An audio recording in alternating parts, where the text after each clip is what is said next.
Chapter 579, First Level. After Nick left the office, he went to check up on the Specters he could buy access to with points. While his main priority was increasing his expertise in many academic fields, he also needed to advance in his level. When Nick entered the hallway with these kinds of Specters, he was surprised to find over 30 of them. Compared to the test Specters, these Specters were not kept secret, and all the information about them was displayed in front of their containment units. After looking at a few of them, Nick saw that the prices were dependent on 3 factors. How easy it was to work with a Specter. How long one session of work took. How much Zephyx the Specter produced. A Specter that was hard or painful to work with was not as expensive as one that was easy to work with. Of course, time was also a factor. If someone needed 18 hours to work with a Specter, they would barely have time for anything else. Lastly, the amount of Zephyx was also important. While there was a limit to how much an extractor could absorb in a day, that limit was quite high. Most extractors needed to work with 3 or 4 Specters to reach that limit, unless the Specters gave a lot of Zephyx. These 3 attributes decided the price one had to pay to work with a Specter. In general, one bought access to a Specter on a monthly basis. Of course, since others might also want to work with a Specter, one didn't have access the entire time but fixed shifts during which they could work. The prices varied highly. The cheapest Specter cost 5 points for the entire month and was basically as good as the level 1 test Specters. The only positive thing about these Specters was that much fewer people would be working with them. From what Nick had heard, most of the experienced people worked with the Specters, which cost 10 to 15 points. If one didn't care about a bit of pain, one could fulfill one's daily quota with only 2 of those Specters while not using more than 8 hours. However, that required paying 20 to 30 points per month. 80% to 90% of people did not have that many points, considering that they had to keep 50 of them to stay here. The truly talented trainees could afford the Specters, which cost 50 points. There were only 3 of them, but they all gave a lot of Zephyx while only needing 2 hours of work, most. Then, there was one Specter that cost 100 points. In order to get access to that Specter, one needed 150 points in total or more. Getting that was already very difficult. For example, Cynthia probably earned a good 50 points from academia alone and another 40 points from the Specters. However, her battle strength and fitness levels were probably just a bit above average, giving her 20 points in each at most. That would put her at barely 130 points, which wouldn't be enough. While Minder achieved even more points in academia, his physical power was even weaker. He most likely also couldn't get 150 points. The only person Nick knew who could realistically get 150 points was Steve, but it was probably close. This 100-point Specter was obviously reserved for only the top 1% or 0.5% of all trainees. Nick walked up to the entrance and spent his points on it. 100 points was not even a third of his total. He walked through the door and entered the locker room. The locker room looked pretty normal, except for a bunch of basins stacked near the wall. Nick walked over to one of the basins and pushed it under a hole in the wall. Then, he pulled a lever. The next moment, a wave of white objects tumbled out of the wall, falling into the basin. When the basin was full, Nick looked at it. It was filled with bones. Animal bones and human bones. There were about 50 kilograms of bones in the basin. Nick lifted the basin and approached the employee entrance of the containment unit. The entrance opened, and Nick walked in. As soon as he entered, he saw a pile of bones in the middle of the room. On top of the pile of bones were 3 upper halves of human skulls with ghostly light in their eye sockets. The lights seemed to follow Nick as he walked through the room. A ghostly wail echoed throughout the containment unit. Nick walked up to the pile of bones and poured the bones over it. Ooh. The wail became way louder, and it sounded almost orgasmic. It seemed like the pile really liked the bones. A moment later, smoke came out of the bones, and they started to vanish. It was like they were slowly turning into fine mist. While this was happening, Nick felt an avalanche of Zephyx filling the containment unit. Just based on the amount of Zephyx, Nick could tell that this was, at least, fanatic. And it was not a weak fanatic. No wonder this thing gives off so much Zephyx, Nick thought. Within 5 minutes, all the bones vanished, and the 3 heads looked at Nick. Nick almost felt like they were begging him to bring them more bones. Tomorrow, Nick said. You get another load tomorrow. Oh. Then, Nick turned around and exited the containment unit. That was it. The ultimate Specter when viewed from Extractor's perspective. It didn't attack. It didn't move. It gave a ton of Zephyx. The only work one needed to do was to lift and empty a basin. And it barely took 5 minutes. In a way, This reminds me of the dung heap, Nick thought as he put the empty basin back. Just better. It even has a similar name, the bone heap. After dealing with the bone heap, Nick went back to the main hall. Naturally, the discussion was still going on, and Nick went back to join. Nick learned a lot over the next couple of days. Then he went back to earn his points again. Once a month, everyone had to earn most of their points again. Nick made good progress in his math exam, cracking the 40% on the first test without having to think for several hours. He also made a bit of progress in zephology. His history exam was also far better thanks to his trade. Otherwise, everything basically remained the same. These were big topics, and Nick would need a while to make progress in them. The fitness test went over rather quickly. Luckily, he didn't need to repeat the battle portion. Earning the battle points was dangerous, and if one had already proven themselves, there was no need to prove themselves again. Anytime someone fought a Spectre, there was a non-zero chance of death. However, Nick had to work with all of the Specters again, but he decided against going all out. He worked with a level 5 of Focus Spectre again since it wasn't dangerous to him and since he didn't need to earn his qualifications again. But he skipped levels 3 and 4 of Pain. There was no reason to go through so much pain again when he really didn't need the points. So Nick earned about 10 points less in total this month, but he was still above 300. Every day, he also paid a visit to the bone heap to shower it with a couple more bones. For the remainder of the time, Nick went and exchanged his knowledge with Cynthia, Minder, and Steve. Sometimes, Nick just randomly took a couple of tests to find things that he didn't know yet. After around 2 months, most people already knew Nick. The vast majority had never talked to him, but they had listened to him talk to others, and they felt like he was a pretty cool guy. Although that was to be expected since all of them benefited from him. Many of them even walked up to Nick to teach him a couple of things without expecting any repayment. They liked him, and they felt good when they helped him. It was a genuine cooperation. As more and more time passed, Nick had to put a tick in the learn from another person field in the tests much more often. However, Nick saw that as a good thing. It didn't matter from where he had learned something. It only mattered that he knew much more than before. Eventually, Nick stayed here for almost an entire year. Nick was now 38 years old. He would soon advance to the second level.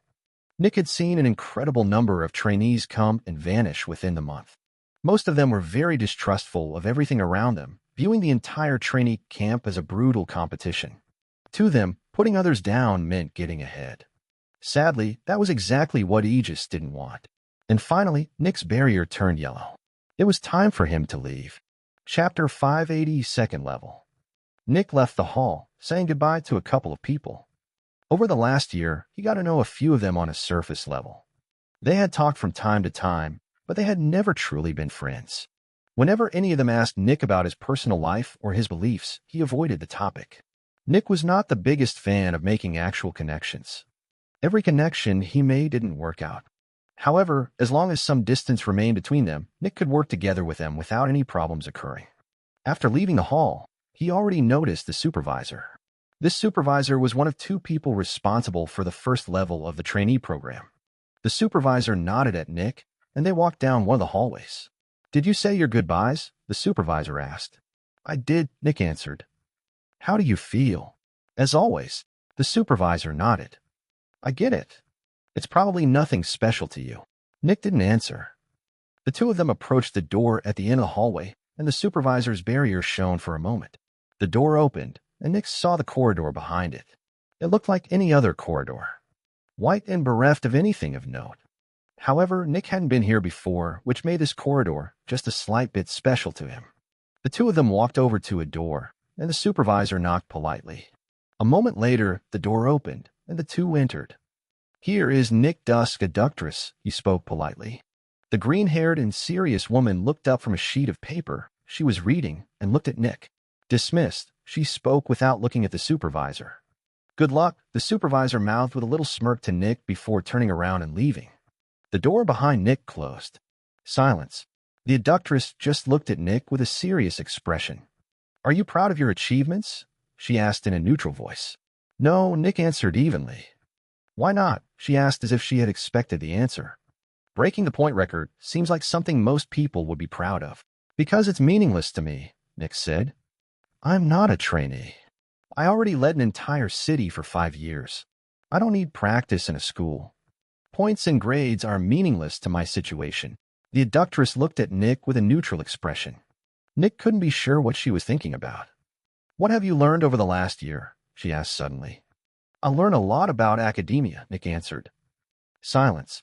And the abductress asked expectantly. That's it, Nick said. The abductress frowned. What about team play and unity? She asked. I already knew that, Nick answered. The abductress looked at Nick with a strict frown. Usually, she would believe this to be baseless arrogance by a spoiled youngster. However, she knew about Nick's background. In his case, this might as well be true. Luckily for you, the second part of the training is different from the first, she said after a bit. Has your supervisor told you about the second part yet? No, Nick answered. He told me you would tell me everything I needed to know. The abductress nodded once. The second part of the trainee program is for gathering experience in the outside world. You will join a team of 4 and will be put under a tutor. The tutor will act as the supervisor of your squad. They will not directly partake in missions, but they will be nearby to oversee everything. Your group of 4 is supposed to work on its own to complete different missions. Some missions are artificial, with artificial specters and artificial rebels. Some missions are genuine. Most of the time, you will not be told if the mission is genuine or artificial, and in these cases, you are supposed to treat the mission as genuine. Sometimes you will be told. That will mostly happen when your targets are humans. When the abductress spoke that last line, she looked at Nick closely. Nick didn't show any reactions. Almost all trainees showed nervousness or fear when the abductress told them that they were supposed to kill humans in some missions. Yet Nick didn't bat an eye. Just based on that, the abductress could tell that Nick had killed many people before. You will not be on missions every day, she continued. The vast majority of the time, you will be stationed in a stronghold or a city. During these times, you are technically free to do whatever you want, but it is expected of you to maximize your success rate in any potential future mission by training with your teammates. Access to Specters will be granted, and you are expected to advance at the fastest possible pace during your training. The second stage of the trainee program will continue until you are a specialist. Do you understand? She asked. Nick nodded. Are there any other trainees that you know and would like on your team? Nick thought a little bit about that question. Cynthia Mason, Minder Orland, and Steve Workling, Nick said, remembering the 3 trainees he had met during his first 2 weeks. Nick remembered them specifically because they had all successfully worked with at least one level 4 Spectre. Additionally, they also had similar advancement dates. Lastly, their knowledge was also specialized in different fields, and on top of that, they had different weapons and different fighting styles. Although it was important to note that Cynthia and Minder were just average when it came to battle strength. But that wouldn't be so important since Nick would take care of most of the battles on his own. They were more useful for their unique abilities, scouting, information gathering, and support. A squad needed to do more than just fight. I've had requests from them too, the abductress said. They also named you when I asked them. It's not uncommon for a squad to form during the first part of the program. In general, we support the existence of these squads. Starting at the second part of the program, we are interested in the success of your missions and want you to succeed as many times as possible. Fostering a natural squad like yours is a good investment. In another month, the last member of your squad will advance. At that point, I will create your squad and assign a tutor. Until then, you are free to talk with the other trainees and work with the local Specters. The abductress pulled out a silver box and put it on the table. These are your belongings. Only your barrier has access to them. Nothing should be missing, she said. Nick opened the box and checked through the contents. Everything was here. His old barrier. His uniform. Everything. For now, I want you to hold on to your trainee uniform, the abductress ordered. Walking around in your liaison uniform will make it difficult for my staff to properly work with you.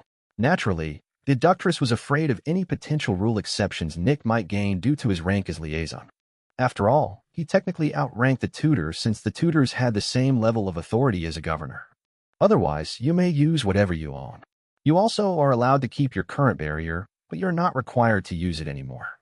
Your own barrier should have all the permissions you need and more. Nick pocketed his belongings and exchanged his barriers. His actual barrier was much better than his trainee barrier. Nick was also glad that he finally had access to his space bag again. The next moment, the abductress put a booklet onto the table. This is a guide to the second part of the trainee program. Read it as soon as you have an opportunity.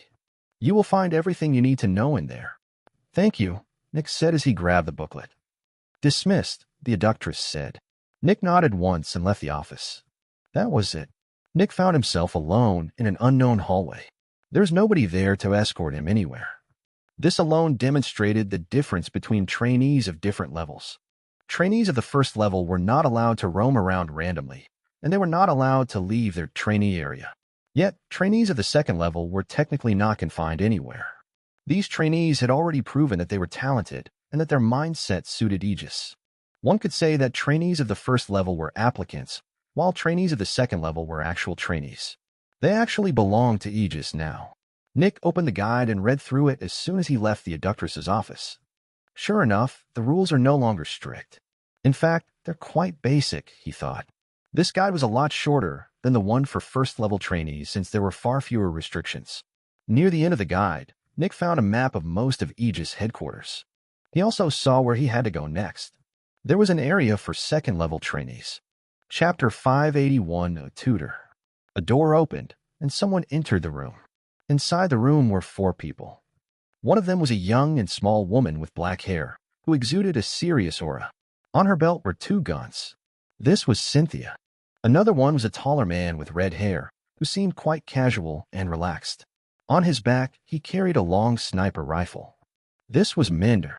The third person was a smaller man with long and green hair. He seemed constantly angry or annoyed, and he wore 2 rapiers on his belt. This was Steve. The last person was a taller man with black hair.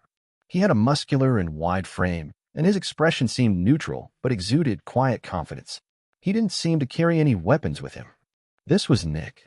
The person that just entered the room was really small, maybe barely reaching 145 centimeters in height.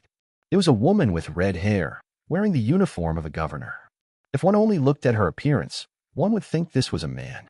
She had short hair, and her body reached the peak of athleticism. However, the fact that she was a woman was only really discernible due to her small height. If one only looked at her appearance, one would think this was a man. She had short hair, and her body reached the peak of athleticism. In a funny way, one could say that she looked like a man and a woman had a child. Her narrowed eyes focused on everyone present with intensity. She seemed just as annoyed and ready to explode as Steve. Gather, she ordered with an authoritative voice. The 4 trainees walked over to their tutor and waited. I am the tutor of this squad, she spoke with a voice that was obviously forced lower than it was naturally. I have been told that you 4 have voluntarily formed the squad. Is that correct? They nodded. Aegis does not mandate an exchange of personal history between members, but this is my squad, and I want my squad members to know about each other when they are going to trust their teammates with their open backs. Do you know each other's backgrounds? She asked. At that point, the trainees furrowed their brows and looked at each other with uncertainty. Nick just shook his head. We are going to change that, the woman said. You are going to be working together for over a decade, and I want you guys to become familiar with each other. Aegis does not mandate an exchange of personal history between members, but this is my squad, and I want my squad members to know about each other when they are going to trust their teammates with their open backs. I will start, she said. My name is Shirley Flanders, and I am currently an initial hero. I have been with Aegis for 50 years, and I joined as a trainee, just like you. I went through the first stage and learned what it meant to join Aegis. I went through the second stage and gathered experience. After that, I went through the third stage and found the best way I can contribute to Aegis. While I am no longer a trainee, you could view this as the 4th stage of being a trainee. I went through the same things you went through, and now it's my duty to teach you what I have been taught. You, Shirley said with an authoritative voice as she pointed at Cynthia. Introduce yourself. Cynthia felt like she was put on the spot a little, but she was used to much worse situations. My name is Cynthia Mason, and I am an early expert. I worked for Malphaser, the biggest manufacturer in Brownland City, before I joined Aegis. I fight with 2 guns, and I am an all-rounder, she said with confidence. After Cynthia was done introducing herself, Shirley wordlessly turned to Minder. Hi, I'm Minder Orlin, he said with a casual smile and a chipper voice. He felt that the atmosphere was a bit uncomfortable, and his first instinct in such situations was to lighten the mood with a bit of laughter. I lived in Isolation Stone City most of my life. I worked for a team of Aegis researchers for many years near the big ruins close to our city, and I got into Aegis via nepotism, you could say. Minder awkwardly scratched the back of his head. Oh, and I also fight with a sniper, if you haven't noticed yet. No one really cared about the nepotism aspect. Nepotism was kind of a prerequisite to getting here in the first place. After that, Shirley turned to Steve, who looked back with a serious expression. My name is Steve Workling, and I worked for Treehouse, the biggest manufacturer of Waterbrain City. I fight with 2 rapiers, and I focus on a fast, efficient, and evasive fighting style. I am a bruiser, an assassin, and a runner. Oh yeah, Minder said as he remembered something. I'm a sniper, Steve interjected. We know. Hey, Minder answered in an insulted tone. Not everyone, Dash. Quiet. Shirley interjected with authority. I don't need more introductions from the 2 of you. Then she turned to Nick. Proceed. The other 2 decided to stop talking. My name is Nick Dusk, Nick said evenly. I worked as the chief Zephyx Extractor of Dark Dream in Crimson City. I fight with blades and occasionally throwing spears. I am an assassin, a runner, and a censor. The other 3 already knew a slight bit about Nick's background, but Shirley didn't seem to know about it yet. You were a chief Zephyx Extractor? She asked with doubt. Nick nodded. Me and another guy created Dark Dream together, and I was the chief Zephyx Extractor for about 15 years. Why are you not a chief Zephyx Extractor anymore? Shirley asked. Apparently, Shirley was only interested in Nick's background. She wasn't sure about all of this. Dark Dream fused with another manufacturer called Solace, creating Sky Dream. Solace's CZE became Sky Dream's CZE. I officially started working for Aegis shortly after the merger, Nick explained. Shirley narrowed her eyes. She wasn't sure about all of this. It sounded like Nick was sugarcoating what happened. It sounded like Solace had consumed Dark Dream and acted like it was a merger. Naturally, when something like this happened, the old leaders were usually thrown out to make the employees loyal to the new leaders. What Nick said sounded exactly like that. But then, how did Nick end up here? He had to be below 50 years of age if he managed to join the trainee program. Well, technically, it was possible to become an expert before reaching the age of 50 without taking the elixir. One just had to work with perfect efficiency and start their career very young. It was rare that people joined without consuming the elixir, but it was possible. Good, Shirley said, ending the conversation. She didn't want to pry too much. I'm going to be your tutor starting today. I will assign missions to you, and I will follow you from a distance. I will not get involved in any of the missions directly except in the case that you face a threat that is obviously beyond your powers to combat. There will be artificial and genuine missions, and the success of all of them hinges completely on you. If you have a genuine mission to save a bunch of people from a Spectre and fail, those people will die. I will not get involved. Even if people's lives are at stake. You are already more powerful than 99% of all living humans, and you already carry the responsibility of their lives on your shoulders. You are the ones that defend humanity from the Specters. You have to realize this responsibility and live up to it. The 4 squad members nodded. The first thing I want to do is to learn more about the way you fight. I'm going to have a private conversation with each and every one of you to keep most of your fighting style and abilities confidential, Shirley said. And then, just as she said, she invited them all into her office one by one and asked them several questions. What were they good at? What position were they most comfortable in? How much experience in battle did they have? Based on the answers, Shirley created a lineup for the squad.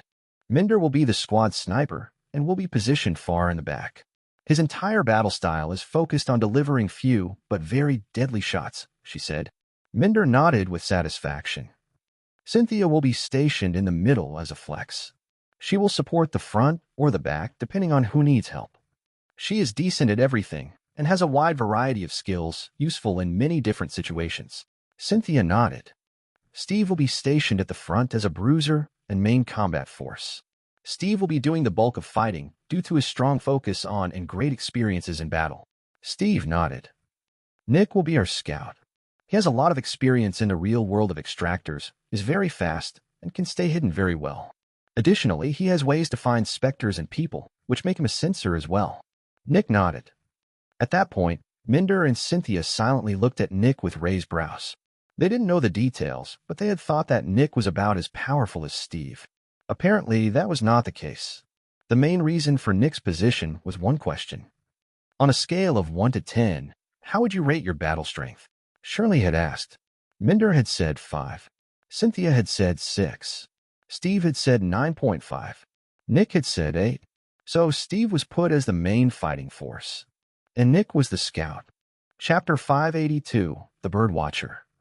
"Thank you for arriving so quickly," an older man shouted with a grateful voice as he politely bowed. "What's the situation?" Steve asked in a serious voice. Nick, Cynthia, and Minder were standing behind him. Almost immediately, the man pulled out a big map, which he then put into a slot in his barrier.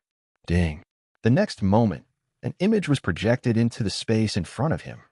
Nick had never seen any barriers with such a function, but he had heard that different cities had different technologies.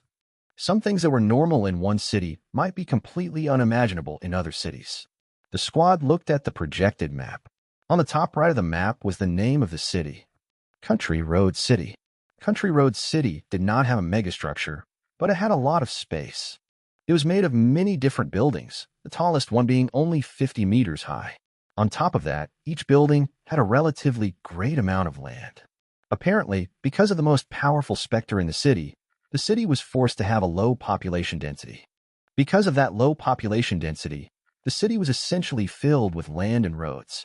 From end to end, the city was probably around 10 kilometers wide. Country Road City was not a very technologically innovative city, but it still had a couple of specialties. Just yesterday, the man said as he pointed at a part of map, "I gave my chief Zephyx Extractor the official order to capture and contain the Spectre we have been watching for several weeks now. As far as we know, the Spectre has the power to muddle the minds of any nearby human, turning their minds into those of children. Since the first thing these victims paid attention to were the birds flying in the sky, we decided to call the Spectre the Birdwatcher. The Spectre looks like an old and confused man without any eyes, and it usually stands in the middle of a deep cavern." The man took a deep breath. "My chief Zephyx Extractor did not return, which is why I called you." Steve nodded. For today, he would be the leader. Shirley wanted to give everyone several chances to lead the squad over the following years to see if anyone was particularly talented in leading the group.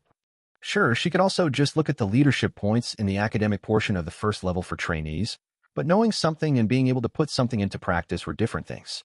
Because of that, she wanted to see all of them lead the team at different times. She chose Steve first since he seemed like a dependable and powerful person. "How powerful is your CZE?" Steve asked. "Peak veteran with completed shell," the man said. "How powerful is the Spectre, presumably?" Steve asked. "We believe it's an initial elder." Risky, Nick thought.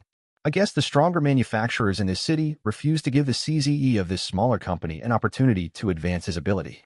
I can't imagine any other reason why they would want to capture that Spectre before advancing. Naturally, Steve had the same thought, but he knew that they weren't here to judge the CEO's actions. They were here to save the CZE and deal with the Spectre. Country Road City was one of the cities that had a training agreement with Aegis. Contacting Aegis from this city was much easier than for other cities, and even veterans, unaffiliated with Aegis, could contact Aegis from here. In these kinds of cities, any person with enough wealth could request help from Aegis regarding an elder threat or lower.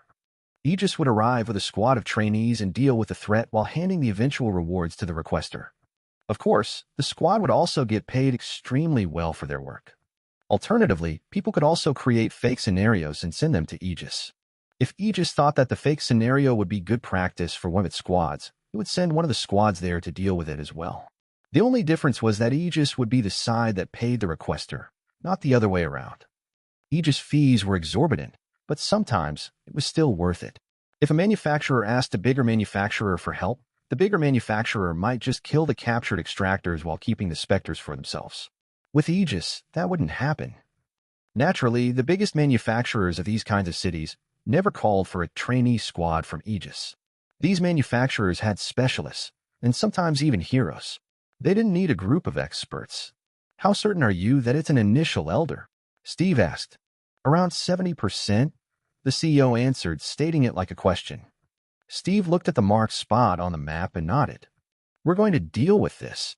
"Thank you," the CEO said respectfully. Then, Steve turned to his team and gestured to get going. The four of them shot towards the distance and ran towards the east. Steve was running in front, while Nick was running between him and the remainder of the team.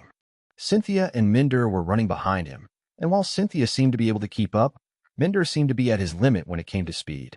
"Nick, you're out of line." "Front," Steve ordered, his voice coming out of Nick's barrier. Nick's expression didn't change. "I am here on purpose because you're running too fast for the other two, leaving us open," he thought with annoyance. Nevertheless, Nick was not the leader, and he decided to follow orders.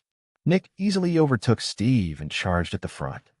After Nick overtook him, Steve looked at Nick with fiery eyes. Was this some kind of power play? Was Nick trying to display his superiority by overtaking him with such ease and speed? Steve grew suspicious and angry. Meanwhile, Nick didn't even really pay attention to Steve and focused on the front. He was the scout, and it was his job to scout. "I'm going under to scout," Nick said, his voice coming out of Steve's barrier. Steve looked at Nick's back with furrowed brows but didn't answer. The next moment, Nick jumped behind a big rock, and Steve lost sight of him. Steve and the team passed by the rock, but they couldn't find Nick anywhere anymore. It was like he was gone. "Nick, report," Steve ordered with a serious voice. "I'm here," Nick's voice came out of the barrier. "Where?" Steve asked with annoyance. "I can't give you a visible signal without attracting attention from any possible third party." Steve gritted his teeth. Nick was playing with him. Was he taunting Steve with his ability to remain hidden? Was he trying to show Steve that he was a better assassin? Steve was furious at Nick, but compared to the undisciplined and rebellious Nick, he refused to act in an unprofessional manner during a mission. Naturally, Nick wasn't doing anything like that. He literally just did exactly what he said he would do. As long as he was hidden, Nick's ability would activate, and he would know if somebody was looking at him or not. After some seconds, the team arrived in front of the entrance to the cavern. The cavern entrance was almost 20 meters high and 50 meters wide. While the entrance of the cavern was pretty bright, it quickly became darker and darker the further one went into it. The three looked at the cavern. "Nick, scout out the cavern. Locate the target and give feedback," Steve ordered. "Affirmative," Nick answered. Nick was still hidden. So Steve wasn't exactly sure if Nick was actually inside the cave or not. For around 30 seconds, Steve just looked at the entrance of the cavern. Steve grew angrier as more time passed. Eventually, he activated his communication device again. "What's your dash?" Boom. The entire cavern suddenly shook. Boom. Boom. In just 1 second, several quakes thundered through the cavern. "Charge in," Steve ordered. A second later, all their barriers activated and started to give off light. At the same time, they felt their Zephyx draining. The light from these barriers could only shine for about 2 minutes before they used up too much Zephyx. However, 2 minutes was a lot of time for a group of experts. They immediately entered the cavern and then they stopped as a light approached them, followed by several people in extractor uniforms. They immediately entered the cavern and then they stopped as a light approached them, followed by several people in extractor uniforms. As soon as Steve saw the light, his rage exploded. "Nick, you broke my orders," Steve shouted. "I explicitly ordered you to only scout. You were not to engage the enemy." Nick arrived in front of Steve and looked at him silently as the confused people behind him looked around. The next moment, Nick dumped a severed torso on the ground, not taking his eyes off Steve. "I had no choice," Nick said neutrally. "Your voice alerted the enemy to my presence, and I had to engage." Chapter 583, Steve's Issues. As soon as Nick explained what had happened, Steve's rage vanished. It was like a bucket of cold water was emptied over him. His angry sneer turned into shock, and then it turned into anger again, but this time, his anger was directed inward. He knew he had messed up, and he felt like the biggest idiot. "Sorry," Steve said in a low voice. "Let's go back to the tutor. You can explain the details there." Nick wasn't surprised by Steve's reaction.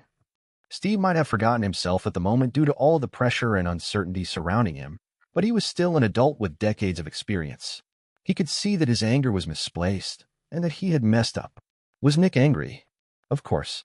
One of Nick's teammates had uncovered his spot due to idiocy, putting him in potentially life-threatening danger. However, Nick could also see that Steve did not do it on purpose. Was Steve an asshole? Yes. Did Steve try way too hard to seem impressive? Yes. Did Steve want to kill Nick? No.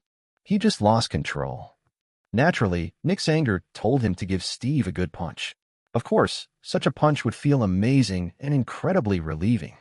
But that was not how adults solve conflicts. This was how teenagers solve conflicts. Nick walked past Steve, and the 10 people behind him followed him. He left the torso on the ground, and Steve picked it up a moment later. The Specter's core was inside the torso, but it had become way too weak to use its ability. Additionally, it had very quickly realized that further resisting Nick would kill it. It had seen into the minds of many people, and it could tell that Nick would kill it if it made things any more difficult. Lastly, it knew that its ability wouldn't work on Nick. Why not? The answer was actually rather simple. Nick's barrier. The birdwatcher's ability could get through most barriers, but Nick's barrier was far too advanced. As soon as the birdwatcher had seen Nick, it had tried to pull him into its domain, but Nick's barrier simply activated, and the birdwatcher's ability was stopped. In fact, the barriers of the other 3 trainees would also block the ability. While their barriers were not nearly as good as Nick's barrier, they were still vastly superior to the barriers of almost every person living in Country Road City. The 4 of them stepped out of the cavern, while the 10 people behind them started to slowly regain some clarity of mind. 4 of them had been in the haze of dementia for a day, while the others had been inside it for years. It was a bit difficult to regain one's faculties after such an experience. But that wasn't Nick's job. Sometime later, the group arrived back at the manufacturer that had given them the mission, and they saw Shirley standing beside the CEO. When the CEO saw his CZE, he looked like the perfect representation of relief one could paint. He even almost fell to the ground. There was no denying that this had been a real mission, not an artificial one. The group gave the confused extractors to the CEO and said their goodbyes. Shirley had already collected the payment. Finally, the group left Country Road City and stopped on a random rock several kilometers away. The squad gathered in front of Shirley, who focused on Steve. Report. We arrived in Country Road City at... Steve began to retell everything that had happened that day, including his talk with the CEO and the exact words exchanged between him and his team. He also came clean about his mistake and accurately reported what error he had committed. In the end, Shirley nodded with a neutral expression. How would you rate your performance? 0, Steve said. Why? Shirley asked. My idiocy has unnecessarily endangered one of my teammates, he answered. Shirley nodded once again. Then she turned to Nick. How would you rate his performance? She asked. Steve prepared himself. 3 out of 10, Nick said. This surprised Steve, and his serious expression gave way to a shocked one. Why? Shirley asked. While we do know each other, we have not been on a mission before, Nick explained. He did not know what kind of ability I have or if I am reliable on a mission or not. He asked for more information a couple of times because he didn't have a read on me. One mistake was that instead of trusting me, he mistrusted me. Another error was that he didn't ask the requester for more information. We did not know how deep the cavern is or how many people were around the Spectre. He sent me in without a backup plan and told me to find the Spectre. He did not tell me what I should do with that information.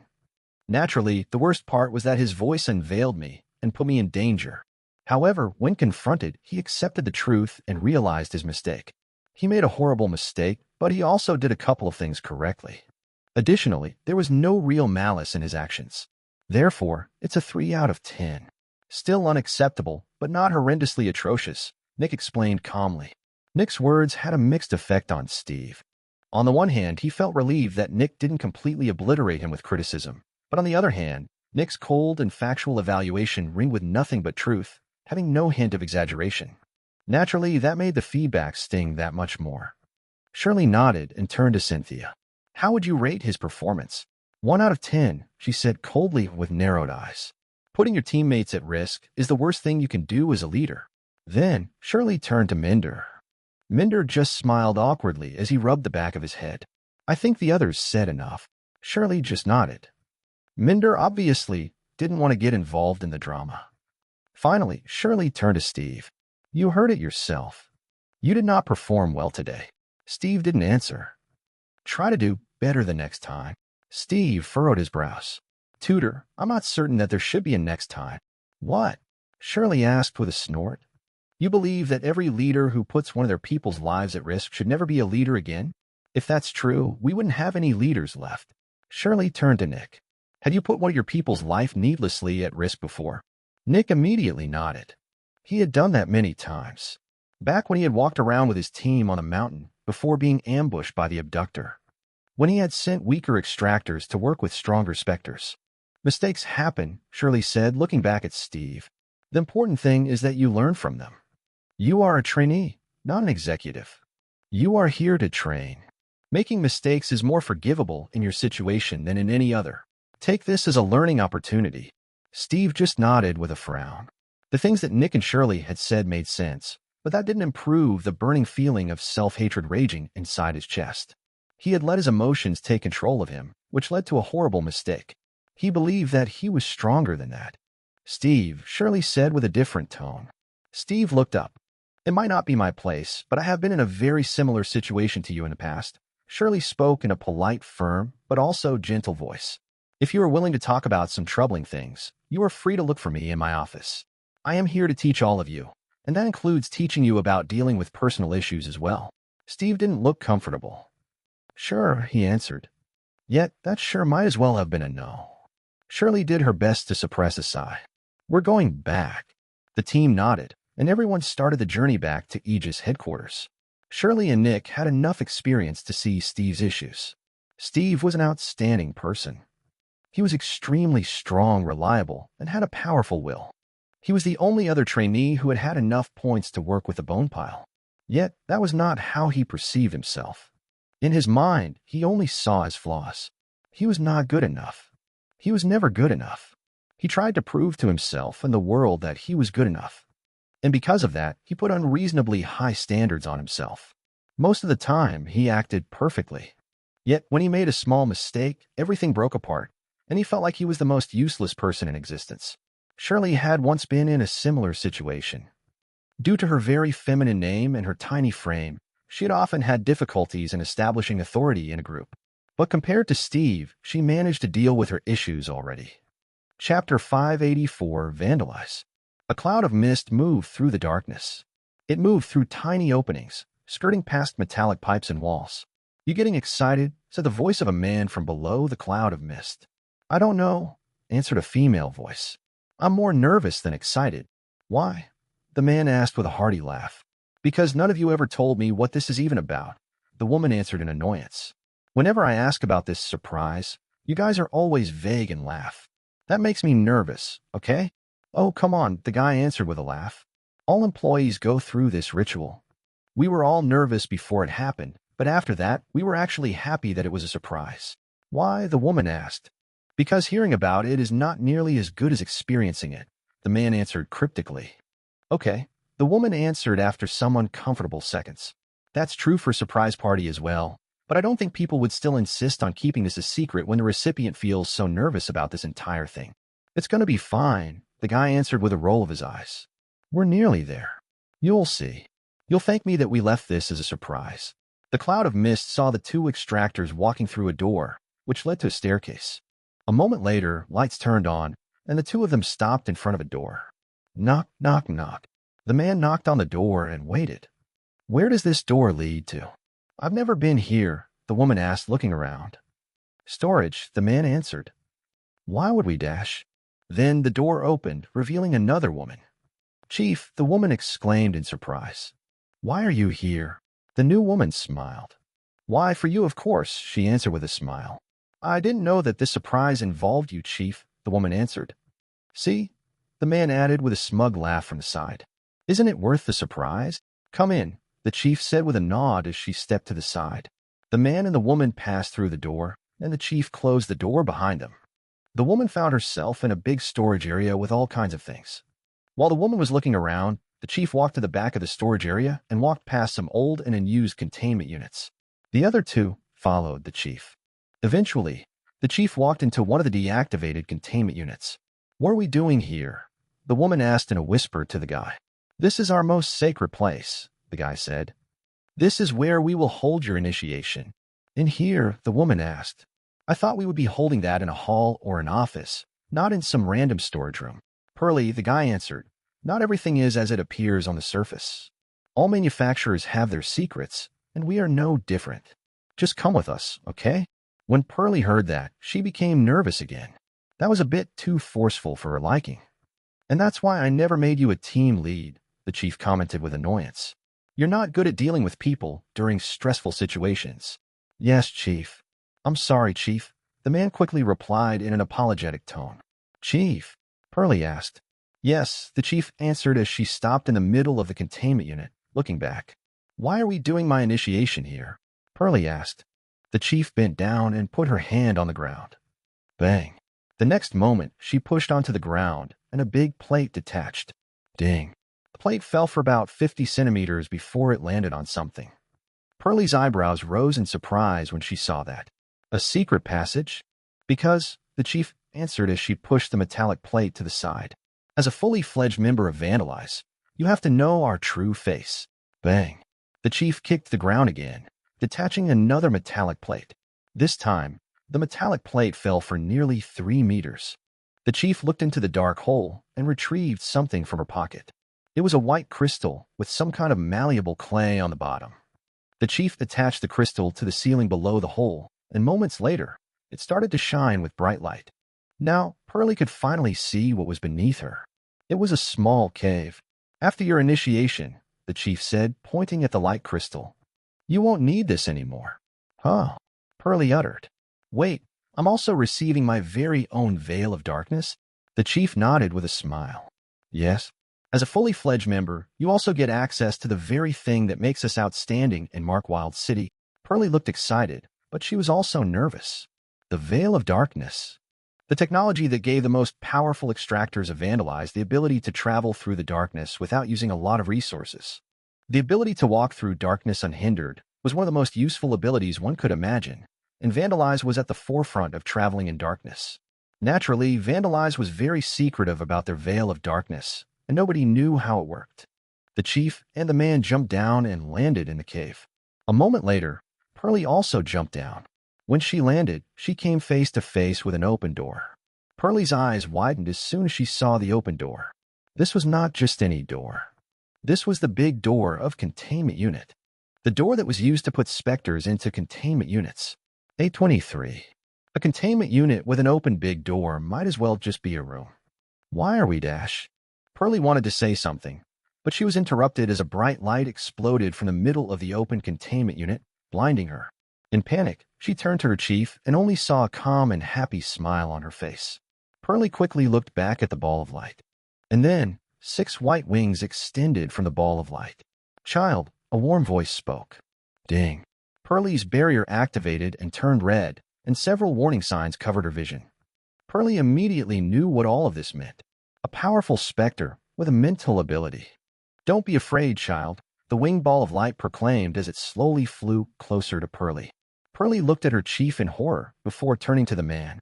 Then, both of them fell to their knees in prayer. Pearlie didn't want to believe it, but there could only be a single explanation for this. Her chief and the man were minions of this specter. Bang. Pearlie turned around and began to charge to the exit. Boom. The ear-shattering sound of a bullet being fired reverberated throughout the underground. 2 holes were in Pearlie's barrier. The chief put her gun away again. Pearlie felt all her Zephyx leave her, and she felt like she couldn't breathe anymore. Her Zephysis was interrupted. Pearlie collapsed the next moment. Every time, the chief said with a sigh. Why do they always resist the gift of the Lord? The man stood up and approached Pearlie. The next moment, he retrieved a vial with green liquid and dumped it onto Pearlie. Pearlie's Zephysis restarted, but she was still dangerously low on Zephyx. Come on, the man said in a calm voice as he pulled Pearlie up by the arm. Properly greet the Lord. Do not be afraid, child, the ball spoke. You will be part of our family soon. Power, light, and virtue. This is what makes us Vandalize, the ball spoke. Pearlie tried to think of any way to escape. She didn't want to become a minion. But the more she looked into the light, the more welcoming it seemed. Maybe it wouldn't be so bad. After all, the chief seemed quite happy.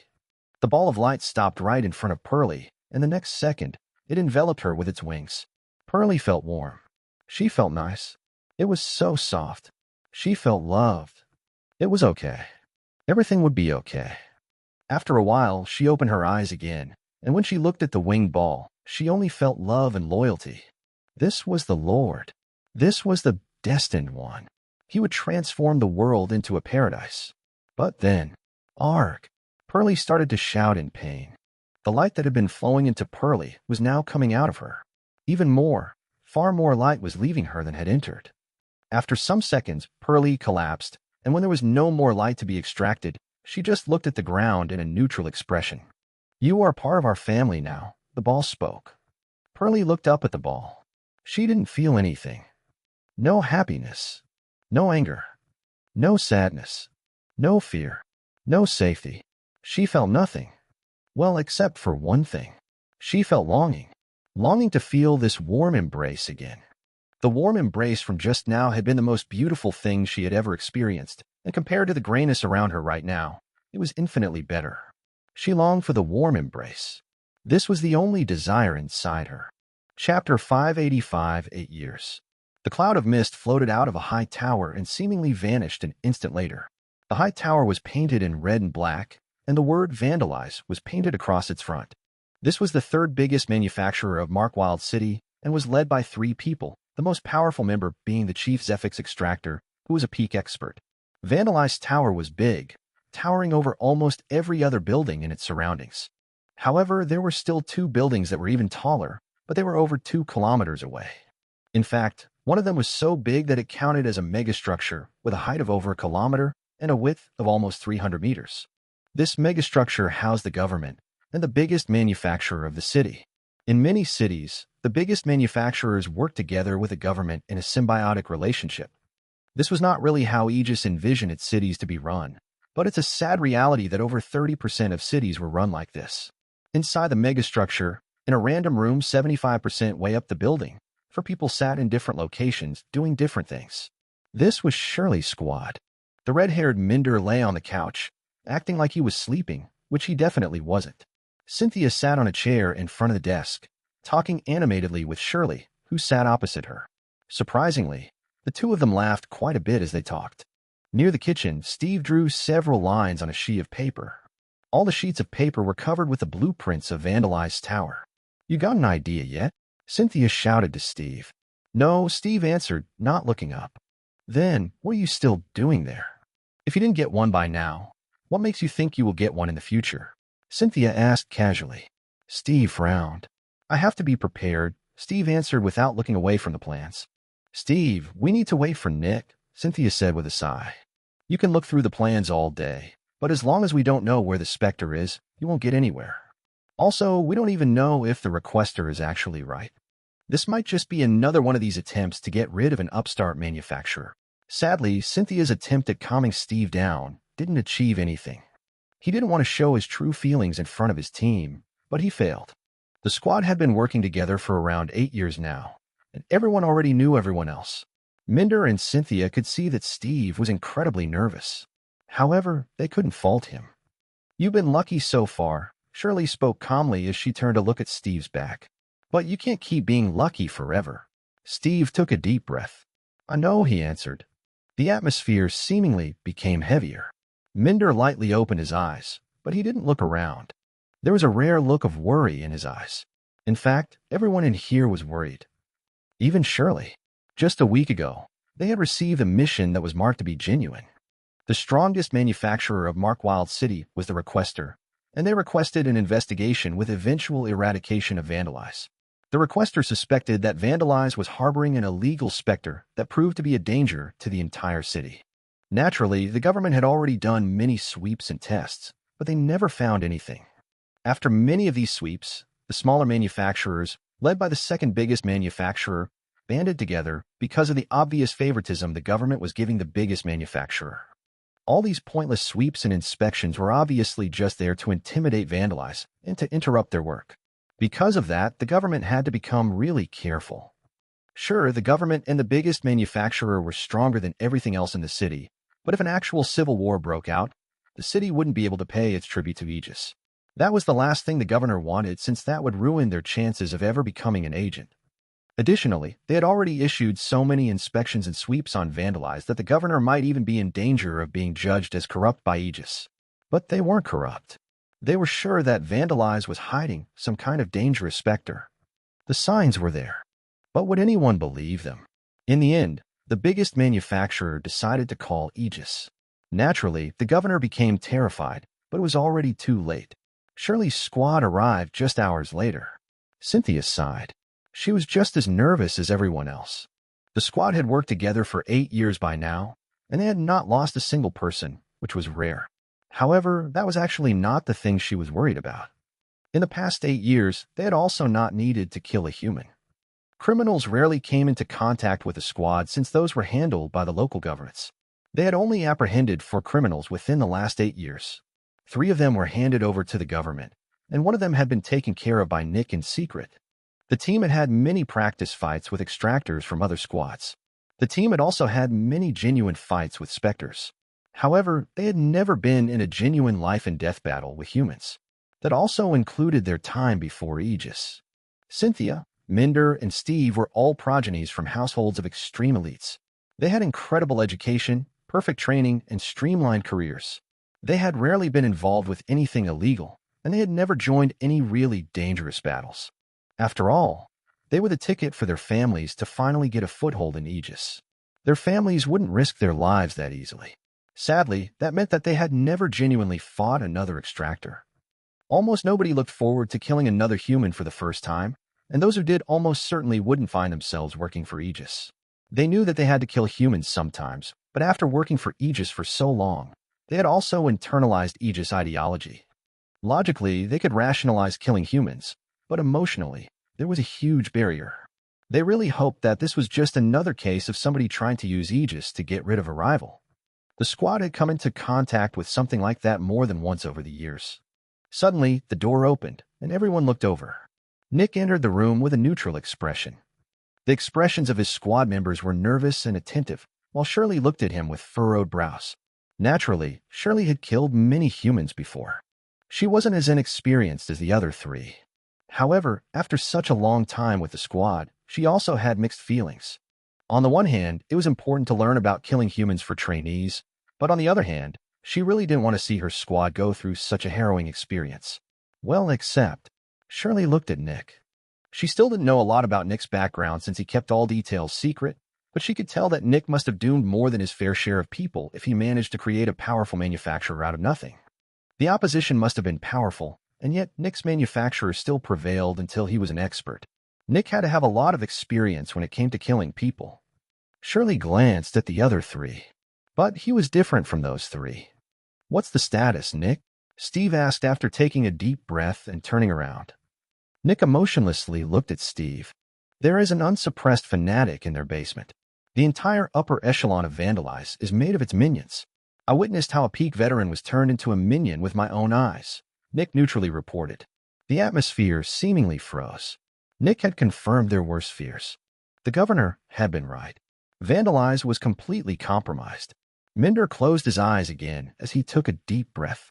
Cynthia furrowed her brows and looked to the ground. Steve slowly stood up and walked to the middle of the room. "Could you have saved the new minion?" Steve asked calmly.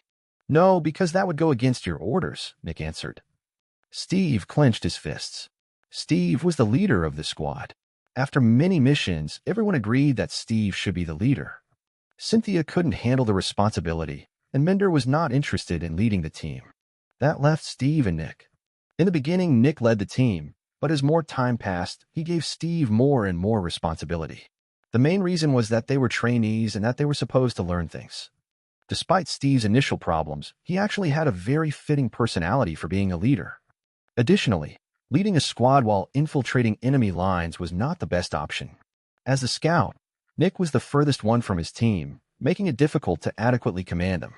When Steve heard that Nick said that he couldn't have saved the veteran due to orders, his emotions wanted to explode on Nick. However, Steve had learned to control himself and to logically analyze a situation, even while extremely furious. Nick was right. Steve had given him the order to scout and report back. This was on him. Additionally, would I be happy if he attacked the enemy? Steve thought. No, I would have called him reckless. Nick did the right thing. Steve took a shaky breath. His orders were the reason why a human died. But his orders had also been correct.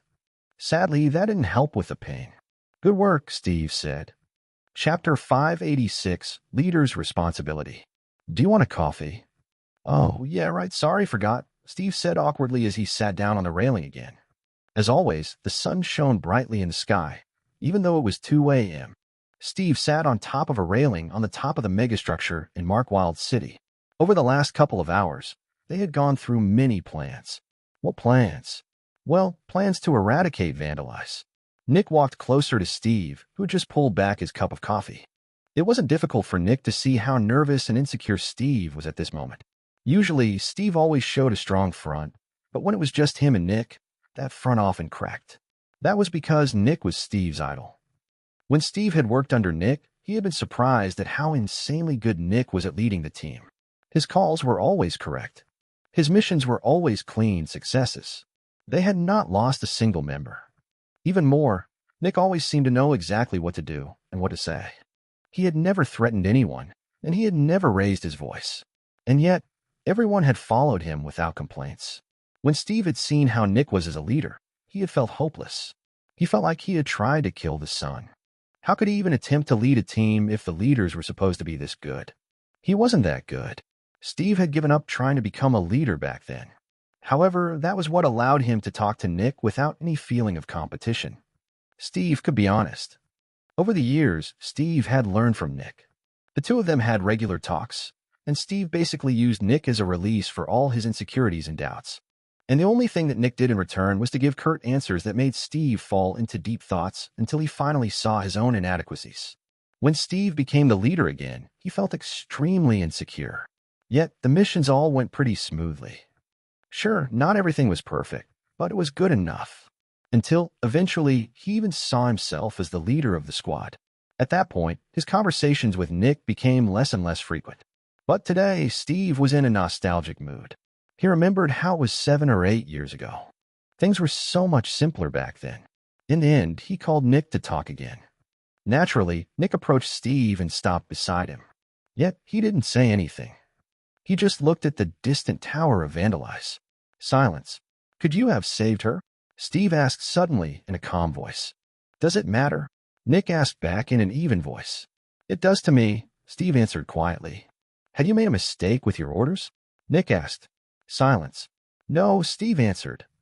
Then don't ask such questions, Nick answered. Steve didn't answer. These kinds of questions lead to regret, Nick said. Steve just listened. What if? Could I have? Should I have? There's a time for these questions, and that's when you suspect that you made a wrong call, Nick explained. But you didn't. Your call was correct. We both know that. In that case, asking these questions will bring nothing but misery to you. When you're sure you made the right call, but you're still in pain, the only thing you can do is to deal with the pain. Steve looked at the city in silence. That sucked. Steve had acted correctly, but he still felt regret and pain over his decision. There was nothing he could have done better. This was already the best-case scenario, and yet it still felt so bad. However, Steve knew that this was what it meant to be a leader. Normal employees did not have the luxury of deciding the direction of the entire unit, but in exchange, they also weren't responsible for the unit's decision. The leader was responsible. If the unit accomplished a mission perfectly, the leader would be praised. If the unit failed a mission, the leader would be reprimanded. If the plan was perfect but the mission failed, the leader would be reprimanded. If the plan was horrible but the mission succeeded, the leader would be praised. If one employee saved the mission, the leader would be praised. If one employee ruined the mission, the leader would be reprimanded. Everything was on the leader's shoulders. Was it fair? Not entirely. After all, why should the leader be reprimanded because of the failings of a single employee? Sadly, the existence of said employee in the leader's squad falls under the leader's responsibilities. The leader was supposed to only hire good people and deal with bad people. But that wasn't so easy. Sometimes bad people were extremely good at disguising themselves as good people. If by all appearances the person was good, wouldn't it be an incorrect decision to refuse them? Unfortunately, leaders were evaluated on their successes and failures as a unit, not as individuals. Do you think the plan is bad? Steve asked after several seconds of silence. Based on all available information, the plan is about as good as it can get, Nick answered. Why the qualifier? Steve asked. Because a plan can only be as good as the available information, Nick answered. Most of the time, there are even better plans, but they require even better information. Steve looked at Nick with uncertainty. Could you contribute more than you are already contributing? Steve asked. Can you? Nick asked back. Steve wasn't entirely sure. I genuinely don't know, he said after a bit. You shouldn't, Nick said. Even if you can. Why not? Steve asked in surprise. Because we are trainees, Nick explained. Our first priority is learning and gaining experience, not fulfilling missions. Going all in on a chance of success might give us plenty of rewards, but our worth in Aegis' eyes is higher than what it would gain after 100 risky missions from us. We are being seen as future agents. We are supposed to protect entire cities. Maximize the experiences you gain while minimizing the risks you take. Do not include profits earned or missions accomplished, Nick said. Steve had heard that before. Shirley had said something very similar to him in the past. Sadly, Steve still didn't like it very much. Sure, they were here to learn, but many people suffered so that they could learn. They were essentially building heroes on the foundation of innocent corpses. But then, what else were they supposed to do? Not give any agent any real experience before handing them responsibility over entire cities? That would be so much worse. Steve didn't like it, but just like before, this was already the best-case scenario. Everything was muddy. There were no black and white decisions. They were all just different iterations of gray, and it was basically impossible to completely banish Black's influence from the result. Is that how you have acted within the last 8 years? Steve asked. Nick wordlessly nodded. Steve thought back to all the times he had told Nick to infiltrate enemy lines. Have you risked your life? Nick just shook his head. This surprised Steve. He had asked Nick to do quite some risky things in the past, but Nick said that he hadn't risked his life yet. What was that supposed to mean? Naturally, Steve had suspected many times over the years that Nick was far more powerful than everyone thought he was. So Steve had given him several risky missions and even gave Nick the opportunity to decline them. Yet Nick just completed them without any fanfare or complaints. But even then, Nick said that he hadn't risked his life yet. That was when Steve remembered that Nick had dodged the question earlier about whether or not he could contribute more. Then Steve remembered that Nick had said that the plan was as good as it could get for the available information. By now, Steve was certain that Nick could do much more. Nick, Steve slowly said. Nick didn't answer. Could you deal with the Spectre on your own? He asked carefully.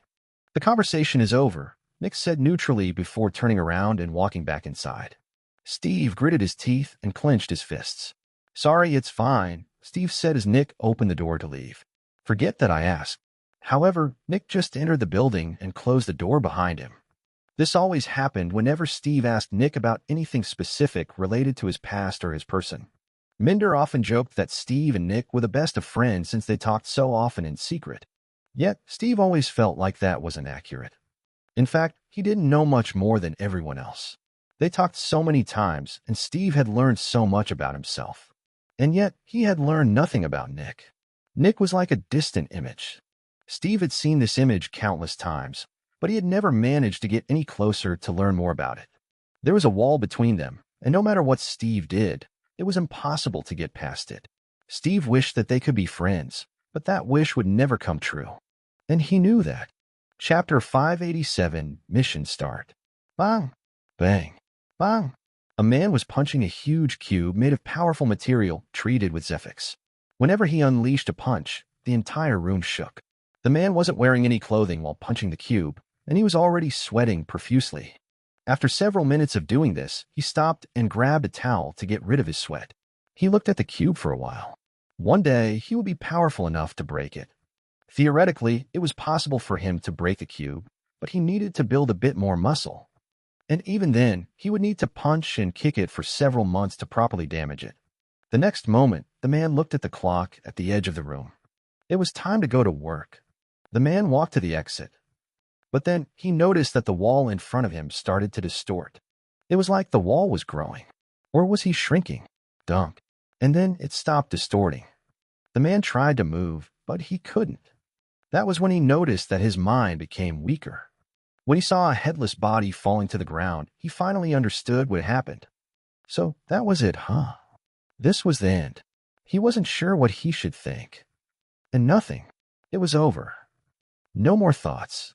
Nick bent down and stashed the head and body into a trash bag, which he then threw into his space bag. Nick looked into his space bag again and looked at the trash bags again to confirm their number. Yep, it's 3. The Elite Exploration Squad is complete, he thought. The Elite Exploration Squad of Vandalize was responsible for capturing the strongest Specters so that Vandalize could grow more powerful. Vandalize had a total of 7 experts, and the Elite Exploration Squad accounted for 3 of those. The leader of the Elite Exploration Squad, the newest trash bag inside Nick's space bag, was the only late expert of Vandalize. The other 2 members were early experts. That leaves the CZE and the 3 team leads. Nick turned into a cloud of mist again and vanished from the isolated room. Some seconds later, he materialized on top of a small building. Elite Exploration Squad eliminated. Nick spoke into his barrier. The other 3 members of the squad heard Nick, and they became more nervous. There was no way back anymore. Steve felt the pressure on his shoulders increasing. Yes, the 3 members of the elite exploration squad were minions, but they were living minions. That meant that they were still human, and that they only obeyed the Spectre due to manipulation. If these experts could think clearly, they would definitely refuse to work with the Spectre. Most likely, they had been forced into compliance by the chief Zephyx Extractor, having their minds permanently altered against their will. Sadly, this specific kind of manipulation couldn't be cured. Some manipulation techniques, like mind seals or hypnosis, could be broken by killing the Spectre, but this wasn't one of these techniques. From what Nick had guessed, the Spectre imprinted an unbreakable and eternal addiction in its minions. Breaking that addiction would result in a slow and painful death in over 90% of cases, and the few survivors also had a high likelihood of seeking revenge since they wouldn't perceive their addiction as problematic or wrong. Because of that, the minions had to die. Steve took a deep breath. But that didn't make it any easier. Good work, Steve answered. Get ready for Phase 3. Affirmative, Nick answered. Then, Steve looked at Cynthia and Minder. The 2 of them nodded at Steve with determination. Steve nodded back. Go, he shouted. Then Steve pulled out his 2 rapiers and jumped over the wall behind him. Cynthia pulled out her 2 guns and jumped after Steve. Minder pulled out his sniper rifle and looked over the wall. Steve and Cynthia fell towards the streets below, where the entrance to Vandalize was located. Bang, bang. Cynthia released 2 shots. Crack, crack. The 2 barriers of the people guarding the entrance exploded, but they didn't suffer any injuries. Cynthia had purposefully shot just a slight bit beside them. That would activate their barriers but not hit their bodies. The 2 guards were only Johns, and according to what Nick had reported, they were almost certainly not minions. Nick was quite sure that only peak veterans and higher were minions. After all, every additional minion increased the chance of being found out. Because of that, Vandalize would only show their true selves to their elites. Steve and Cynthia landed in front of the entrance. The next moment, several more people landed in front of the entrance. All of these people wore the uniforms of the city guard, and they quickly contained the 2 guards from Vandalize. While the city guard wouldn't enter the building, they would remain outside to contain the humans. The governor was under a lot of scrutiny, and they didn't want to appear like they were taking advantage of the situation. They would let Steve's squad handle all the killing and cleaning up inside the building. As long as no member of the city guard or any other manufacturer entered the building, no one could blame the governor. Several of the city guards immediately started to isolate the area, forcing every person far away from the building. Meanwhile, Steve and Cynthia entered the building. As soon as they entered, they saw several normal employees. Bang! Cynthia fired at a wall, and a green cloud exploded out of the wall, rapidly blanketing the entire floor. The people couldn't even decide on what to do before they lost control over their faculties and fell to the ground. The green cloud was a special gas which Aegis used to take normal people and newbies out of a fight without injuring them. Surprisingly, the gas seemed to be extremely good at spreading. It was almost like the individual particles inside the gas were rejecting each other, forcing the entire cloud to disperse faster and faster. Within 3 seconds, the gas already covered a radius of 50 meters around the building, and within 10 seconds, almost every room within the building came into contact with the gas. All the normal people lost consciousness. Naturally, all of this didn't pass without being noticed. And almost immediately, red lights appeared all over the building while loud sirens rang out. Moments after the alarms began to ring, several people wearing the uniforms of Vandalize came out of the city and ran towards the building. Nobody move, the leader of the city guards commanded. The leader of the city guards was a late specialist, and he could take Vandalize down on his own.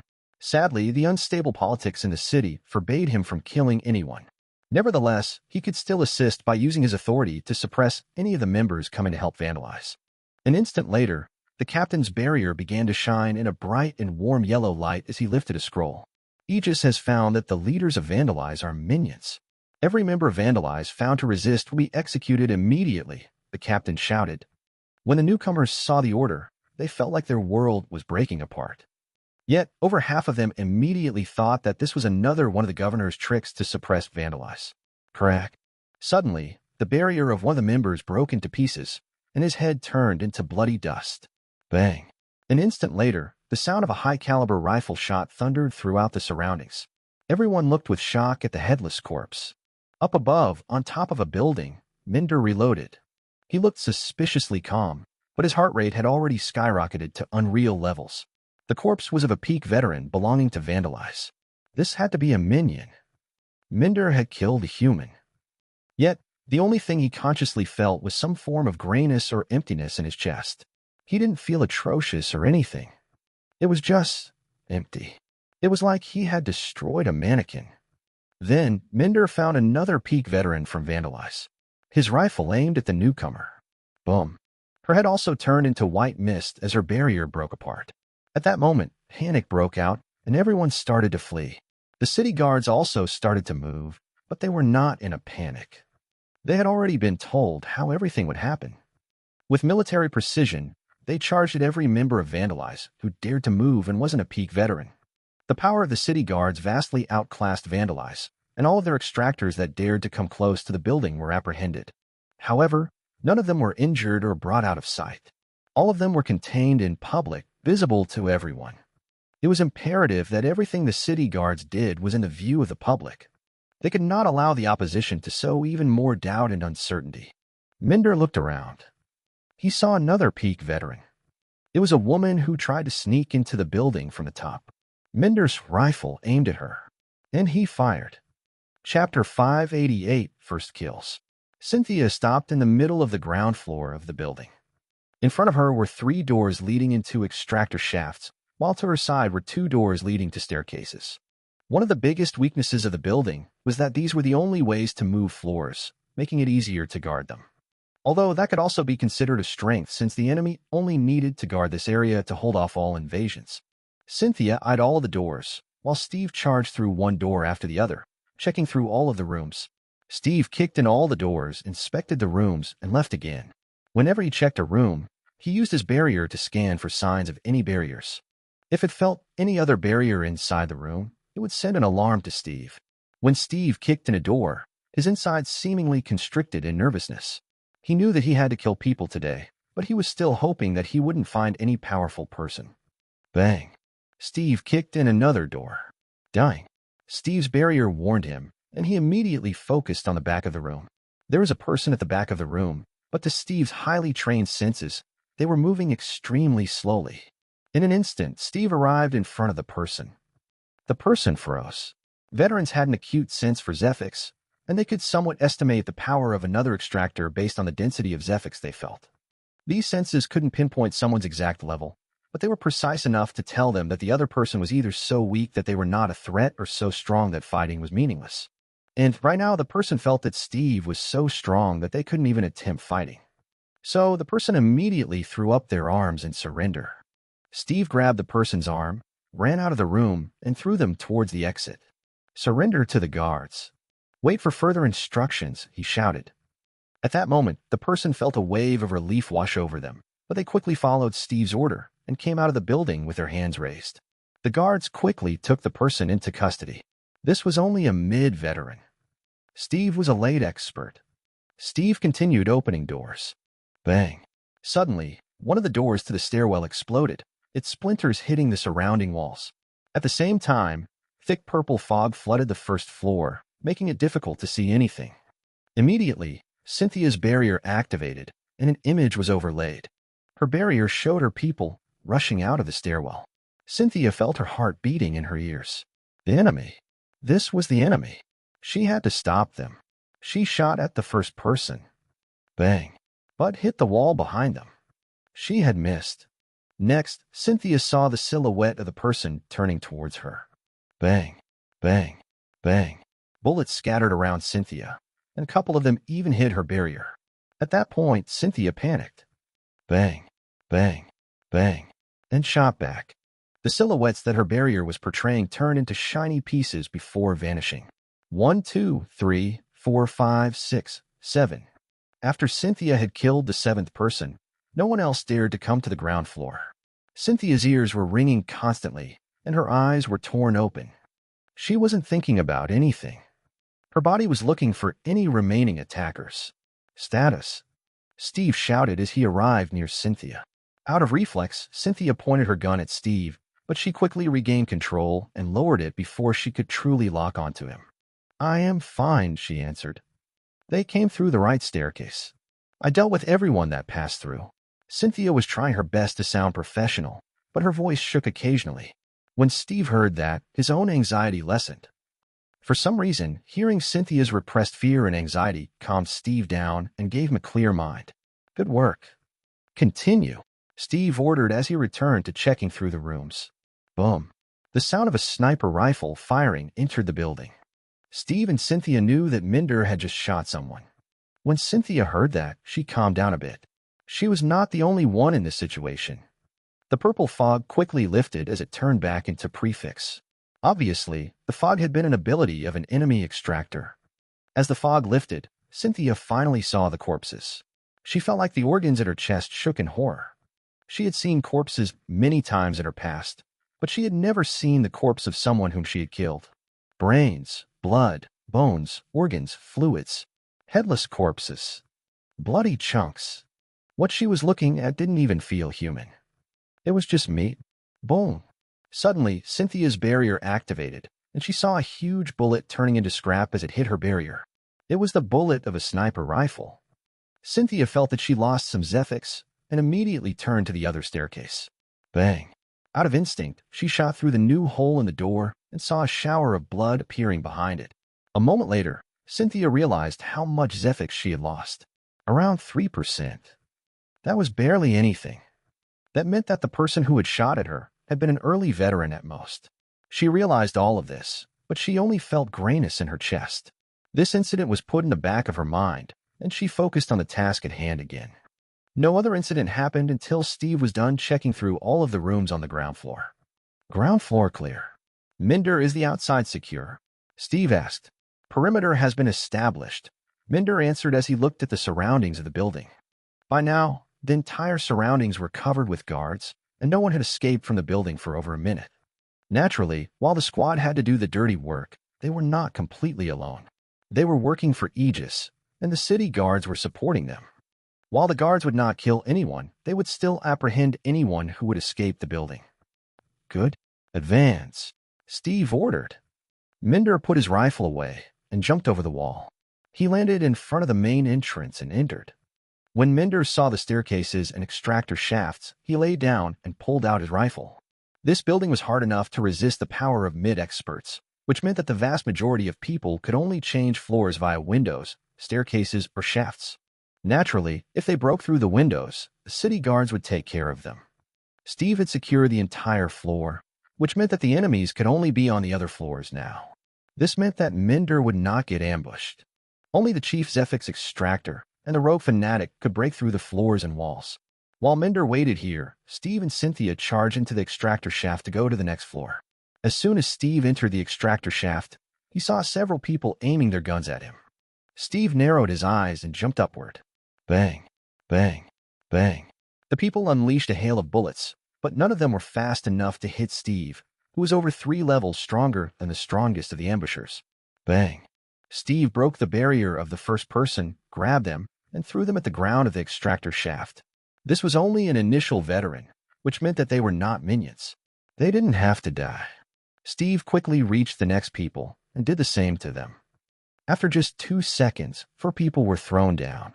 Bang, bang. While Steve was looking for any more enemies, he heard gunshots from below him. One of the veterans had somehow recovered some Zephyx and was shooting at someone outside the extractor shaft. Bang. And then their head exploded. When Steve saw that, his insides churned. They had attacked him, but since he didn't have the guts to kill them, he had just incapacitated them.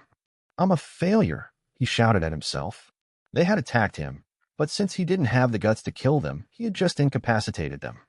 And because of that decision, they were attacking his teammate Cynthia, which forced her to kill them. It was his job to kill them. But due to his weakness and insecurity, he had put another life on Cynthia's conscience.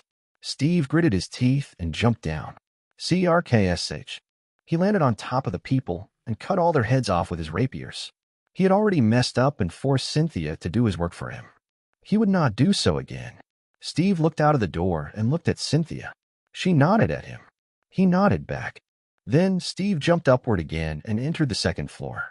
A moment later, Cynthia entered as well and joined him. As Minder kept watch over the staircase and shafts, he heard more shots. Cynthia and Steve were fighting on the other floors. Bang. And then the floor below him exploded, and his barrier activated. Chapter 589 Orders. Bang. Minder's barrier activated, and he was immediately thrown back as someone broke through the floor. As soon as the floor broke, Minder knew that it was either the Chief Zephyx Extractor or the Spectre.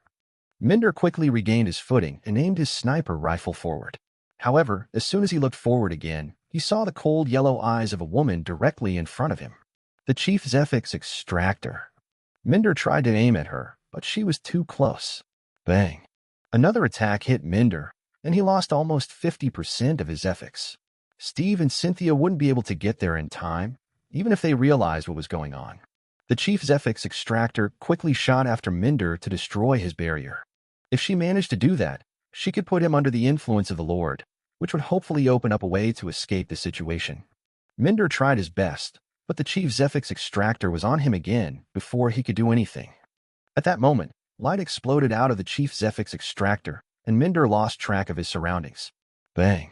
Minder was hit again and flew backward. He knew there wasn't much he could do, but he still tried to regain control over his body. He pulled his rifle up and aimed forward. Headless corpse. Minder's arms shook as his crosshair moved back and forth. But there was nothing to shoot at. The Chief Zephyx Extractor had turned into a headless corpse. Minder's hands jerked to the side, and the sniper rifle aimed at the person standing beside the headless corpse. Minder's arms shook more before he took a deep breath and lowered his rifle. Nick just nodded at him neutrally. Naturally, it hadn't been the Chief Zephyx Extractor who had released the light. It had been Nick who had been behind the Chief Zephyx Extractor. Nick wanted to make sure that Minder's perception wouldn't mess with his ability. Bang. Cynthia and Steve charged out of the extractor shaft and looked around. When they saw the corpse and Nick, they relaxed. Phase 3 complete, Nick said evenly. Phase 1 had been to kill the most powerful members who were not currently inside the building. Phase 2 had been the invasion and clearing of the first floor. Phase 3 had been to lure out the Chief Zephyx Extractor and to let Nick and Minder kill her. Nick had reported that the rogue Spectre was in the basement. The first logical thing the Chief Zephyx Extractor would do after realizing that they were under attack would be to go to the Spectre to see if it was still okay and to receive orders. After that, the Chief Zephyx Extractor would wait for a chance to attack since she couldn't just flee. The only way out was to manipulate Steve's squad and to let herself and the Spectre get suppressed and then released again outside the city. A lonely sniper in the middle of a big hall. Wasn't that the best target? Yet, that lonely sniper had only been bait. According to the plan, the Chief Zephyx Extractor would attack Minder. She was more powerful than him, but not powerful enough to destroy his entire barrier with one attack. As soon as Minder was pushed back, Nick would join the battle and attack the Chief Zephyx Extractor. Lastly, Minder would kill her from a distance with a devastating shot. Everything played out just as expected, except for the very last part. Phase 3 completed, Steve echoed. Then, he turned around and charged into the extractor shaft again with Cynthia. They still needed to clear the building. Minder went back to watching over the staircases, and Nick entered the hole the Chief Zephyx Extractor had created. Time passed. Over the next 30 minutes, people were continually thrown out of the windows of the building. All of the people were extractors and were strong enough to survive such a fall. Naturally, everyone who was thrown out of the building was also apprehended by the city guards. After 40 minutes, all the floors were cleared. Steve and Cynthia had found and eradicated all 3 team leads, who had all been initial experts. Minder had killed a couple more peak veterans, and the other 2 also dealt with a couple of them. There were only 2 peak veterans left, but the team didn't know where they were. It was possible that they were holed up in some containment units. While Steve and Cynthia were checking through the locker rooms of the containment units, they didn't enter any of them. These were Specters, and entering containment units without exactly knowing what a Spectre was about could end horribly. Analyzing all the Specters would happen when the battle was over, and the city took hold of the building. Eventually, the 3 of them gathered on the ground floor again. Phase 4 complete, Steve announced without activating his barrier. A moment later, Steve activated his barrier and sent a signal. Almost immediately, he received a signal from somewhere. It was from Nick, and the signal meant that nothing had changed. Naturally, Nick was tasked to guard the entrance to the rogue fanatic.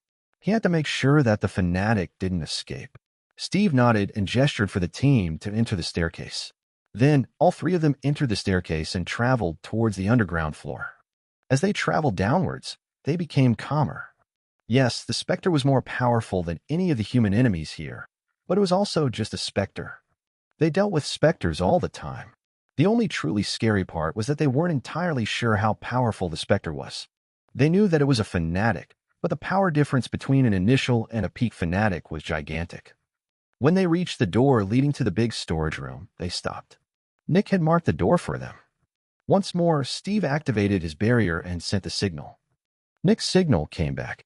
Feeling Nick's signal helped Steve calm down again. Then Steve opened the door. Minder and Cynthia stayed behind Steve and kept their weapons ready. Yet, as soon as the door opened, Steve noticed something. It was Nick. But he wasn't alone. There was also a small ball with 6 wings hovering beside him. Immediately, everyone knew what this meant. Nick, report, Steve ordered aggressively as everyone aimed at the Spectre. According to the plan, Nick was supposed to stay hidden and check if anyone left the room.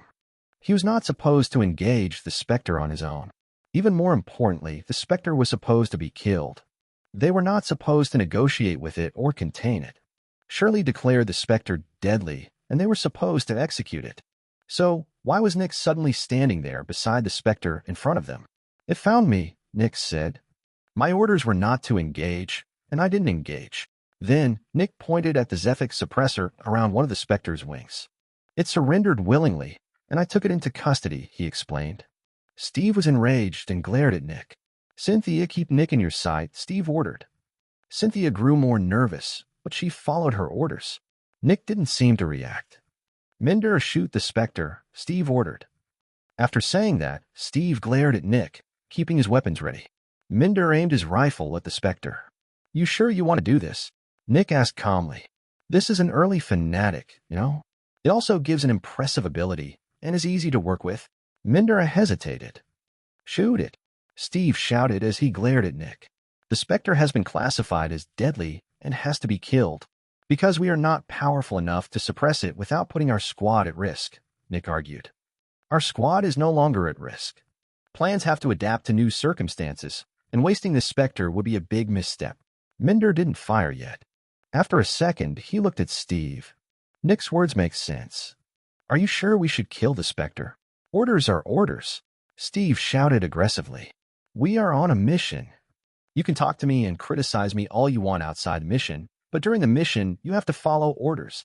Minder looked at Nick. His gaze was uncertain. All of this felt way too risky. Follow your orders, Steve shouted at Minder. You do it, Minder answered.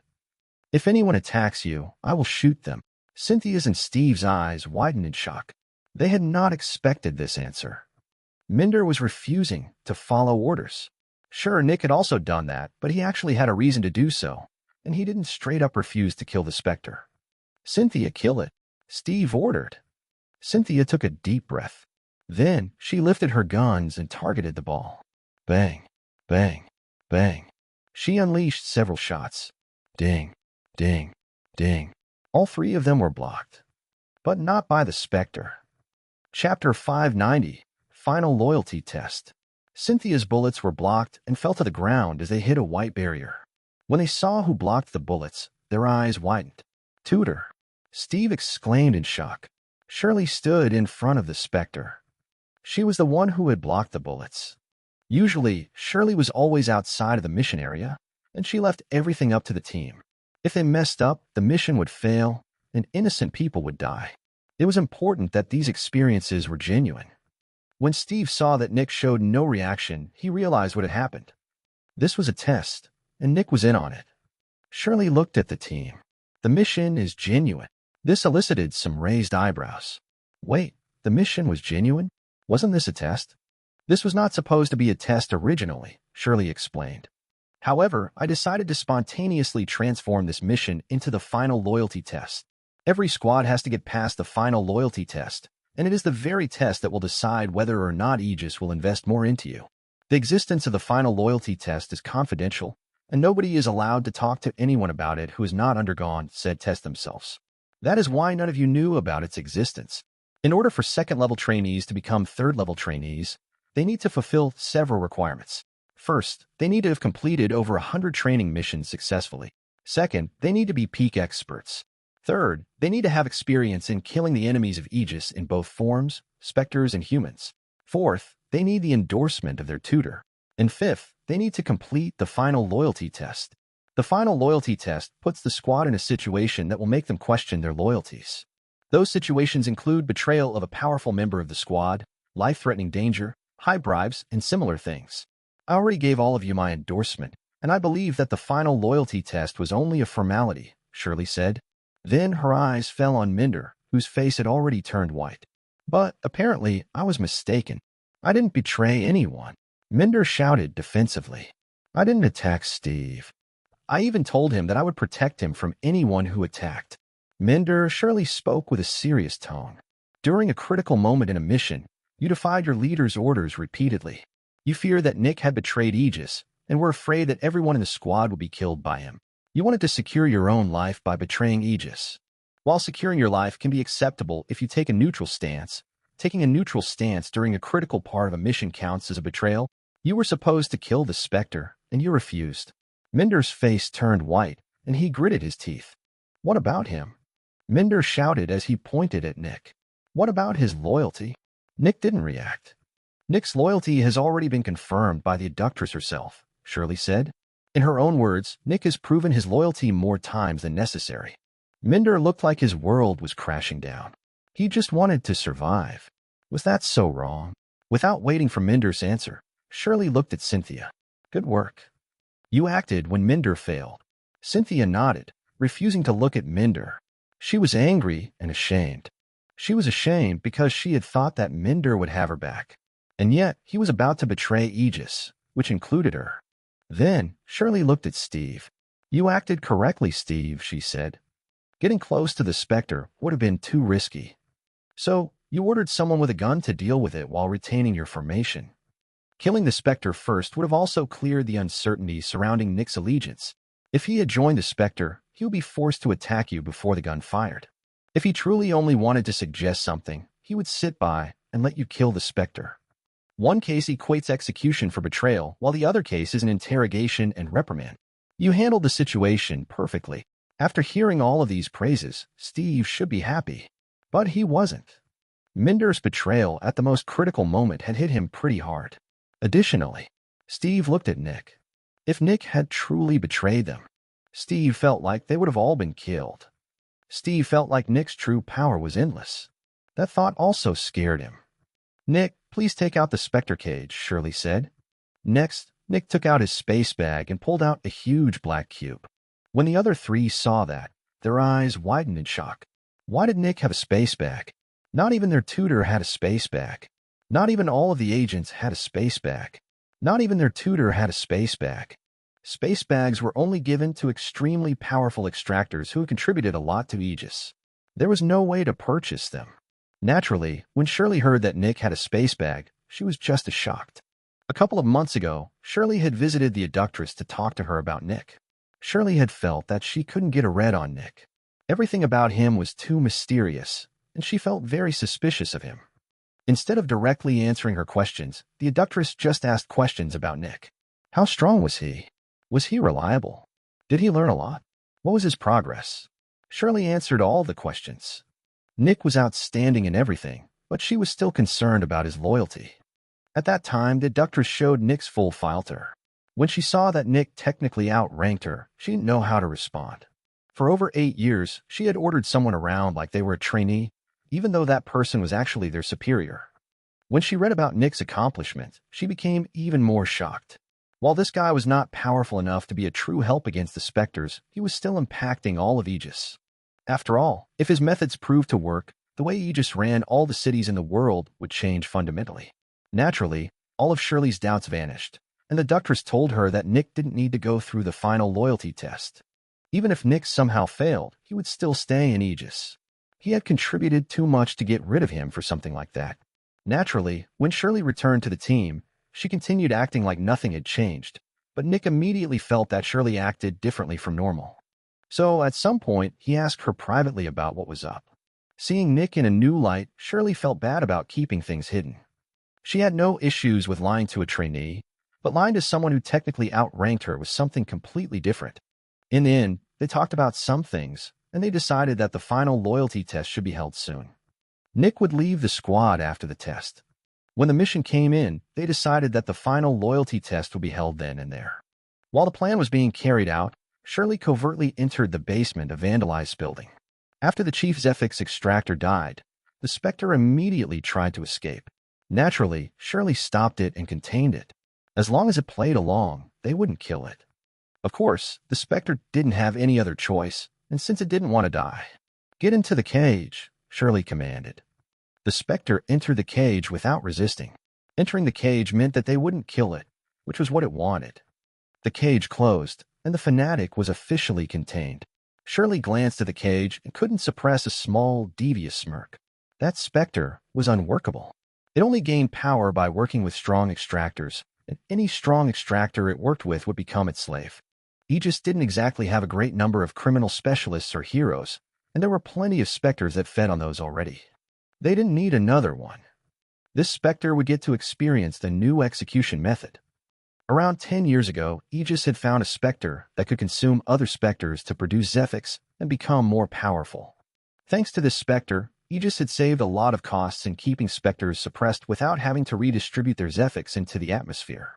Naturally, that new Spectre was the Crimson Sea. Sure enough, the Crimson Sea's unique attributes made it very valuable to Aegis. The only bad thing was that it took up a lot of space. Keeping it in a small cube deactivated all of its abilities, which was bad in this case.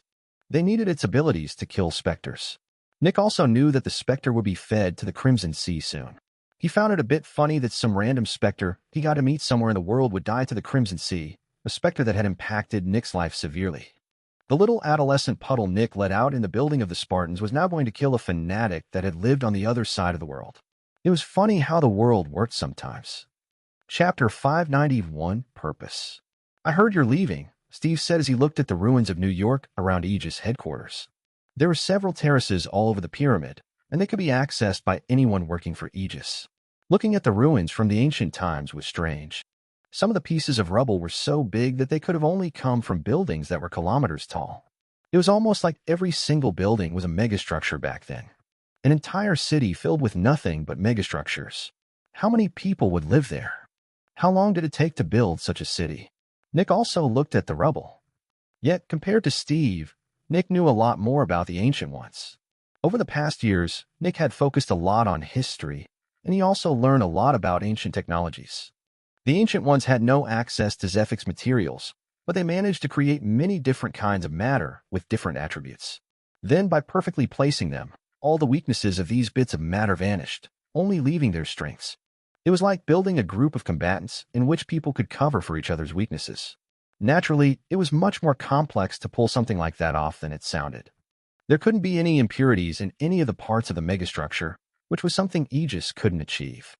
Impurities were not that important for Aegis since Zephyx materials were many times more durable and flexible than any normal bit of matter. The ancient ones must have been unimaginably advanced in terms of technology. Steve just kept looking at Nick, who wasn't answering. Was Nick distracted by something? "Sorry," Nick said absent-mindedly. "I was thinking about something." "Yes, I'm leaving," Steve sighed. "So that only leaves me and Cynthia." Nick nodded.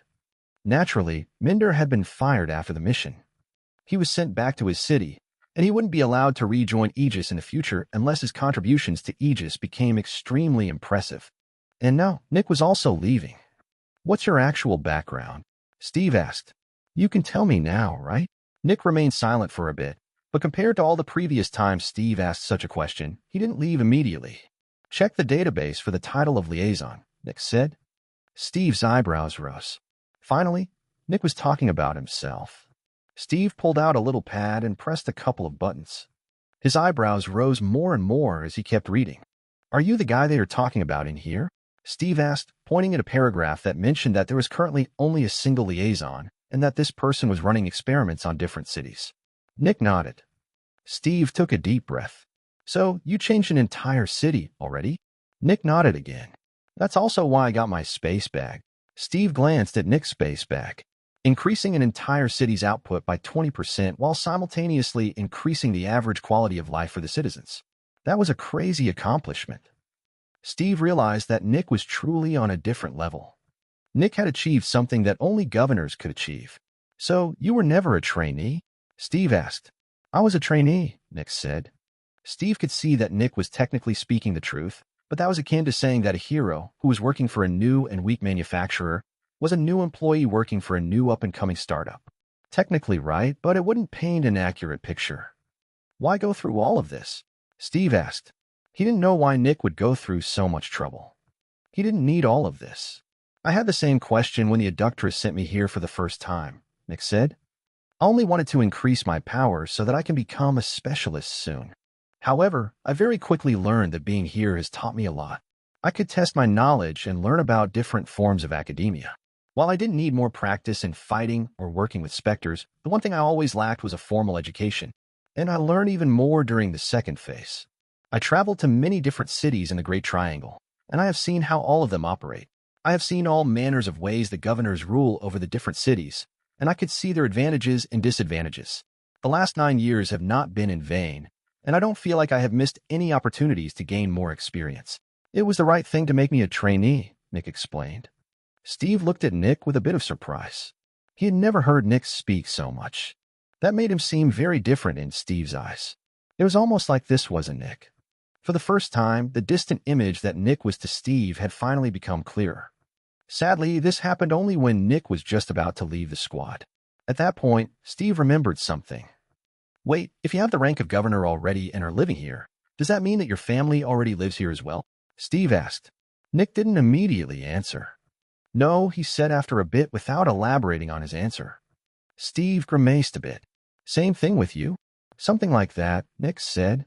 Naturally, the matter of family was not easy for any trainee. Steve had seen his family only once within the last 12 years. Yet, that wasn't as bad as it sounded. The matter of family for these elite progenies was complex. Many of them had been brought up with the expectation of reciprocity drilled into them. Ever since they were small children, they had heard that they needed to perform exceptionally so that the entire family would benefit. This made the relationship with their family feel very transactional. Different trainees dealt with these expectations differently. As for Steve, he was not sure anymore what to do, and he had told Nick about that. He felt indebted to his family for investing so much in him and giving him his opportunity, but he felt no love for them. He did not look forward to seeing them. He only wanted to get them into Aegis headquarters so that he didn't need to feel indebted anymore. Naturally, Nick didn't have these issues. After all, he didn't have a family. Two silhouettes of a man and woman shot through Nick's mind. Nick thought about his parents from time to time. He had no idea who they had been, and he would most likely never find out. Whenever the Null killed anything, all records of the event were expunged. The less the people knew about the Null, the better. More importantly, he didn't want to find out. By knowing more about his past, Nick might regain his memories from before he was 10, which would also bring back the memories of the fateful day, which would mean he remembered what the Null looked like. Knowing what the Null looked like was probably just as dangerous as saying the sentence. What will you do now? Steve asked. Nick kept looking at the ruins. Advance and quickly get through the consumption. Steve sighed. Right, we can already think about that. It's closer than I thought. Don't waste your opportunity, Nick said. I won't, Steve said. While I am certain that I can get past it, I know that my result will be, at best, above average. What level are you aiming at? Nick asked. I want a mid-elder, Steve said. Nick furrowed his brows. I know, Steve added. It's my goal. I know I need a lot more mental fortitude and strength. Nick looked at Steve. You have to change drastically if you want to survive a mid-elder. Steve furrowed his brows. I know I need more mental fortitude, but you act like it's impossible for me. It might as well be, Nick said, eliciting an annoyed frown from Steve. You are missing something fundamental. And what's that? Steve asked. A purpose, Nick said. Steve raised an eyebrow. A purpose. A purpose that drives you to survive and become stronger, Nick said. Your current purpose is to repay the debt to your family and to look where things are headed. You are not becoming stronger for a loved one, and you are not filled with ambition. You are mostly just coasting along to see how things turn out. Only try a mid-elder if you know exactly why you are risking your life. There is a reason why 50% of all extractors die when they attempt the consumption. Steve became more annoyed, and he wanted to argue with Nick. However, Nick just turned around and walked back into the building. Don't kill yourself because of your stupid pride, Nick said before entering the building. Steve became frustrated and looked away from the building. Minutes passed. A purpose. Didn't he have a purpose? Did Nick have a purpose? Chapter 592, Peak Expert. The next day, Nick officially left the squad. They had spent 8 years together, and Nick left just like that. He didn't even say goodbye to anyone. Steve and Cynthia felt a bit regretful. It didn't feel good to lose contact with somebody they had been in contact with for so long, so suddenly. They had gone through many dangers together, and they had grown up together. Yet, there had always been this wall between them and Nick. The other three had felt pretty close, but Nick had always been isolated from them. But that was it. It was over. Just like that, Nick was gone from their lives. Steve's and Cynthia's squad merged with another one that only had 2. Usually, deaths were common among the squads, and there were plenty of trainees searching for new squads. Cynthia hadn't been certain why so many people died during the missions. Sure, their squad had been in a couple of dangerous situations, but things had never appeared uncontrollable. Even during their latest mission against Vandalize, they hadn't been in true danger. Yet, during their last couple of years as Level 2 trainees, they would see 2 people of their squad die to unforeseen circumstances. Additionally, missions in general seemed to become much more dangerous. Your missions are becoming more dangerous, Shirley told Cynthia 2 years after Nick left the squad. You're getting the same kind of missions as you have received previously. Cynthia almost couldn't believe that. There were many more ambushes and traps. Additionally, the enemies often were more numerous than expected, and they also often showed abilities that they hadn't expected. There were far more surprises in these missions, and a surprise during a mission was almost never a good thing. The missions are not different, Steve told Cynthia another year later when she mentioned this topic again. Can you see what's happening? Cynthia asked with annoyance. We lost Charlie yesterday, and we didn't even have a chance of saving him. Such hopeless situations just started occurring 3 years ago. Yes, Steve answered. And what happened 3 years ago? What changed? Cynthia was reminded of Minder and Nick. Minder and Nick left. There you go, Steve said. Cynthia furrowed her brows. Are you saying that our new teammates are that much worse than Nick and Minder? No, Steve said. Hamill is even better than Minder. Charlie was a very good scout as well, but he wasn't Nick, Steve added. I didn't want to tell you since I thought you would one day realize yourself. Cynthia, our new missions are not harder than our old ones. The difference is just that we are finally carrying our own asses. Cynthia frowned. Are you seriously suggesting that Nick was carrying us for 8 years? Steve sighed, and then he nodded. Took me a long while to accept it, but that's exactly it, Steve said. Almost every unwelcome surprise in the missions is a result of a lack of information. This sounds obvious, but the only reason why things are unexpected is because they were not expected. Charlie was a great scout, but sometimes he was found out, warning the enemy. Sometimes he couldn't travel deep enough behind enemy lines to witness their true power. Sometimes he couldn't tell what a Spectre could do exactly since he is not an expert in spectology. And most importantly, I couldn't tell Charlie to assassinate the most powerful enemy every time. Almost every time we were on a mission with Nick, I told him to assassinate the most powerful enemy, and he always delivered. Our fights never included the most powerful enemy. Now they do. Cynthia couldn't answer for a long time. It took her a while to come to terms with that revelation. Their new teammates were definitely not bad. Whenever she looked at any of her 3 teammates, she didn't look down on anyone. All of them seemed to be just as outstanding as her, and they could do things that she couldn't do. And yet, the missions were still extremely dangerous. Realizing this gave Cynthia's confidence a heavy hit. She had thought that everyone in their squad had been just as outstanding, and that they had all been on the same level. But that hadn't been the case. Luckily, their powers had already reached levels that reduced the dangers of the missions a lot. Without Nick, they might have already died in the first 8 years.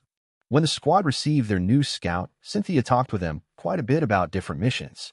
You're exaggerating, the new scout said, a woman with long gray hair. A late expert scout can't sneak up on a fanatic and watch them without being found out. Yet, whenever Cynthia mentioned something Nick had done in the past, she got harsh pushback from the new scout, who was saying that Cynthia was exaggerating and telling lies. And worst of all, Cynthia kind of had to agree with the newest scout. Right? How was that possible? How did Nick actually do that? Cynthia couldn't find an answer. 4 years after Nick left, the squad was dissolved. Everyone had become peak experts, and they had gained enough experience. For the foreseeable future, they would have to work towards their consumption and their eventual ascension to becoming specialists. Of course, Nick had already been in that process for 4 years. Ever since Nick had left the squad, he had stayed in Aegis headquarters. He was working with Specters to advance in level, and when he was not doing that, he went to the big central library to learn more about the different cities' economics, history, math, and so on. Another thing Nick did during these 4 years was practice Zephyx manipulation. The more powerful an extractor became, the more important Zephyx manipulation became. Extractors got access to more Zephyx, which meant that the refinement process of Zephyx manipulation no longer required as much time. Focusing on Zephyx manipulation would not pay off in the near future since there was so much to learn, but in the long term, it would definitely pay off. As Nick stayed in Aegis headquarters, he was barely noticed by anyone. Sometimes people noticed him, but no one knew who Nick was. No one knew his name, and no one knew what he was doing here. He was just a guy who walked from containment units to the library to the training halls and then back to the containment units. All day, every day. 4 years passed, and Nick finally became a peak expert. Nick had reached the age of 49, which was incomparably young for a peak expert. Even the most talented trainees from the most elite families became peak experts between the ages of 55 and 60. However, the youngest person who had ever become an initial specialist was already 65 years of age, and they had not been very powerful. The reason was the consumption. Technically, the consumption didn't take a long time. Theoretically, one could go through it at any time, and it would take a couple of weeks at most. Yet, nobody attempted the consumption easily. After all, one only had a single chance in their entire life, and the level of success in the consumption would shape someone's entire future. One could use a peak adult for the consumption, and one would survive with 99% certainty. Yet, that person would never become a hero in their life. The success of the consumption determined many things. The speed of an extractor's Zephyx absorption, how much they could absorb, how much Zephyx they could store, and how talented they were in Zephyx manipulation. If one performed the consumption with a peak adult, one would need almost a century to become an early specialist from being an initial specialist. With only 300 years of maximum longevity, such a person would never become a hero. In general, only older people who had already given up their dreams of reaching for the stars would choose a peak adult. Most people used initial elders. Advancing a level would still take 50 years, but at least they would become peak specialists in their lifetimes. That was the next best thing after becoming a hero. However, only around 50% of the people who attempted the consumption with an initial elder survived. The most talented ones tried early elders, and if they succeeded, they would be able to advance within 30 years. As long as they were not already pretty old when they became initial specialists, they would become peak specialists before they were 200 years old, giving them an entire century to become heroes. However, this was extremely dangerous. Only the most talented people attempted this, and only 30% managed to survive. There were also reports of people attempting the consumption with a mid-elder, but that almost never happened. Someone that succeeded in this only existed in one of 50 cities. People who managed to get through this will be viewed as future protectors by Aegis. As for late elders, someone that managed to get through that only came about once in several decades in the entire world. Peak elders? According to the records, no one had ever succeeded. Yet, if someone had succeeded, it could have only been the champion of light, and Nick hoped that he could join him. The champion had given Nick the last name of Dusk. If Nick wanted to live up to this name, and if he wanted to redeem himself, he had to, at least, reach the level of the current son of humanity, the champion of light. Chapter 593, Mental Fortitude. Some of Nick's flesh fell to the ground. Yet, he only kept looking forward with an intense gaze. In front of him stood the adductress, carrying a knife. Just now, she had cut off part of Nick's chest. The adductress looked deep into Nick's eyes with coldness. "Give up," she ordered. No, Nick spoke coldly. The adductress knife plunged into Nick's ribcage, breaking through his sternum. Such a wound would be fatal for a normal person. Consuming a peak elder is too risky, the adductress spoke. Even a late elder is already too dangerous.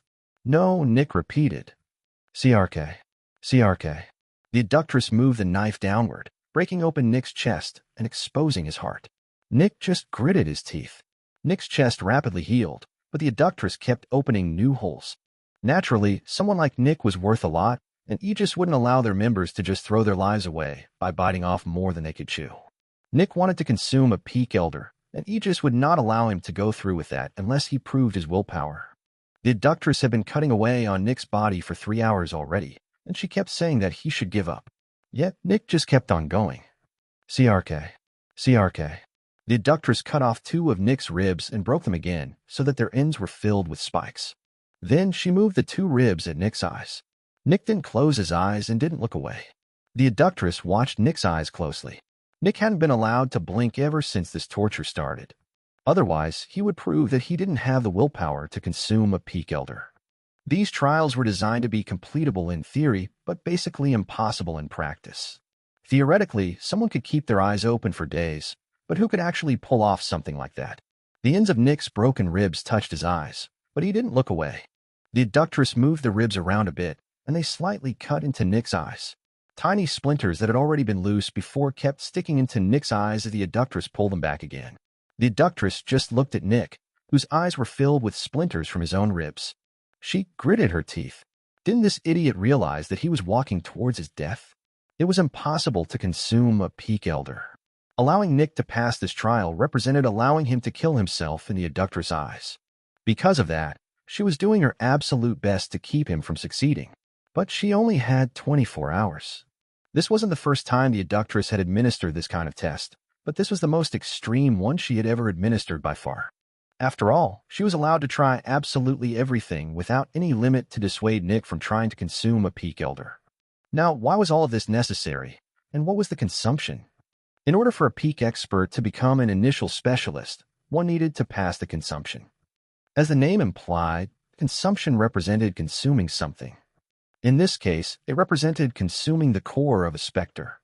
When a human consumed the core of a specter, their mind would fuse with the specter. Their 2 essences would combine, and the 2 souls would clash with each other.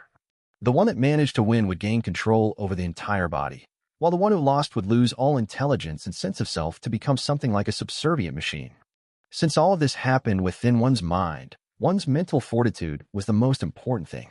The 2 wills would clash against each other, and their willpowers would weaken the enemy. For humans, the resources they used was their willpower, while for specters, the resources they used was their Zephyx. Why was it different? Because a specter's willpower was perfect. Specters did not fear pain, imprisonment, weariness, hunger, exhaustion, or suffering. The only thing they feared was death, and they knew that losing in this battle represented death. Therefore, the specters would continue fighting until their very existence stopped working. This was akin to a human that kept fighting until all of their muscles tore apart and all of their bones broke. A specter's willpower in this kind of fight could not be matched by a human, simply due to the fact that they were not human. Therefore, in a one-on-one fight, the specter would win 100% of every single match. It was like a normal person trying to work longer without breaks than a machine, and they were not allowed to slow down at any moment. So, the only thing the humans could do was to consume weaker specters. This created an imbalance in mental powers.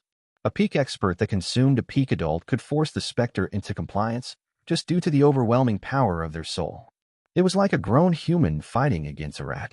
One slight weight shift onto the rat would make it feel like a humongous mountain was trying to crush it. That would cause the specter's Zephyx to burn away at insane rates.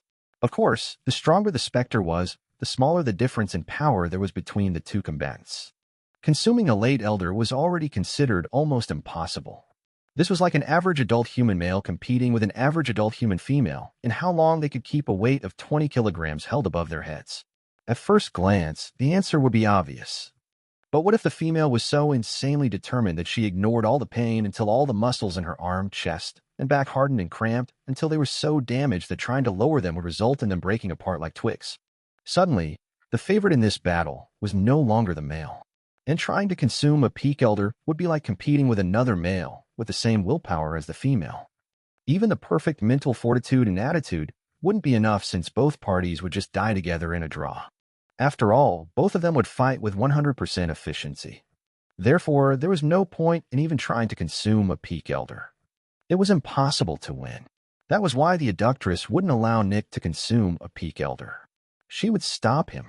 Over the next hours, she committed the most horrible acts she could imagine on Nick.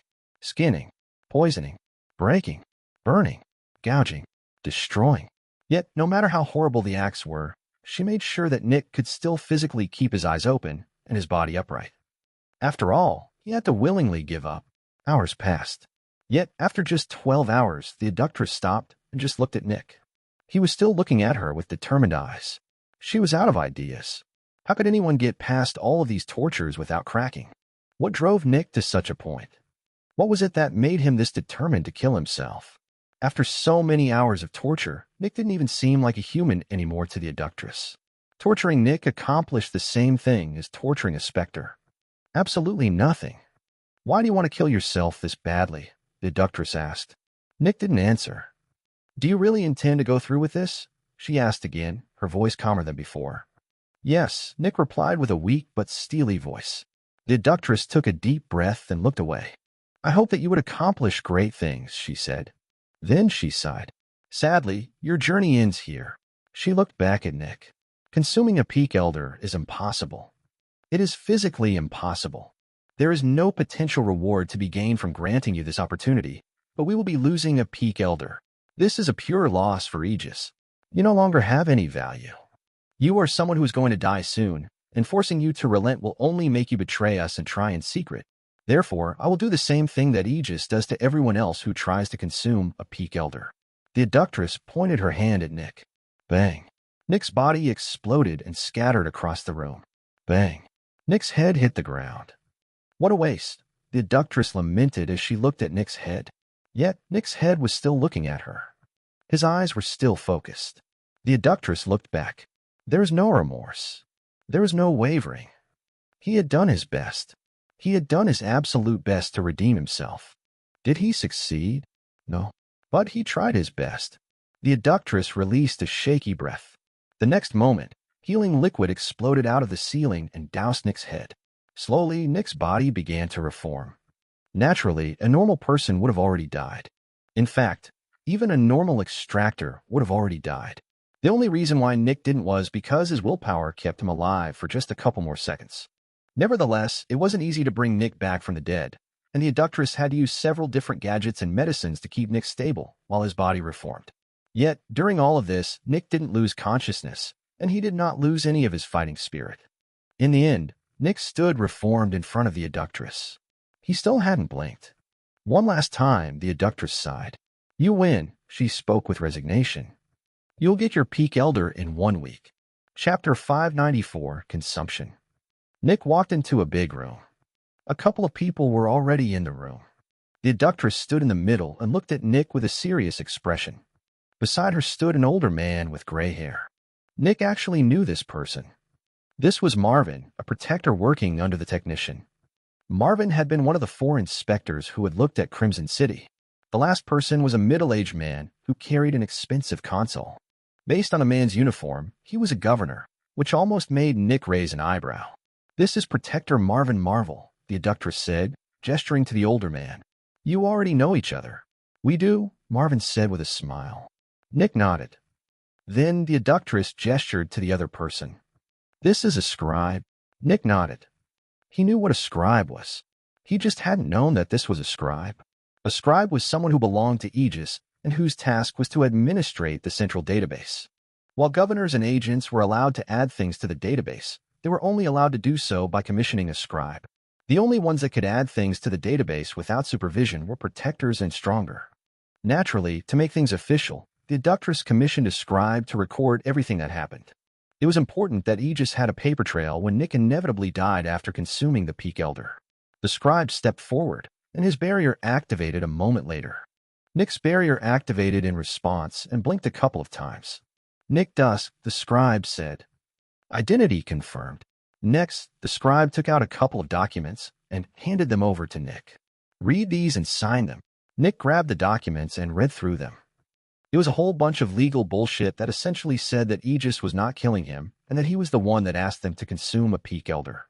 Nick signed everything without complaint. Finally, he handed the documents back, and the scribe moved all of them through his barrier, scanning them. The scribe looked at the abductress and nodded.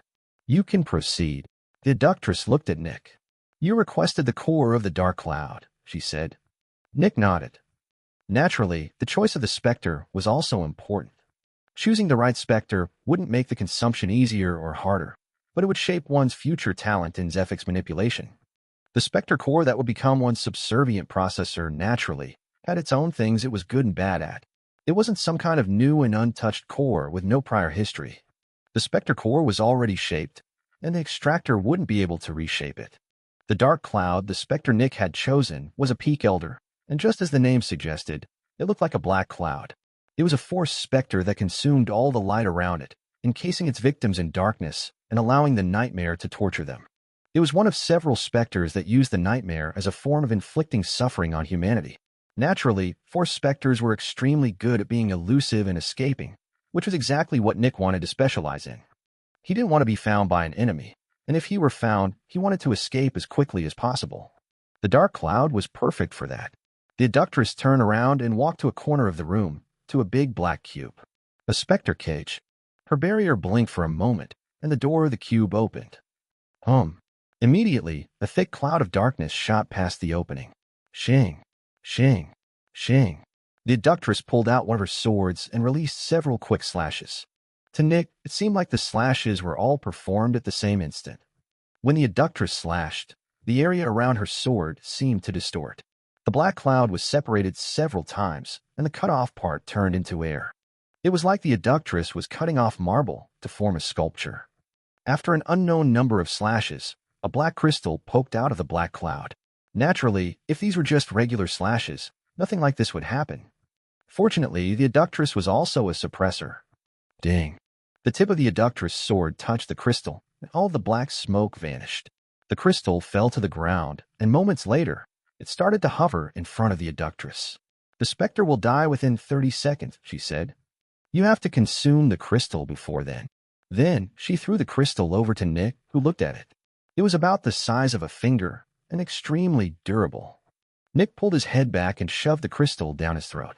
Swallowing wasn't easy, but he could deal with something like that. As soon as the specter core entered Nick's neck, it suddenly started to get attracted by something in Nick's throat and stopped. A moment later, Nick felt the specter core moving toward the front of his throat. Ding. Then, Nick's Zephyx synchronizer and the specter core touched.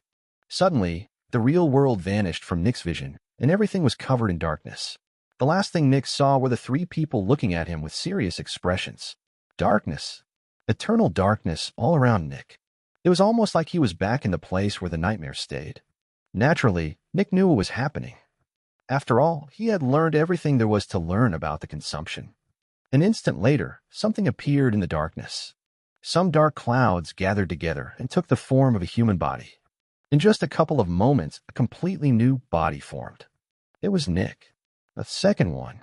The second Nick looked identical to the first, with one exception. Its eyes looked gray and dead. Nick had a similar expression, but there was still humanity visible in his eyes.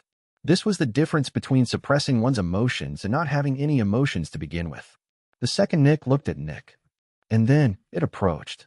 Nick also stepped forward. After some time, the two of them reached each other. Both of them extended their arms. Their palms met. They pushed. That was it. This was what it meant to go toe-on-toe with a specter in a battle of wills. The images Nick was seeing were just reflections of how his mind and the specter's mind interacted. The specter core and the Zephyx synchronizer were already fighting each other. Nick was focusing with everything he had, pushing against the specter. The specter was doing the same thing. Time passed. They both kept pushing. More time passed. They kept pushing. It was more difficult for Nick to keep his focus. More time passed. Nick had the urge to lose consciousness. More time passed. Nick felt like he could only keep himself conscious by forcing himself. Yet, when he looked at the copy in front of him, he saw no difference. There was no exhaustion. There was no panic. There was no struggle. It was dead. It was just as dead as when it had appeared. Nick kept pushing. More time passed. Pain was coursing through Nick's body. He felt like something inside of his head was breaking. His head was killing him, and he felt like his eyes were moving back into his head without his control. He kept forcing his eyes forward, but he was fighting a losing battle. On the other side, his copy just kept pushing. CRK. Nick stabilized himself immediately after his hands were pushed back a slight bit. Just now, he had lost his focus for just 1 millisecond, and in that millisecond, his hands had been pushed back just the slightest bit. The distance they had been pushed back was almost unnoticeable. And yet, it was different from before. The front lines had moved. Nick continued holding against the Spectre in his new position. However, no matter what he did, his new position would forever be behind the starting position. Under normal circumstances, in these kinds of battles, one only needed to keep pushing and wait for the enemy to make a mistake. But that was exactly what wouldn't happen here. The Specters were perfect. They did not make mistakes. They never made mistakes. They never relented. They never gave up. The two of them kept pushing. Meanwhile, the scribe was looking at an unconscious Nick. For weeks had already passed. Nick had been in a battle with the Dark Cloud for 4 weeks. That was already more than the scribe had anticipated. Most consumptions ended within a day or a couple of days. When someone was consuming a mid-elder, the fight might drag on for over a week. Reports about a consumption of a late elder stated that the fighting could continue for up to 4 weeks. The fact that Nick was fighting a peak elder after 4 weeks meant that he would have definitely succeeded against a late elder. This was somebody who had the talent to become a peak protector, or maybe even a shield. Sadly, Nick was too ambitious to continue living. Chapter 595, Backup Plan. More time passed. Nick kept pushing. By now, the Abductress had joined the room and watched Nick just like the scribe. They were entering unprecedented territory. The most anyone had ever managed to survive against a peak elder was 6 weeks. That was the record. And today, Nick cracked that record. The Abductress needed to make sure that no accidents would occur. Nick just kept pushing against his copy. It looked like nothing had changed within the last 6 weeks. Except for one thing. Nick's hands had been pushed back by 3 centimeters. That was not a lot, but these 3 centimeters were impossible to get back. Nick's hands hadn't been able to push forward for even a micrometer for the past 6 weeks. The Spectre was perfect. There were no mistakes. There were no openings. It was flawless. Nick had believed that he could win against the Spectre. However, the last 6 weeks proved one thing. He was focused to an unreasonable and supernatural degree, but he was not flawless. He was not perfect. Otherwise, he wouldn't have been pushed back by 3 centimeters.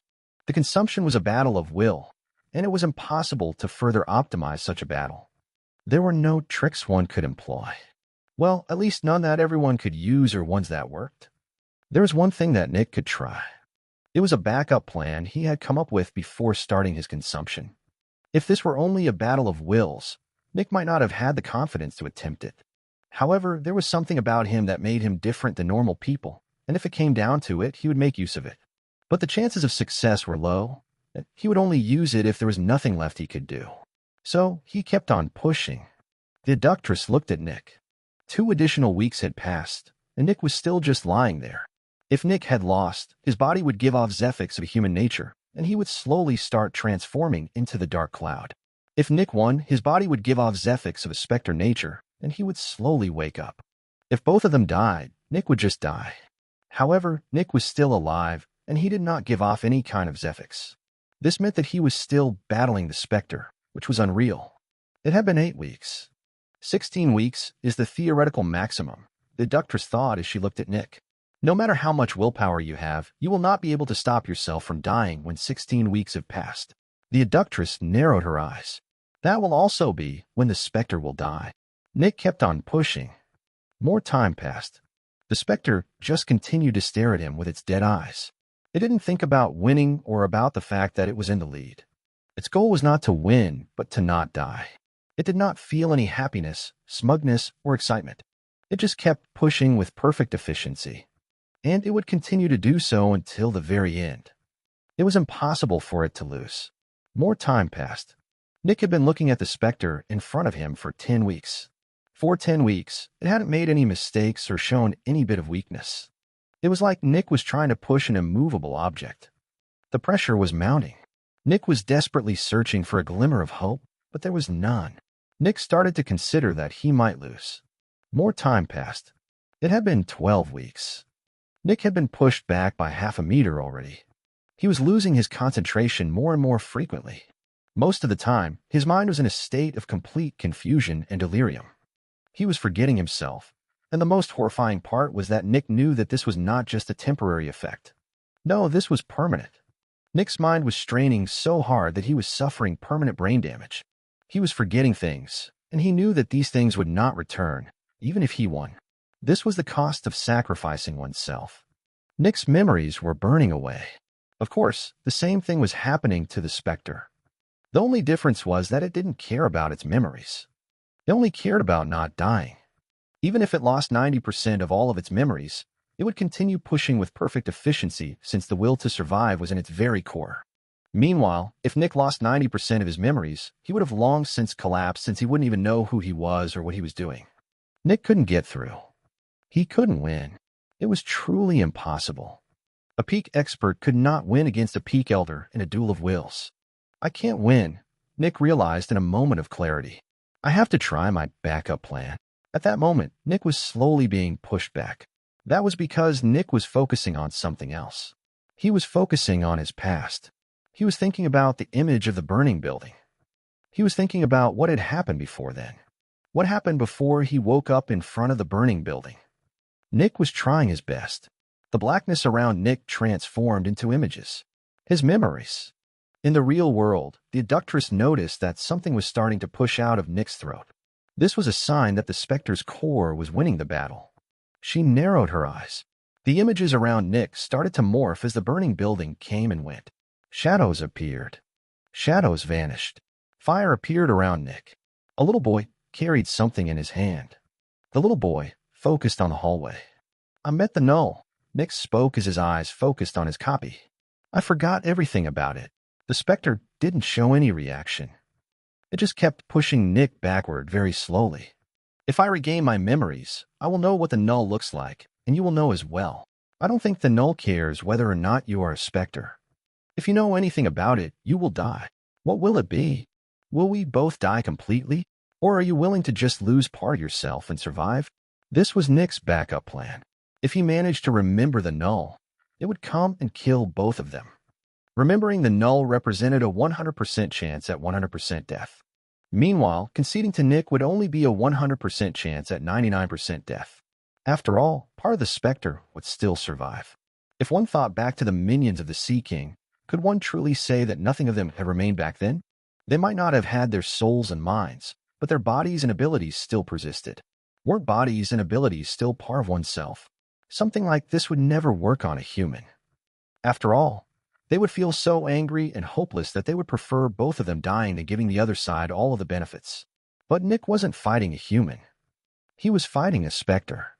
And Specters were very different. The images were distorting more and more. The inside of the house seemed to change. Nick felt like something inside the house was moving. There was something else inside the house. That could have only been the null. Nick's eyes were narrowed and focused on his copy in front of him. Time is ticking. What's your choice? Nick asked. The Spectre did not show any reaction. It just kept pushing. You will die if you continue, Nick shouted. I've already shown you my willpower. You think I wouldn't go through with committing suicide if that means ending your existence as well? In the end, I'm also just human, and I would much rather kill us both than let you continue living. The Spectre looked at Nick. Nick knew for a fact that the Spectre understood him. They were not communicating via words. They were communicating via concepts and thoughts. Everything that Nick had said registered in the Spectre's mind. He was sure of it. Yet it showed no reaction. None. It just kept pushing Nick backward. Nick became nervous. It wasn't giving up. It wasn't stopping. Fine, Nick shouted. Then he focused on his past with all of his power. The images surrounding him became clearer. Nick felt like he was back inside the house. He could feel it. There was something foreign inside the house. Something that shouldn't exist. The little child turned its head toward a hallway. It knew that the thing would come from there. The child waited. And then, bang. The images broke into pieces around Nick, and his eyes widened. He quickly tried to resummon the images. They reappeared, and he found himself inside the house again. Bang. The images exploded again. He tried again. Bang. Nick's eyes opened widely in horror. I can't remember. It's impossible. No matter how hard I try, I can't remember the null. Everything always breaks apart before it appears. Nick looked with horror at the Spectre in front of him, which just looked back with a neutral expression. Yes, Nick had been right. One option was a 100% chance of 100% death, while the other was a 100% chance of 99% death. A Spectre would choose the second one. Yet, Nick based his hypothesis on a faulty foundation. In truth, the first option was not a 100% chance of 100% death. It was actually a 90% chance of a 100% chance of 100% death. After all, there was a chance that Nick might not be able to remember. The Spectre had seen that, and had found these odds to be more in its favor than the other one. Chapter 596, The End. Nick's backup plan had failed. He couldn't intimidate the Spectre into conceding, and he also couldn't pull through with his threat. Nick's mind became more and more chaotic as he tried to find a way out of this. Plans upon plans formed in his mind, but nothing would work. This was a direct battle. This was a human against a Spectre. A Zephyx synchronizer against the Spectre core. There was no kind of scheme that could be pulled off in such a straightforward fight. The one with a weaker will would lose. And that was Nick. Nick would lose because he was human. There was nothing he could do about it. He kept pushing back, but nothing changed. The Spectre just kept pushing emotionlessly. What do I do? Nick thought in panic. What can I do? There's nothing I can do, but there has to be a way. There has to be a way out. Nick continued trying to come up with a plan, but none of his plans would change anything. Time passed. Nick fell into a state of delirium more and more frequently, and he was being pushed back. By now, he had been pushed back by 5 meters. 5 more meters, and he would hit the wall of his mind. That represented death. There was nothing. There was nothing he could do. Nick's mind just kept running in circles, creating the same plan hundreds of times before throwing it away. And then, finally, he calmed down. It's over, he thought. It's truly over. Scenes of Nick's past materialized in the black world. Him waking up in the outer city before walking to the Dregs. His horrible life in the Dregs. His meeting with Albert. Meeting Winter. Creating Dark Dream. Horror. There was this other boy Nick had killed, but he couldn't remember his name or why he had killed him. These memories had already been burned away permanently. Jenny. That other colleague. Nick didn't remember what happened to him. Wasn't there also something about some small manufacturer? Wasn't that related to Winter's family? Nick had had many employees, but he could only remember a couple of them.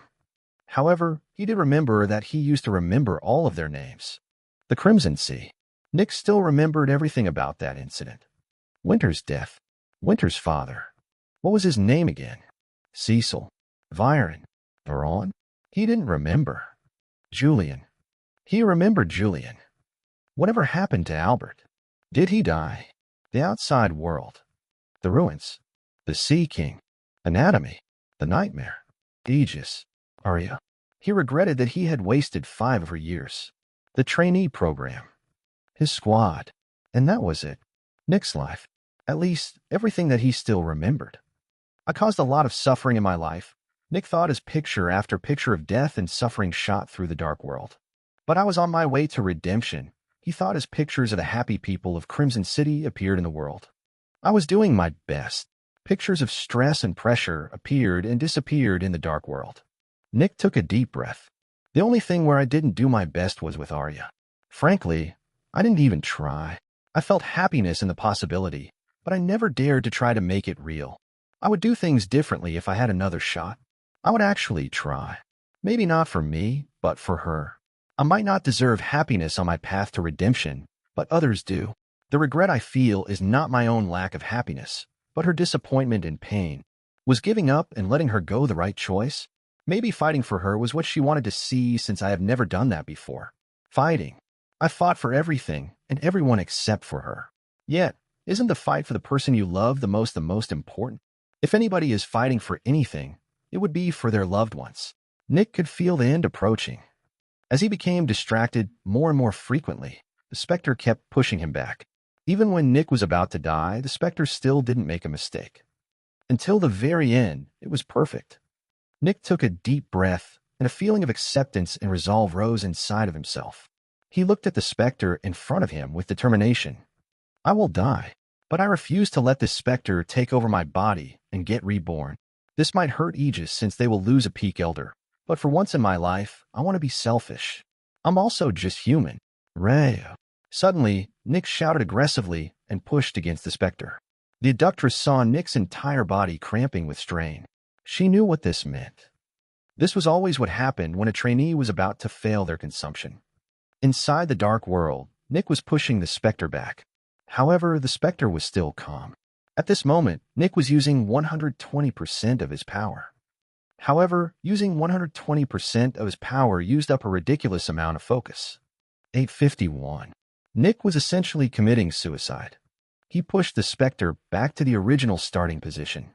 Yet, Nick had shortened his maximum time of survival during the consumption by an entire week. Meanwhile, the Spectre could still survive the full 16 weeks. It just needed to hold out. Nick kept pushing. The Spectre was pushed back. 1 meter. 2 meters. 3 meters. Yet, when they reached 5 meters, they stopped. It was like the Spectre had suddenly turned into an impenetrable and immovable wall. Naturally, the Spectre could match Nick's power output. It just hadn't done so until now, since it wanted Nick to use up his focus. Nick screamed and shouted. He tried to destroy the Spectre. He tried to destroy it with absolutely everything he had. And yet, the Spectre wouldn't move. It was just as powerful as him. He couldn't win. But I know that. I don't want to win. I want to die with it. The abductress looked with a tragic expression at Nick's body, which was already seizing. Nick pushed. His Zephyx synchronizer was pressing against the Spectre crystal. The Spectre crystal didn't move. CRK. Suddenly, Nick felt like something inside of him broke. The abductress sighed. Human Zephyx was coming out of Nick's body. Nick's shell had broken apart. The area between his Zephyx synchronizer and the Spectre core was under so much pressure that his shell couldn't withstand it anymore. It broke and dispersed. It was over. Nick's Zephyx regeneration wouldn't be able to keep up with his usage anymore. Even if he managed to win against the Spectre, he would die within the hour. Yet this didn't change anything for Nick. He was already dead. So he kept on pushing. He would keep pushing until his mind and body were damaged beyond repair. He would destroy everything he had to such an absolute degree that the Spectre would have nothing left to use to rebuild itself. We are going to die. Nick shouted at his copy. I will die first, and you will die next. CRK. A crack appeared inside Nick's Zephyx synchronizer. Yet it just kept pushing. I will not allow you to come back. I don't care if it was me that forced you into this duel. In the end, you are the one that will kill me, and I hate you for that. I don't give a shit if you are in the right or in the wrong. I hate you, and I will leave nothing for you. We are going to die here and now. CRK. More cracks appeared all over Nick's Zephyx synchronizer. The end is here, Nick spoke coldly. I will die a villain. I did not live long enough to see myself become a hero. Nick looked upward. Arya, I'm sorry. Then his eyes steeled, and he glared at the Spectre. He pushed with everything he had. I don't intend to die with you, the copy spoke. You win. Bang. Suddenly, the copy stopped resisting, and the two of them broke past the border of the dark world. Crack. Suddenly, the middle of the Spectre core became brittle, and Nick's Zephyx synchronizer broke through the walls. And then, it entered the Spectre core. Nick could not believe what was happening, and he looked around in complete confusion. What was happening? He wasn't dead. The Spectre had given up. In a way. Nick looked to the side and saw a black cloud floating in the emptiness. I will continue to live on, it spoke. Part of me will forever continue to live inside of you. And maybe I can cause more suffering like this. The black cloud shot forward and engulfed Nick. The abductress couldn't believe what she was seeing. Human and Spectre Zephyx was coming out of Nick. She had never heard of something like this happening. Meanwhile, inside Nick's neck, the crystal representing Nick's Zephyx synchronizer started to spin again, and the Spectre core surrounding it followed. Chapter 597, Not Natural. Nick's mind became chaotic. He thought about many different things without any kind of logical connection. It was like he was inside a fever dream. Colors moved back and forth and transformed into completely different concepts. Was he dying? Was he still alive? Was he dead? Everything became surreal to Nick. How fast was time passing? Was it even passing? From time to time, concepts and realizations entered Nick's mind. While his focus might have been completely scattered, his mind was still generating thoughts. His mind was trying to make sense of Nick's new reality. The dark cloud. Why had it suddenly given up? Some part of Nick's mind realized that it actually made sense. Everything returned to the first two possibilities. 100% chance at 100% death or 100% chance at 99% death. But this time, these chances and numbers were actually accurate. The dark cloud had seen that Nick would have killed it. It had seen Nick's undying will to kill himself together with it. He would have done so. There was no doubt about it. So the Spectre had chosen the other option. When Nick thought about that, the Spectre's last words shot through his mind. Part of it would forever continue to live on inside of him. Yet, how long was forever in this case? Nick's shell was destroyed, and he should be losing a lot of Zephyx rapidly.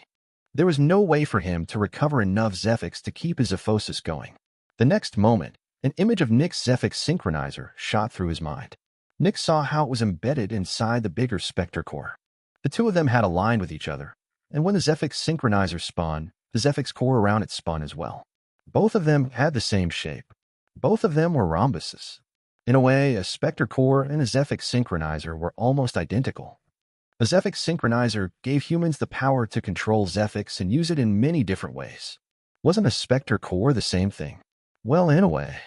A Zephyx synchronizer was to a Spectre core what a heart was to a body. A body included a heart, but there was much more. A Spectre core could do what a Zephyx synchronizer could, but it also contained all of a Spectre's soul, mind, and Zephyx. In short, it was much more advanced than a mere Zephyx synchronizer. There was also a fundamental difference between Specters and humans regarding their abilities. When an extractor became more powerful, they attained new abilities that built upon their base ability.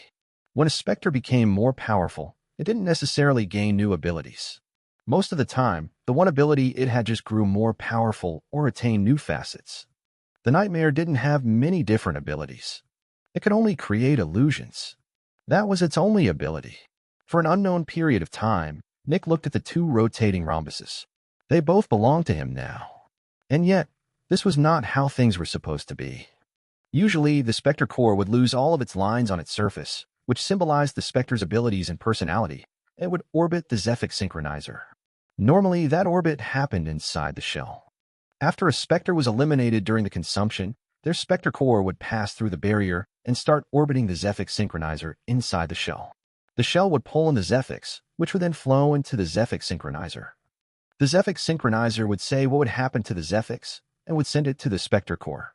The Spectre core would do the actual work of transforming the Zephyx and send a result out of the barrier so that it could be used by the extractor. The Spectre core could also use the Zephyx to create the abilities that the Zephyx synchronizer had, since the Spectre core would copy the Zephyx synchronizer's lines. It would essentially become a more powerful copy of the Zephyx synchronizer. But this was not what would happen to Nick. First of all, his barrier was broken. Second, his Zephyx synchronizer was inside the Spectre core. Third, the lines on the Spectre core were still there. This Spectre core was not a clean slate, which was how it was supposed to be. Nick had no idea how things would continue from here on out. Assuming he managed to somehow survive the lack of Zephyx. Absent-mindedly, Nick kept looking at the picture of the Spectre core surrounding his Zephyx synchronizer. He looked at it for a long time. Slowly, the Spectre core was repairing itself, and it was encompassing Nick's Zephyx synchronizer more and more. Nick watched as the hole closed. The smaller the hole became, the colder Nick started to feel. And one day, the hole closed fully. Now, Nick's Zephyx synchronizer was no longer showing at all. As soon as the last bit of his Zephyx synchronizer vanished, Nick felt like he had been thrown into a pool of ice water. Everything around him started to feel cold. That was such an alien feeling. Nick hadn't felt cold for decades. But now he felt like he was freezing. Was this the feeling of running out of Zephyx? People felt cold when they were starving, right? Was this something similar? He waited, and waited, and waited, and yet he didn't die, and the coldness didn't seem to expand or grow more extreme. In fact, Nick's mind became clearer as time passed, and he seemed to regain some of his wits. He just kept watching the Spectre core. He knew a lot about spectrology, and he had also learned quite a bit about zephology. So he could somewhat tell what was happening. But when he actually tried to think about how this fusion was supposed to work, he drew a blank. I'm definitely still alive, and I won't die to this. That much is certain, Nick thought as he looked at the image. The Spectre core is absorbing enough Zephyx to keep my Zephosis running, even without a shell. Now that I think about it, it actually makes sense. Spectre cores are far superior to Zephyx synchronizers. A Spectre doesn't need a shell to survive, and they don't use any less Zephyx than humans. Spectre cores naturally pull in more Zephyx than Zephyx synchronizers. even if the Zephyx synchronizers have shells. Additionally, since the Spectre core also contains all the Zephyx of a Spectre, my Zephyx synchronizer should have access to all of my Zephyx in its immediate surroundings, assuming the Spectre core stores all the Zephyx inside my body. Nick's brows furrowed. However, how will my abilities work? There are manipulation lines on the Spectre core, and while pure Zephyx can travel through them without being changed, Zephyx in the form of an ability can't do that. I can pull Zephyx to and from my Zephyx synchronizer, but if I want to use any of my abilities, they won't be able to get through the Spectre core. Do I still have access to my abilities? Yet, this wasn't the only issue that Nick foresaw. And how will my level grow in the future? My Zephyx synchronizer absorbs Zephyx that's created by a Spectre in order to advance in level, but Spectres only create Zephyx under specific conditions. Even worse, the Zephyx created from Specters can't be used on Specters unless it's the Crimson Sea using it. So, if I were to work with a Spectre, its Zephyx should theoretically not be able to reach my Zephyx synchronizer since my new Spectre core is isolating it. More and more problems appeared in Nick's mind. It was very clear that this was not a natural evolution of power. This was the result of an experiment. So many problems. An unknown period of time later, Nick saw how the Spectre core fully reformed. His Zephyx synchronizer and Spectre core had recovered. Shortly after Nick saw that, his mind started to hurt. Then, his body started to hurt. Nick put his hand to his head and gritted his teeth. He squinted his eyes as the world around him transformed. Everything became heavier and more oppressive. He was being pulled somewhere. Nick's abdomen started to strain, and he felt his torso moving. Oh, look who's finally up. Nick slowly opened his eyes and was blinded by the bright light around him. He massaged his head, tried to get used to moving again. His mind was in chaos, but was calming down with remarkable speed. Nick still felt like he was freezing. After a bit, Nick looked around. He was inside a bed in the middle of a big hall filled with different devices. Nick could only recognize what about 30% of the devices did. He also saw someone standing beside his bed. It was the technician, and he was looking at Nick with a grin. "Welcome back to the world of the living, Nick," he said. Then he took out some kind of device. "Are you ready to unearth the secrets of your new body?" Chapter 598, A New Body. "Very interesting," the technician commented as he looked at a display on his barrier. The display showed a person's vital signs. Based on the vital signs, their blood pressure was elevated, and they had a heart rate of almost 150 beats per minute.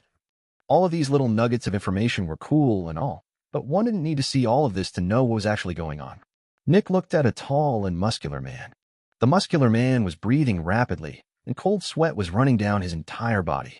His muscles were strained, and his eyes were fixed on Nick. The man was having an intense fight-or-flight response.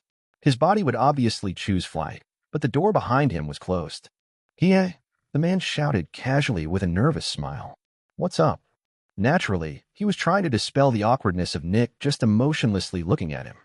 "You also from these parts?" he asked. The technician observed further deterioration of the man's mental state, but chalked it up to Nick's ability to highlight the presence of an awkward atmosphere by being silent and not reacting to anything. After a while, the technician nodded, and a moment later, the door behind the man opened.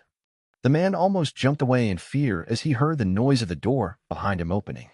"Oh, hey, I think that means I should leave." "Okay, bye," the man said as he quickly stepped through the door. The man quickly walked to the exit of the research area and left. "I think that's enough for now." Nick heard the technician's voice inside his head. "You really scared every single one of them just by standing there." Nick sighed. "I'm genuinely not trying to scare them," he said with what sounded like helplessness.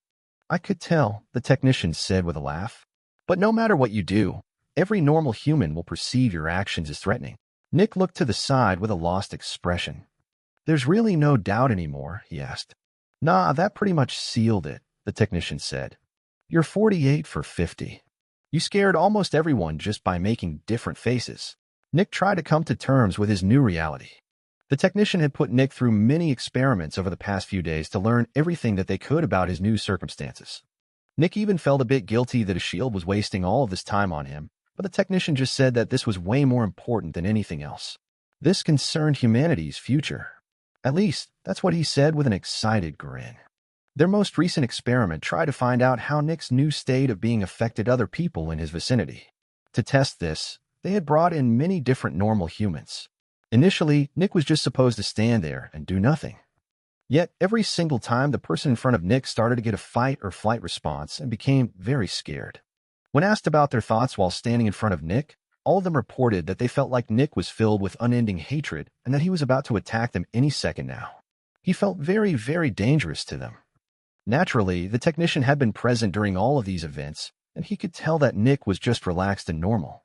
After that, Nick turned around for the next couple of people. The next people only saw Nick's back, but they still felt afraid of him. They were terrified that he would turn around and that they would see something horrifying. Then, Nick started to smile and introduce himself as soon as the people entered. Nick had gone through many meetings in his life, and he was very good at appearing charismatic and friendly. 8 of the 10 people still felt scared. The last 2 weren't scared, but they felt like they couldn't possibly trust Nick. They felt like everything he said was a lie. No matter what Nick did, all of his actions were interpreted in the most hostile way possible. And sadly, that made sense. Since the Spectre core surrounded Nick's Zephyx synchronizer, every bit of Zephyx that came out of it was Spectre Zephyx, not human Zephyx. This meant that Nick essentially had the aura of a Spectre, and humans were instinctively terrified of Specters. Specters were their natural enemies. Naturally, Nick was still human. He could still feel things, albeit in a dampened way. This was another thing that had changed. Even normal people had a slight bit of prefix and Zephyx traveling through their bodies, but the amount was so minuscule that it counted as basically nothing. However, this little bit still made a difference. Being around a Spectre naturally made someone feel nervous and antsy. Even extractors felt that. They were just used to it and could deal with the anxiety. It was human nature to be wary of Specters. So, what about Nick? He wasn't any different. He also felt some anxiety while being around Specters. But the issue was that Spectre Zephyx was continually traveling throughout his body. This meant that Nick's subconscious constantly felt like a Spectre was inside of him or surrounding him. Nick consciously and logically knew that this wasn't the case, but his emotions didn't care about that. They would continue feeling antsy and anxious, and that made it more difficult for Nick to feel other emotions. His emotional pipeline was constantly occupied with housing anxiety, leaving less space for everything else. That left less space for any kind of emotion, including negative ones. Usually, one would think that panic, stress, rage, and sadness would be amplified and easier to feel in such a state, but that wasn't the case. This wasn't the normal kind of anxiety. This was anxiety born by being close to a Spectre. His mind and body were in a constant survival mode. This created an urgent and icy calm inside of Nick. The Spectre Zephyx was also what made Nick feel like he was freezing all the time. Nick's Zephyx synchronizer wasn't surrounded and bathed by the warm and welcoming prefix of the atmosphere, but by the cold and icy Zephyx of a Spectre. However, Nick wasn't entirely sure if he was happy with this or not. On the one hand, he felt very unnatural, and he felt like he should really fix this state since humans were not supposed to be this way. But on the other hand, his guilt was no longer as overbearing as before since it was clouded by the new anxiety. It was not worse or better. It was different. Yet, that wasn't all that was different. There was also a big difference with his powers and how they developed. A positive aspect was that Nick's Zephyx regeneration was even faster than it was before. Additionally, he could become a specialist and was ready to advance at any time. There was another positive aspect, but it would remain a negative for a couple of years. Due to the manipulation lines on the Spectre core, Nick couldn't properly use his abilities right now, weakening him considerably. However, the technician was already in the process of developing a way to alter the manipulation lines. Or more precisely, he was working on a method to alter them. The technician wouldn't be able to alter them, but his technique would give Nick a way to alter them. The technician had been working on this technique for centuries already, and it was nowhere near complete. However, he was planning on giving Nick a prototype version to try out. It would be much easier for the owner of the Spectre core to change the lines. If everything worked out just as expected, Nick would be able to reshape the manipulation lines to not only restore but augment his previous abilities. If shaped correctly, Nick's Spectre core would be able to work as an amplifier for the unique Zephyx coming out of his Zephyx synchronizer. That was only possible by having a Zephyx synchronizer inside of a Spectre core. Nick was already focusing on learning more about spectrology, biology, and Zephyx manipulation. He would need to know a lot about these topics if he wanted to reshape the manipulation lines of his Spectre core. Yet, there was one last thing that was different, and Nick wasn't a fan of that at all. It was concerning his future advancement in level. Just as expected, Nick's Spectre core didn't allow Zephyx from foreign Specters to go through it, which meant that Nick's Zephyx synchronizer couldn't advance. However, since it produced its own Spectre Zephyx, Nick's Zephyx synchronizer could absorb that. But how did his Spectre core produce Zephyx? After a lot of experimenting, the technician and Nick found out how. Nick was producing Spectre Zephyx constantly, but the production was much higher during the day. In the late hours, his production fell by quite a bit. The reason was that humans were generally asleep in the late hours. Nick produced Zephyx like a Spectre now, and his way of producing Zephyx was to make humans suffer. The more they suffered and the more powerful the suffering person was, the more Zephyx Nick produced. That was not easy for Nick to accept. Chapter 599, Suffering and Help. This new change was the hardest thing Nick had to get used to. His goal was to redeem himself by improving the lives of as many people as possible. For that, he needed to be powerful. Someone without power couldn't change a lot. Yet, to become powerful, Nick needed to make people suffer. It was ironic. It was almost like some all-powerful being was playing a joke on him. "All right, I'm done with experiments for now," the technician said. Nick nodded absent-mindedly and walked out of the experiment room. "You can go back to learning if you want to. I'll call you when I need you," the technician added. Nick nodded again and just started leaving. While the technician was compiling some data, Nick walked through the corridors until he arrived in front of a door. He entered the door and found himself in an absolutely gigantic library. This was the Great Library, and it was the greatest repository of knowledge in the world.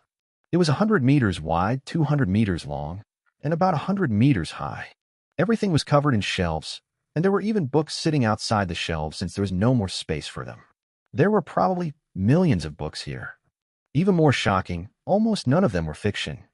Fictional stories were not deemed important enough to be stored here, unless they were absolutely amazing or taught valuable things. Nick absent-mindedly walked up some stairs in the library and seemingly stopped at a random place. Then he grabbed a book and continued reading. It described in detail how the pancreas created enzymes and what all of these enzymes were good for. The book was quite heavy since every single leaf of paper was encased in glass. This was due to the age of the book. It was written by the ancient ones. Naturally, Nick had to learn the language called English first to understand this book, but that didn't take a long time. Sadly, just a couple of minutes into reading, Nick slowed down and felt his mind wander. "I have to inflict suffering to grow," he thought as he read the same sentence for the 5th time. "How can I redeem myself like this? Will my future be a balancing act between helping people and damaging them?" Nick sighed. "I shouldn't jump to conclusions. The technician is still running a couple of experiments on this aspect. We don't know how exactly this works yet." Nick closed his eyes for a second before reopening them with newfound focus. Then he actually started learning. After about 2 days, he was called back in for more experiments. This time, a hero was sent in. The hero walked in with his head lowered. "I am here to shorten my sentence," he spoke with shame. The hero had deep blue hair, and he seemed quite young. He wore the outfit of a governor, but Nick already knew what this was about. 1 hour for 1 year, Nick said. Naturally, Nick had been briefed by the technician about what he should do. He had done this rarely, but he had still done it a couple of times. Additionally, he had also been at the end of this act several times. "I understand," the man said as he slowly lifted his head to look at Nick. When he saw Nick, his heart started to race. The hero wore a special Zephyx suppressor that locked his Zephyx, but still allowed his aphosis to work. Like this, the hero couldn't hurt any expert, but he could still survive. Naturally, this was one of the corrupt governors who had been sentenced to stand in front of Aegis entrance as punishment. Nick had no pity for such people. Corruption was one of the things he hated the most. Of course, when the hero saw Nick in his weakened state, he was sent into a fight-or-flight response. However, as a very experienced extractor, he could deal with such a situation without doing anything stupid. "Lay on this table," Nick said, gesturing to a cold and metallic table with straps on it. The man took a deep breath and walked over, his fear increasing. He was not looking forward to this. Naturally, the obvious happened, and Nick strapped him to the table. The guy couldn't move anymore. 1 hour, Nick repeated. "I will stop as soon as 1 hour passes." "You have to survive for that long." "I understand," the man said with anxiety. "Just do it." "All right," Nick said. Then Nick unsheathed his blade and put it under the nail of the man's big toe. 1 hour. Starting now. CRRKSH.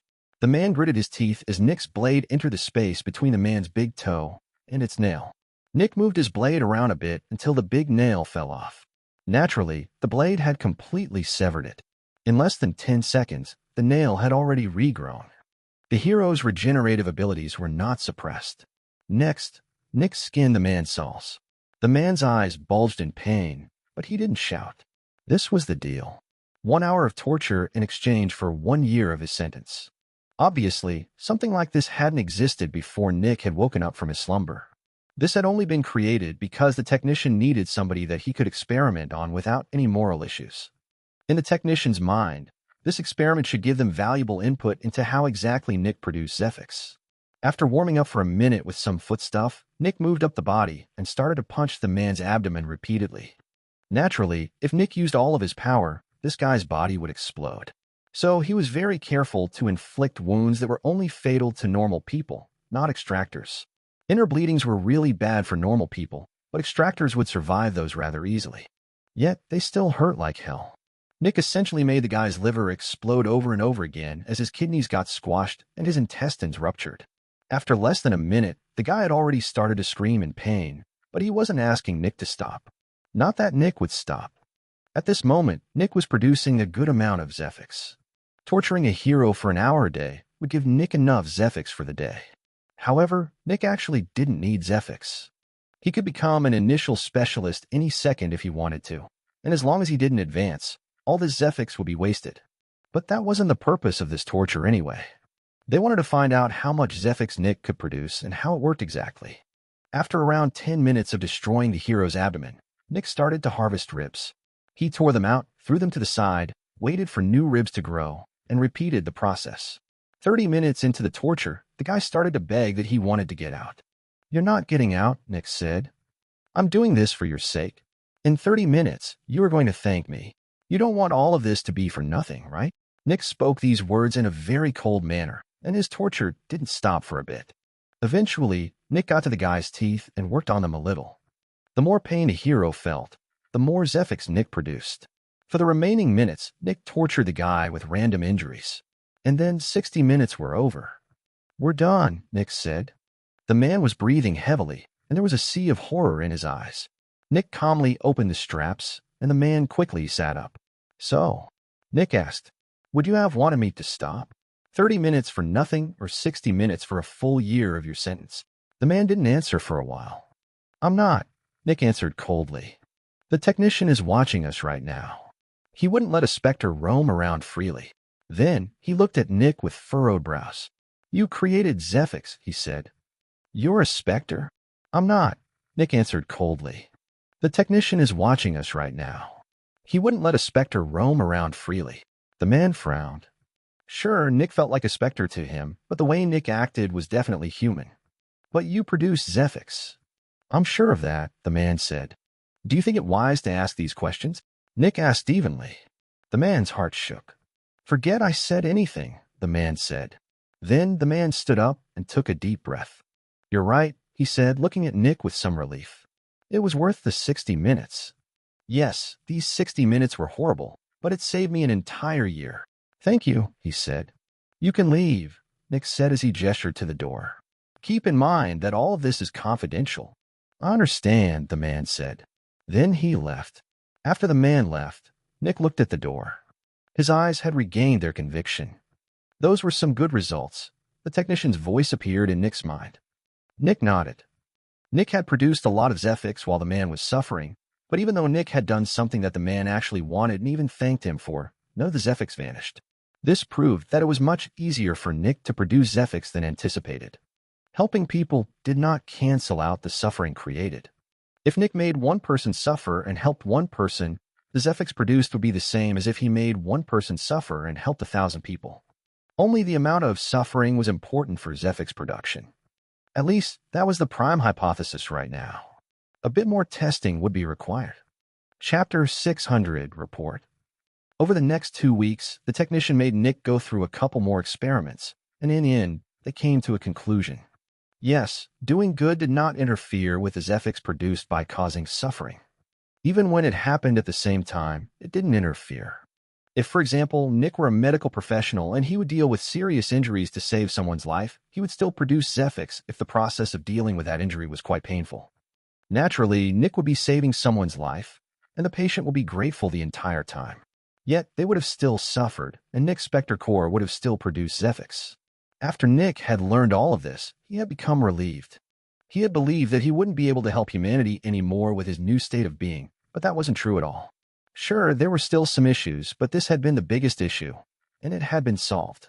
The technician and Nick had already come up with some plans about how Nick could produce enough Zephyx to keep advancing. However, they were still nowhere near done experimenting on Nick.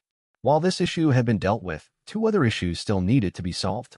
First, Nick needed to regain access to his abilities. Second, they didn't know how Nick's advancement between levels worked. How would he gain new abilities? Usually, an extractor Zephyx synchronizer, when the extractor was ready to advance, was in a volatile state, and the extractor could will it to copy the closest Specter's ability.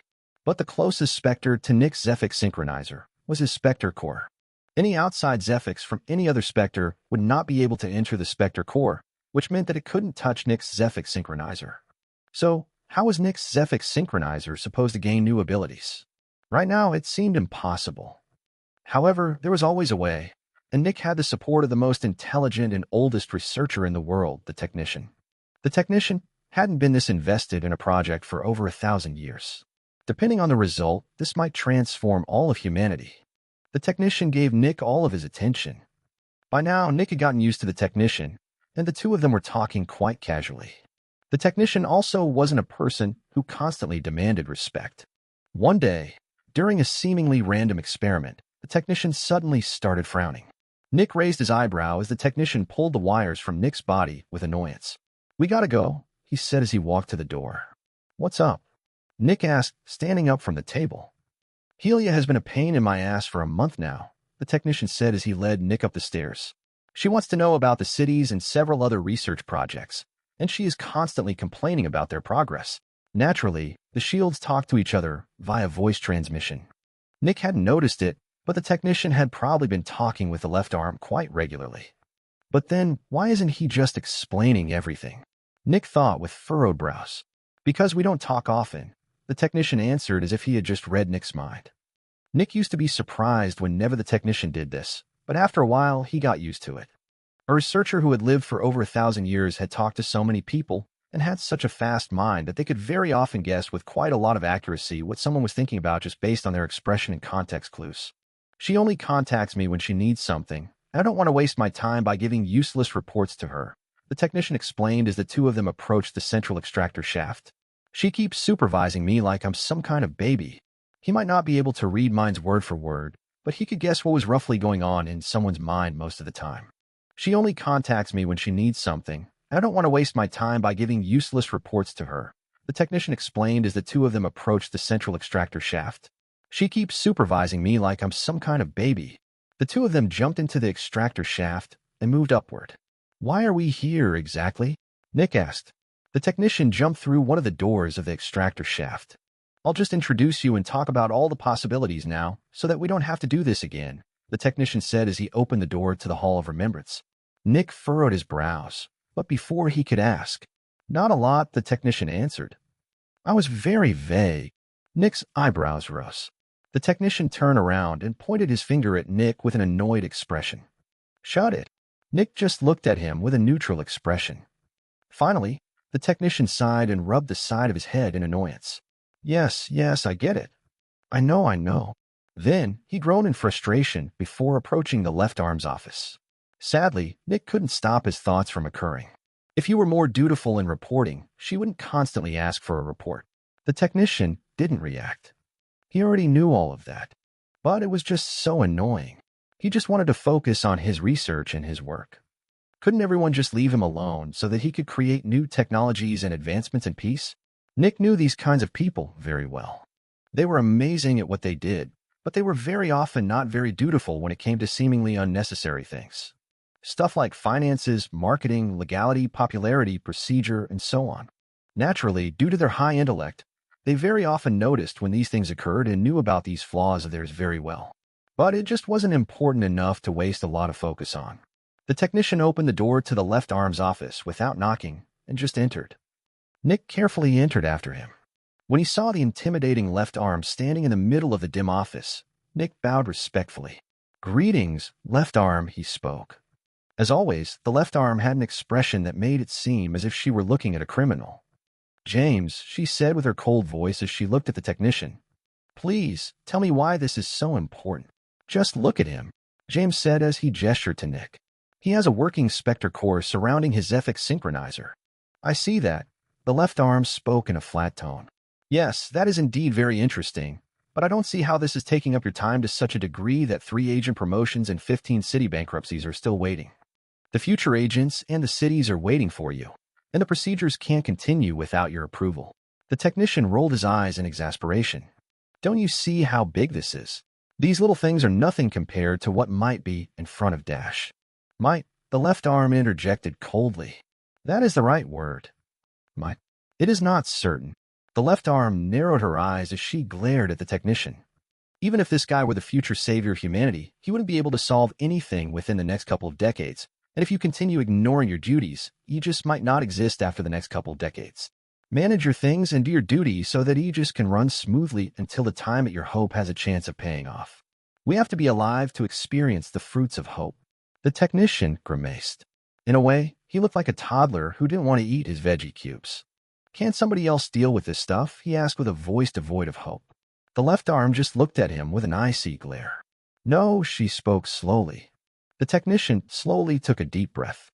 Then his barrier activated, and several pictures flashed on it before vanishing. 5 seconds later, the barrier deactivated. "Okay, done," he said.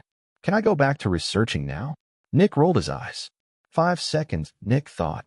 This guy made all of this trouble for just 5 seconds of work. Walking to the ground floor took already more than 5 seconds. However, Nick wasn't surprised. Many of these kinds of people were quite eccentric. "Tell me everything you found out about this new possible way of consumption," the left arm ordered. "Oh, sure," the technician answered as his mood immediately improved.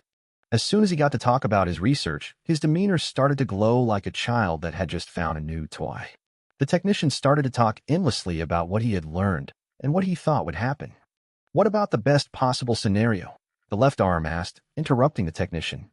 "Well," the technician said, "if we somehow manage to allow the Zephyx synchronizer to attain new abilities, we would technically not be limited by the power of the Specters we possess. Nick could potentially become a peak shield, and if everything goes well, he could even be the first human to reach the 9th level." Chapter 601, Ability Experiments. This was why the technician was so invested in this new development. The entire reason why humanity couldn't properly fight the Specters was because training a shield was extremely difficult. If the current shields could become peak shields, things would be very different from how they currently were. For one, they wouldn't need to keep 3 of them at the same place. They also wouldn't need to endanger a huge number of people every single time they worked with the one adversary they had in custody. If the technician somehow found a way for Nick to keep advancing, all of humanity might transform. They might finally have a way of equally fighting the Specters. However, all of this was just potential. Right now, it was not a certainty. Additionally, it was important that all of this remained secret. "But we need to survive until then first," the left arm spoke. "So I need you to keep fulfilling your daily duties." Yes, the technician answered dismissively. It was quite obvious that he would once again follow this order for only a limited time. "Try to find a way to advance. If you do find one, tell me," the left arm said before frowning. "We might need to wake the champion again." It was quite obvious that he would once again follow this order for only a limited time. "Try to find a way to advance. If you do find one, tell me," the left arm said before frowning. "We might need to wake the champion again." Of course, the technician answered with an excited smile. Finally, all this unnecessary stuff was over, and he could go back to experimenting. "Come, Nick. Knowledge awaits," the technician shouted with excitement. Nick performed a quick bow in front of the left arm and walked after the technician. The left arm watched Nick leave. There was another aspect about this entire thing that the left arm noticed but didn't voice. At least not in front of Nick. And that was the mental effects of this transformation. Due to the way the Zephyx worked inside Nick right now, one could make an argument that he was partially a Spectre now. He could be a half-Spectre in a way. This meant that it was also possible that Nick could join the Specters instead of humanity, and that was an important thing to consider. If they invested everything into one human just for that human to help the Specters in the end, humanity might be doomed. Could they create a powerful being? And if they could, would that being help humanity or the Specters? This was an important aspect. This was a real danger. After all, Nick had told the technician about the Specter Zephyx inside his body and how it dampened his emotions. While Nick would definitely remain human in the short term, in the long term, he might change into a Specter, mentally speaking. The technician and Nick continued experimenting.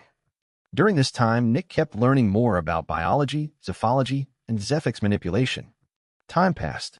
After a while, the two of them focused solely on how Nick's Specter core worked. Having a human with a Specter core gave one advancement after the next in the field. In just 1 year, the research into Specter cores had progressed an equivalent of 50 years without Nick. After 2 years of research, the technician managed to create a prototype that could allow someone to change the manipulation lines of their Specter core. But that was when the research became dangerous. From now on, they had to test things. And since there was only Nick, Nick's first task was to map out every possible feeling that the Specter core gave him. Nick could not perfectly look at his Specter core. Sure, he could see the surface, but he couldn't see the lines within the core. He could only feel how the Zephyx changed after passing through it. This meant that as soon as they changed the manipulation lines, Nick wouldn't know what he would need to change to regain the current form of his Specter crystal. He could only look at the result by remembering how it felt and trying things out to achieve the same result. Nick could potentially kill himself by removing or adding an incorrect manipulation line. For example, what if he somehow isolated the connection between his Zephyx synchronizer and the Specter core? That would result in his Zephyx synchronizer being surrounded by an impenetrable wall. It would be like an insect inside a glass. Alternatively, a burst of poisonous Zephyx could cripple or destroy his Zephyx synchronizer. They had to proceed with utmost care. Luckily, Nick had almost 2 years to fully remember how his Specter core felt. He was quite confident in being able to recreate the original. Finally, it was time to actually experiment. The first thing they tried was to delete some manipulation lines. Maybe they could turn it into a blank slate. Yet, they realized very quickly that this wouldn't work. After they tried around a bit, Nick's Specter core stopped producing Zephyx, and Nick's Zephyx synchronizer stopped receiving Zephyx in turn. They immediately changed it back. If they didn't, Nick would essentially suffocate. That made it clear. The Specter core was required to remain a functional Specter core, since it was the only source of energy for the Zephyx synchronizer. Turning it into a blank slate would kill Nick. Next, they tried to restore the Specter core's old ability. After all, the Dark Cloud had been a Specter, and just like any other Specter, it had an ability. Sadly, they had to cut that experiment short after just a couple of days. The core of the Specter core was distorted and essentially destroyed since Nick's Zephyx synchronizer was inside of it now. Reverse engineering the ability without changing the manipulation lines on Nick's Zephyx synchronizer would take decades, if not centuries, of dedicated research. It was too difficult, and the results couldn't be applied to any potential new recruits since every ability was unique. So, they tried the next best thing. Was it possible to allow Nick's abilities to be used without the Specter core interfering with him? No. The Specter core always interfered with them and distorted them. For example, when Nick tried to blind everyone around him, only a small white cloud would come out of his body that barely illuminated anything and cost over 50% of his Zephyx. When Nick tried to influence somebody's mind with illusions, some black mist would leave him and fly over to the target before dispersing harmlessly. Naturally, that also cost a huge amount of Zephyx. Nick didn't even attempt to turn into mist. If anything went wrong there, one could probably find his body pieces scattered across the entire room. Nick's abilities and the Dark Cloud's abilities interacted with each other, creating a useless mix. This left only one last option. They had to transform the Specter core so that it changed Nick's abilities without weakening them. And while they were already on that, they might as well shoot for an amplification effect. So they started trying. Nick's ability to release a burst of light was the first they focused on, since it was the easiest to test, and since it was also a comparatively simple ability. They experimented for an entire year, trying different things. The result? Surprisingly great. "Show me," the technician said with a smirk. Nick narrowed his eyes. The next instant, around 100 tiny wisps of mist popped out of his body. The wisps exploded into bright light, which was just as powerful as Nick's ability would have been without the Specter core. The wisps also vanished immediately after giving off the light since their Zephyx had been converted into blinding light. This essentially meant that Nick had regained his light ability without making it worse. "All right, use the other variant," the technician ordered. Next, Nick held out his right hand, and a cloud of mist gathered on top of it. A moment later, The cloud of mist started to give off a gentle light. Then the cloud floated higher and stopped above Nick's head. The next moment, Nick walked around a room, and the cloud followed, still giving off a gentle light. When the technician saw that, he couldn't help smiling victoriously. This was not a new ability. This was simply another way of using Nick's old ability. They hadn't been able to decouple the mist ability, so they had simply accepted it and included it in the way Nick used his ability. After experimenting with the ability further, they had also found a way to change the output. This essentially gave Nick an additional ability that allowed him to illuminate his surroundings for a long time without using a lot of Zephyx. Naturally, for Nick himself, this wasn't very useful, but it would be useful to keep his ability to stay unaffected in the darkness hidden. Additionally, it gave Nick an easy way to escort others through dark areas. After the two of them had seen the success in this part, they grew excited to experiment with Nick's other abilities. And they quickly got more surprising and positive results. This new way of consuming a Spectre appeared better and better as time passed. Chapter 602, Domain of Nightmare. The next ability they experimented on was Nick's most recent ability, the one he had received from the nightmare. Naturally, the technician knew all about Nick's run-in with a nightmare, which made this much easier since Nick didn't need to keep that part a secret. There were essentially two parts Nick had to keep secret about his ability. The fact that it came from the null and that he knew where the nightmare was. The other two abilities were not so critical. While the technician and the left arm knew about Nick's run-in with a nightmare, they didn't know about his run-in with the null. They also didn't ask since the Champion of Light had said that Nick didn't need to tell them. The reason why they were experimenting with the Nightmare's ability first was that it was the least dangerous one in case anything went wrong. If something went wrong while using this ability, Nick might lose a lot of Zephyx or damage something, but if something went wrong while transforming into mist, Nick might die. This time, it became much easier to make the ability functional again since they had already gained quite a bit of experience by changing Nick's light ability. It barely took them 6 months to come up with a functioning model for the first aspect of the ability, and only 4 months to deal with the second aspect of the ability. One had to remember that Nick's fourth ability technically had two abilities: immunity to darkness and control over someone's perception as long as they didn't perceive him. And now both of them had changed after going through the altered Spectre core. Is the first variant still working? The technician asked. I'll check, Nick said. They had just changed the manipulation lines for Nick's ability to change someone's perception, and the technician wanted to know if the other part of the ability still worked. The room the two were in was split in two. One part was the normal, brightly lit room. The other part was covered in black cloth that isolated the walls from all of the light, essentially creating a dark chamber. Nick walked from the brightly lit room to the dark chamber. As he passed by the curtains and entered the darkness, something happened. Nick's body seemed to become ethereal. It was almost like he was vanishing. And that was kind of what was happening. Nick had not gained an additional function of his old ability. Instead, his old ability had been upgraded. In the past, he was simply immune to the effects of the nightmare, and his mist form turned into black smoke. Now, Nick's body became transparent and ethereal. It was almost like he was becoming part of the background. It was like he was becoming one with the darkness.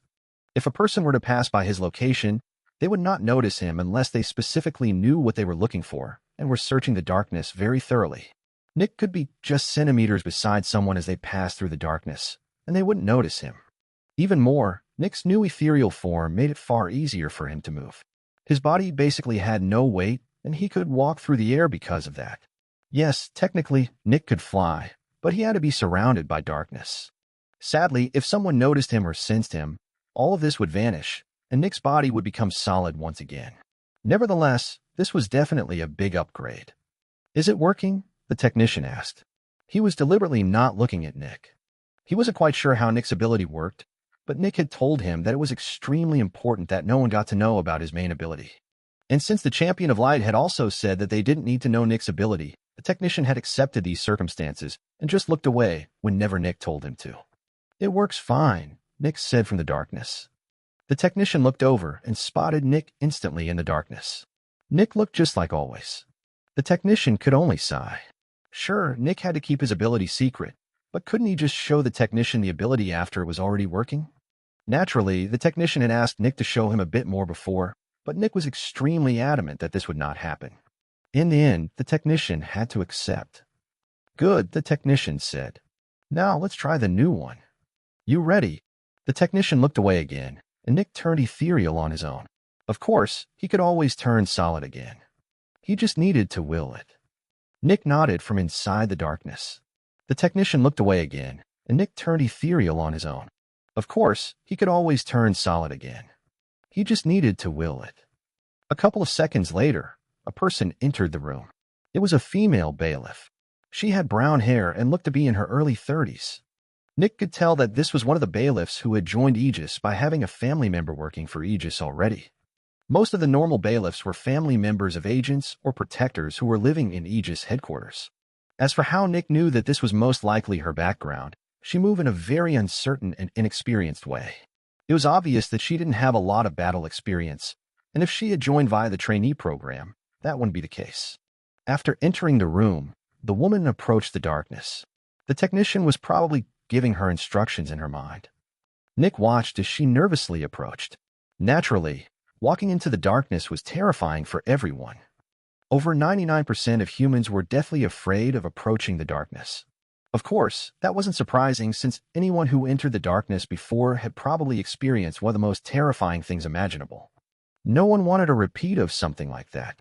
The woman took a deep breath as she stopped in front of the darkness. For some second, she was trying to amp herself up. She only had to go in there, wait a bit, and leave. Then she would get some amazing references, and she could advance her career. She would even earn a hefty bonus. Just enter the darkness. Come on, it's not that hard. Just a couple of seconds. The woman took several deep breaths. Then she stepped inside. As soon as she stepped inside, her vision began to swim. Immediately after, terrifying visages filled with hatred shot towards her. They wanted to consume her. She braced herself. But then, the visages suddenly went past her, avoiding her. In shock, she looked at the terrifying illusions around her. Yet, there was no pain. Then, was this some kind of other illusion? The nightmare didn't only use illusions of torture. Sometimes, it also just subtly changed someone's perception to make them commit a dangerous mistake. While the woman was nervously looking forward, Nick's eyes were focusing on her. He was losing a lot of Zephyx at this moment. As soon as she had entered, Nick had felt a terrifying force entering her. Naturally, that was the nightmare. Nick had tried to influence that force, and he managed to push it to the side figuratively. The malevolent force was flowing from one direction towards another, like a river, and Nick's Zephyx was acting like a big pillar splitting its flow in two.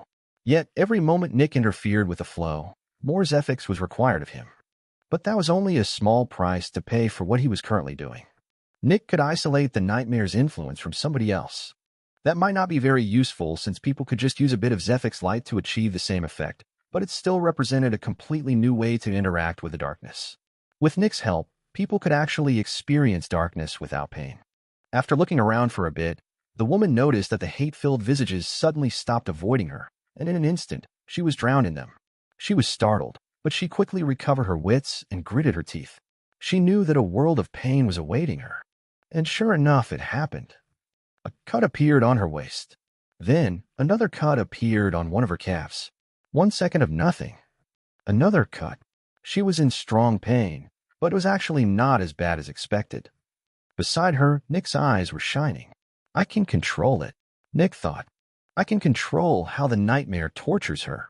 At this moment, Nick could see what the woman was seeing. He could feel what she was feeling. Nick also felt the pain of the cuts, but he could deal with that pain without any big issues. The important part was that Nick could give the nightmare directions. He couldn't perfectly tell it exactly what to do, but he could give it a general direction. It should focus on physical pain on the abdomen region, and it shouldn't go too hard immediately. It should focus on torturing illusions regarding loved ones with a theme of betrayal. It should inflict extreme fear in her by focusing on her personal fears and exploiting them. Nick very quickly realized how insanely useful this ability could be for information gathering. Chapter 603, Kill the Sun. Eventually, the woman could no longer stay in the dark and ran out of the dark chamber. The nightmare's influence vanished, and the technician told her that the experiment was successful. Naturally, the bailiff was asked to keep what she had seen a secret. While the bailiff left the room, Nick thought about the possibilities of his new ability. I could use this to get some information out of people. I only need to lure them into the darkness. Nick looked at the door leading out of the room. People would be shocked if they knew that the nightmare technically isn't conscious. In fact, I don't even know if it is alive. Despite the fact that Nick was the only human who had seen the nightmare, he still wasn't sure what it exactly was. The Champion of Light seemed to have come to a realization after Nick had told him about the nightmare, but Nick still couldn't be completely sure. The only running theory that he had was that the nightmare used to be human, somehow. After all, the Champion of Light had said that he knew now after Nick stated that the nightmare felt similar to him. Sadly, that didn't explain a lot. Was it dead? Was it alive? Had it truly been a human before? Why was it no longer? Why was it in this isolated, dark location? Where did all of this Zephyx come from? There were too many open questions. The only thing Nick knew was that the nightmare did not have a perception or a will. That was also the only reason why someone as weak as Nick could control such a powerful force. But controlling something like this also isn't easy, Nick thought. I'm not sure if any human can control the nightmare's perception. Maybe there are some specters that can, but I don't think there's a human that can. Although the chances that there is a specter that can actually control the nightmare are extremely low. Specters might be able to transport people to the nightmare, but they probably can't actively control the nightmare. The reason is that they are not on the same level as the nightmare and can't find out how the nightmare's influence and its ability work. The Specter's core probably has the power to influence something like the nightmare, but without knowing how it works, the Specter core can't be used to control it. Meanwhile, a Zephyx synchronizer copies a Specter, and since my Zephyx synchronizer is partially attuned to the nightmare, my Zephyx synchronizer actually knows how the nightmare works somewhat. However, a Zephyx synchronizer is not sophisticated and powerful enough to control something like the nightmare, despite knowing how it works. It simply lacks the power. Nick imagined his Zephyx synchronizer and his Specter core. I am the only one that has both. I partially know how the nightmare works, and I also have a Specter core that allows me to manipulate it. Nick looked at the lit part of the room again. With his new ability, Nick could also feel the nightmare's influence in the darkness. When the nightmare's influence touched the sunlight, it simply evaporated. It was like a spark falling into water. My ability also doesn't get deactivated by being under the nightmare's influence since it doesn't really have a perception. Nick watched as the sunlight burned away the nightmare's influence. However, the sun also doesn't deactivate my ability. Additionally, the way the sun interacts with the nightmare also doesn't seem very deliberate. It just seems like two opposing forces attacking each other. Nick's brain started to connect some clues. Does that mean that the sun actually also doesn't have a perception? Silence. In fact, I can't remember a time in which the sun has ever deactivated my ability. If it perceived me, my ability would be deactivated, but that never happened. So, does it not perceive me? That was when Nick thought about the nightmare again. Technically, the nightmare can perceive me while I am in darkness, but my ability still remains active because it doesn't consciously take note of my existence. It's like a person watching a wasteland and not taking note of the stone-colored, camouflage specter on the ground. Technically, the specter is in their field of vision, but they don't actively perceive it. However, the sun could see me easily. After all, when I am outside, there's a direct line of sight between the two of us, and its light perfectly shines on me. I should be in its perception, but I'm not. Does that mean that the sun's circumstances are similar to the nightmare's circumstances? Is the sun actually not conscious? Is it dead, like the nightmare? Nick's mind was going wild with possibilities. Yet, the more he thought about things, the more confusing and unfitting everything felt. If the sun were truly dead, how could it have killed the Ancient Ones? Had it been alive back then? That didn't seem possible. But if it were dead, it wouldn't suddenly do something that it wouldn't normally do. Being dead usually meant acting quite passively. Several more contradictions shot through Nick's mind. It seemed impossible that the sun was dead since many other things wouldn't make sense anymore. Yet, the way the sun behaved was very similar to how the nightmare behaved, and the nightmare was most likely dead. So, Nick turned towards his left and saw the technician, who had walked into the room. "How did it go?" the technician asked. Nick furrowed his brows and shook his head. He had lost his train of thought. I still don't know enough to come to a conclusion, Nick thought. It was pretty dash. Suddenly, Nick stopped talking. The technician raised an eyebrow, and Nick started to look at him with furrowed brows. "Pretty what?" the technician asked. "Pretty good. Pretty bad. Pretty much as expected," Nick answered with a strange voice. The technician looked at Nick with a skeptical expression. "Why do I feel like I won't like what you're about to say, Nick?" he asked with suspicion. Nick looked at the technician for a bit longer. "I have a theory." "Okay, shoot," the technician said with apprehension. He didn't have a good feeling about this. Theoretically, could the sun be dead? You know, like the nightmare. Nick asked. The entire atmosphere in the room changed. The technician narrowed his eyebrows, and Nick could feel all the technician's casual humor vanishing. The technician was dead serious right now. Nick, there are things I'm not allowed to ask you, but there are also things that you are not allowed to ask me. The technician spoke in a serious tone. One of these things is anything related to the Eternals. These are secrets that no one outside the Shields is allowed to know. This concerns all of humanity. Knowing too much will put humanity at risk. Remember one thing. Every era of human history ended when they were at their most advanced and strongest. Sometimes, knowing too much or being too strong will kill you. Do not look into these things. If you ever join our ranks, we will tell you more. Until then, do not look into the Eternals. This will put you, us, and all of humanity at risk. Silence. Nick had never heard the technician speaking in such a serious voice. And don't share any of your theories with others, the technician added after about 2 seconds of silence. At that moment, Nick's heart rate increased, and he could see that the technician appeared even more serious after saying that. Not everyone would get the hidden message, but Nick did. The technician had essentially told Nick that he was on the right track, but that he was not allowed to ask any more questions. So it's true. The sun is dead, Nick thought. Stop thinking about these things, the technician added. Then his serious demeanor instantly vanished, replaced by a charismatic smile. Instead, tell me what exactly happened. How did your new ability work? Nick took a deep breath and put all of his thoughts related to the sun into the back of his mind. It went about as expected, Nick said before he started to explain to the technician how he could feel and manipulate the nightmare's influence. The technician seemed excited when he heard that Nick managed to shape the nightmare's influence. Today, humanity had stepped closer to the Eternals. There was finally a human that could partially influence the nightmare, an Eternal. The two of them talked about how Nick's new ability worked for a while before they focused on the next one. Now, there are only 2 left, the technician said. Let's start with your mist form. After all, I can't help you with your main ability since I don't even know how it works or what it does. You will have to fix that one on your own. Nick nodded. He didn't disagree. But if he were truthful, he should have. Nick had fixed his main ability on his own already. In fact, that had been one of his first projects. He simply had progressed on it whenever the technician wasn't looking. Chapter 604, really? Now, the two of them experimented on Nick's ability to turn into mist. Luckily, due to their previous experience, they managed to unlock it rather early. It barely took 2 months. Naturally, they also found a way to expand the ability a little bit. Since Nick also assured the technician that he had already dealt with his main ability, Nick was technically ready to continue. All his abilities worked again, and they had even been improved. Additionally, the Spectre Core had increased Nick's speed of Zephyx recovery and the size of his storage by quite a lot. Compared to someone on the same level, Nick was gaining Zephyx almost 4 times as quickly, and he had thrice as much Zephyx. On top of that, Nick's abilities had also been elevated to a higher level.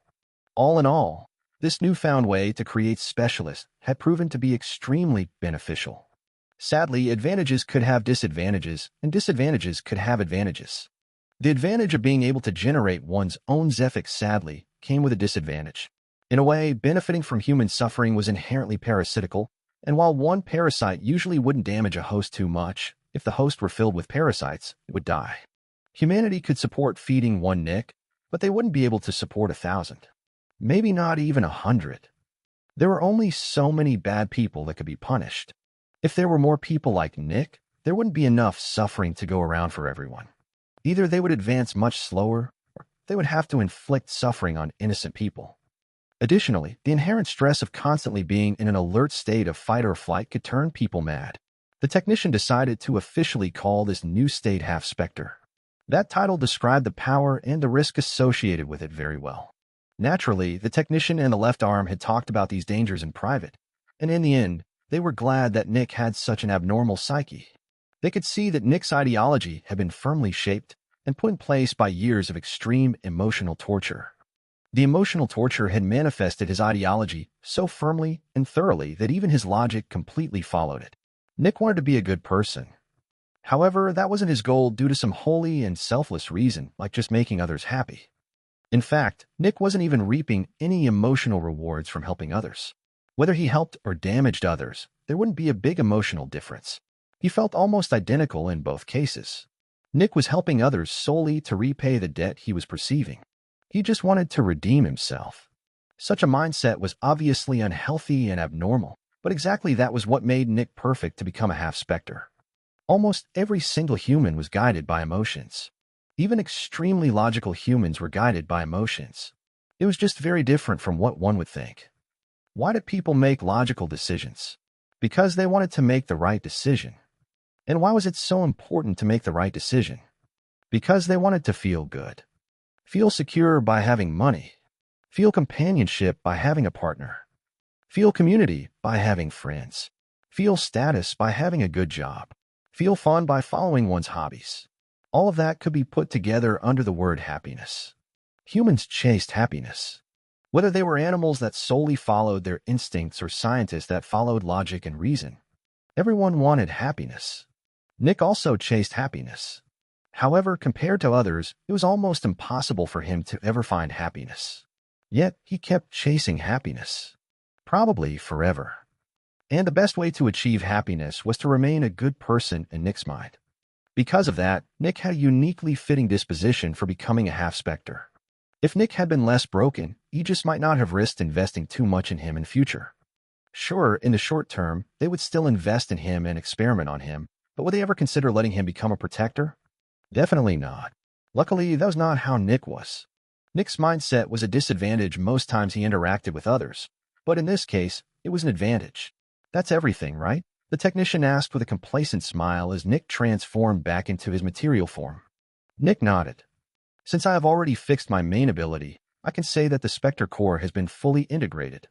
All in all, I would call this a success. My power has increased by a lot. The technician grinned as he scratched his chin. Right now, he was thinking about all the possibilities. If they could make more half-specters. Sadly, at that time, problems after problems shot through his mind. How? Naturally, Aegis had already tried the method of forced suicide in order to get the Spectre to capitulate.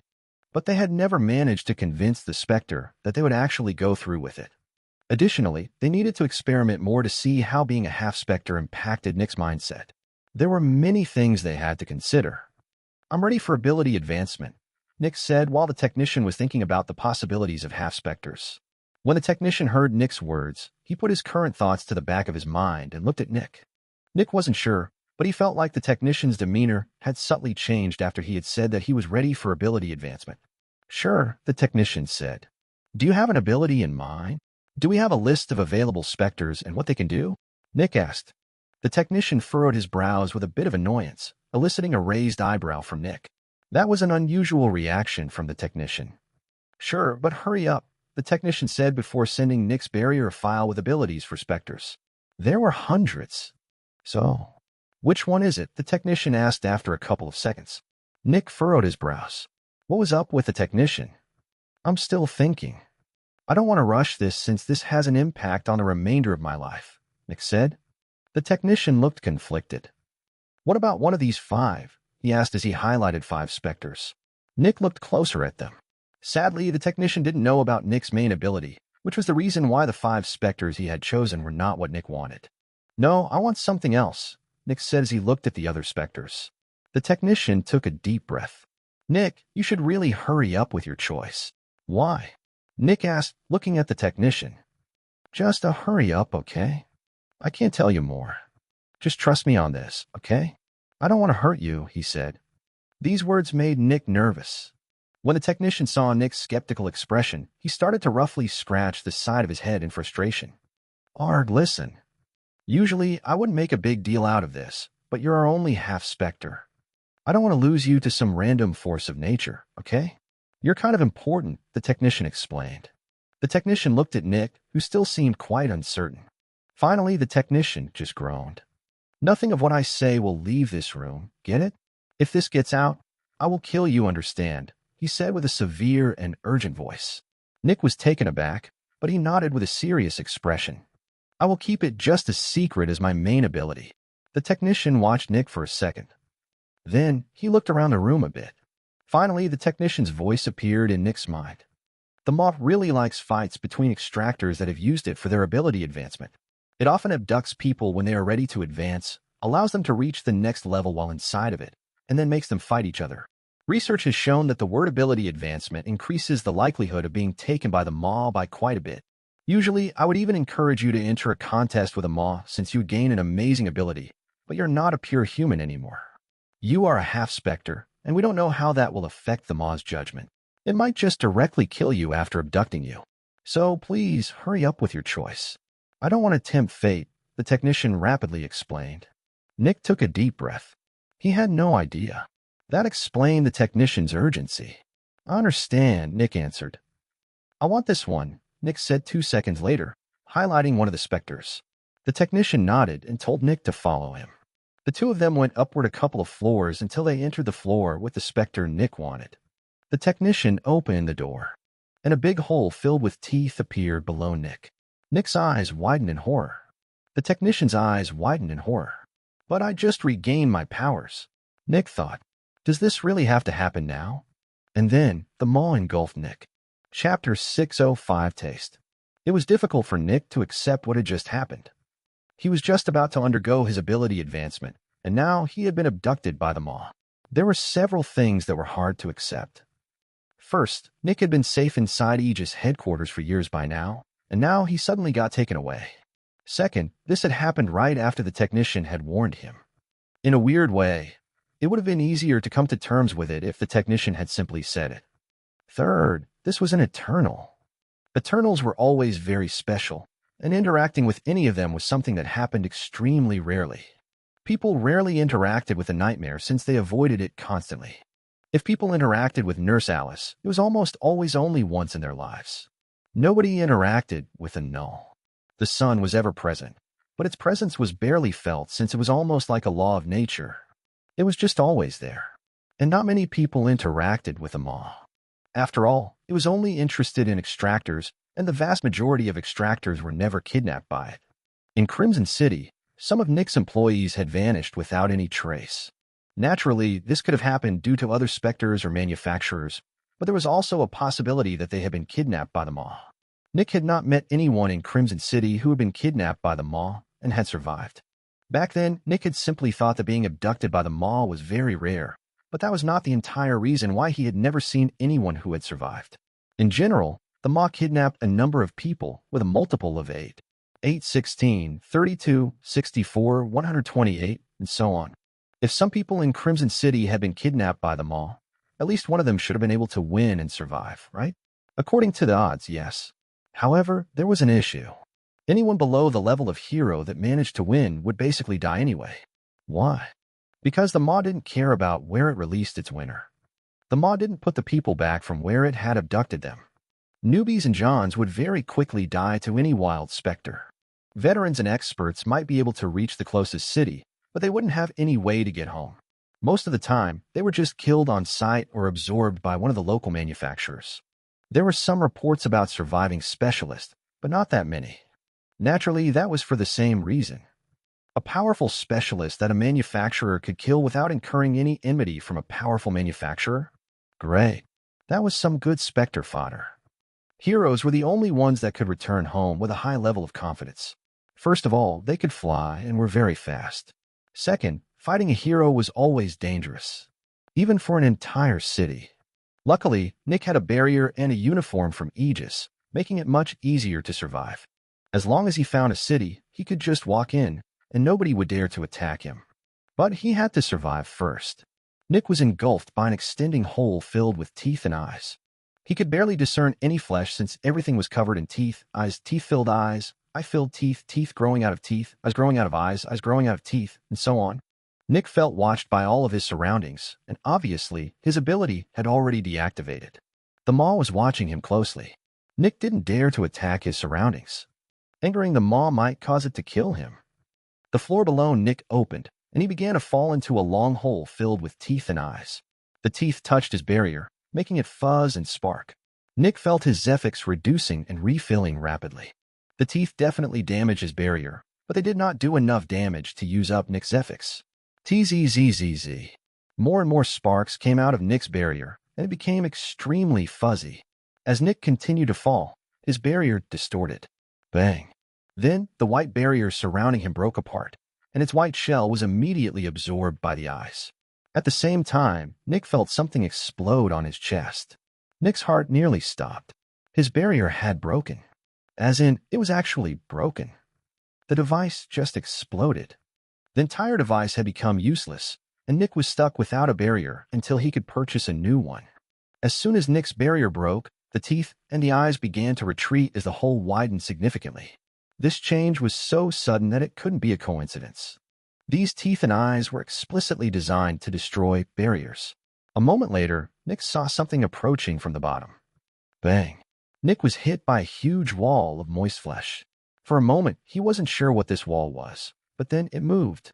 The wall moved upward in a rolling motion, and Nick fell behind the wall. That's a tongue. Yes, the big wall of flesh had been a huge tongue. Bang! An instant later, Nick was hit by another tongue. But this time, he didn't fall past the tongue immediately. Instead, countless smaller but very long tongues broke out of the big tongue and encased him. The tongues went through his clothing, licking his entire body. Nick felt a cold shudder going throughout his body. He was helpless. He couldn't do anything against this. Surprisingly, Nick had stopped falling as the tongues tasted him. He felt like this wasn't supposed to happen. A moment later, Nick's heart nearly stopped, and he gritted his teeth. One of the tongues was trying to get into his mouth, and he refused to let it in. Crksh. But it didn't care. It pushed Nick's teeth in, ignoring the shards and traveling down his esophagus and windpipe. Nick had to heave uncontrollably, but that didn't help. Crksh. Then, Nick felt a strong pain from inside his body. The tongue had pierced past his stomach and lungs, stretching and exploring the insides of his other organs. They were tasting all of him. Nick tried to bite down on the tongues and tear at them, but they were indestructible. At the same time, several other tongues made their way into his body through his other holes. They were all digging through his body, searching for something. And then, one of them touched his specter core, and immediately after, all the tongues went towards it. A normal human would have long since died, but Nick was an extractor. He still had his aphosis, and as long as he wasn't out of Zephyx, he could survive something like this. When the tongues gathered around Nick's specter core, he realized what was happening. They are confused by my specter core. They've never seen anything like this and don't know what to do with it. Nick's body was suspended in the air, over 20 long and thin tongues keeping him there. He was bleeding profusely as his arms and legs helplessly flailed in the air. The tongues wound around his specter core, and Nick felt immense pain. They were compressing it. Nick felt like he was a tiny insect in the hands of a curious toddler. He was completely at its mercy. If the toddler became bored, he would be killed. Maybe the toddler would tear all of his limbs off just to watch what he would do first. For several seconds, the tongues just tasted Nick's specter core as they increased their strength. Nick's panic increased. I'm going to die. It's going to kill me. Its grip strengthened. CRK. A crack appeared in Nick's specter core. When the crack appeared, some of Nick's human Zephyx broke past the specter core for the first time and entered his body. Nick's Zephyx synchronizer was no longer perfectly isolated by the specter core. The tongues let go of the specter core and focused on the crack. They all gathered in front of it and consumed the Zephyx. 2 seconds later, they all pulled back and finally they left Nick's body. Bang! The big tongue Nick was lying on moved, and Nick fell past it. Nick continued falling weakly, his body filled with blood and saliva. Yet, at this moment, Nick could only feel relief. I'm not going to die. In this case, falling further represented entering the Maw's competition, which meant being viewed as human, which meant having a chance to survive. If the Maw deemed him a specter, he would have already been killed by the tongues. Bang! Nick landed on another tongue, but this one wasn't like the others. It was filled with razors. The tongue moved Nick around and tore his clothes off, as well as quite a bit of his skin. After falling past several more tongues, Nick was left without any clothing. He was only left with his 2 blades and about 10 throwing spears that were stored as small cylinders. Bang! And then Nick hit the ground. Chapter 606, The Wait. Nick's body healed within a couple of seconds, and he stood up to look around. He found himself in a fleshy room that was about 3 meters wide and long. The walls were filled with miniature versions of the hole that had swallowed Nick. The rims of the holes were filled with teeth and seemed to lead into another hole filled with teeth.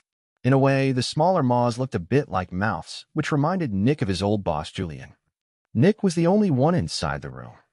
After looking around the room, Nick quickly found his weapons lying around him. His 2 blades had been torn off his body by the tongues, and they lay in front of him while all of his spears lay around the room. While Nick rarely used his spears nowadays, he still carried 10 around with him. He quickly grabbed his 2 blades and put them back onto his arms. This immediately alleviated Nick's distress. Then, Nick looked at his scattered spears. After looking at them for a while, he decided against picking them up. Why? Well, Nick was naked. Where was he going to store them? For the next several seconds, Nick just sat in the middle of the room. The things that had happened to him went through his mind again and again. He was used to many kinds of tortures, but this was a new one. He had felt completely powerless, and he had not chosen to feel this way. It was inevitable to feel powerless while working with some of the Specters, but before it happened, the Extractors had decided to go through with this. Here, Nick hadn't had that luxury. He had been forced to go through this experience. Even more, Extractors generally knew that they would survive working with Spectre, while this hadn't been the case here. The Maw could have killed him. In fact, the Maw had come dangerously close to killing him. If Nick's Spectre core had broken in a more unfortunate way, Nick would have become completely helpless for a long time. Luckily, only a small crack appeared along one of the manipulation lines. As long as Nick focused on fixing that manipulation line, his power wouldn't be impacted. For the next couple of minutes, Nick focused on repairing his Spectre core and recreated the damaged manipulation line. Within 10 minutes, Nick's power had returned. And then Nick waited. There was nothing else he could do. He couldn't possibly break through any of the walls, and there were no openings except for the tiny moss. Well, Nick could turn into mist and go through them, but that would be suicide. The Maw would probably just kill him. Despite having the power to resist, resisting was often not the most intelligent thing to do. I guess I have to wait for it to gather everyone, Nick thought as he looked at one of the Maws on the wall. This should be what the technician told me about, a battle between people that have the Maw's power. Nick moved his hand over one of his blades. Luckily, that shouldn't be much of an issue. The other Extractors will most likely also not have barriers, which means that escape abilities are much more valuable than normal. Humans can take a lot of punishment with their barriers, but without barriers, we die easily. On top of that, my body is as good as it gets, and I have extensive fighting experience. Nick took a deep breath as he remembered the tongues again. The most dangerous part has already passed. The Maw has accepted me as a participant in its so-called duel. Maybe this is actually a good thing. Yet, when Nick thought that, several things shot through his mind. His barrier was destroyed. His space bag was destroyed. He had lost all of his identification. Returning to Aegis might not be as easy as expected. However, I should receive an ability mutation with one of the Eternals. That would make me the only person who ever had access to the abilities of 3 Eternals. The only person Nick knew who had had access to an Eternal was the Champion of Light since he had the Sun's ability. Maybe the Champion of Light had also been in contact with the Maw before, at which point he would have too. Yet, the Champion of Light couldn't possibly have had access to the Null or the Nightmare. As for Nurse Alice, Nick doubted it. In front of Eternals, like Nurse Alice, the Champion of Light wasn't any more significant than an extractor from a random city. Nick didn't think that Nurse Alice would grant her abilities to him. Nick's feelings regarding his current situation were mixed. Logically, this was definitely a positive thing. Yet, the memories of what the tongues had done to him popped into his mind again and again. After a while, Nick shook his head and forced the memories into the back of his mind. This wasn't the first time he had done something like that. Nick knew that he had done the same thing after he had released the Crimson Sea. He also felt like this had happened another time before that, but Nick couldn't remember why or when exactly. That's probably part of the memories I've lost. Over the past years, Nick had learned to deal with his memory loss, but it still felt alien. Nick remembered times when he had remembered something else, but he didn't remember the specific thing that he remembered. He only knew what kind of feelings he had been roughly feeling back then, but he didn't know why he had felt them. When he tried to remember what had happened, he only felt terror, dissociation, and guilt. But he didn't know why. The number of memories he had lost felt staggering. It only felt like he had forgotten 10% or something like that, but these 10% were randomly scattered, making it feel like he forgot so many things. It was not easy. Nick just pushed the memories of the tongues to the back of his mind and focused on the future. He could deal with these things another time. Sadly, it wasn't so easy. If Nick could occupy himself, this would have been much easier. But he couldn't. He was forced to wait in silence for an unknown period of time. He couldn't learn. He couldn't work. Even more, he couldn't advance right now. Yes, he was essentially surrounded by a specter, but there was absolutely no Zephyx coming from the specter. So Nick waited, and while he waited, he kept focusing on the future. Time passed. More time passed. Even more time passed. Nick had no idea how much time had passed, but he was certain that it had to have been at least several days. However, he wasn't sure if it had already been weeks or even months. Time kept passing, and passing, and passing. Nick had entered a form of trance in which he had only looked forward without thinking about anything. There was nothing to think about. He didn't need food, water, air, sleep, or anything similar. He was just there. Finally, Nick felt something change. He didn't know how much time had passed, but he knew that his wait was over. Zephyx.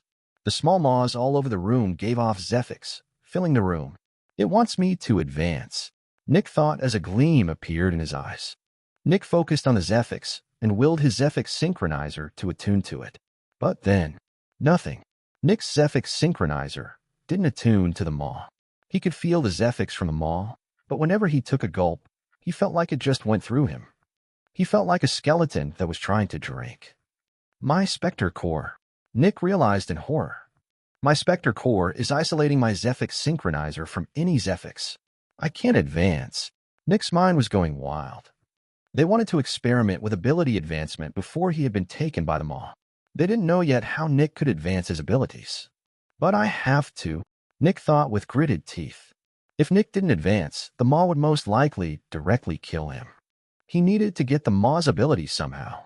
At that moment, the memories with the tongues shot through his mind again, but this time he was actually glad that it happened. Nick gritted his teeth, unsheathed his blade, and put it to his neck.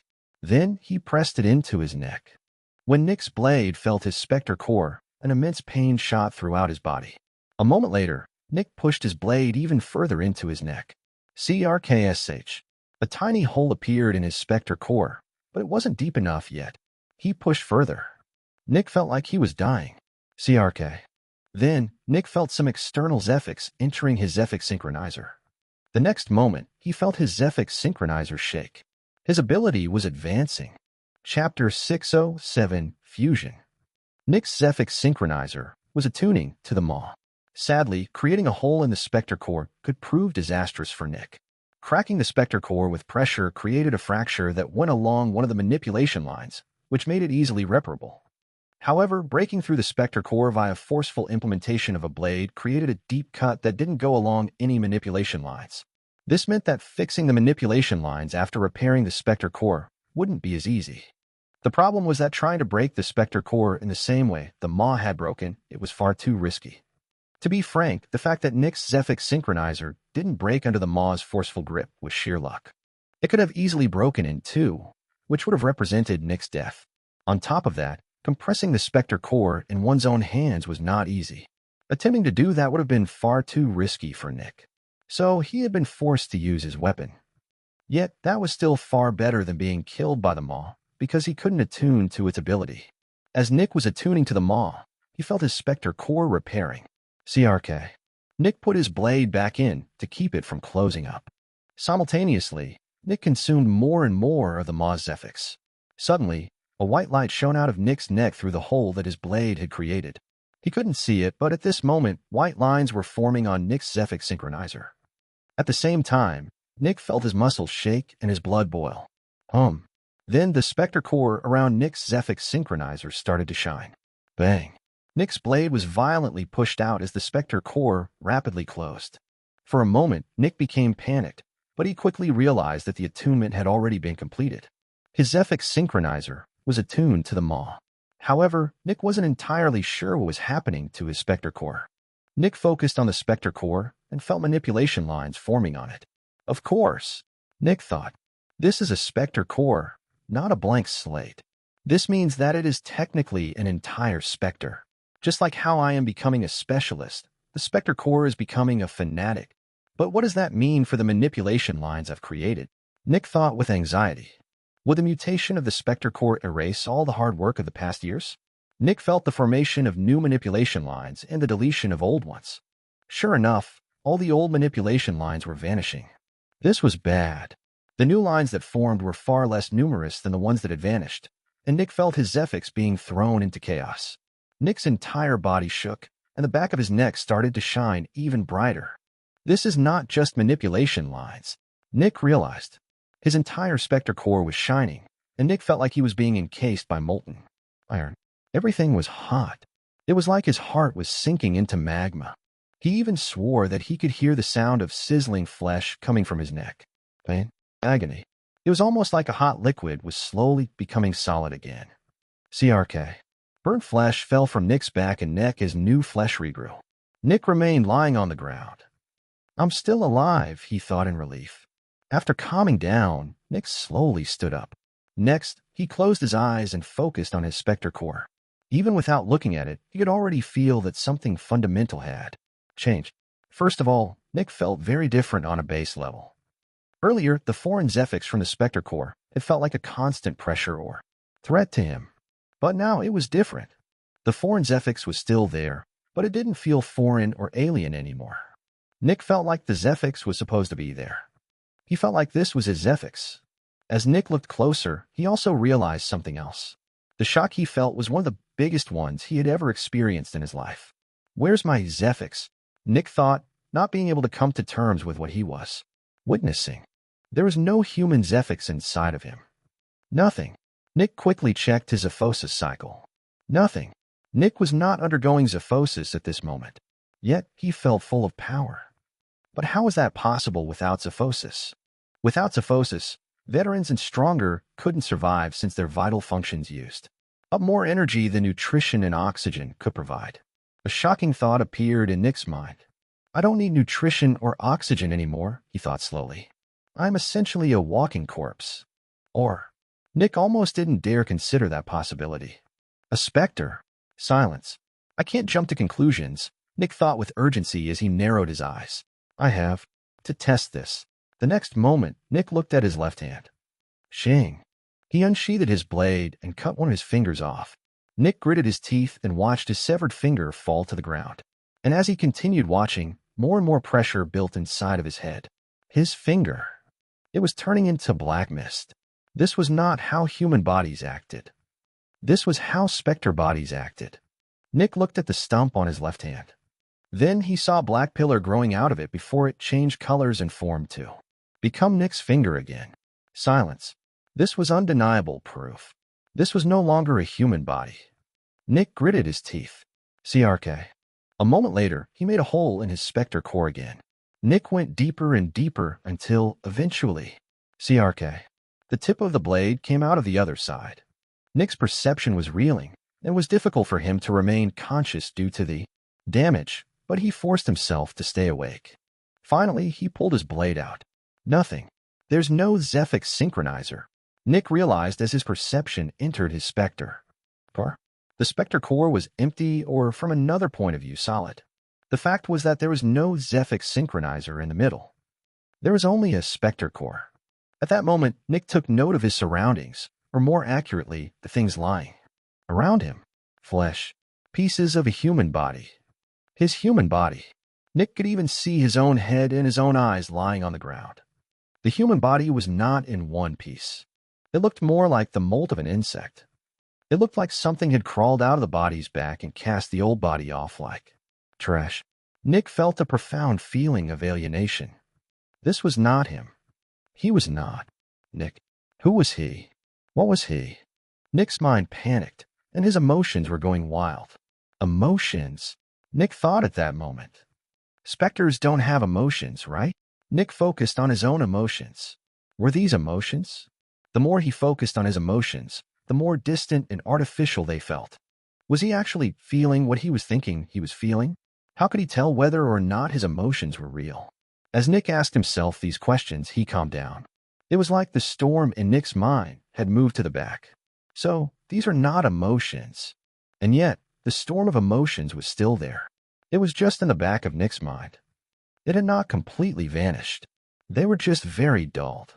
The storm of emotions in the background calmed down a little as Nick realized something. This is not a complete transformation, he thought. This is not a complete takeover of my old Spectre core. My old Spectre core did not completely consume and annex my Zephyx synchronizer. Nick focused on his own emotions. Were these emotions? The more he focused on his emotions, the more distant and artificial they felt. Was he actually feeling what he was thinking he was feeling? How could he tell whether or not his emotions were real? As Nick asked himself these questions, he calmed down. It was like the storm in Nick's mind had moved to the back. So, these are not emotions. And yet, the storm of emotions was still there. It was just in the back of Nick's mind. It had not completely vanished. They were just very dulled. The storm of emotions in the background calmed down a little as Nick realized something. This is not a complete transformation, he thought. This is not a complete takeover of my old Spectre core.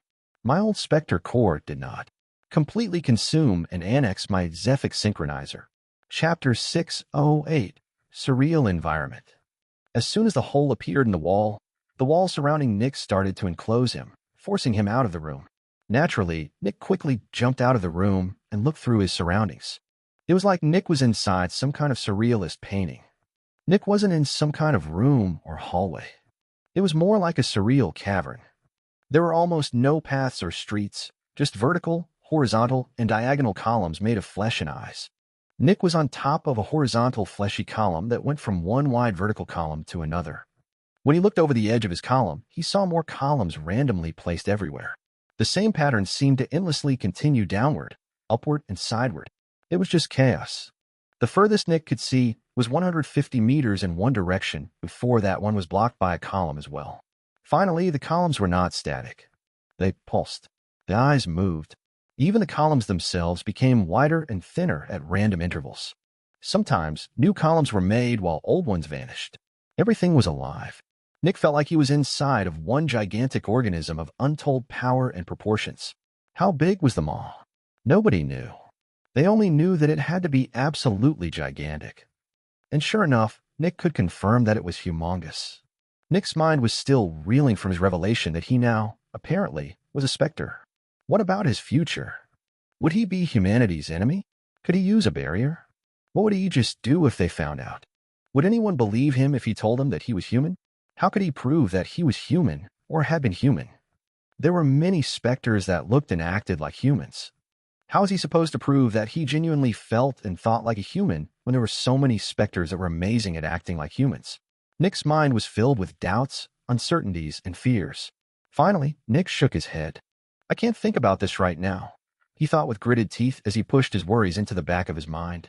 The Moz contest has already started, and the other people are already searching for their opponents. Most likely, I can think about my future after getting out of here. An instant later, Nick turned into mist. Since the Maw's eyes were illuminating Nick's surroundings, he couldn't become ethereal or fly normally. On top of that, the Maw's eyes were constantly keeping watch over him. Sadly, Nick would most likely not be able to use his main ability during this entire competition. His blinding light definitely wasn't strong enough to blind the Maw, and his new ability from upgrading his mist ability also wouldn't help much. Naturally, this gave Nick a huge disadvantage in this competition. However, not everything was bad. Since this was not open terrain and since no contestant had a barrier, assassins were naturally favored in this competition, and Nick was exactly that. There was plenty of confusing terrain that worked as escape routes and ambushes. Additionally, every competitor was an initial specialist, and Nick doubted that any of them had a depth of fighting experience that could rival him. Nick wasn't the biggest fan of killing innocent humans, but he was forced to. He would not sacrifice his life for only one guy. Nick was not opposed to sacrificing his life for others, but his sacrifice needed to have a purpose. The mist that was Nick flowed along the pillars and carefully navigated the confusing environment. While he was doing so, Nick's perception covered his surroundings in detail. Since his Zephyx synchronizer had fused with his Spectre core, there were no more issues regarding his abilities. This meant that Nick could use his newest ability as well, the one he had gotten from the Maw. Sadly, as with most of his abilities, its true power could only be exhibited if no one was perceiving him. Luckily, it still had a minor effect while being perceived, making it not completely useless in this environment. The sheer power of an Eternal made them useful in basically every category. The Nightmare could manipulate, torture, scare, stun, kill, sense, and so on. Therefore, if somebody advanced their ability with the Nightmare's help, there was a very high likelihood that the Nightmare's ability had a high compatibility rating with the Extractor's base ability. The Maw was the same. The Maw could extend towards great distances, was physically extremely powerful, had powerful sensing abilities, could suppress people, could vanish from seemingly any spot, and so on. Because of that, The diversity of abilities the Maw could grant people was crazy. Naturally, the Maw had advanced Nick's ability in the most useful way for him. Sensing. Nick had plenty of ways to escape and stay hidden, but his sensing abilities were not that great. Yes, he could feel whether or not somebody was perceiving him, but that was still rather limited. The ability the Maw had given Nick was as simple as it was effective. It passively increased the sensitivity of all of his senses. Nick's vision was stronger, he could hear better, his sensitivity to Zephyx was higher, and he could feel vibrations much more strongly. The sensitivity of his senses could be compared to the senses of a hero, and that was only the passive effect. Naturally, there was also an active ability Nick had gained, but he could only use it while not being perceived, making it useless in the current environment. In his mist form, Nick continued to move forward, continually scanning his surroundings. I have no idea how big the arena is, but it can't be too big. After all, the Maw is doing this mainly to gain Zephyx. Entertainment is only secondary. Several minutes passed. Yet, Nick hadn't found anyone else. That's unusual, he thought. With my powerful senses, I should be able to find at least one of them, but I didn't. Additionally, I've already traveled several kilometers in here. I believe I should have come across someone already. So, why didn't I? Either the arena is much bigger than I thought, or everyone else is extremely good at hiding, or I just have bad luck. Nevertheless, I should continue searching. Nick kept moving across different columns, scanning all of them for any hidden enemies. I don't think there are more than 8 contestants. If there were more, I would have found one already. More minutes passed. Still nothing. Nick's mood became more solemn. What is going on? There are supposed to be enemies, right? Even if every enemy is an assassin or runner, I should have seen one already. With my newly improved senses, not many specialists should be able to hide from me. CLK. At that moment, Nick heard a very subtle sound. Without his improved senses, he would not have been able to pick it up. Nick carefully but quickly slithered towards the origin of the sound. Finally, he found it. Another competitor. On a horizontal pillar about 20 meters below Nick was a woman with black eyes, black hair, and 2 black daggers. Just as Nick had expected, the Maw had also destroyed all of her belongings, including barrier and clothes. Just like Nick, she was armed and naked. I don't feel any Zephyx coming from her, Nick thought as he took a close look at her. That's probably one of her abilities. She has to be an assassin. The woman slowly moved around the pillars, sticking to them like a spider. Nick moved after her. Everyone else had to die anyway for Nick to escape.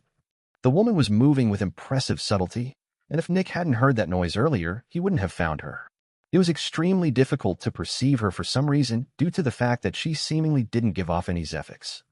It was almost like she was just an illusion or an afterimage. Very impressive ability. Nick closed in on her.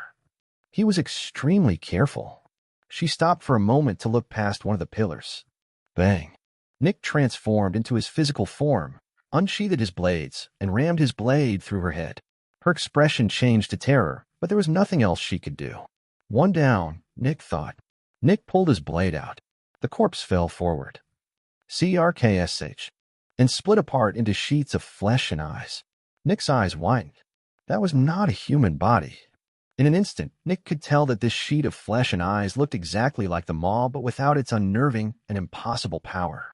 This was the ability of an extractor. This had to be the ability the extractor had received from the Maw. Flesh clone. This was a trap. Bang. Yet, before Nick could react, a dagger came out of his forehead. The same woman from earlier had reappeared, and she had buried her dagger in Nick's head. This was a huge miscalculation. Nick's opponent was not an initial specialist. It was an initial hero. Shing. And then a second dagger cut Nick's head off. Chapter 609. There was a mistake. Nick's head hit the pillar they were standing on and tumbled down.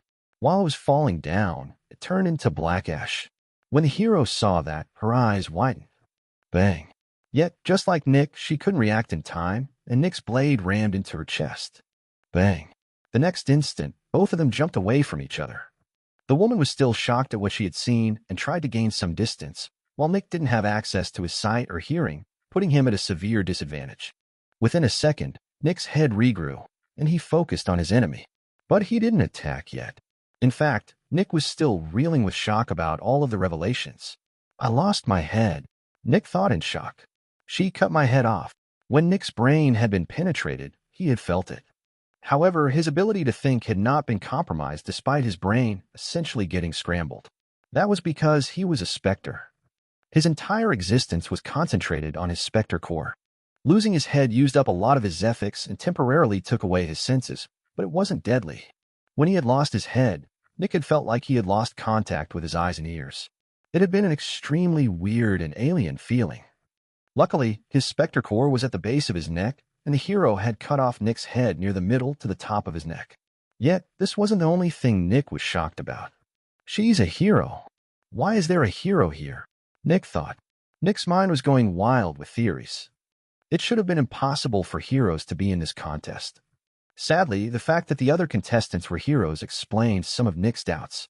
For example, the fact that he hadn't seen any other contestant until now. Heroes were much better at hiding themselves, and even with Nick's advanced senses, it wouldn't be easy to find them. It would also explain why his current opponent had managed to hit him with such a quick and devastating hit. She was several times stronger than Nick. Nevertheless, this changed everything. Nick was confident in being able to kill 7 initial specialists, even without access to his abilities. However, the same thing wasn't true for heroes. But why were heroes here in the first place?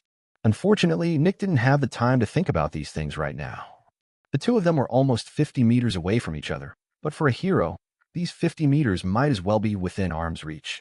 For a moment, the two of them looked at each other with narrowed eyes. Naturally, the hero was just as confused and shocked as Nick. What was a fanatic doing here? They only looked at each other for a single second, but it felt like a full minute to them. Both of them were planning.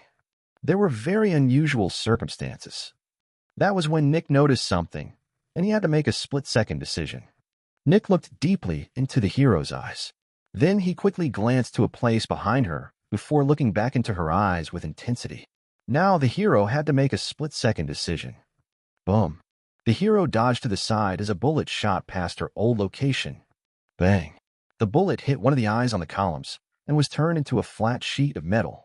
Naturally, Nick noticed the sniper and warned her about them. A person with a red cloak materialized. Compared to Nick and the woman, he wasn't naked, but it was also clear that the red cloak wasn't any kind of normal clothing. This was probably part of their ability. Chase. A whisper filled with Zephyx reached Nick's ears. The voice was female, and it was clear that the whisper had come from the black-haired woman. Nick narrowed his eyes and charged towards the sniper. The sniper jumped backward and pulled out a handgun. Nick could see the hate-filled eyes of the attacker. It wasn't surprising that the attacker was angry. This was a free-for-all, and one less opponent represented a higher chance of survival. Nobody would have warned the woman of the attack under normal circumstances since nobody else could survive anyway. By letting the sniper kill her, Nick would have a higher likelihood of winning. Warning her would make no sense. That was why the sniper was so angry. He was angry at Nick's idiocy. Of course, he didn't know why Nick had done so. The woman was the only one who knew that Nick was a Spectre, and she was also the only one he could talk with because of that. In this contest, being human is more dangerous than being a Spectre. Humans had an incentive to kill each other in here, but what about a Spectre? Additionally, the woman and Nick had already clashed with each other, and both of them had survived. This made both of them extremely dangerous to the other since the other one had managed to survive one of their ambushes already, unveiling a big part of their powers. Clashing with each other was a very bad idea, since there was no way that a clash would end with one side easily overwhelming the other. No, a battle between them would cost both sides dearly, which was why postponing the battle to the end made more sense. Nick charged forward while zigzagging to avoid getting hit. At that moment, the sniper's eyes turned into teeth-filled maws. CRK. A maw extended from the column below Nick and bit his ankle. Nick's charge was halted immediately. Bang. The sniper shot. Bang. Nick's head exploded. Almost immediately, the sniper jumped backward and aimed their gun to his left. The black-haired woman materialized in front of the sniper and slashed forward with her dagger. Bang. The sniper shot with his small gun, hitting one of the woman's daggers and shooting it out of her damaged hand. Shing. The other dagger moved forward and sliced the sniper's hand off, together with her smaller gun. At that moment, the red cloak moved forward on its own and covered the black-haired woman. The sniper was revealed to be a skinny man with red hair. With his free hand, the sniper pulled up his rifle. He didn't need 2 hands to fire it. Don't kill him, the woman inside the red cloak transmitted to everyone around her. The man fired. CRK. But he missed his shot as his other arm was suddenly cut off by a blade. The man's eyes widened in terror as he saw the half-headed figure beside him. Nick's head was still regrowing. Shing. The red cloak was torn apart by the remaining dagger. At the same time, Nick jumped away from the man. The man was too shocked by the loss of both of his hands and seeing Nick alive with half of a head to react in time. Shing.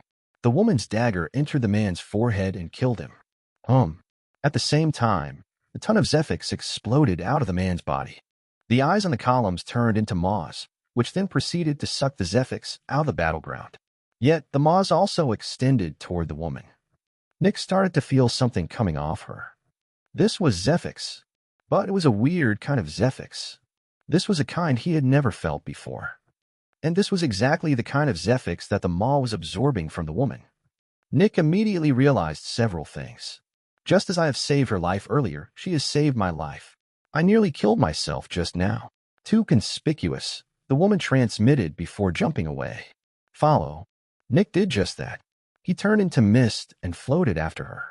She had already seen that Nick could turn into mist. There was no point in trying to keep it secret.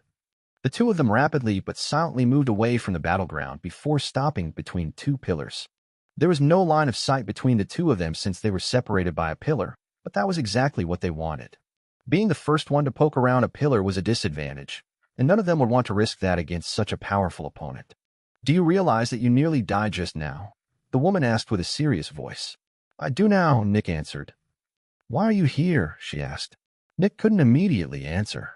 She would never believe him if he said that he used to be human just a couple of minutes ago. Even more, this would take minutes, if not hours, to explain properly.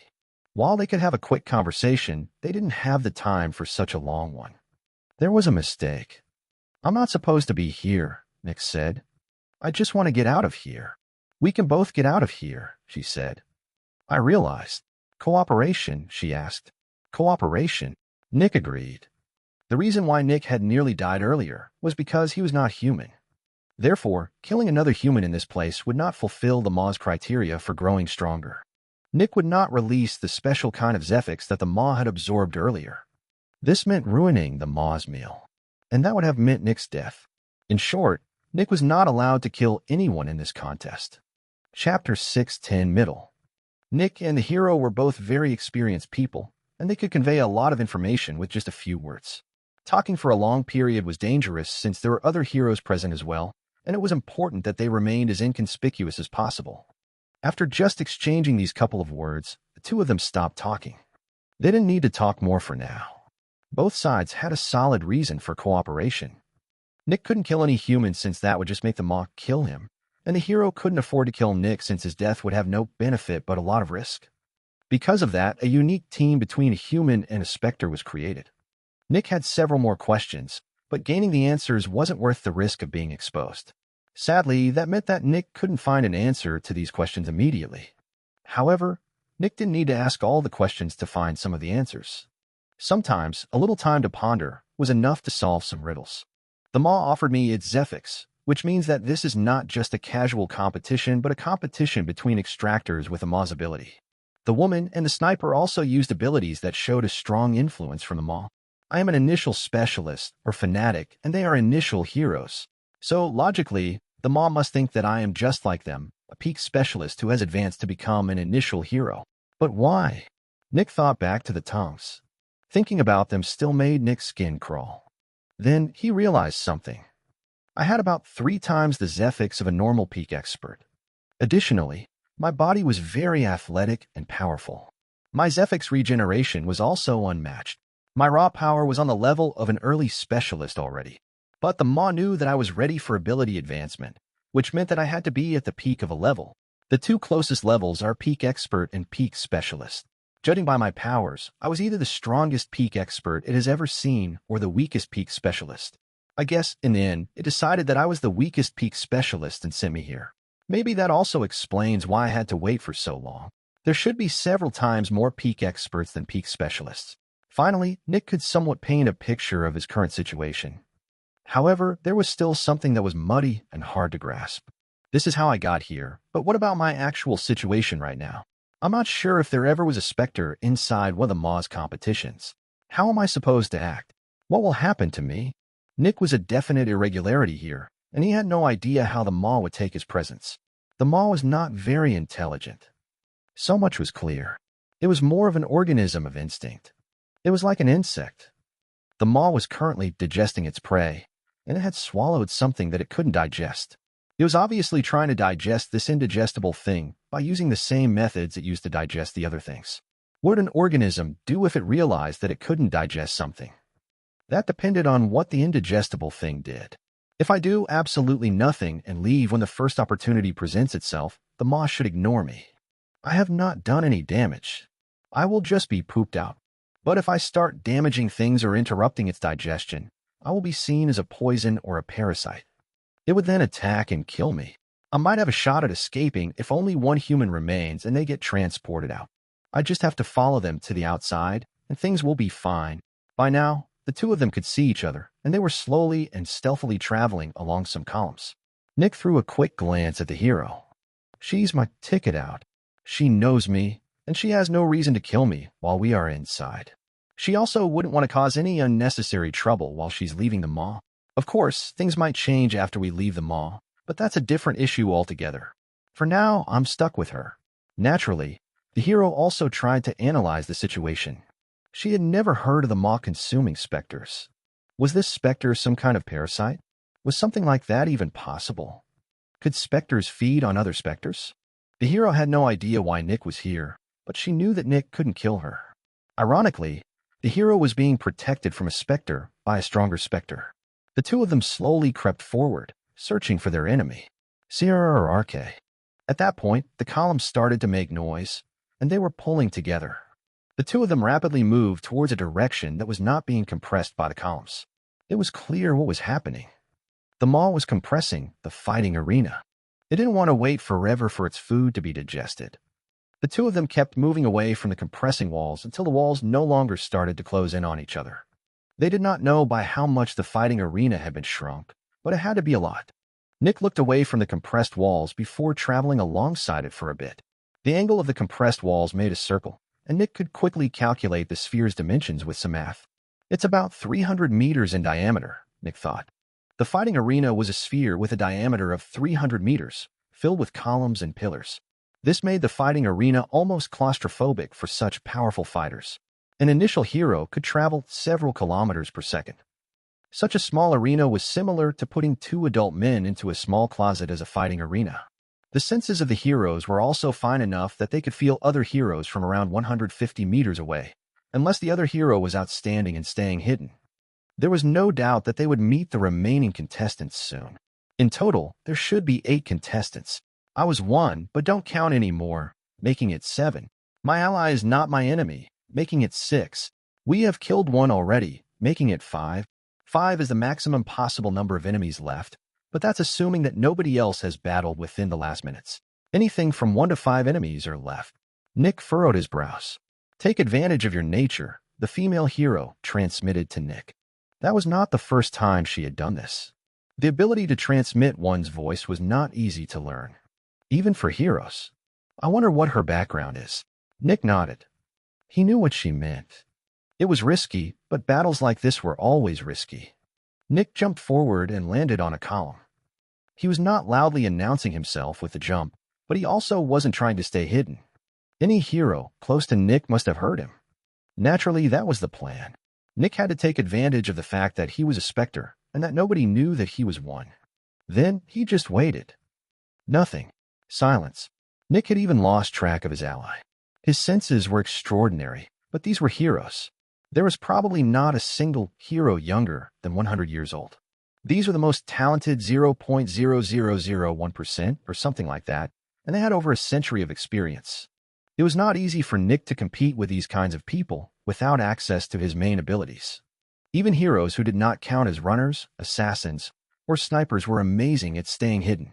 Nick waited. Nothing. Yet, he was certain that at least one enemy must have heard him. Seconds passed. Nick still waited. Nick became more nervous, but the nervousness was accompanied by bewilderment, confusion, and dissociation. Do I really feel nervous? Is this real? Nick knew that he was a Spectre now, but he still felt emotions. Specters were supposed to be emotionless. Am I feeling this? Or am I just deluding myself into thinking that I'm feeling this? Are these emotions real or not? Nick felt like he was looking at himself from an external perspective. He just saw himself standing on a column, waiting. Except for the squelching noise of the pulsing walls, everything was silent. He waited. Then Nick jumped to another column. He did not land quietly. It was impossible that no one noticed him. He waited again. He jumped another time. Those had been 3 long jumps, and Nick believed that he was very close to the center of the arena now. Every single hero in the arena must have noticed him by now. But nothing was happening. Nick did not find anyone. He didn't even find his ally. It was like he was alone. So he waited. And waited. Chapter 611, Schemes Upon Schemes. Am I this scary? Nick asked after waiting for over 30 seconds in the middle of the arena. Naturally, nobody answered him. There was just silence. Nick looked around the arena but couldn't find anyone. They were definitely good at staying hidden. Without access to most of his abilities, Nick really was out of his element here. Fighting a hero was already hard enough with his abilities. Is it so hard to believe that I would actually do something like this? Nick asked. Do you think this has to be some kind of trap? Yet nobody did anything. I already killed one guy, and that was several minutes ago. Before the arena compressed like this, Nick spoke evenly. Most likely, the arena compressed after half of the contestants were killed. So there are probably 4 left, including me. Naturally, nobody answered him, which was funny since there was no doubt that Nick was heard by every single combatant in the arena. Are you circling around me? Nick asked. Are you guys all trying to search for each other first? The first person that attacks me opens themselves up to an attack from the others, and nobody wants to go first. You can kill me, but you will be next. Is that it? Nick asked. No answer. All right, let's switch things up, Nick said. The first person I see will be my ally, and we will kill the other 2. After that, we can fight each other. How does that sound? Silence. Nick couldn't tell what the combatants were thinking about. Most likely, they were all stalking around Nick. They all knew that everyone else had to be close to this place as well, and they were probably circling Nick, trying to find each other first. That includes the one that gets attacked first, by the way, Nick said evenly. If I see a battle starting, I will jump to the aid of the attacked one. Silence. There was no change in Nick's surroundings, but this sentence had to have an effect. Now, stalking and attacking somebody else was a bad idea. The female hero was a bit perplexed by Nick as she snuck around his general area. This was a very strange specter. Nick looked around. Ding. At that moment, Nick saw a tiny red light appearing for just a moment. Found my partner, Nick said. Then Nick exploded with light and jumped towards the red light. Sadly, Nick's ability didn't activate since he couldn't blind them all, but he was sure that he had blinded the heroes. Nick arrived almost instantly at the place where he had seen the red light. On top of the fleshy column, Nick's eyes saw a short message written in blood. Man spear ally. Bang. Nick kicked the message, destroying it. I got your message, Nick said. Nick didn't see any movement, but he was sure that the other heroes were currently scrambling. After getting blinded, they were most likely running around, trying to get the drop on one of the others. Yet nothing seemingly changed. But that couldn't be further from the truth. From the most dangerous position, Nick had moved to the safest. The other heroes knew that Nick now had an ally.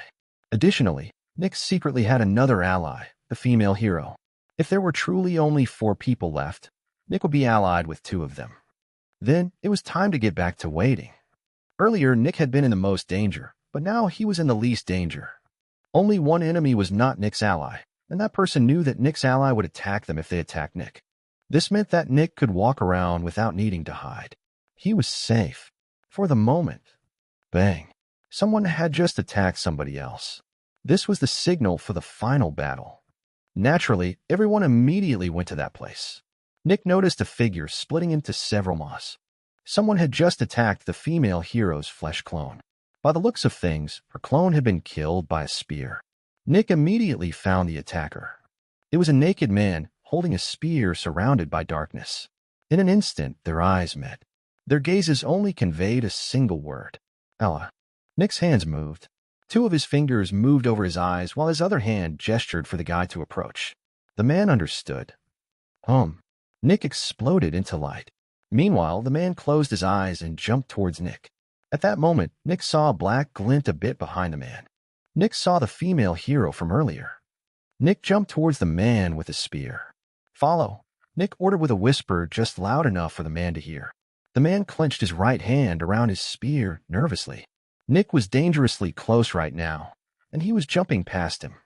From such a distance, any attack could be fatal. The man had to make a split-second decision. In the end, he decided against attacking Nick. And then, Nick flew past the man. The man's nerves calmed down. He had gambled correctly. The man turned around and flew after Nick, who was chasing seemingly nothing. After several turns, the man finally saw the shadow Nick was running after. The man overtook Nick and closed in on the shadow. Bang! He attacked, and the shadow expanded before evading to the side. This was obviously some kind of ability that the female hero could use. At that moment, Nick arrived in front of the shadow. Nick's right arm flickered for just an instant, and then he stabbed forward with his right hand. Two daggers came out of the shadow and blocked Nick's blade, but the power still threw the owner of the daggers to the side. Naturally, Nick had warned her about his upcoming attack. To every onlooker, it looked like Nick had thrown the attacker into the distance. Everyone believed that Nick was an initial hero, and they could also see his impressive body. Receiving an attack from somebody like that had to be brutal. Bang! A gunshot. A fourth person had appeared, and they had shot a gun at the man with the spear. However, the man with the spear had been prepared, and before the bullet could hit him, a maw appeared between him and the bullet. The bullet was swallowed, and some Zephyx left the man's body.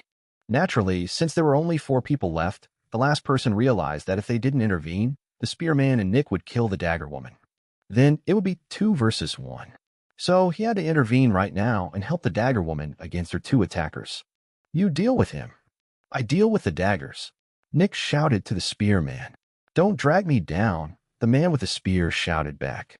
Nick hadn't stopped charging after the female hero. Nick and the female hero exchanged a short glance. There was one more thing that the 2 of them knew that the others didn't. The female hero moved her fingers rapidly to convey a message to Nick. By time Nick thought, the fact that they were allies was not the only secret. The female hero moved her fingers rapidly to convey a message to Nick. By time Nick thought, that was what the gestures meant. However, Nick could tell what the actual message was. Nick quickly reached the female hero and attacked her with his blades again, throwing her in the distance. His attack looked brutal, but it wasn't that bad. The female hero could deal with this. As the female hero flew back, her eyes looked back at Nick. At that moment, Nick saw an urgent glint in the female hero's eyes, and he knew what was about to happen. Bang!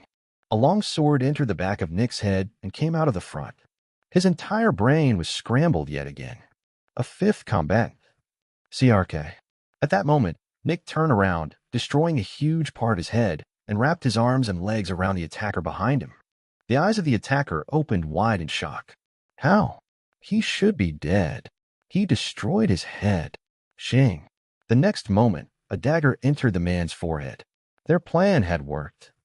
The secret that the 2 of them knew was that there had to be a 5th person here. After all, Nick was a Specter and didn't count as a combatant. So there were 4 humans and a Specter. Naturally, when the last person saw 4 people in front of him, he realized that he was in the best position right now since nobody believed he would be there. Originally, he planned on staying hidden. But then, he had seen the subtle gestures that the female hero performed to communicate with Nick. This guy was actually a secret ally to the female hero. At that moment, the man realized that he would have to fight a team, no matter who won. He saw that Nick was the key and realized that he had to get rid of him. Only then would it become a free-for-all again. And that was exactly what Nick and the female hero had planned. After all, why would the female hero purposefully use gestures to communicate when she could just transmit commands to Nick via voice message? It was to show that she was Nick's ally to the last person. Chapter 6:12, End of Contest. Nick quickly jumped away from the corpse while several maws appeared all over the walls to consume the Zephyx. Nick's head was rapidly healing, and after it recovered, he turned into mist. At the same time, the female hero vanished into thin air. Nick could still feel and hear the explosions of the other battle, and he knew that they were relatively far away. They did not have vision of Nick's battle, which was perfect. Since the 5th person had been killed just now, Zephyx had been released. And if any of the other 2 felt the Zephyx, they knew that somebody had died just now. After the woman vanished, Nick slithered over towards the other battle. A couple of seconds later, Nick arrived. Both of them were already quite injured, but that didn't say a lot. Heroes could recover very quickly. Only Zephyx mattered. The two kept fighting while Nick watched. "Don't go back on your word," the man with the spear shouted at Nick. Nick turned into his solid form again and just looked at their battle. At that moment, the battle paused, and the two of them looked at each other with urgency. They knew that Nick had killed the hero with the daggers, and they could also tell that Nick wasn't very exhausted.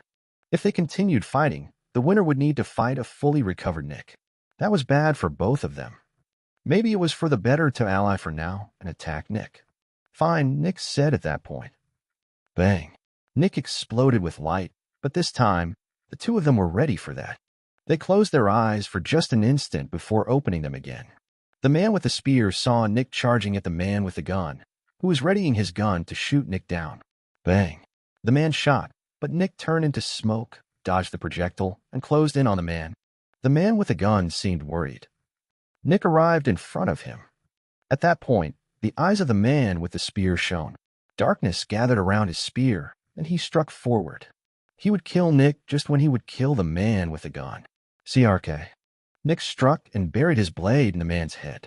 Boom. The powerful spear broke through Nick's torso, making his entire body explode. Then it continued and also turned the other man's body into powder.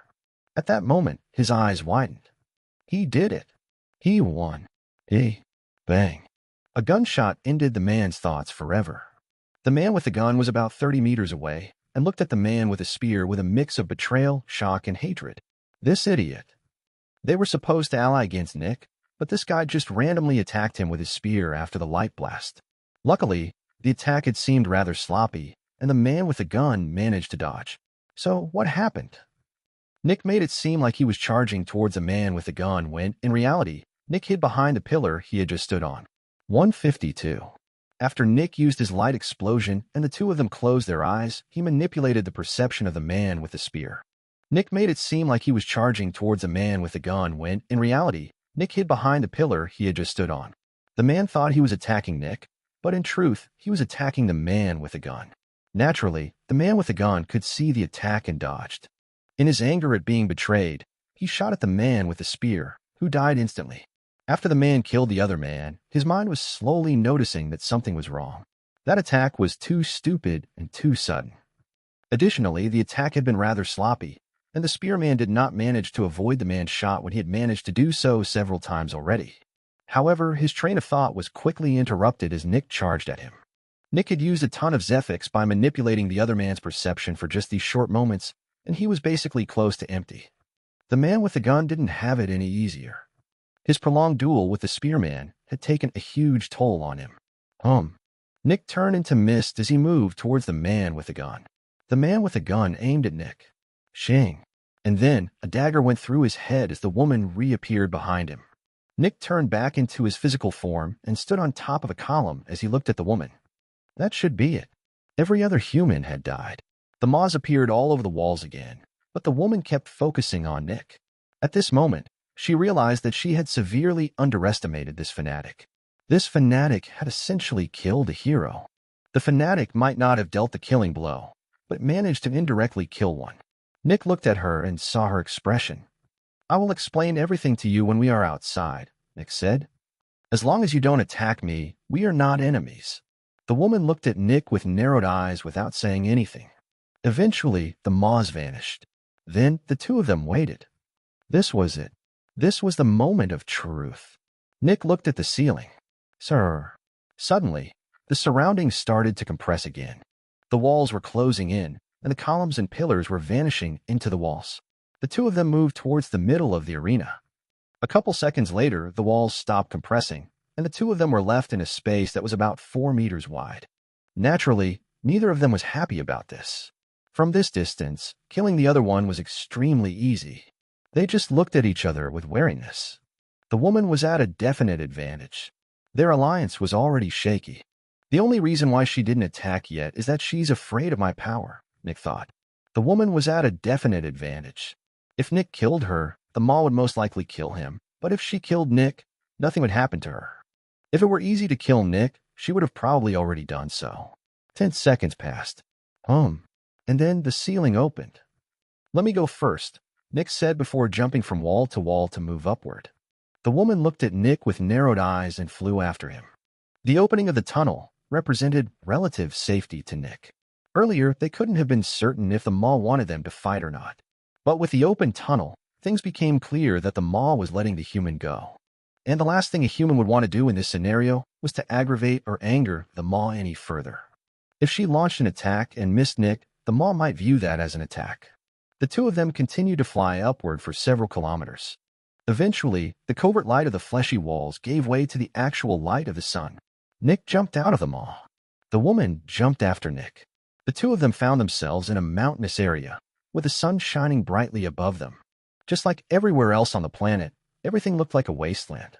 The mountains were gray, brown, and beige. Nick quickly landed on the ground. For the entire time, he had been looking at the female hero. Naturally, the woman had come out behind him, and she was also looking at Nick.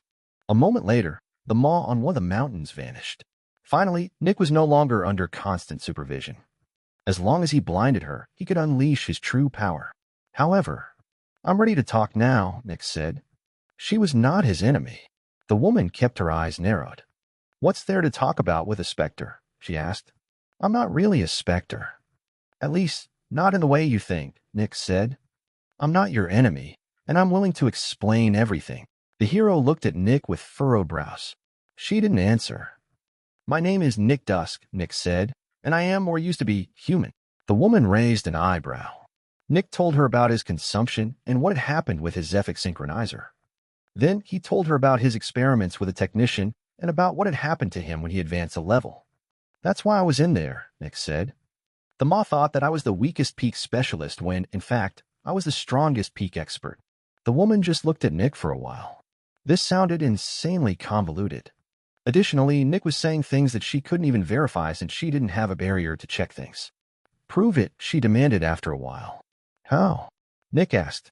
"If your so-called mutation only occurred after you received the Maw's ability, show me the ability you received from the Maw. All the abilities the Maw has granted have its distinct appearance. Show me an ability that includes the Maw's appearance, and I will believe you." Silence. "I have one," Nick said, "but I can't show you." Sadly, Nick could only use his new active ability if nobody was perceiving him. The woman just looked at him coldly. Pity. Chapter 613, No Human. How was Nick supposed to prove that he wasn't lying? He didn't have a barrier. He didn't have human Zephyx. There were no other people around who knew Nick. "You just have to ask Aegis," Nick said with a careful voice. "Tell them that you found Nick Dusk. They saw me getting taken by the Maw." The woman didn't look like she believed Nick and just kept looking at him with a serious expression. "Fine, I will do just that," she says. "I don't believe that you are telling the truth, but I'm willing to try at least." Nick did not calm down. He could hear that she was about to add a but I can't let a Spectre run around just like that. "If you come peacefully, I will ask Aegis about you," she said. Nick became more nervous.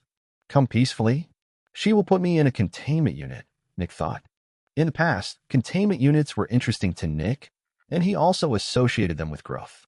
After all, Nick became more powerful while working with Specters, which were inside containment units. But now things were very different. If Nick was put in a containment unit, he would never be released again. If this hero just dumped him in a random containment unit in a random city, nobody from Aegis would be able to find him. Aegis didn't know that Nick was now a Spectre, which meant that they would not ask the cities to check their containment units for somebody called Nick Dusk. Additionally, there would probably be tens of Specters that would claim to be Nick Dusk anyway. Voluntarily entering a containment unit represented losing control over his own life. The only thing he could rely on would be the hero's words, and humans were generally not the most trustworthy beings, especially when they were powerful. "I can't bet my life on your word alone," Nick said.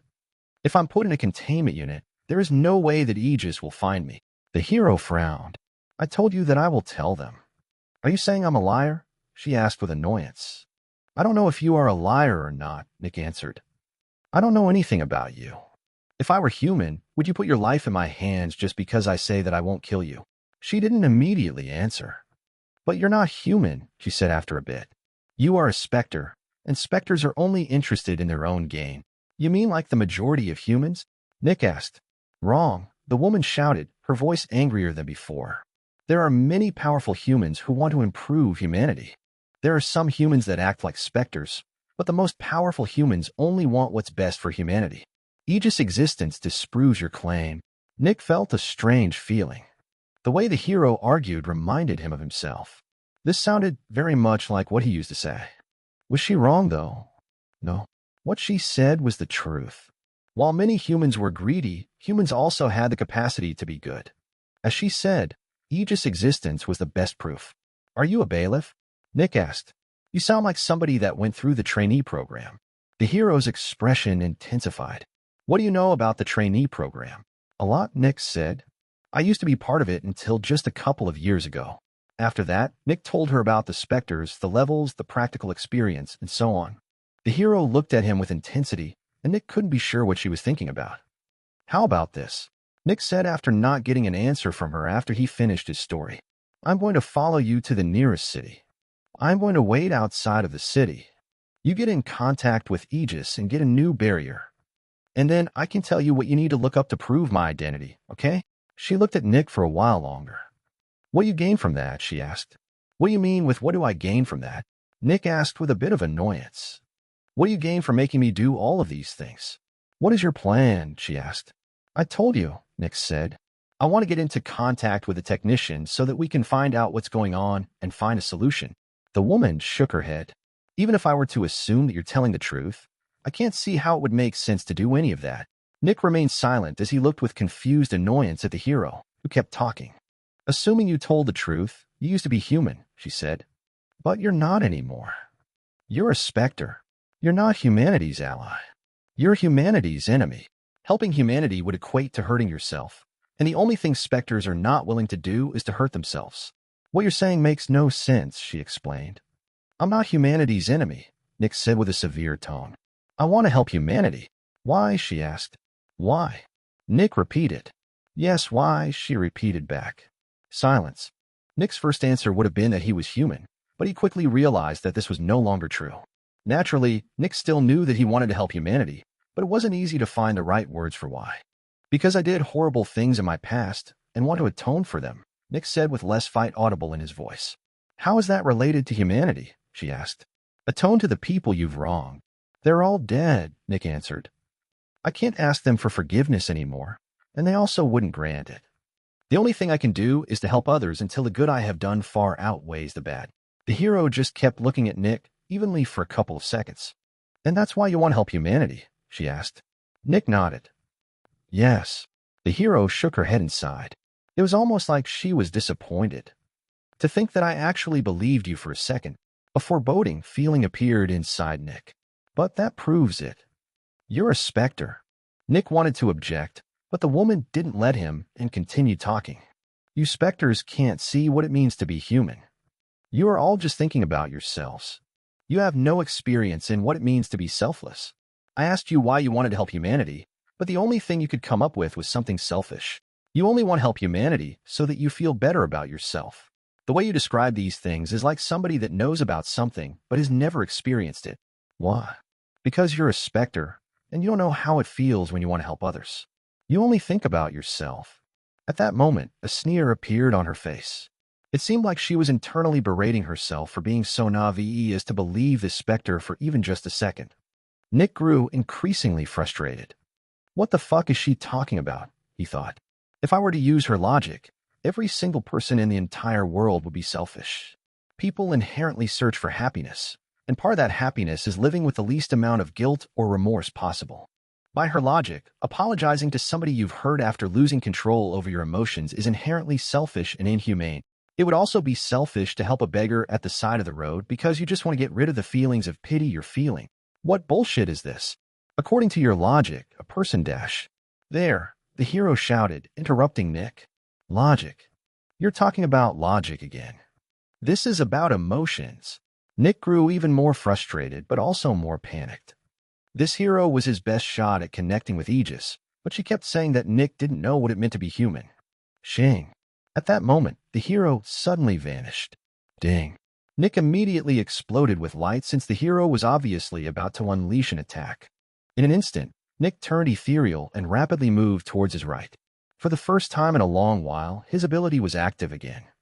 At the same time, Nick's newfound sensitivity of his senses increased as well, and he saw the surrounding kilometers with extreme clarity. That was when Nick's eyes widened in surprise. He felt a very faint trace of Zephyx around 5 kilometers away, and it was vanishing. She fled, Nick thought. That was when Nick realized that this actually made a lot of sense. She knew that Nick wasn't weak and that he had even killed a hero. She wouldn't fight Nick, at least not without a barrier. Even after several seconds passed, Nick's ability didn't deactivate. Nobody was perceiving him. She had left. She had fled. And now Nick was alone, somewhere in the world, without a barrier, and with no way to prove that he was human, or used to be. Chapter 6:14, One Specter to Another. So what now? Nick was someplace, somewhere in the world. He did not have any of his belongings except for his 2 blades, and he was alone. Nick was not sure what to do now. I have to get to Aegis headquarters somehow, Nick thought. As long as I can talk to any shield, we can solve this issue. First, I need to find out where I am and get something to wear. Nick looked at his naked body for a moment before focusing on the horizon. The hero had already fled, and Nick didn't want to get close to her a second time. In her mind, Nick was a specter, and if she saw him again, she would most likely attack or even request help. In fact, it was possible that she was doing this right now. Nick remembered the direction she had fled towards and charged in the opposite direction. He rapidly jumped from mountain to mountain, doing his best to stay hidden. With the power of his body and his ability, Nick's physical strength was on par with a hero's. This meant that Nick could traverse several kilometers per second. Naturally, if he didn't actively use his Zephyx in a way to manipulate the air around him, he would create a sonic boom every time he moved. Additionally, Nick needed to form a resistant field of Zephyx in front of his hands and feet and push it upward so that he didn't accidentally ascend too much. Nick had already learned about the concept of escape velocity, and he was dangerously close to reaching it. If someone moved too fast, they would move faster than the planet curved, which meant that they would essentially fall upward. This represented falling towards the sun, and the sun destroyed everything that went past a height of about 30 kilometers. Anything that reached an altitude of 30 kilometers or more would be turned into dust before being scattered back onto the ground. Nobody knew what was behind the sun. People weren't even sure if there was anything behind the sun. What if the world just ended? What if there was just nothing? Although Nick had also heard about the concept of planets, and their world was a planet. So there had to be more, right? A lot of these things seemed a bit dodgy, and Nick was sure that this meant that Aegis was keeping some things secret. But they probably had a good reason to keep these things secret. Nevertheless, the important part was that Nick had to be careful that he didn't accidentally go too fast without rectifying his altitude. For the first time, Nick felt almost contained while being outside. 30 kilometers was not that much for somebody like Nick. With one proper jump, Nick could reach that altitude. It was scary to think that the simple act of jumping upward would kill him. Technically, Nick could also fly. After all, his body turned ethereal if nobody could perceive him, and Nick could just move his body with his mind under these conditions. However, Nick refrained from doing so. If anyone perceived him, he would just stop in the air and fall. Using the momentum of a jump was safer. Am I on a continent or on an island? Nick thought as he jumped to another mountain. It should be a continent. I don't think islands have that many mountains, he thought as he looked at the seemingly infinite stretch of mountains. That makes things harder. Nick jumped to the next mountain. That was when he suddenly turned into mist and vanished.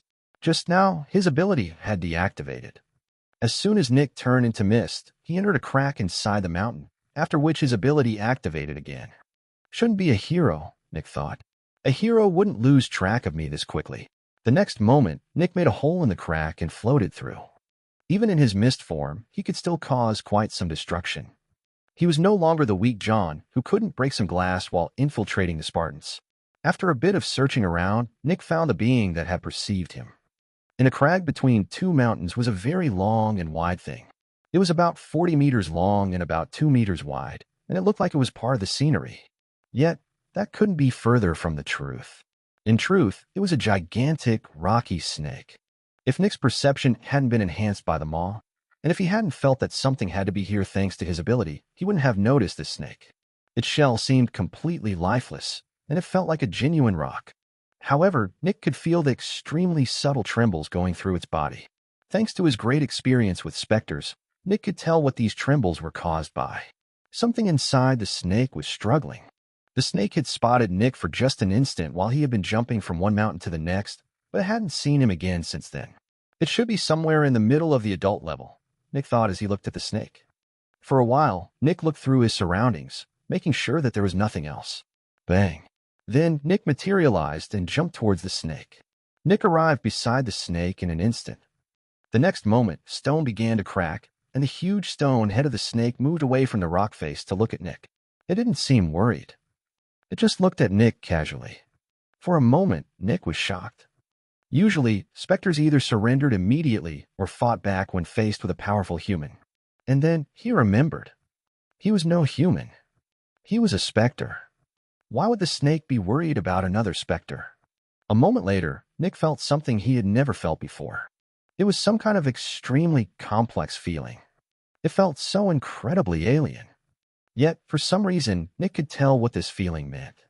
It referred to the concept of a question regarding Nick's presence. He could also tell that it was related to the snake. In essence, the snake was asking Nick why he was there. Nick furrowed his brows. Interesting, Nick thought. Is this how specters communicate with each other? The feeling is very abstract. Can I communicate in the same way? Then, Nick willed his mind to communicate with the snake. He wanted to ask where he was. Sure enough, Nick got an answer almost immediately, and he also knew what it meant. Rock. What rock? Nick sent back. Where are we? I don't want to know what the mountain is made of. I want to know where the mountain is. Rock here. Food, digest. No food around. Safe. Why here? The feelings the snake sent to Nick were extremely simple, and it was clear that it didn't even understand Nick properly. It was even too stupid to understand that it didn't properly understand Nick. Why here? It asked again. Where is next food place? Nick asked back. Here, Rock. Rock, no food. Not rock food. Why here? I don't think I will get anything usable out of it, Nick thought with annoyance. To Nick, it was quite obvious that this specter had abducted some humans whom it held captive inside its body. Most likely, it gained power by constricting humans' freedom, similar to the prison. It was just far weaker. Bang. Nick unsheathed his blade and cut the snake into 2 pieces. Surrender. Let live, the rock snake sent without daring to move. When Nick felt that message, he realized how right humanity was. When put into a vacuum, these 3 words sounded like a cry of despair. Yet the feeling Nick had received was completely cold. There was zero emotion behind it. There was no fear, anger, shock, surprise, horror, or whatever. In an esoteric way, one could say that the rock snake's message felt soulless. It was gray. After Nick cut the snake in half, he saw its lower half vanishing into black smoke as 2 human bodies appeared. Bang. Both of them immediately jumped up and ran to the side, but they messed up their landing and fell. They probably haven't been able to move their bodies for a long time, Nick thought as he watched them. Shing. Nick bisected the snake again. He wanted to find its specter core by seeing which half dissolved. After this slash, the snake tried to flee, but Nick just kept cutting it into pieces. Eventually, Nick found the specter core and destroyed it. The rock snake was dead. Sadly, the death of the snake will probably create over 10 initial hatchlings somewhere, Nick thought. Then, Nick looked at the humans whom he had freed. There were 4 of them, and 3 of them were trying to relearn how to use their bodies. Nick went to the person who still knew how to use their body. As soon as that person saw Nick, her elation of being freed turned to horror. They went from one specter to another, and she could tell that this one was far more powerful. Chapter 6:15 Questions. Nick looked at the person, who wasn't chaotically flailing around. She was a woman who seemed to be in her early 20s, but that didn't say much. According to the Zephyx, Nick could feel that she was in the earlier stages of the veteran level. She could also be 50 while still looking this young. Yet, despite just being freed from a gigantic snake specter's belly, she still had something that Nick didn't. Close. I just want to ask you a couple of questions, Nick said carefully after he noticed the woman's horrified expression. Not surprising at all, Nick's words didn't help in calming the extractor down. I'm scared, she said after a bit. I can see that, but as I've said, I just want some answers to a couple of questions, and you can go, Nick said with an uncertain tone. Why did she say that she was scared? Seems pointless. After that, surprisingly, she seemed to calm down. I can reason with you, right? She asked. Nick raised an eyebrow. Yes. Was there any doubt about that? The extractor's fear seemed to intensify again. It seemed like she was scared that she had somehow insulted Nick, even though insulting a specter was basically impossible. There are specters that can talk but can't be reasoned with, she answered. Nick naturally knew that. All right, so can I ask my questions now? He asked. The next moment, the woman looked at the three other people, who were slowly calming down. Who were they? She asked. Nick furrowed his brows in annoyance. Victims of the rock snake. Just like you. Rock snake, she repeated. Was that the specter that captured us? Nick was starting to get frustrated. Yes, so, Kindesh. Where are we? She asked.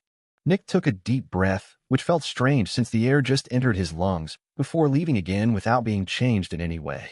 After all, Nick didn't really have a normal metabolism anymore. That would have been my first question, Nick answered. How would I know? I was inside a rock snake for weeks or even months. I don't know where we are, she answered. Nick got annoyed for a moment before he realized that she was actually right. How would she know? Nick looked at the other three, who had calmed down by now. They probably also wouldn't know. Gather up, Nick shouted to the others. We need to talk. The other three could immediately tell that Nick was a specter. Many specters had powers that allowed them to hide their malevolent auras from humans, but Nick was not one of them. Naturally, their fight or flight instincts immediately kicked in, but they also knew that there was no point in resisting. Nick felt far too powerful to them. They nervously glanced at each other before approaching. All right, maybe some of you haven't realized it yet, but I was the one that killed the specter and freed you, Nick said. The four of them looked at each other with a bit of confusion. Why? The woman from earlier asked.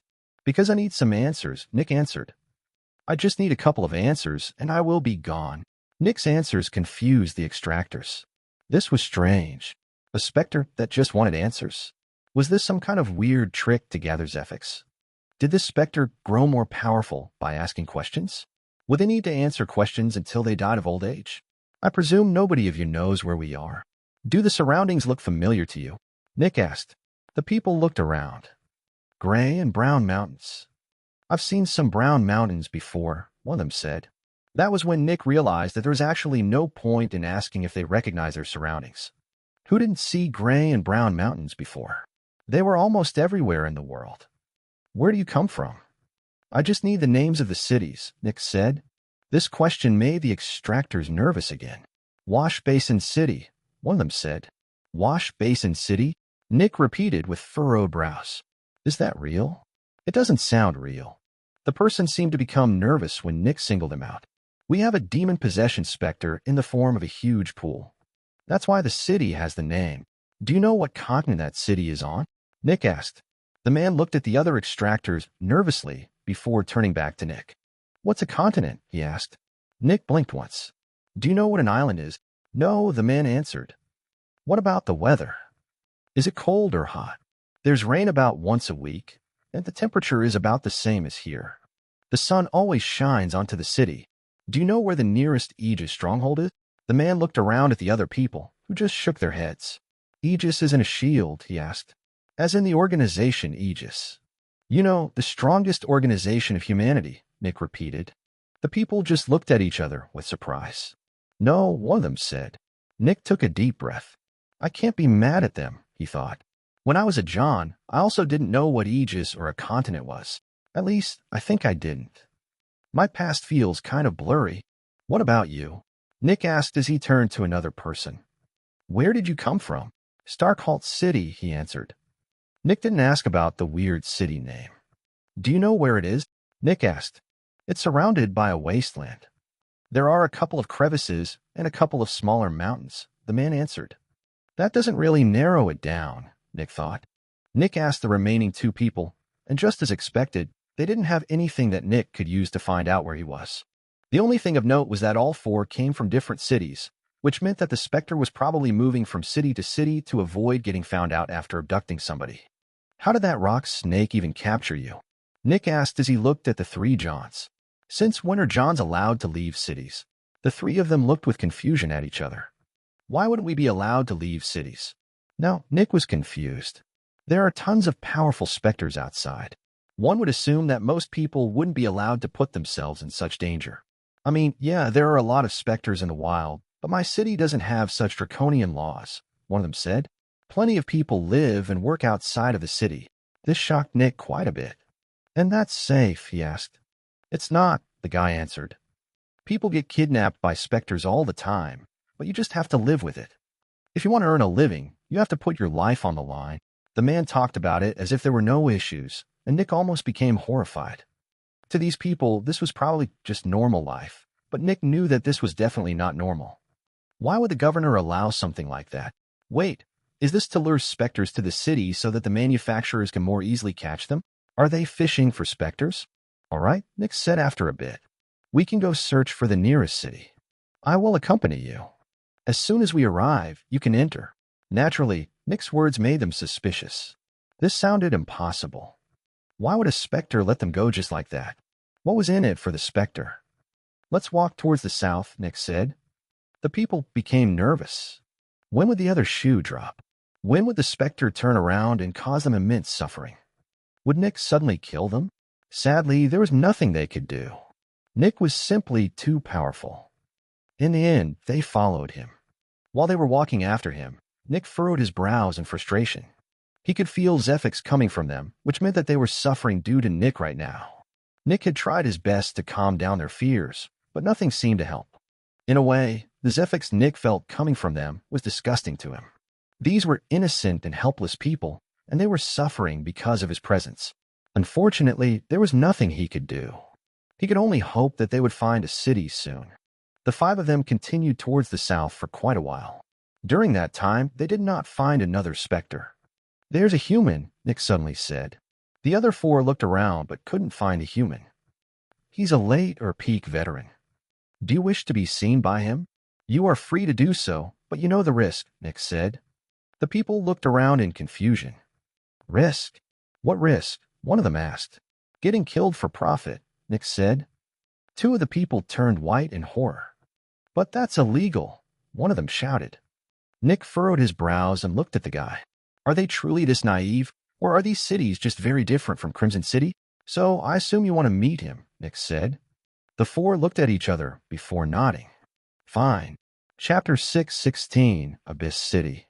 The group of four walked forward on their own. Naturally, Nick kept himself hidden. After a bit, the late or peak veteran noticed the group and looked at them. The four people waved at him to come over, but the man only narrowed his eyes before running away. The four survivors were a bit confused by that reaction. Obviously, they lost sight of the lone human, but Nick didn't. Nick quickly saw the man running towards the east for a while. Nick followed after him. After all, this was exactly what he wanted. Nick wanted to know where the next city was so that he could find out where he was. A couple of seconds later, the man jumped behind a seemingly random rock. Thanks to his powerful senses, Nick could essentially perceive everything behind the rock perfectly without having to look past it. There was a single woman behind the rock, and the man was reporting to her. Early or mid-expert, Nick thought. After quickly reporting, the two of them ran back towards the surviving humans whom Nick had freed. Nick watched from a distance as the two humans interrogated the four survivors and performed several tests on them. When they determined that the survivors were human, they led them away. Nick had the urge to sigh in relief, but that was difficult since he technically didn't really have lungs. They looked like lungs, but that was it. He had been ready to get involved and to persuade the people from the city to not kill the survivors. Nick didn't want these people, whom he had just saved, to be killed immediately after. Naturally, thanks to his advanced senses, Nick was also able to overhear the conversations between them. Not surprising that they are warning them about me, Nick thought. As soon as they had met each other, the survivors had immediately told the humans that there was a powerful specter around. Initially, the humans from the nearest city didn't believe them since they thought that the survivors were specters themselves. But as soon as it turned out that the survivors were humans, the extractors from the closest city started to become nervous. It's strange, Nick thought as he watched them run towards the northeast. I saved their lives. I escorted them to the closest city. I even protected them from the shadows. And yet, they fear me and would immediately kill me if given the opportunity. Nick looked at them with a complicated expression. But can I blame them? I would act the same way. Specters can't have feelings, and specters would never help humans without significant personal gain. Nick looked down. But it still feels unfair. Nick could understand why they were acting this way, but in his case, it was not justified. He did nothing but help them. Nevertheless, Nick had expected that something like that would happen, and he quickly followed them. The group of humans knew that a Spectre was most likely following them, but what were they supposed to do? They were most likely not powerful enough to resist the Spectre, and the only safe place for them was their city. Of course, the survivors said that the Spectre was unusually interested in the closest city, but they didn't have any power to do something about that. If the Spectre was strong enough to deal with the city, it would have found the city anyway, and if it wasn't strong enough to deal with the city, why should they be afraid? After running for a couple of minutes, more people showed up in the surroundings. A while later, Nick saw the group meeting up with another group of extractors. The group was talking respectfully to the new group, and Nick could hear where they were coming from. Abyss City? Nick repeated in his mind. Quite an ominous name. The group the survivors had met belonged to the guards of Abyss City. Nick knew the names of around 200 different cities, but all of them were in the Great Triangle. After all, he had gone on missions to many different cities over the span of 8 years. When it came to the Great Triangle, Nick probably knew almost every city. Sadly, the name Abyss City was not familiar to Nick. Most likely means that I'm not in the Great Triangle. The number of extractors probably also means that I'm not in the Desolate Continent. I think this is a continent, which means I can only be in the Grand Continent, the War Continent, or the Long Continent. As far as I know, the Southern Continent doesn't have any cities. Naturally, Nick had learned a lot about the continents during his time as a trainee. The Grand Continent was the biggest continent in the world. It was essentially a big circle with a long outcropping near the west. The War Continent was southwest of the Grand Continent. It was called as such because not many fortifications were found. Yet, many weapon shells and destroyed weapons could be found. This showed that this land had most likely been the victim of many, many wars. The Long Continent was connected to the Great Triangle and was south of it. The Southern Continent was pretty small and was south of the Long Continent. The Southern Continent barely had any ruins from past humans. It seemed like most of the humans didn't much care about it, which was strange. All the other continents had many ruins, but this one barely had any. Yet, it didn't seem any different from the others. Just like the others, it was made of wastelands and mountains. After Nick had followed them for a while, he saw the first couple of buildings in the city. Although, was this truly a city? The first buildings Nick could see many kilometers away were made of stuff that could only be called scrap. It was like the old Dregs. Rusty metal plates were stacked on top of each other to make rusty and dirty huts. Even more, there was no wall protecting them. It was like the rusty huts were built in the outside world without any protection, which was crazy to Nick. This essentially put these people in severe danger. Almost no cities that Nick had seen in the Great Triangle were built like this. In the Great Triangle, it was policy that no civilian building was allowed to be built outside of a fortification. The reason was that it was simply too dangerous. If the city allowed normal people to live outside, the enormous casualties would severely compromise the city's economy. Sure, a city's economy was mostly based on specters and manufacturers, but they needed normal people to get new extractors, and normal people also needed a certain economy. But here, apparently, this policy was not in effect. After Nick saw the first buildings, he split off from the group. He didn't need to rely on them anymore and looked around on his own. As Nick closed in on the city, he realized how they managed to offset the enormous loss of revenue due to the high level of casualties. So many. The sheer number of rusty huts was abnormal. There were rusty huts as far as the eye could see. And that was not the only surprising part. So many children. When Nick looked at the different households, he saw that over 50% of all the people were children. Every pair of adults had, on average, 3 to 4 children. And those were only the ones that were alive at this moment. Then Nick noticed something else as well. There are also a lot of elderly, he thought. In Crimson City, people mostly died of old age when they hit their 50s or 60s, and people who were 45 years old or older were considered elderly. The people here looked far older on average, but Nick could also tell that they were actually not as old as they seemed. Are people aging quicker here? Nick thought. Someone that looked like they were 50 was actually 40 in this city. Nick could tell that due to the many conversations he was able to overhear. Even more, the elderly are no longer working. This entire situation perplexed Nick.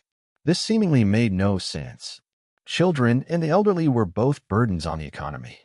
After all, they consumed without contributing.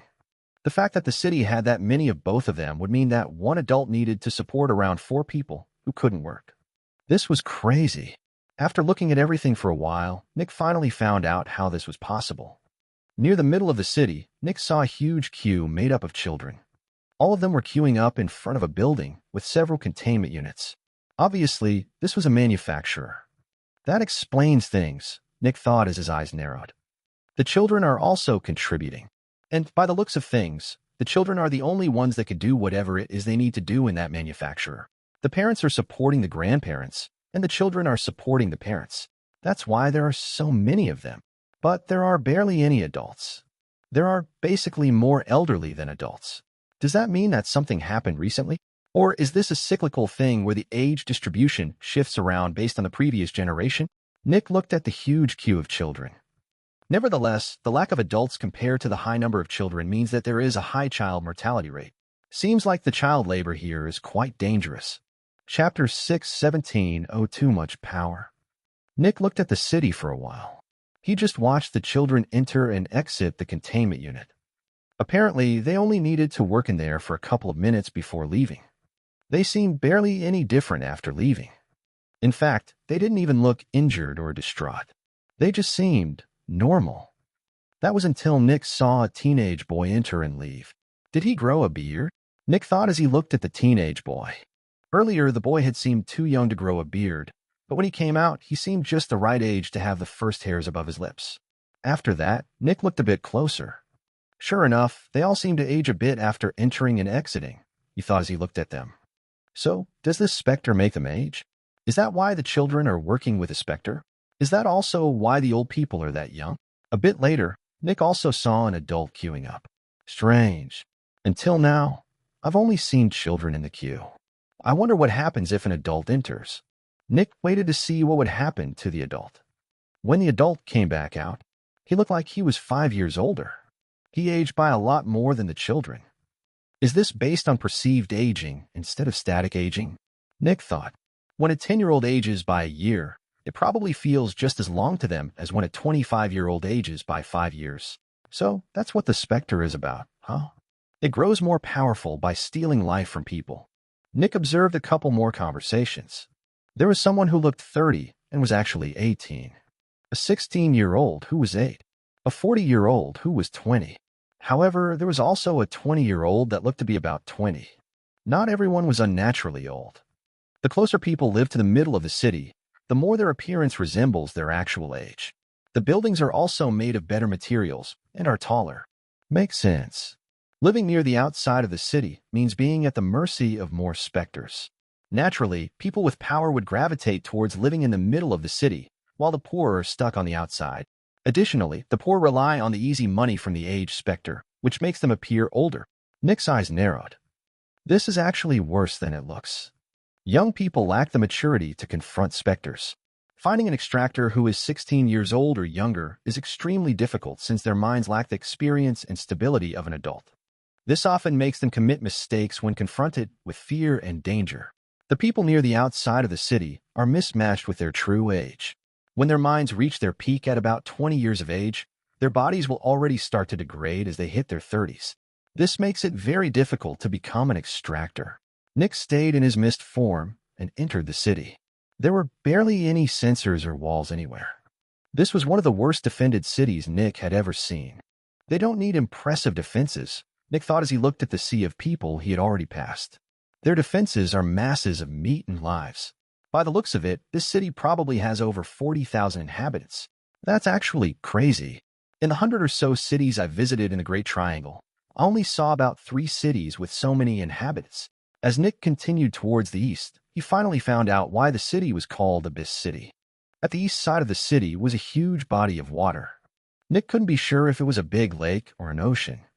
However, at its shore, there was a huge body of swirling black water. It was impossible to see the bottom. Not even Nick could look at the bottom. And that was everything Nick needed to know. To him, darkness was just as bright as light, and Nick's vision was not reduced by darkness. The fact that he couldn't see the bottom meant that this was not darkness. It's the body of a gigantic specter, Nick thought. The humongous whirlpool was one specter. It was almost 3 kilometers wide. This has to be a force specter, Nick thought. Obviously, approaching the specter was extremely dangerous. This specter isn't even really contained, Nick thought as he looked at it. He saw a couple of big obelisks near the shore. By now, Nick was pretty good at zephology, and he could tell what these obelisks were for. They redirect and absorb Zephyx. Most likely, when the abyss produces Zephyx, the obelisks absorb a good amount of it. I think I've seen enough of the city. I'm not here to sightsee. I'm here to find a way back to Aegis. Nick quickly looked for some powerful people. He found a couple of experts and even a specialist, but they were not really talking to each other. Nick's plan had been to overhear their conversations to learn about where he was in the world, but they probably wouldn't randomly start talking about geography while walking around outside. Should I ask someone? Nick thought. He shook his head. No, I'm not able to hide my Zephyx, and they will just start shouting as soon as they see me. I don't know how many heroes this city has, and I don't want to find out. I have to find these things out on my own. Nick looked for someone he could question. After a while, he saw the expert from earlier arriving in the city with the survivors. Then he saw her meeting another expert, who then left the city. Nick decided to follow that expert. Nobody had noticed him yet, but that wasn't very surprising. The city's defenses were horrible, and Nick was incredible at staying hidden. As long as there wasn't a hero actively searching for him, Nick wouldn't be found. As Nick followed after the expert, he couldn't help his thoughts wandering to some dark places. It's actually scary that I could effectively take down this entire city on my own. I just have to find a governor, assassinate them in secret, find the next hero, assassinate them, and so on. I could even free a couple of Specters and some containment units by simply attacking them. After all, I have two extremely powerful blades, and I have the physical power of a hero. I could break most containment units designed to house fanatics. Then, the fanatics would break out and deal with the remaining inhabitants. At that moment, Nick took a deep breath. He didn't like that he was thinking about these things. He felt scared of what he could potentially do. He had so much power now. Yet, I've had this power for a long while. Why is it suddenly a problem now?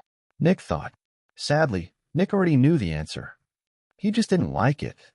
He was a Specter, and that made him scared of himself. He had the capability to do evil, and he had the power. He even was part of a group that was supposed to do nothing but commit evil. Nick still saw himself as a human, but he knew that he was just running away. In truth, he was a Specter, and he knew it. Would he one day forget what it meant to be a human and start becoming a Specter? Would he start to ignore the suffering of the people and use his power to benefit no one but himself? Nick became scared. He became scared of himself. He became scared of what he might turn into. He didn't want to turn into a true Specter, but what if he had no choice? What if he started seeing hurting people as just another bit of training? What if, like every other Specter, he was just trying to attain more and more power? Nick noticed that the expert was traveling alone now, and Nick grew nervous. This was nothing special. He had done things like this many, many times in the past. It was a standard takedown. And yet, Nick hadn't been this scared of a takedown in forever. In the end, he gritted his teeth. Bang! The barrier of the man appeared and broke an instant later. His expression turned shocked. But then he vanished. Nick had grabbed his leg and had pulled him into the sand below him. Naturally, the man was covered in darkness in an instant, and Nick used his newly upgraded ability from Nightmare. The man felt like he couldn't breathe anymore since he had run out of Zephyx, and his aphosis had been interrupted. Obviously, Nick wouldn't kill the guy. However, as sorry as Nick was, he still needed the man to become delirious enough so that his mind would drop its guard. Many seconds passed as the man struggled many meters below the sand. He was dying. And then Nick injected feelings and visions into the man's mind, and the man's mind started to associate these things with other things. A couple seconds later, Nick knew the general area of where he was, but he still didn't know exactly where he was. Bang! Nick knocked the guy out before infusing him with some Zephyx. Luckily, humans could also absorb Specter Zephyx. The man's aphosis activated again, and a couple of seconds later, he woke up. Immediately, he was assaulted by the nightmare's influence. Boom! Sand exploded, and the man jumped up into the light of day. People around him immediately turned to look at him. And they looked at him with frowns. Why was he naked? Chapter 618, Big Target. While several people in Abyss City started to sound the alarm, Nick was traveling towards the south in his new clothes. Naturally, he wouldn't stay in this city after he had just attacked an expert. According to what the expert knew, this was a relatively thin but long stretch of land between two seas. One was in the east, while one was in the west. Although thin might not be the correct word. There were about 400 kilometers between the two shores, and the expert didn't know how far the land continued in the north and the south. Abyss City was at the shore of the Eastern Sea or Ocean. Technically, it could also be of a very big lake. Nick couldn't be sure.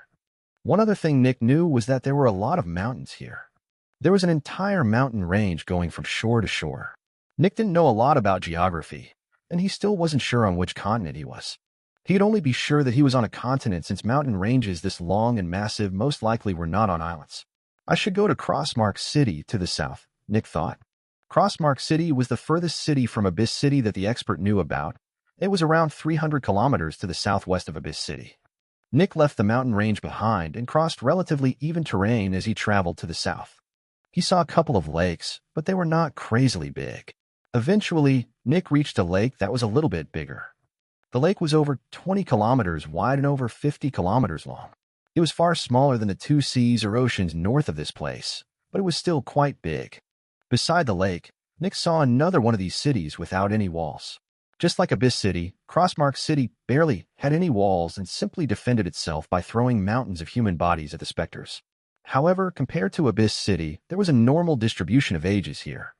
A good number of children, a large number of adults, a small number of elderly. Once again, it wasn't difficult for Nick to enter the city, and he quickly searched for somebody to question. After searching for several minutes, Nick grew a bit annoyed. I can only question one person before I have to flee again. That sucks. I don't even know anyone from this place. If I could just find out more about the people of this city, I could search for a better target. However, that means killing someone to stop them from ringing the alarm, and I don't want to do that. Although, after that, Nick decided to focus on the poorer parts of the city a bit more. Maybe, if I'm lucky, Nick focused on the different houses and inspected them one at a time. Half an hour passed until Nick finally found something. Finally, inside a seemingly random shack, Nick found a couple of imprisoned children. Just now, a John had entered the shack, and the children immediately began to panic. Nick was reminded of that one panda pirate from Cycle. With so many people and this strong of a lack of control, there has to be rampant crime, and there had to be an extractor that's involved in some unsavory things, Nick thought as he approached the shack. Naturally, Nick wasn't the biggest fan of killing a human. As long as he saw them as human, that was. Nick entered the house through one of the cracks and approached the man, who was about to drop his pants. The next moment, Nick materialized behind him and grabbed his mouth and nose. Naturally, the man immediately became panicked and tried to tear himself free, but a John couldn't possibly tear themselves free from the grasp of a specialist. Funnily enough, Nick hadn't even needed to destroy the man's barrier since he had deactivated it himself. Cheap barriers didn't have a frisky mode. Obviously, the children started to panic even more. Somehow, this new person felt even more dangerous than the man. "Shut up," Nick shouted. "Silence. I'm going to break down the wall, and you can run to wherever you want. Or you can remain here. Depends on you." The children were confused. Bang. Nick kicked one of the walls down and ran out while keeping the man in his grasp.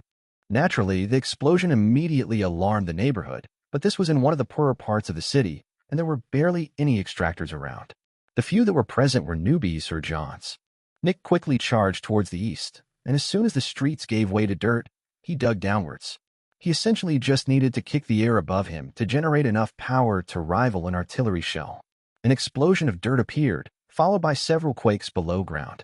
If there were any powerful extractors nearby, they could most likely follow Nick. But there wasn't. A couple of extractors arrived, but they realized that they couldn't catch up with whatever was digging downward. One had to remember that the dirt that Nick pushed to the side constantly fell back into the hole. After traveling through the ground for about half a minute, Nick stopped and focused on the John in his hand. Fuck. I wasn't careful, Nick thought. The John in his hands had several broken bones and open wounds. At least he's still alive. The John's mind had already been influenced by the nightmare, and Nick decided to join in. The visions that the John saw changed, and Nick started to go through all possible things. Organizations, cities, specters, laws, and so on. This time, Nick decided to keep going at it for several minutes. After all, the John's survival and comfort were not of his concern. Eventually, Nick just squeezed the man's head into a meat paste and focused on the city far above him again. While the John didn't know a lot about things outside of the city, he knew about the things inside the city. Nick knew the names of the different manufacturers and how strong they were. The priesthood, Nick thought as he slightly narrowed his eyes. Their CZE seems like a good target. The priesthood was the second biggest manufacturer in the city, and the strongest member was their CZE. Their CZE was a peak specialist. Naturally, the priesthood did not have any heroes. The strongest specter of the priesthood was the water manifestation. The water manifestation was some kind of flying pyramid that created powerful elixirs based on how much worship and prayer it received. Most criminals in the city were forced to become worship slaves for years until they were released again. Nick didn't care about that since he didn't care about the criminals. Yet, there was an open secret about the priesthood. While they denounced crime and preached ethics, they were actually running the majority of crime in the city. If one wanted to become a criminal, one needed to give them a certain amount of their profits. Otherwise, the priesthood would capture them and make them a worship slave. In essence, the priesthood had a monopoly on crime. Nick was not the biggest fan of that. I'm going to grab that CZE and question her. If there's nothing wrong with her, I can let her go, and if I find out that she is causing suffering to the people, I will kill her. Additionally, a peak specialist should know where I am, especially if she's the leader of such a big manufacturer. But for now, I should stay underground. It doesn't matter if I come back a couple of days later. For the next several hours, Nick decided to wait deep underground. While the most powerful people had not been alarmed by what Nick had done since John's constantly vanished, Nick still wanted to be careful. Eventually, Nick surfaced outside the city again and re-entered the city. Once again, it didn't prove to be a challenge. After just a couple of seconds, Nick saw the priesthood's building. They had built a pyramid, which was about 300 meters high. That would be impressive if Nick hadn't grown up in Crimson City. Also, Aegis headquarters was also a pyramid, and that thing was way bigger as well. Then Nick waited. The CZE comes out every day in the morning to preach about being a good human. That should be a great opportunity. Hours passed, and Nick saw people gathering in front of the pyramid before they went down on their knees. By the end of it, Nick saw over 1,000 people kneeling in the plaza in front of the huge pyramid. And then it was time. An older woman with a friendly and peaceful smile walked out of the pyramid, flanked by two big men. "Welcome, children of the pyramid," she shouted. Nick looked at her. Chapter 619, Servants of Gluttony. Children of the Pyramid. That was how the CZE referred to the people kneeling in front of their sanctuary. The pyramid shape of the building might have given the building a certain religious taste, but it didn't change the fact that this was an office building. Corporate headquarters. But people in desperation will cling on to anything that might give them hope, Nick thought as he looked at the devoted followers. Nick couldn't help but make a comparison to Aegis and the Champion of Light. Except that the Champion of Light actually wants to help the people and doesn't just want to line his own pockets. "Sow kindness and harvest kindness," the old woman shouted with an elated smile. "Reciprocate kindness and receive kindness." Up until now, Nick could empathize with the message somewhat. After all, he also was a big fan of giving kindness to others. "Unless they are followers of gluttony," she shouted. Gluttony? Nick thought as his eyes narrowed. That's one of Famine's servants. How is this suddenly related to gluttony? Death, the trio of destruction, and the 7 corruptors were all known to basically everyone in Aegis. Death was the leader of the trio of destruction, and it was humanity's biggest enemy since it actively tried to destroy Aegis. The trio of destruction were Death's servants. As its name suggested, Death's goal was to turn the world into a wasteland with no life, and the way it wanted to achieve that goal was by using its 3 servants and their unique ways. Famine was one of Death's servants. It was a mid-adversary that gained power by starving people. Pestilence was also one of Death's servants. It was an early adversary that gained power by spreading disease and suffering related to one's health. War was Death's last servant. It was a late adversary that gained power through generating conflict between humans. Despite what one might think when hearing its name, War was not some powerful and brutal warrior, but a covert and subtle manipulator. After all, openly attacking someone would just make them attack you instead of attacking each other. Luckily, while the trio of destruction was seen as a single unit, nothing could be further from the truth. All 3 of their desired goals led to death, which was why Death could work with them, but none of their goals aligned with each other. When hungry people became sick, they died very quickly, which would be a waste. Hungry and sick people also avoided going to war due to severe exhaustion. Under normal circumstances, the trio of destruction would be each other's enemies, and would even actively try to destroy each other since there were only so many humans in the world. However, Death's overwhelming power kept them at bay. Although that also wasn't a certainty. Death was the only adversary that had other adversaries as servants. Every other adversary only had fallen or weaker as servants. The reason was that adversaries were extremely resourceful with diverse powers. It was supremely difficult to kill or capture them, evident by the fact that Aegis had not managed to capture even a single one while having 7 shields. The only adversary they had access to was here voluntarily. Death had a unique power over its namesake, and that power also extended to Specters. When it came to killing and fighting other Specters, Death was probably the most powerful Specter out there, proportional to its power. So, even though it was just a little stronger in level than War, it was still much stronger. Yet, suppressing something was more difficult than killing it. War had already become a late adversary, and while it couldn't fight Death on its own, it wasn't helpless. If somehow the 3 of them managed to put their differences aside to deal with Death, they might be able to win. The chances of that happening were not low, since all 3 of them had a common enemy. They wanted to kill each other the most, but they couldn't kill each other while Death existed. Even more, Death was stuck near Aegis headquarters, and it couldn't micromanage the trio of destruction. All in all, the alliance between the trio of destruction was shaky at best. However, that didn't extend to their servants. Between their servants, there was no alliance at all. Quite the opposite, in fact. They hated each other almost more than they hated humanity. Each of the trio of destruction had several fallen as their servants, but their most powerful servants were the 7 corruptors. All 7 of them were peak fallen and could potentially become adversaries at any moment. Aegis wasn't sure what the 7 corruptors needed to do to become adversaries. Envy and gluttony were servants of famine. Wrath and pride were servants of war. Sloth and lust were servants of pestilence. Greed was the only free Specter. The reason for that was simple. Greed was very, very good at escaping. It might not be powerful enough to fight any of the trio, but it was still very difficult for any of them to find it and successfully kill it. Greed belonged to the few Specters that basically couldn't be forced into servitude. Another one of these Specters was the Eternal Hunger, the Specter that created the black blobs all over the world that tried to eradicate all life. That Specter was basically unkillable, and trying to kill it would cost Death more than it was worth, making the Eternal Hunger a free Specter as well. Funnily enough, the Eternal Hunger used to be Famine's servant, but it grew too powerful to be controlled by it anymore. It was just too efficient at what it was doing and grew far too quickly. Do I have some kind of connection with Famine? Nick thought after he heard the CZE of the priesthood talking about gluttony. I've basically come into contact with both of Famine's main servants now. The CZE kept talking about the followers of gluttony, and that bestowing kindness upon them was equal to self-harm. The people kept agreeing, and soon the positive atmosphere was completely replaced with rage and hatred. Down with gluttony! Down with gluttony! Down with gluttony! The people echoed. Nick wasn't sure what this was all about.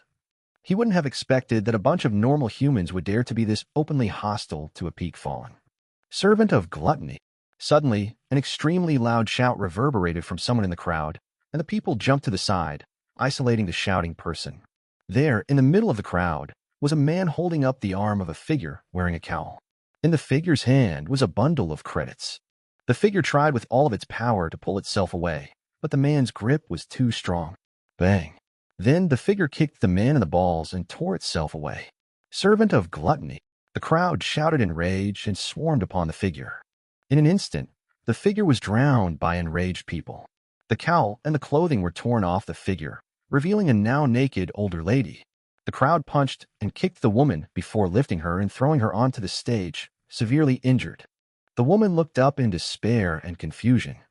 Her eyes met with the CZE's eyes. The CZE's eyes were filled with disdain.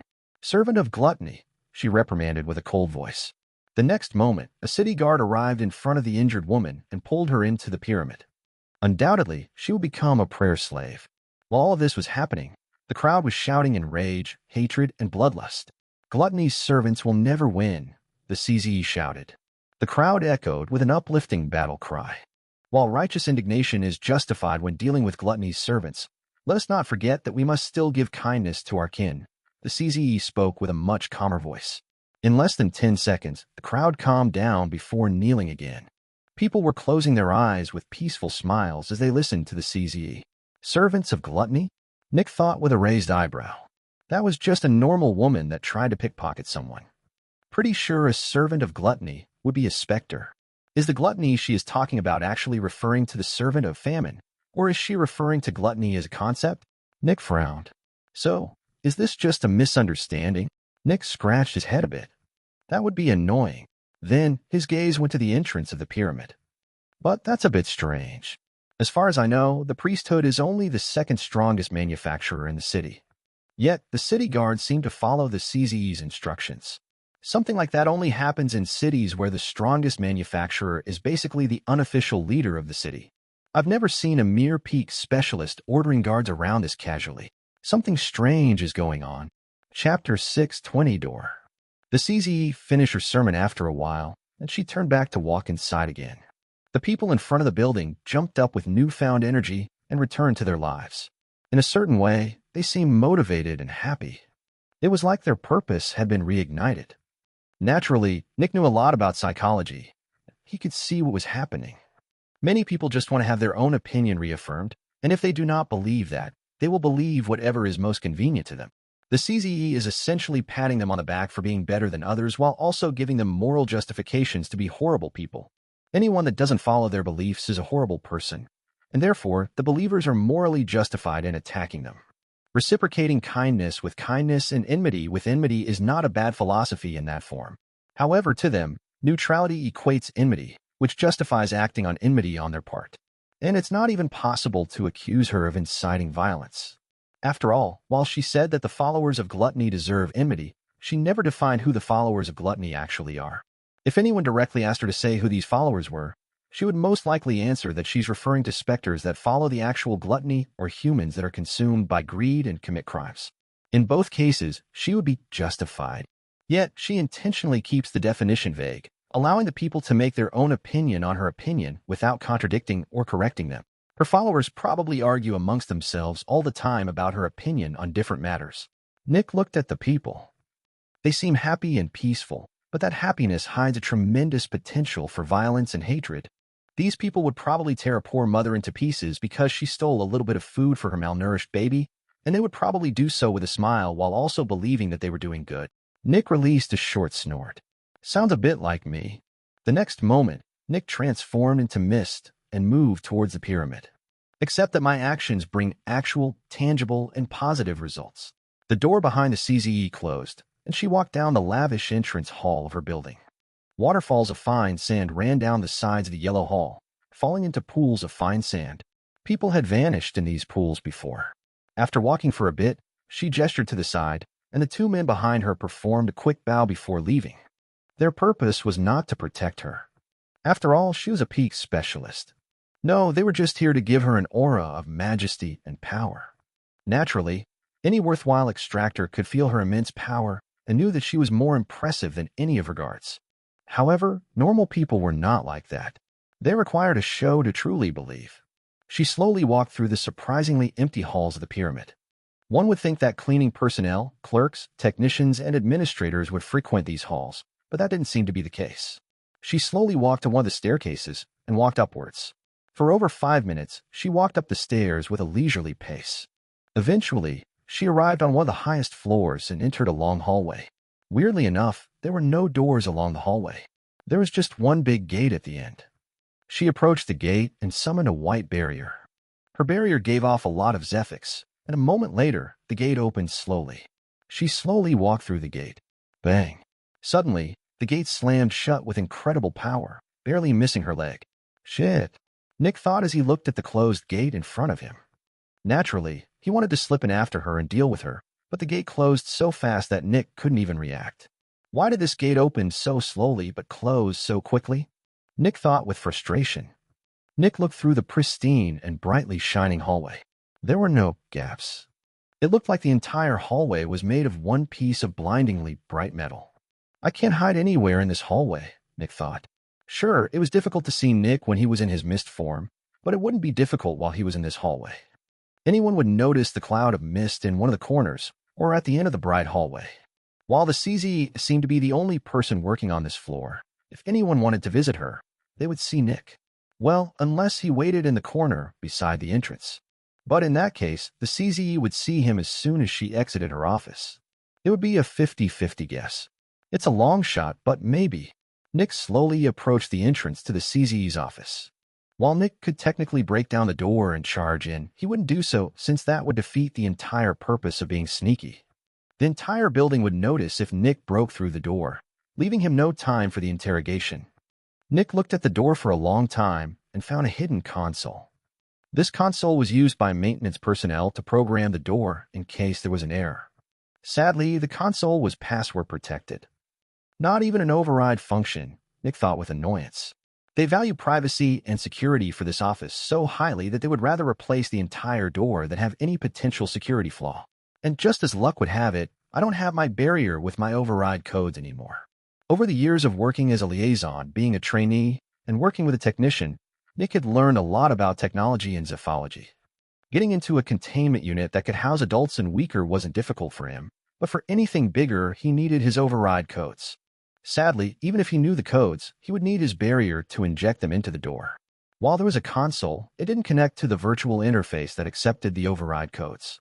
Only a barrier from Aegis could interact with that. Nick fumbled around on the console for a couple of seconds before stopping. Some of these consoles really didn't like it when somebody did stuff with them without showing any authorization. Well, nothing I can do, Nick thought before turning into mist again. Nick stopped in one of the upper corners above the door to the office and looked at the entrance to the stairway. As long as I keep focusing, I should be able to perceive whoever enters before they can perceive me, giving me a moment to use my illusion ability to make myself invisible for long enough that I can slither behind them. I just have to be really fast. If they even think for a moment that they might have seen something, they will perceive me, and my illusion will break into pieces. I really don't want to wait in the stairwell. Attacking her in there could alert everyone else inside the stairwell at that time. If Nick could sigh, he would have done so. I guess I'll have to wait until she leaves her office. I just hope it won't take too long. Nevertheless, Nick was mentally preparing himself for a long wait. Shing. But he didn't need to. The door to the office opened just a couple of seconds later. Nick immediately prepared himself to attack the CZE. However, that plan was immediately abandoned as Nick realized something crucial. His ability had deactivated. In an instant, Nick scanned the entire hallway, but didn't see anyone else. His perception also covered the CZE, and Nick could tell that she was scanning the hallway for something, but based on the way she was scanning the hallway, Nick could also tell that she didn't know where Nick was. This immediately told Nick two things. First, the CZE did not know where Nick was but knew that someone had to be here. Second, she was not the reason why his ability had deactivated. Yet, Nick couldn't even take a guess as to who or what had deactivated his ability since he immediately saw the reason an instant later. Serve or die. A voice came out from the CZE's office. It was seemingly filled with unending hatred and disdain for everything living. As soon as Nick heard that voice, he also felt two glaring eyes looking at him. It was like someone with incredible power was perceiving him. In the middle of the office was something Nick hadn't seen in decades, but still remembered its appearance as if he had seen it yesterday. 4 stones surrounded by a stone circle, comprised of 7 stones with a statue in front of the stone circle. A major relay. The statue in front of the circle was of a muscular man who was burning with rage and hatred. The statue was looking directly at the place where Nick was. Nick had never seen this specter before, but just based on the absolutely enraged aura, he could tell who that was. Wrath, Servant of War. One of the 7 corruptors. Chapter 621, Servant. Nick's mind went wild as soon as he realized what was going on. One of the 7 corruptors, Wrath, would kill him. However, Nick only believed that for an instant before his mind regained rationality. And the more he thought about it, the more answers he found. They did not sense me while in there since my ability didn't activate earlier. Yet, they knew that I was out here without sensing me. Nick remembered the door that had so suddenly closed behind the CZE. He had felt that was strange, and sure enough, it was strange. Which door would close with such force and violence shortly after someone's foot just barely entered? It has some sort of automatic reaction to Specter's Zephyx, Nick realized. As soon as I closed in on the door, it slammed shut since it senses my Zephyx. The CZE did not see me, but as soon as the door slammed shut, she knew that there had to be a Specter here. If she were human, she would have immediately run out of the building and would have called the governor for help. After all, while she wouldn't know how strong I was, she would know that I had to be confident in taking her down since I was following her this closely. However, she obviously isn't a human, Nick thought. No human would dare to interact with one of the 7 corruptors. Nick slowly moved down from the ceiling, and the CZE's eyes immediately locked onto him. Compared to how she had seemed during her big speech earlier, she seemed almost dead. There were no emotions on her face. It was almost like a corpse was looking at Nick. A second later, Nick turned into his human form again and looked at the statue representing Wrath. His eyes were just as dead as the CZE's. A forced specter that can turn into a human, Wrath said with gritted teeth. If Nick didn't know that Wrath was a specter, he would think that Wrath was frustrated and angry at him. Why did you follow my servant? Wrath asked, sounding like he was trying his best not to explode on Nick. Nick did not immediately answer. The more he analyzed the situation, the better it actually seemed. Back when Nick had seen Envy, he had been at Envy's mercy. Envy would have sucked Nick's power out of him, and there would have been nothing that Nick could have done. But things were different now. This wasn't Wrath's true body. This was just a portion of its power, manifested by the greater relay. A John would be helpless, but Nick was a specialist or fanatic. While Wrath had tremendous power, there was no way to use its power at this moment. The only threat was the CZE, but Nick could flee from her without any issues. At worst, he would just need to flee from the city and search for another one. Lastly, Wrath believed that Nick was a specter. That meant that Nick wasn't allied with humanity, which was the only thing that would make him dangerous. In short, Nick was not the enemy, at least in their minds. This might actually be a good opportunity. Food, Nick answered evenly, leisurely crossing his arms. I didn't know you were a specter as well. The CZE looked at Nick evenly while Wrath narrowed its eyes in hatred. Speak the truth or die. You are an initial fanatic. My servant is a peak fanatic. Attacking my servant is too risky.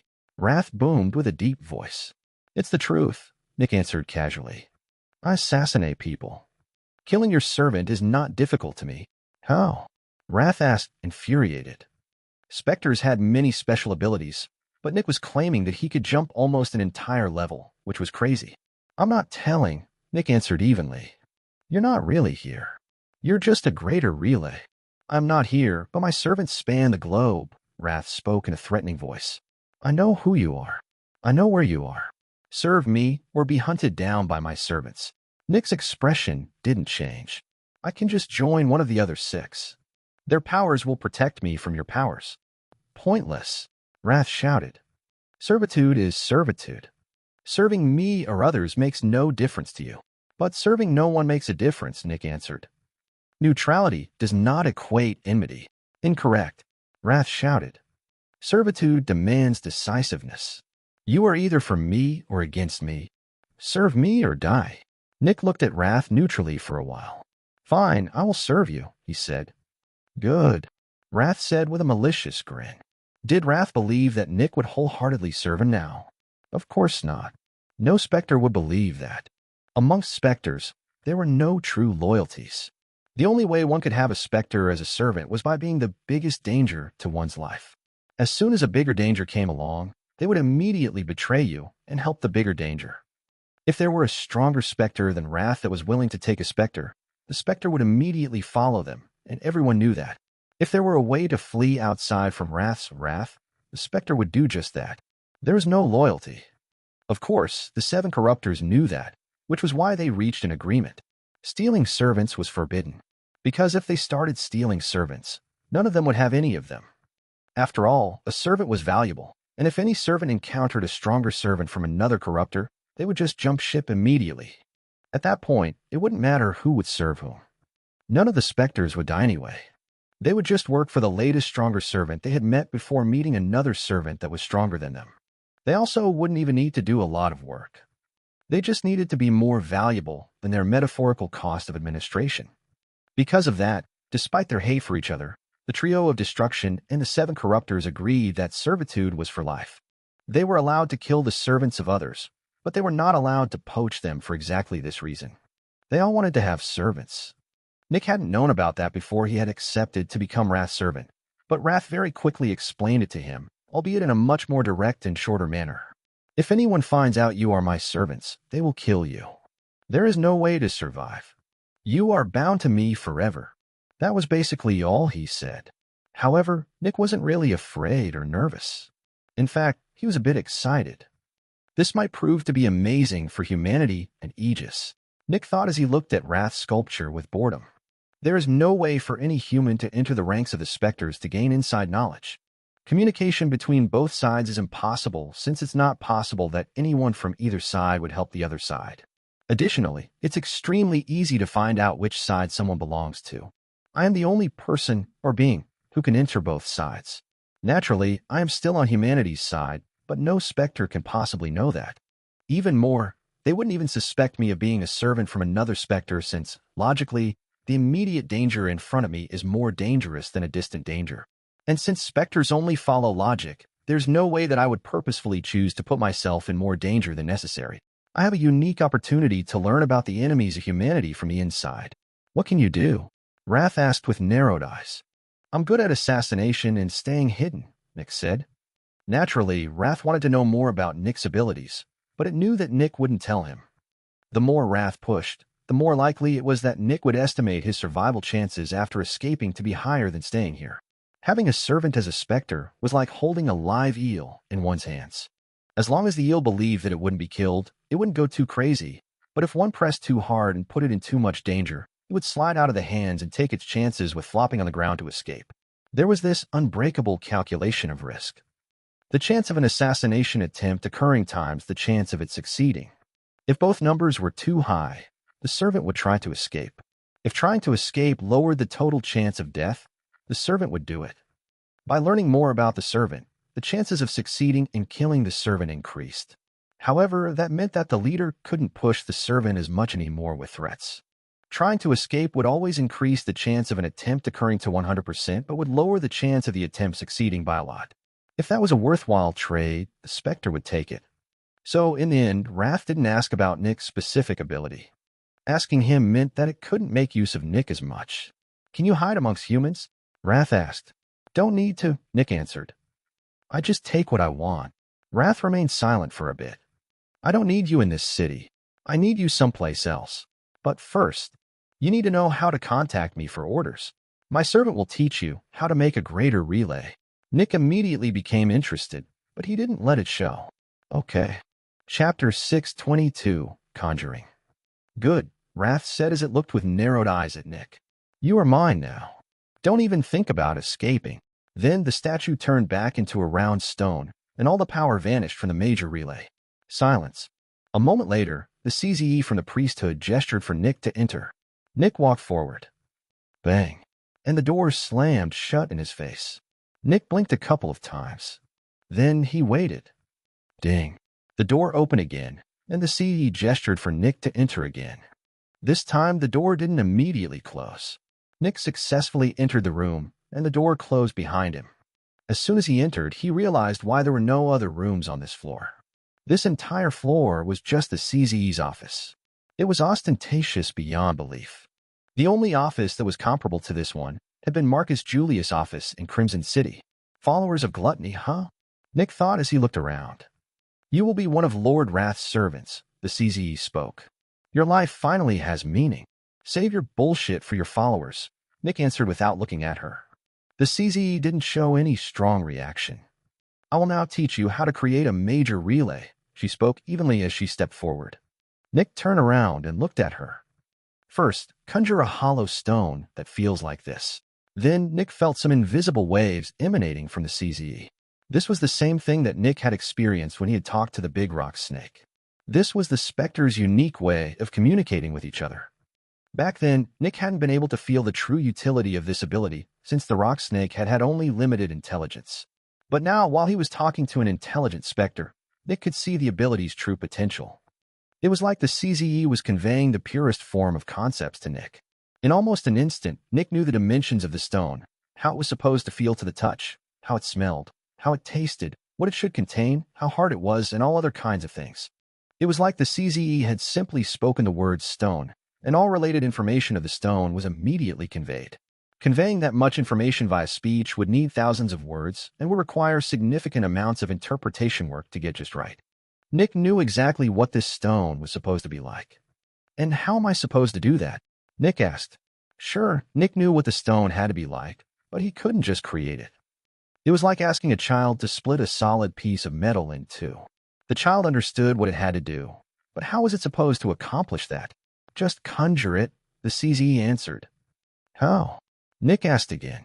The CZE narrowed her eyes as she inspected Nick. She seemed like she felt suspicious of Nick. The same way you made your clothing and weapons, she said evenly. I didn't make either of those, Nick answered. The CZE furrowed her brows. When Nick saw that, he simply explained. My weapons belong to an initial specialist. The clothing belonged to a random expert. That didn't seem to resolve the CZE's doubts. Do you not know how to conjure materials? She asked. Apparently, I don't, Nick said. The next moment, more of these invisible waves entered Nick's mind, and he quickly learned how to conjure things. Nick had to do his best not to look shocked or surprised. He had never really thought about this. What were specter bodies? What about Julian? What was part of his body? Was his blue hair part of his body? Was his clothing part of his body? Additionally, when a humanoid specter got injured severely, how did their clothing repair itself? Specters were not known for having closets filled with clothing. Nick had seen many times how specters had regained their damaged clothing, but he had never really thought about it.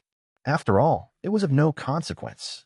No items or clothing conjured by a specter had any impact on their powers. But yes, it was true. Specters could conjure matter out of seemingly nothing. Of course, something didn't tend to come from nothing. What the specters used to conjure materials and items was their Zephyx. Specters could use the Zephyx they created to create things that they could use. However, it wasn't that easy. In order to create something with nothing but Zephyx and one's mind, one needed to understand almost everything there was to understand about something. Otherwise, the result would be basically useless, at least in terms of use for combat. If one didn't really know everything about something, they could still conjure a weak version of it. For example, if one tried to conjure steel with Zephyx but didn't know a lot about steel, one could simply create something that had the form of the steel but lacked almost all of the useful attributes. It would be akin to coloring a piece of paper gray. And that was how specters repaired their clothing. They didn't need to know how fibers and cloth worked. A specter's clothing didn't need any fancy attributes. It just needed to make it easier to convince humans that they were not specters. However, if a specter actually wanted to conjure something useful, it would need to learn almost everything there was to know about the thing they wanted to conjure. Zephyx was kind of a material for everything and could be transformed into any form imaginable. Of course, humans could also do this, but not without advanced machinery and not without a good amount of stored specter Zephyx. This was what the entire field of Zephology was about. Zephology was about using specter Zephyx to create powerful materials. Naturally, Nick knew quite a bit about Zephology by now. The very basis of Zephology was translating a human's will into a form that could combine with the specter Zephyx, after which the two of them would fuse and the specter Zephyx would transform into the object the human's will imagined it to be. Without advanced machinery, humans couldn't do that. Their wills were not inherently compatible with specter Zephyx. They could digest it, but they couldn't manipulate it. It was like the difference between one's arm and a piece of meat. The human could digest both, but they could only control their arm. But this same restriction did not count for specters. Their wills were compatible with their Zephyx. This made the use of advanced machinery unnecessary. A specter could just imagine what it wanted, and the Zephyx would assume the imagined form. This was crazy. Nick tried his best to keep his expression as disinterested as before. Never tried that, Nick commented as he held up his right hand. Then, Nick imagined a red piece of cloth above his hand. The next moment, Nick felt his Zephyx slowly leaving his body and gathering above his right hand. Nick almost couldn't believe it when a tiny red dot appeared above his hand. The red dot grew bigger and bigger, and eventually, it grew to the size Nick had imagined. Finally, the red piece of cloth fell onto Nick's hand. Sarararke. Then the cloth tore apart and fell to the floor. It was not hard enough to resist its own weight and crumbled. However, this had just been Nick's first attempt. After a maximum of 10 attempts, Nick knew that he could create cloth that could be worn without immediately falling into pieces. Make the stone, the CZ commanded. Nick didn't look at the CZ but thought back to the attributes of the stones the CZ had sent him earlier. A huge amount of Zephyx gathered above Nick's right arm. The amount of Zephyx gathered was many, many times bigger than when he had conjured the piece of cloth. This was due to the stone's complexity and other attributes. The harder, more flexible, more tenacious, more anything the object was, the more Zephyx it required.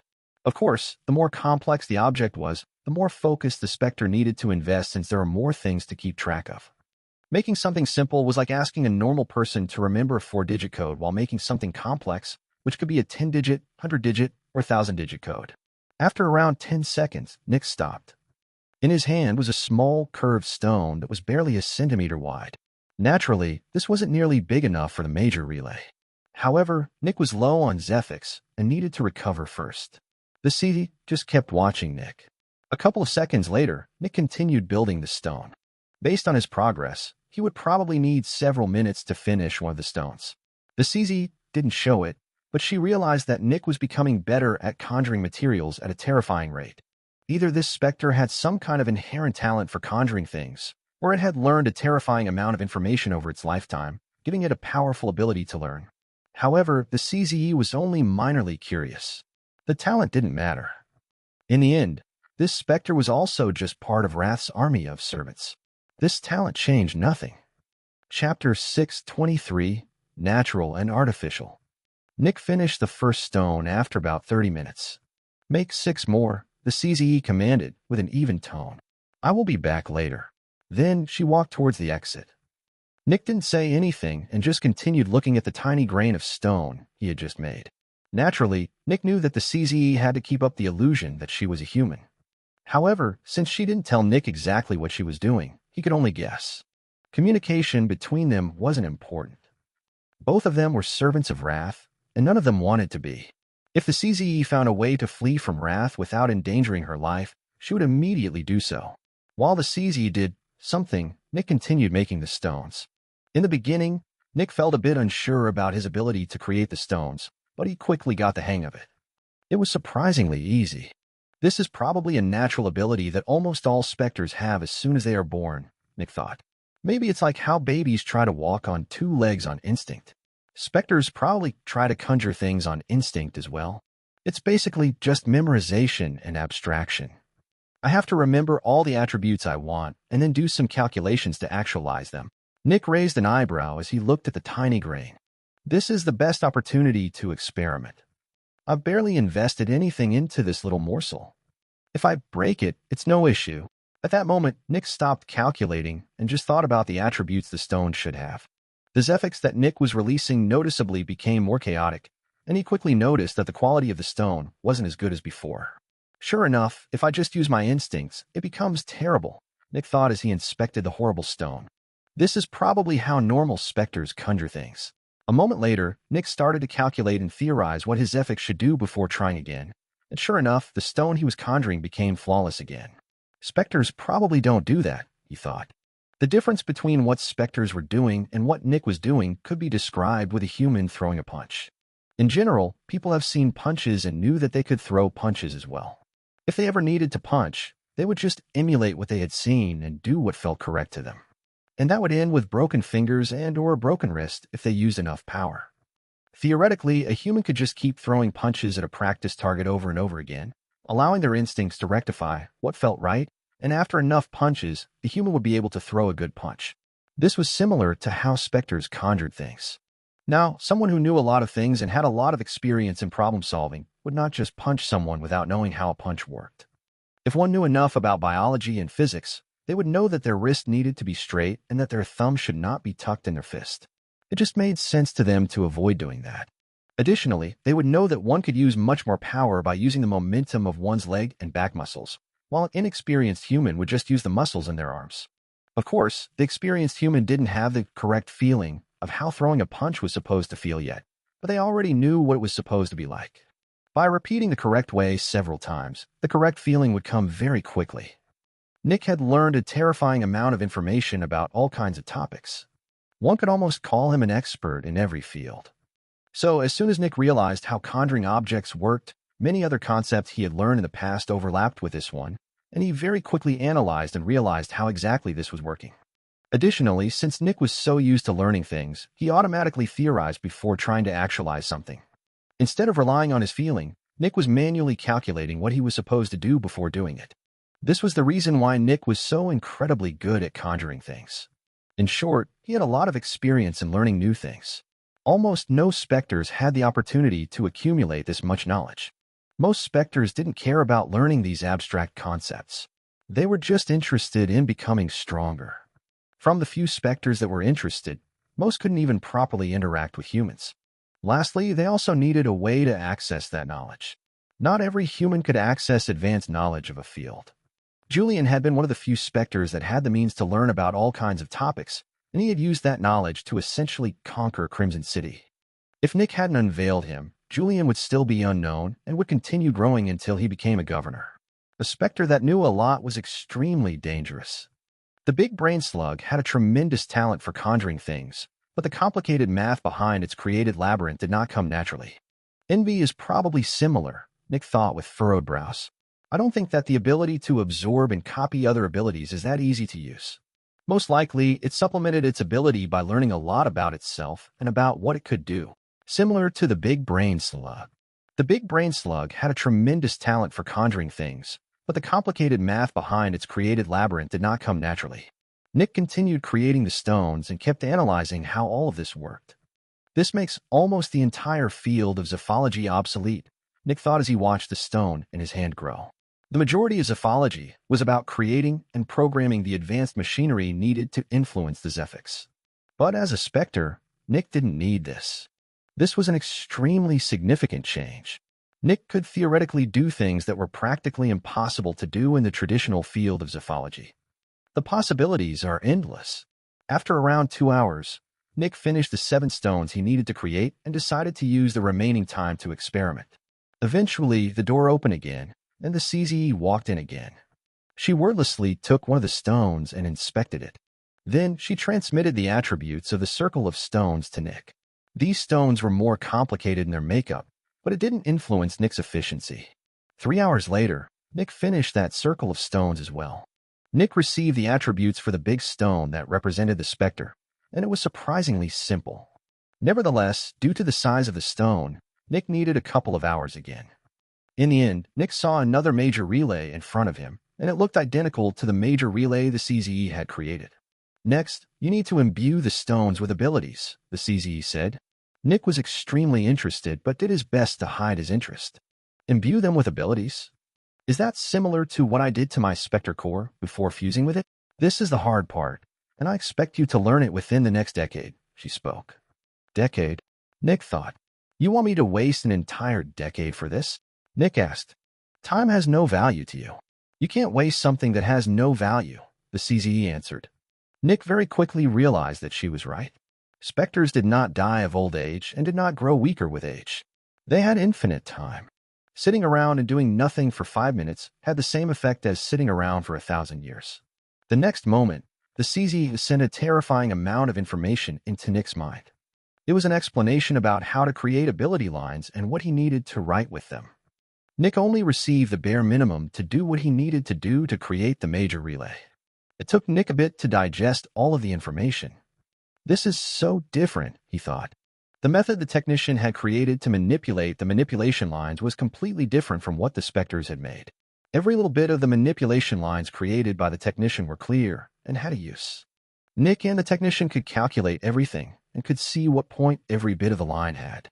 But that was not true with the thing that Nick had just received. This was extremely chaotic, and there were many lines that Nick could tell had no use. This chaos felt very natural. It was something that had been created over a long period of time by looking at what works and doesn't work. This was natural, while the method the technician had created was artificial. This was a brain, while the technician made a calculator. This method was impossibly efficient and far superior to what the technician had created. Yet, there was also something bad about it. It was not modular. This was one thing, and it could only be used in this exact configuration for this exact thing. Meanwhile, the method the technician had created had infinite potential and possibilities. If these two methods could be combined, wouldn't I be able to use every conceivable ability in existence? Nick thought. Chapter 624, Mission from Wrath. From this day forth, Nick remained inside the office of the CZE of the priesthood inside Crossmark City. Naturally, if he had a choice, Nick wouldn't choose to be here. He would much rather go back to Aegis. However, going back to Aegis wasn't easy anymore since Nick would be hunted by Wrath and some of its servants if he decided to run away. Additionally, it wasn't like Nick was wasting his time here. He was actually learning things that no human had ever learned before. Things that one could only learn from powerful Specters. Every day, the CZE returned to her office to stare at the wall. Yes, most of the time, she just stared at the wall. Whenever she didn't need to go out to advance the great plan, she just looked at the wall and waited. This was the first time that Nick had been able to watch a Spectre in its natural habitat like this. Julian had not been a normal Spectre, which was why he couldn't really be counted. It actually makes sense, Nick thought while he acted like he wasn't paying attention to the CZE. What's there to do when you don't have emotions? You only have to work on your power, and if you can't work on that anymore, you wait until you can work on your power again. I'm not sure why she's not trying to advance right now. I mean, she doesn't look like she's even trying. So she just waits, all day, every day. What a strange creature. The way Nick saw it, there is almost no difference between a free Spectre and one contained in a containment unit. In both cases, they would work on their power and then just look at the wall for hours on end. Several months passed in which Nick just kept working on his ability to create a major relay. During these months, the CZ had not started even a single conversation with him. She always acted like Nick didn't exist, and Nick did the same thing to her. Nick felt a bit awkward since they were inside her office, but he knew that the CZ didn't have these kinds of feelings. Even after a full year of staying here, Nick didn't know her name. According to the timetable, Nick was supposed to take another 9 years or so to learn how to create a major relay. However, Nick had already succeeded half a year ago. His prior experience in dealing with his fake Spectre core had trained him very well, and his vast repository of theoretical knowledge had made it much easier to internalize the complex procedure. But Nick wouldn't tell her that he could already finish the major relay. The main reason was that Nick didn't want to appear too outstanding or surprising to Wrath. If Nick learned these things too quickly, Wrath might suspect that Nick was some kind of spy for another member of the Seven Corruptors and that he already knew how to create the major relay. Additionally, Nick could use this time to experiment more with this newfound ability to conjure materials. Nick had been analyzing the uniform he had stolen from that one expert, and he had been attempting to recreate it. The uniform was quite tenacious and couldn't be easily torn, but at the same time, it was very flexible and could even be stretched quite a bit. The materials comprising the uniform were quite advanced. After an additional year of experimenting, Nick managed to copy the main material of the uniform, but that was just a part of the uniform. If a human grabbed a random pair of their shirt, would the material they had in their hand be the same material all of their clothing was made of? Did a shirt feel the same as some pants? Did the strings or buttons fastening the pants feel the same as the fabric of the pants? Obviously not. But it was something at least. Nick looked at the growing piece of advanced fabric in his hand. He grabbed it and stretched it a bit. After stretching it enough, Nick saw the individual strings and the gaps between them. That had been the hardest thing to create.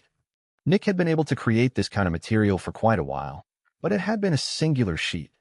Even if one stretched it, one wouldn't see the strings and the gaps between them. It was like a type of skin. It was like it had been molten into shape instead of stitched together. While the attributes are the same, the subtle things are what's truly important, Nick thought. In order to truly recreate reality, I need to make perfect copies.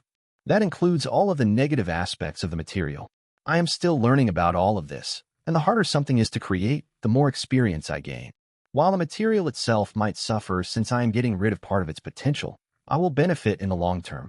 I am still learning about all of this, and the harder something is to create, the more experience I gain. The next moment, the fabric in Nick's hand vanished into thin air. It just broke apart into particles of dust, which then turned into nothing. However, nothing ever truly became nothing. Nick had simply turned the fabric into prefix again. Sadly, Nick couldn't turn the fabric into Zephyx, but that was to be expected. Zephyx was in a high-energy state, and it used up its stored energy whenever it did something. Increasing power, turning into something, exploding, whatever. In order to turn something like fabric into Zephyx, one needed to add energy, which was basically the same as what Nick did in the first place as a Spectre. There was barely any advantage to turning matter into Zephyx over turning prefix into Zephyx. The next moment, the door opened, and the CZE stepped inside. Nick immediately turned towards his half-finished major relay and continued working on it.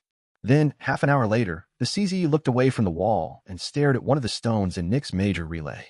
She could tell that this stone had been completed, which meant that Nick had managed to get past the hardest part. The fact that he managed to do that within 2 years was insane. Over the next hours, Nick finished the other stones, leaving only the big one. Without asking for it, Nick received all the information he needed to deal with the big stone. Naturally, the big stone was the most complex of all the stones, but finishing it wouldn't be as hard as finishing the smaller ones. The reason was that Nick already knew the basics, and he just needed to become a bit better at the things he already knew how to do instead of learning something completely new.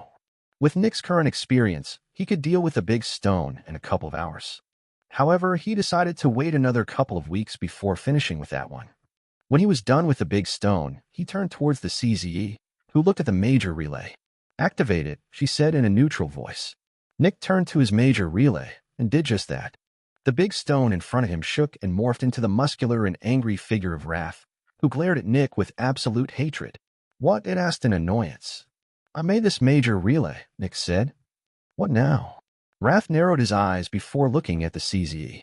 The CZE nodded. It was difficult for Wrath to believe that Nick had never done anything like this before. He was terrifyingly fast at learning how to conjure items and create manipulation lines. However, Wrath had seen many Specters in its life, and there were Specters out there with terrifying talents in strange fields.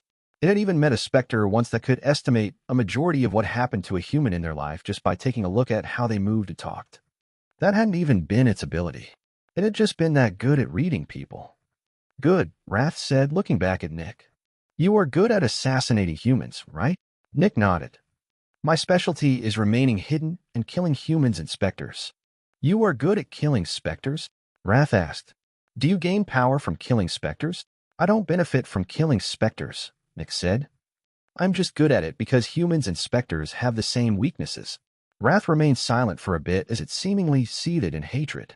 By now, Nick could tell that Wrath wasn't angry at him. Wrath was just very angry. As a baseline, "I want you to deal with other Specters," it said after a while. "The others are closing in on Lord War's territory. There is a city that has recently become home to one of Gluttony's servants. At this moment, it is trying to take control of the city. I want you to go there, find it, and kill it," Wrath said. "Find it?" Nick asked. "You don't know where it is?" "I know that one of Gluttony's servants is in the city. The signs are unmistakable, but I can't find out who it is. It must be amongst the powerful extractors of the city. The city must survive. We need it to wage war. But Gluttony's servant must die. Go there and deal with it." Chapter 625, Black Cradle. Wrath told Nick where he had to go, and finally Nick found out where he was. He was in the western part of the Grand Continent. More specifically, he was between two very big bodies of water, which were around the same size. If he walked a couple hundred kilometers to the southwest, he would be entering the northeastern parts of the War Continent. Nick knew the continents and what the world looked like, and with this information, he could finally go back to Aegis. He just needed to fly towards the west for a couple thousand kilometers. Even more, Nick wouldn't even need to be afraid of Wrath. On his way to his mission, Nick could just fly to the west, and he would arrive at Aegis headquarters before Wrath even realized that Nick had betrayed him. His path home was open. However, Nick decided against returning to Aegis for now. The opportunity he had received by being forced into servitude was too good to pass up. If Nick could keep working under Wrath for a couple of years, he could help humanity a lot. His job was to get rid of the influence of other corruptors in cities and give control over to Wrath servants. Of course, in the short term, this just meant exchanging one monster for another. If Nick did a good job, Wrath's territory would expand greatly. And then, as soon as Nick returned to Aegis, everything would crumble in an instant, freeing all the cities Nick had given Wrath. "I can do a lot of good by working under Wrath," Nick thought. "I can help thousands of people. Maybe even tens of thousands." Before Nick left for his first task, the CZE of the priesthood gave Nick some basic information that he should know. After all, Nick was now part of Wrath's side. The 7 corruptors, except for Greed, had their own territories. The reason why Greed didn't have any territories was that having a territory would mean being bound to a place, which would make it easier for some of the adversaries to track him down and kill him. When Nick heard that essentially the entire world was already divided between the corruptors, he grew surprised. He knew that their influence reached far, but he hadn't thought that the entire world was already divided among them. When Nick asked about the other Fallen, the CZE just said that they didn't matter. After some talking, Nick found out that the corruptors' territories could essentially be viewed as empires and the Fallen territories as city-states. Fallen generally didn't mess with any of the servants of the corruptors. While the corruptors were not immediately dangerous, most of the time, their superiors, the Trio of Destruction, were. Messing with the corruptors meant messing with the Trio of Destruction. Only very few Fallen, like Greed, could get away with doing something like that. While the Specters seemed to be united under Death's banner, things were obviously not that peaceful beneath the surface. The corruptors constantly fought each other as they tried to expand their territories. It was also impossible to note that controlling a territory did not mean that the corruptor had absolute reign over this territory. This was just where they were most active. After all, Aegis was still officially the one in control of all of the cities. As for the territories, Wrath controlled the entire war continent and was currently expanding towards the Grand Continent. Wrath had already taken control over the big peninsula between the war continent and the Grand Continent, and it was currently trying to expand towards the north and the west of the Grand Continent. The long western part of the Grand Continent, which was north of the war continent, was under the control of Gluttony. This was Wrath's main target. The majority of the Grand Continent was controlled by Sloth and Lust, which didn't fight each other since both of them were working under Pestilence. Sloth controlled the northern parts of the Grand Continent, while Lust controlled the southern parts. The places where Gluttony's, Wrath's, Lust's, and Sloth's territories intersected were considered contested territory. This was where Nick would work from now on. The contested territory within the Grand Continent was the biggest territory of Specter-on-Specter conflict in the world. Pride and Envy were not involved in this war. They had their own war going on in the other two continents. Pride controlled the Great Triangle and expanded towards the Long Continent, which was where Envy ruled. However, these territories were not evenly divided. Even though Pride had to contest with the heaviest Aegis presence, due to Aegis headquarters being there, it managed to expand quite a bit into Envy's territory. Pride had already conquered the thin strip of land between the two continents, and had also already conquered the northernmost third of the Long Continent. The reason for this incredible success was due to Envy's personal situation. After all, it was currently suppressed by Aegis in the desolate continent and couldn't use its own power as a bargaining chip. That made it much more difficult to get new servants and to keep the servants it already had loyal. Because of its significant losses in the Long Continent, Envy moved a big part of its forces further to the west, towards the group of islands north of the desolate continent. Envy managed to get a foothold there since Lust had to contest with Gluttony and Wrath in the west, and since the islands were not as important as the middle of the continent. Because of that, Envy controlled the southeastern half of the group of islands, while Lust controlled the northwestern half of the islands as well as the huge territory in the south of the Grand Continent. If things continue this way, Pride would eventually conquer the Long Continent, gaining the biggest territory in the world without a good place to attack it from, while Envy would have to make do with the group of islands north of the desolate continent. That would give Envy the smallest territory by far. This was how the Corruptors divided their territories. By the looks of things, Wrath and Pride were expanding. Gluttony and Envy were barely holding it together or shrinking, and Sloth and Lust were stable. It seemed like war was launching an attack on Famine, while Pestilence just watched. Of course, the actual trio of destruction were not actively fighting each other since death didn't allow them to. It was just their servants doing the fighting, and the trio was simply not stopping them from fighting. After Nick had received his target, he left Crossmark City and traveled towards the north. He flew past a couple of cities and reached the mountain range between the two big seas again. This time, he flew past the mountain range towards the northwest. Nick followed along the northern border of the big sea until he arrived at a peninsula. This was where Nick's target was. The southern border of the peninsula, which bordered the big sea, was covered with tall mountains. The peninsula itself was around 100 kilometers across, and there was one city controlling this peninsula. The middle of the island was quite hot due to the magma vein beneath it, and humans couldn't possibly live there. The name of the peninsula was Black Cradle, due to the magma vein beneath its surface. However, some incredible ruins were in the south of the Black Cradle. One of the mountains had been practically hollowed out. Aegis believed that the hollowed-out mountain was made during the era of the Suffering Ones, which meant that it had been made relatively recently, since the era of the Suffering Ones was the era preceding the current one. The Suffering Ones were known for being very isolated from each other, and almost half of the underground ruins were made in their era. The city that controlled the Black Cradle was inside this ruin, and it was called Black Mine City. The entirety of Black Mine City was inside the mountain, and it distributed the sunlight via expensive materials that could transfer and distribute sunlight. Big parts of the outside of the mountain were covered in silver plates, which absorbed the sunlight and funneled it into the mountain. When Nick arrived at the Black Cradle, he could tell that the ground was very different from the usual beige piles of dirt he could see everywhere else. Of course, due to his extensive knowledge of human history, Nick knew why. After looking at the Black Cradle for a while, he turned towards the south, towards one of the biggest mountains. This is where my target is, Black Mine City. Nick could see the silver sheets of metal all over the mountain, and he saw a couple of big gates at its base. Black Mine City was one of the most secure cities when it came to defending against Specters. After all, one needed to enter through one of the entrances to get inside. At least, normal Specters needed to do that. Nick just turned into mist and flew towards the mountain. Chapter 626, Infiltration. Really? Do you have to do that during your shift? A guy shouted with annoyance. What? A guy asked, sounding like he was chewing something. No one's here anyway. I am here, Keanu. I am someone, the other guy answered. Why would you care? You're not my boss. What I do during my shift is not your concern, Brian, Keanu said. Keanu, you never know when an important person from the city wants to enter or exit. If they see you, Dash. Oh, come on, Keanu shouted in exasperation. No important people come through here. Barely anyone comes through here. The last guy we saw appeared 3 days ago, and he was just a random extractor that went to the wrong entrance. Chill out, Brian. You're genuinely starting to annoy me with your rules lawyering. Go deal with your own shit. Brian took a deep breath as he watched Keanu, shoving another black stick into his mouth. At least share some, Dash. No, Keanu shot back before taking another bite. Brian grimaced with disgust and annoyance before noticeably looking away. The only sound for several seconds was Keanu chewing and moaning in pleasure.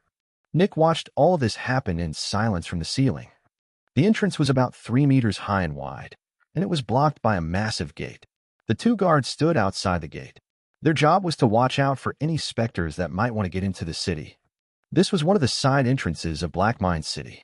The main entrance was far larger and had far stronger guards and security measures. According to what Nick had found out by eavesdropping on the guards at the other entrances, this one was only for guards and led directly to the headquarters of the city guards. Naturally, the security of this entrance wasn't nearly as tight as for the others. After all, anyone who managed to get through this entrance will be entering the middle of the guards' headquarters, which was generally considered the last place any criminal or invader would want to go to. The guards were more occupied with making sure that none of the other guards exited the city without permission. Nick slowly slithered along the ceiling of the entrance and approached the door. A moment later, he tried to get through the slit of the gate. BZZT. The 2 guards uttered as they turned around. For some seconds, they looked at the door. Silence. Must have been the wind, Keanu said before turning away again. The wind, Brian repeated, unamused. You think the wind would activate the barrier? Keanu shrugged. What else? Do you see anything? Keanu, the barrier only activates if it encounters Zephyx. We both heard the barrier activate for a moment just now. That means it touched Specter Zephyx, Brian said with urgency. When Brian saw Anu shrugging again, he nearly exploded with anger. Keanu, Brian shouted. What do you want me to do? Keanu shouted back. If you want to ring the alarm for something like this, go ahead. I'm not your boss.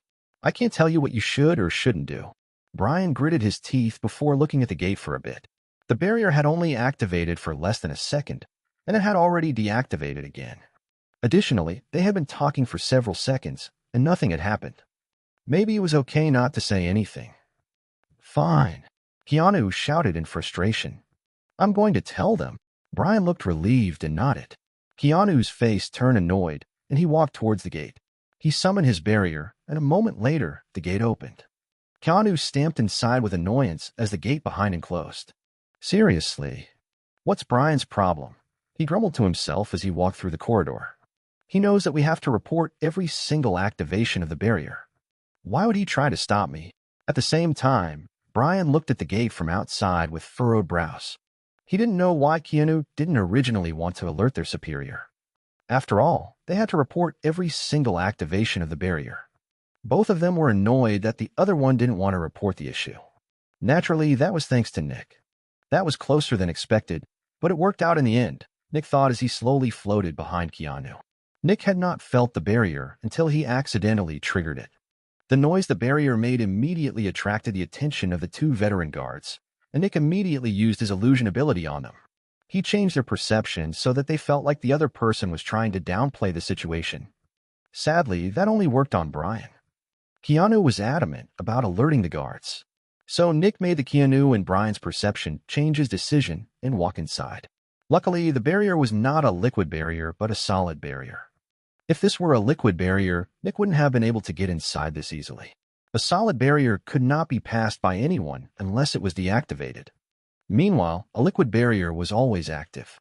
The only way to get through it was by using a barrier that was attuned to the liquid barrier. If one imagined the liquid barrier as a waterfall, one could imagine the attuned barrier as an umbrella. The waterfall still continued, but one could redirect the waterfall around one's body by walking through it with an umbrella. Nick knew almost nothing about the inside of the city, which made the beginning the riskiest part. After following Keanu for a while, the two of them entered some barracks. Several guards were shooting the shit while playing cards and eating some black sticks.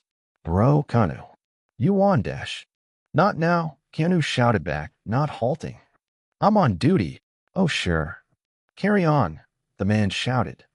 Keanu continued walking down the barracks and loudly knocked on a door before entering without waiting for an answer. Sir, the barrier in entrance 2B was triggered, Keanu reported with a salute. An older man looked up from the sheets of paper in front of him and looked at Keanu. Then the older man swallowed something. More details, please, he said with an even voice. Keanu went into detail about what had happened earlier, but didn't talk about what Brian and he had talked about. While Keanu was disappointed with Brian's attempted breach of protocol, he could tell that it was just a genuine mistake. Additionally, Keanu was no snitch. What's your suspicion? The older man asked. At that moment, the door opened, and the guy who tried to talk to Keanu earlier entered. Oh. The barrier got triggered, he asked casually. The older man stood up and saluted respectfully. Yes, sir. The guy that wanted to talk to Keanu earlier was his boss, but the hierarchy in the guards was very strict. Keanu had to report to his boss, not his boss. I'll check it out, the guy said casually. Thank you, sir, the older man said. Keanu, lead him to the entrance. Yes, sir. Keanu answered before turning to the other guy. Follow me, please, sir. The guy nodded, and the two of them went back to the entrance. When they were not on duty, the two of them were best friends, but when it came to work, over 2 ranks and levels were between them. The door closed behind them, and the boss was left alone in his office. Some seconds later, he took out a small stash of black sticks and shoved one of them in his mouth while moaning in pleasure. Oh yeah, that hits the spot. Luckily, nobody was there to hear him. Nick had already left. When Nick had noticed the boss earlier, he rapidly fled. This guy was a mid-specialist, at least, and Nick wasn't confident in being able to hide from him in such a cramped building. Nick had quickly found a small vent near the ceiling and entered. While the entrance to the guards' headquarters was secure, the inside wasn't as much. There wasn't really a reason for such paranoia. After all, only 4 Specters would be able to travel through these tiny slits, and no Specter would dare to enter the most fortified place in the entire city. Nick traveled through the network of vents before finding a humongous hallway. The main entrance to the city, Nick thought as he looked at the 2 gigantic gates. The main entrance was a kind of floodgate, and it was impossible to open both sides at the same time. Nick decided to wait inside the nearest vent. Several hours passed. Eventually, one of the big gates opened, and Nick could see a caravan entering from the outside. Nick watched as the caravan was thoroughly searched for several minutes before the main gate into the city opened. Nick left the vent and attached to the caravan's gigantic cart. Then, the caravan moved into the city. Chapter 627, Chocolate. The caravan entered Black Mine City. One of the people on the big cart looked around with his eyes open widely in wonder. Impressive, isn't it? A young woman sitting in a big chair asked with a smirk. Oh yes, mistress, the young man spoke respectfully. The young woman swiveled a small pipe around her fingers a bit before pointing at the white sky. Light shines from every spot on the ceiling, she said before pointing below the boy. And since humans are not big enough to block out all the light, we don't cast any shadows here. The boy looked to his feet and saw with surprise that there was no shadow beneath him. Usually, the sun cast a small shadow around everyone, but not here. The young boy looked around, and his gaze soon fell onto the black mountain walls. Mistress, why is there no light coming from the walls? He asked. One of the men beside the young girl on the big chair frowned. It was already an honor that their mistress was willing to talk to this newcomer. The boy noticed the look of the man and looked down in shame. However, the mistress began to laugh a bit. Light protects us from the Specters, but too much light will turn everyone insane. Suddenly, the young boy was surrounded by brightly shining light. He stood up in a panic but quickly realized that he wasn't being attacked. Instead, he just looked around. Everything around him was white, and it was difficult to see much. Do you feel the stress? The girl asked. Yes, mistress, the young boy answered with squinted eyes. The light makes it difficult to look around. The girl dispelled the light, and the boy released a sigh. It felt rather overwhelming and stressful when so much light was coming from every place around him. The young boy also looked at all the black buildings and wanted to ask what materials they were made of, but a strict look from his mentor stopped him. The next moment, the young boy focused on all the different caves at the edge of the gigantic city, and he quickly noticed something interesting. The people going in and out of the luxurious gates of the caves were dressed very well, while majority of people in the city were dressed poorly. It seemed like the elite of the city lived at the edge of the city, while the peasants lived near its center. This was the opposite of most other cities. Usually, the elite preferred living in the center of the city due to security reasons, while the poor lived near the edge. Although security probably wasn't a big issue here. The boy had been to a couple of cities by now, and he was certain that no other city he had visited was this secure. There were barely any entrances, and the few entrances that were there were extremely fortified. Additionally, the boy noticed that most of the people living near the center of the city were malnourished and short. He had seen malnourished people in every city he had visited so far, but he wasn't sure if he had ever seen that many of them in a single city. Surprisingly, their clothing was not really damaged and was even quite clean, actually. Yet, most people were gone and were basically just walking around like zombies. The boy also noticed that many of the extractors and rich people were eating some kind of black food, and he wondered what that was. The caravan traveled to one of the mountain's walls and continued up a ramp towards a higher level of caves. The boy watched with interest as more and more of the city became visible. CRKSH. The boy heard the subtle sound of someone biting into something crunchy and looked to the side of the caravan. One of the guards accompanying them had just taken out one of the black sticks and bit into it. "Hey, what are you eating?" the boy asked, peering over the edge of the caravan at the guard. The guard looked around in confusion. "Up here," the boy said, and the guard looked up, finally noticing the boy. "This?" the guard asked, pointing at the black stick in his hand. "Yep," the boy said, nodding a couple of times. "It's black chocolate," the guard said. "It's the most delicious food in existence."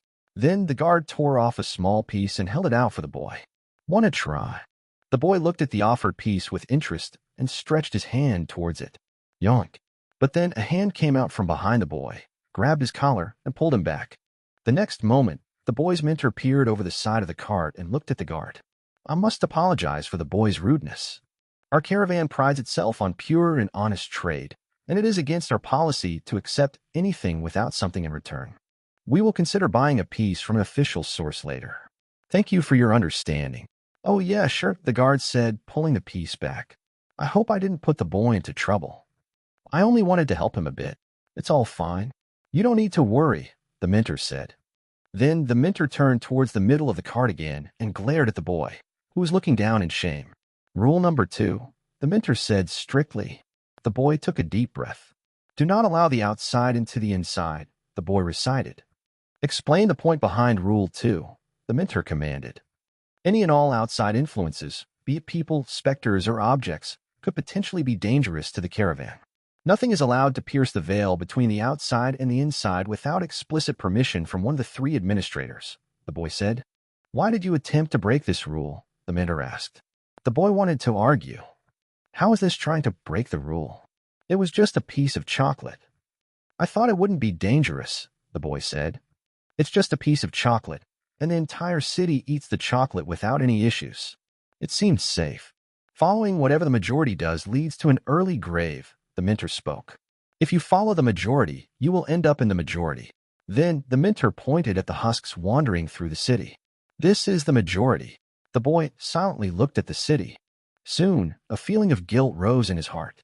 "Be careful of the outside," the mentor said. "And be especially careful of this so-called chocolate." The boy looked at the mentor. "Is the chocolate bad? Does it look bad?" the mentor asked. The boy looked around again. He saw several people eating it, and all the people eating it seemed quite strong and wealthy. "No," the boy said. "Not even a little bit," the mentor asked. The boy looked around again. "No, everyone seemed healthy." The boy shook his head. "Truth of the world, number 1, the mentor ordered. There is no benefit without an associated cost," the boy recited. "Do you see a cost?" the mentor asked. The boy looked around. "No, everything looks good." Then the boy sighed as he realized something. Without hesitation, he recited another rule. "When there is no cost, the cost is especially high." "Correct," the mentor said. "When there is no cost, the cost is especially high." There is always a cost, and when you don't see the cost, it means somebody or something's trying to hide it from you. The boy just nodded. Then he looked at the couple of extractors he could see. Almost half of them were eating this black chocolate. What's the cost of this chocolate? The boy asked his mentor. The mentor frowned while looking in a random direction. It's better if you don't know, the mentor said with a deep voice. The boy blinked a couple of times. Why? The mentor sighed. Just don't break the rules, okay? The boy was surprised that his mentor was so nice suddenly. Don't ask about the chocolate again, a sweet voice said from behind the boy. The boy turned around and looked at the mistress in shock. Yes, mistress, the boy spoke respectfully. The mentor looked at the boy for a bit, but in the end, he sighed again. He had been with the caravan for decades, and it still wasn't easy for him to accept this life sometimes. They traveled through the western parts of the Grand Continent, and there were several cities with obvious Spectre activity. Even more, almost all of these cities followed a similar pattern. One part of the population is consuming endlessly, while the other part is starving. Their mistress was powerful enough that they would be able to fight a city, but that was the extent of their power. If it were only one city, they might do something. But the fact that this involved several cities meant that their opponent was very powerful. From what the mistress had once said, she knew who her opponent was, but she never told the mentor. Suddenly, the girl turned to her right and chuckled a bit.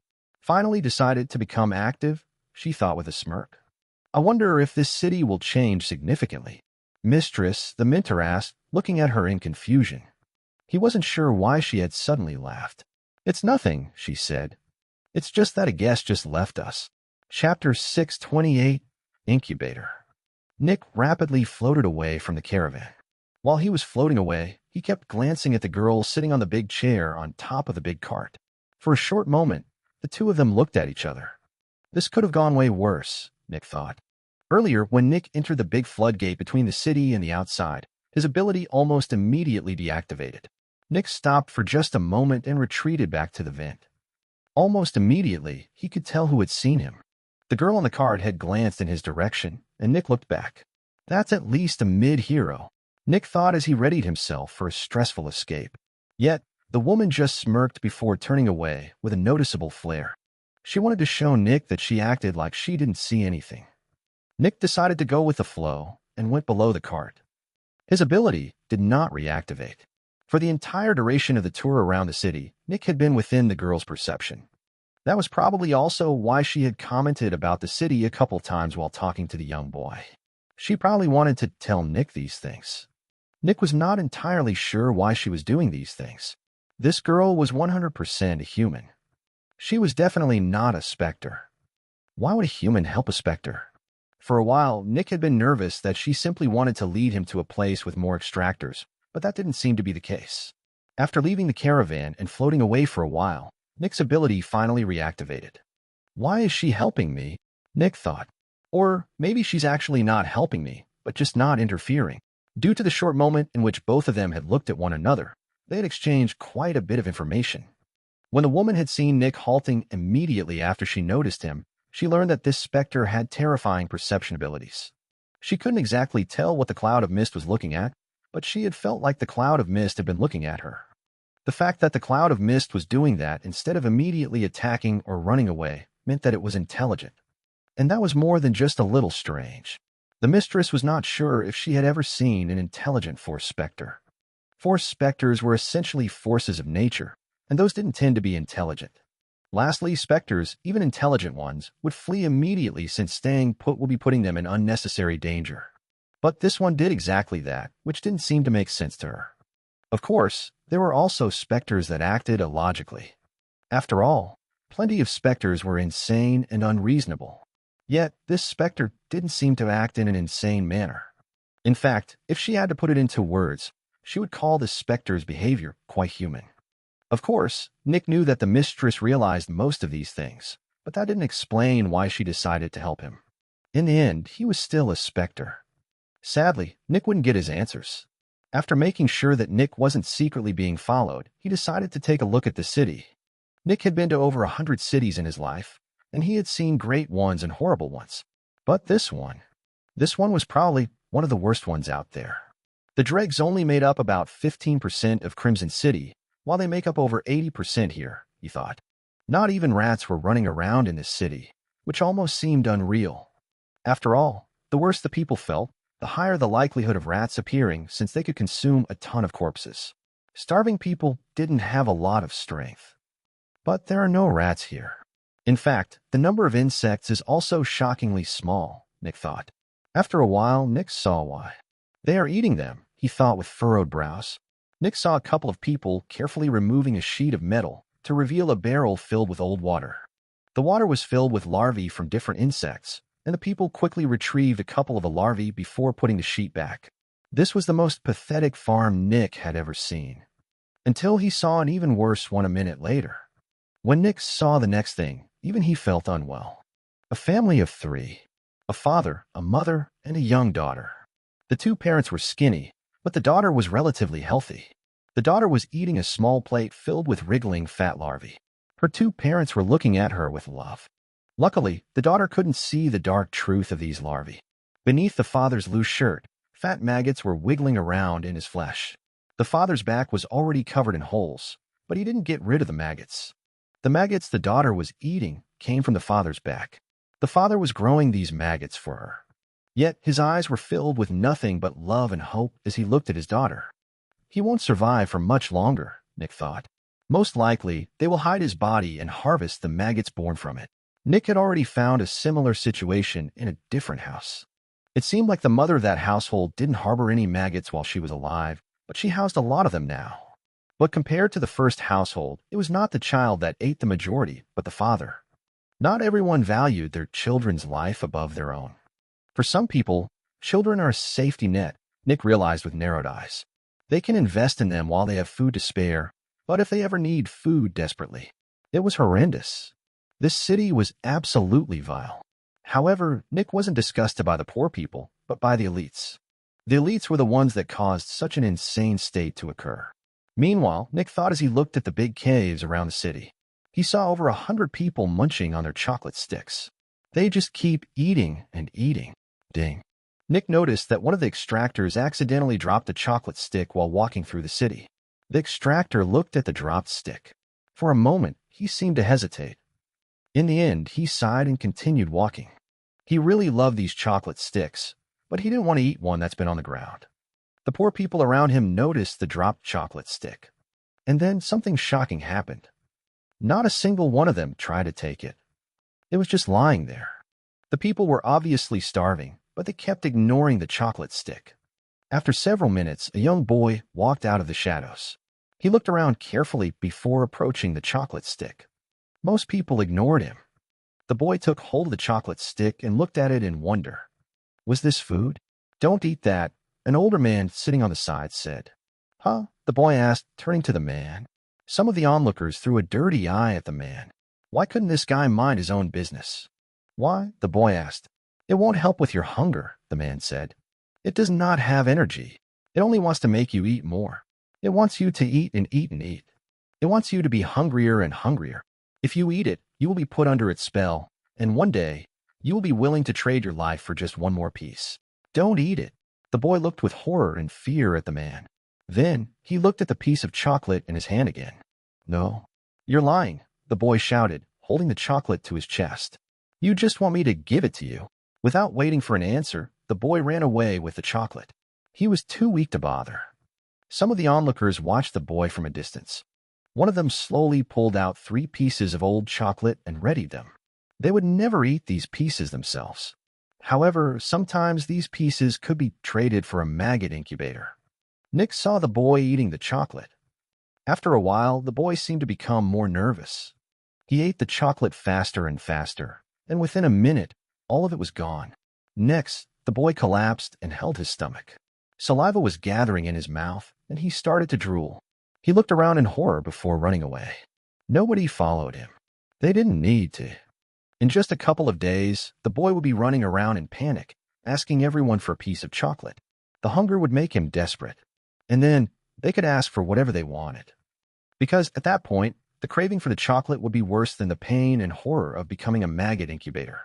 The boy would run around in desperation, pulling out the maggots from his flesh to trade for just a tiny piece of the chocolate. This was not the first time this happened, and it would not be the last time.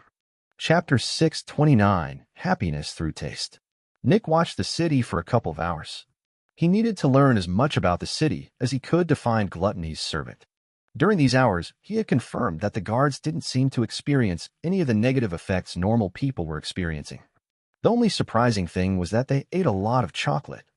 They all seemed to eat between 300 and 700 grams per day. Yet, there were also people who only ate chocolate occasionally. And those also didn't seem to feel any negative side effects. This chocolate is definitely related to gluttony's servant, Nick thought. I didn't see anything like this in any other city. Naturally, different corruptors affected cities differently.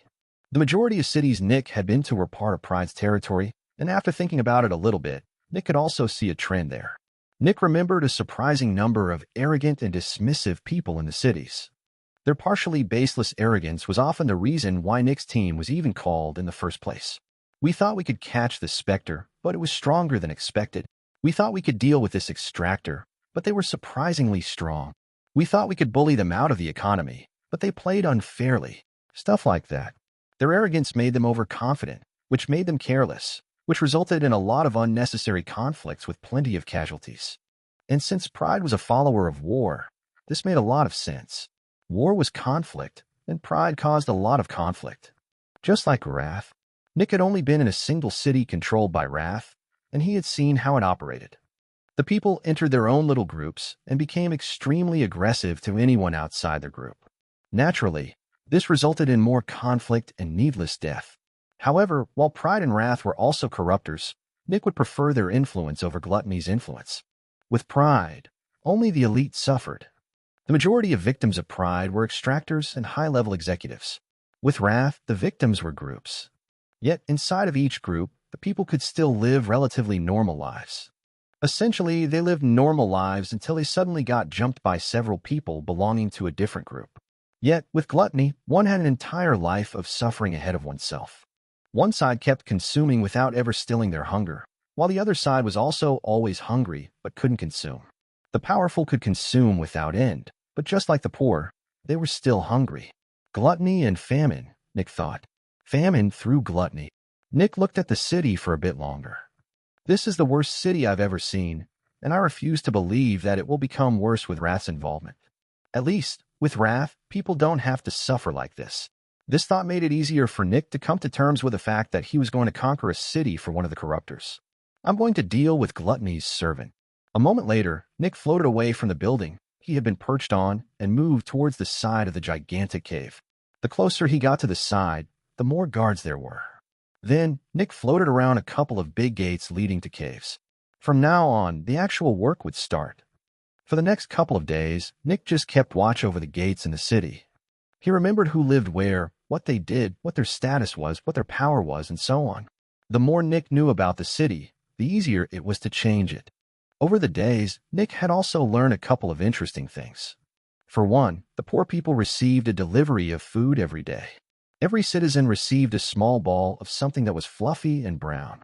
Wait, that's all food, Nick realized with surprise. Why would they grow all food here? Nick had learned about all food from several of the history books he had read at Aegis headquarters. All food was a plant created by the Ancient Ones. It could grow almost everywhere and barely needed any water or sunlight.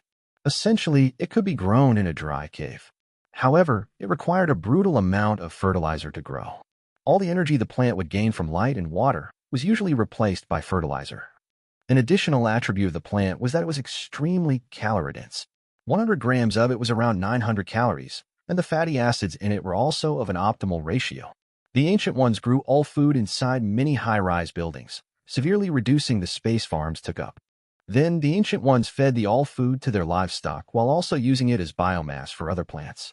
The only humans who ate all food directly were people in the military or on expeditions.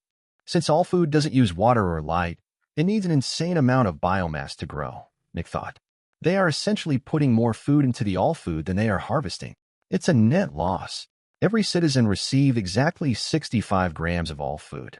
600 calories was a good amount, but if it was the only thing one got to eat for an entire day, it wasn't nearly enough. And all food also doesn't have any protein whatsoever, Nick thought. So where did the people get their protein from? Some of the lucky ones who had a skill they could sell had the money to buy some protein. Nick had also found where the city was getting the protein from. Bats. While most of the caves were the homes of powerful people, some of them housed gigantic bat farms. The bats inside the caves ate the insects flying around the cave. And where did the insects come from? From a mountain of corpses piled up on the bottom of the bat caves. Anyone that starved would be thrown into the bat caves. The insects would put their eggs in the corpses. The maggots would eat the corpses. The maggots turned into insects. The bats ate the insects. The humans harvested the bats. And the richer people of the city ate the bats. Meanwhile, the poorer people in the city tried to scrape enough credits together to purchase some of the bats for protein. But what about the all food? Where did that come from? Nick had also found out where that came from. The caravan Nick had used to sneak into the city had handed over a huge pile of food in exchange for Zephyx. Nick hadn't seen what had happened to the food, but he hadn't seen it again ever since he had arrived in the city. Several tons of food just vanished. Yet, while several tons of food vanished, several tons of chocolate and all food appeared. The connection wasn't hard to make. The caravans bring food, which then gets converted into all food and chocolate. At least, that's what I suspect. It's also possible that the chocolate just gets made by a specter. Nick looked at 4 people walking along one of the streets at the edge of the city. 3 of them wore the uniforms of extractors, while one of them wore an expensive suit. The CEO, the CZE, and their 2 assistants of happiness through taste, Winky Face, Nick thought. Happiness through taste, Winky Face, was the company that seemed to make all of the chocolate, and they were also a manufacturer. However, one thing was quite surprising. The CZE was a mid-expert, and the CEO was a late veteran. Obviously, the entire city was heavily influenced by this chocolate. The chocolate was at the center of all the misery. Yet, the people who created the chocolate were this weak. This was very surprising since any powerful human could see the obvious influence of a specter. While wrath and pride had a more subtle influence on their cities, gluttony had an extremely noticeable influence. Connecting a manufacturer to a powerful specter was an amazing way of getting rid of that manufacturer and stealing all their specters. Some powerful person from another manufacturer just needed to start an investigation and send proof to the governor. Within days, the governor would give their okay to eliminate the elite of the manufacturer before handing over the ownerless specters to the other manufacturer. If I can trust in one thing, it's the endless greed of humanity, Nick thought as he looked at the 4 people. Any hero can see the influence, and almost any hero would salivate at the easy profits. The fact that happiness through taste, Winky Face, still exists can only mean one of 2 things. 1, everyone powerful enough to do something is already part of this conspiracy and is helping the specter. 2, everyone that tries will fail and die. Either way, one thing is sure. At least one powerful hero is on the side of gluttony. Nick looked at a certain gate near the edge of the city. It's even likely that the governor herself is a specter. Sadly, I haven't seen her yet and couldn't confirm. It's even likely that the governor herself is a specter. Sadly, I haven't seen her yet and couldn't confirm. Nick furrowed his brows. Nevertheless, I have to kill at least one hero or demon. This won't be easy, but first, I have to find out who exactly supports happiness through taste. Chapter 630, Corporate Culture. Nick decided that this would be the best moment to find out more about happiness through taste, Winky Face. For the first time in several days, Nick left the wall of the city and moved closer to the 4 people. The 2 assistants were walking behind the 2 leaders of happiness through taste, Winky Face, and writing down some occasional directives. Have you talked to Jeannie? The CEO asked. The CZE shook his head. She hasn't been to the office in a while. She says she's too busy. The CEO frowned. Again? Why is she missing this time? Family emergency, the CZE answered evenly. The CEO's good mood seemed to vanish. Then he stopped and turned fully to the CZE. I don't think she has the happiness through taste, Winky Face spirit. The CZE frowned and fell into thought. He seemed to struggle with something, but in the end, he only sighed. Sadly, that might be possible. I heard some of her colleagues talking about something she said. Apparently, after the last monthly tasty retreat, tongue sticking out, she said that all of our funny hours XD are just there to bind employees more to the company so that they don't leave due to our alleged low salaries. The CEO seemed to get legitimately angry. Why did you not tell me earlier? You know how important the funny hours XD are to the happy family, smiley face. Anyone who's not living the happiness through taste, Winky Face. Spirit is a danger to the happy family, smiley face. The CZE seemed a bit saddened. I wasn't sure if it was true since I just overheard her colleagues talking. They might have just tried to banish her from the happy family, smiley face. The CZE sighed. Sadly, it seems I was naive. I can confirm that, the CEO said. You keep trusting your employees too much. Yes, we are the happy family, smiley face, but we also have to protect our tasties from bad influences. The two of them continued talking as they approached a gigantic gate leading to a big cave. Nick was floating after them. Even if they weren't involved in this entire thing, I would still hate them, Nick thought with annoyance as he kept regretting that he had ears. One of the two assistants quickly ran past the two leaders and opened the gate for them. The two leaders kept talking while they entered the company grounds. Nick easily entered the company with them. The inside of Happiness Through Taste, Winky Face, was surprisingly colorful. While the majority of the city was gray and black, the hallways in here had bright colors everywhere. The walls were a bright yellow with several paintings of green, red, white, and blue candies covering them. Every single one of the suites had a bright smile plastered on its face. The furniture was uneven and looked like candy that partially melted. Slogans and motivational posters were also covering the walls. Nick wanted to take a deep breath, but he was currently in his mist form. After looking around for a bit, Nick looked at the CZE and CEO again. Surprisingly, their expressions had changed. While they had seemed troubled and annoyed earlier, they now appeared happy. Bright smiles were on their faces, and Nick could tell that the smiles were actually genuine. It was not easy to show a genuine smile on command. The two assistants behind them were also smiling, but their smiles didn't seem completely sincere. Could you pretty please finish the data sheets from the meeting? The CEO asked his assistant with an endearing voice. Nick could see unease and embarrassment in the assistant's eyes, but she did her best to hide it. The next moment, she held up one of her thumbs while winking with one eye. Okie dokie, Daddy. Thankies, the CEO said with a bright smile. Then the assistant quickly ran away like an embarrassed girl who had just handed her crush a love letter. Meanwhile, the CZE just nodded to his assistant, who walked away without saying anything. Big bro, let's go to the happy thoughts, the CEO said. Nick could also see some discomfort in the CZE's eyes, but he was extremely good at hiding it. Count me in, lil bro, the CZE said, trying to sound positive, but his voice was far quieter than the CEO's. The next moment, the CEO jumped onto some kind of board on the side of the hallway. Nick hadn't even noticed that board before since it seemed unimportant. The next moment, funny wheels came out of the board, which connected to a tiny rail on the ground. Then, the board exploded forward with incredible speed. "Wing!" the CEO shouted. Nick saw a couple of employees looking at the CEO. A few of them seemed embarrassed. A couple of them looked at the passing CEO with envy. Sadly, only adults and parents were allowed to ride the funny board. Teenagers, kids, and babies had to walk. The CZ silently grabbed another board, stepped onto it, and also rode down the hallway. "Wee!" His shout wasn't nearly as enthusiastic as the CEO's shout, but Nick could tell that the CZE actually had a little bit of fun while riding the funny board. Nick floated after them, doing his best to suppress his hatred and rage. He absolutely hated this company. Everything they did went against his personality. None of this idiotic happiness nonsense was genuine. It was especially bad due to the contrast to the outside. In the city, the poor people were surviving by harvesting maggots from the corpses of starving children, while here, everyone had to smile and shout idiotic phrases.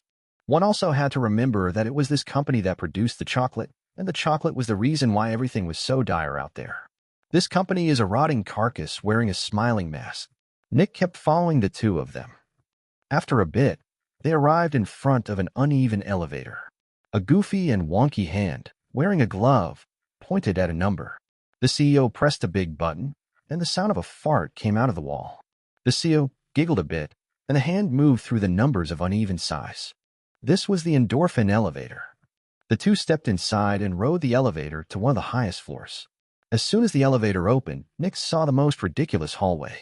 Everything was covered in objects that looked like molten candy. One of the assistants from earlier was sitting at a desk beside a big door, writing something on a sheet of paper. "Welcome back, daddies," she shouted with a bright smile, looking at the two leaders. "Thank you, honey," the CEO shouted back. The CZE said the same thing, but he was much quieter than the CEO. A moment later, the two of them opened the big door and walked through. The door behind them closed, and almost immediately, the entire vibe changed. The smiles on their faces vanished. The CEO looked serious and annoyed, while the CZE seemed stressed and exhausted. The hallway was also the polar opposite of the previous one. This one was completely gray, and everything was uniform and straight. "You have to work on your acting skills," the CEO said with a cold voice. You're not convincing anyone. I know, sorry. I'm doing my best, the CZE said with another sigh. Then the two of them walked in silence towards one of the meeting rooms on this floor. After they entered, they sat down and grabbed a sheet of paper that was already on the big table. The atrociously sweet atmosphere had completely vanished, replaced by one of cold and efficient corporatism. Nick was also in the meeting room, and he slowly managed to calm down. Going through the company's building had been far more mentally draining than he had ever imagined. Over the next couple of hours, the two leaders kept discussing several numbers. Most of the things they were talking about were unimportant to Nick. After some time, a third guy showed up. The two of them greeted him casually, and the three of them talked about a couple more things. The newest guy seemed rather serious, but as soon as he joined, the topic changed to the corporate culture. Apparently, this guy was the designer and enforcer of the company culture, and he was also responsible for hiring and firing personnel.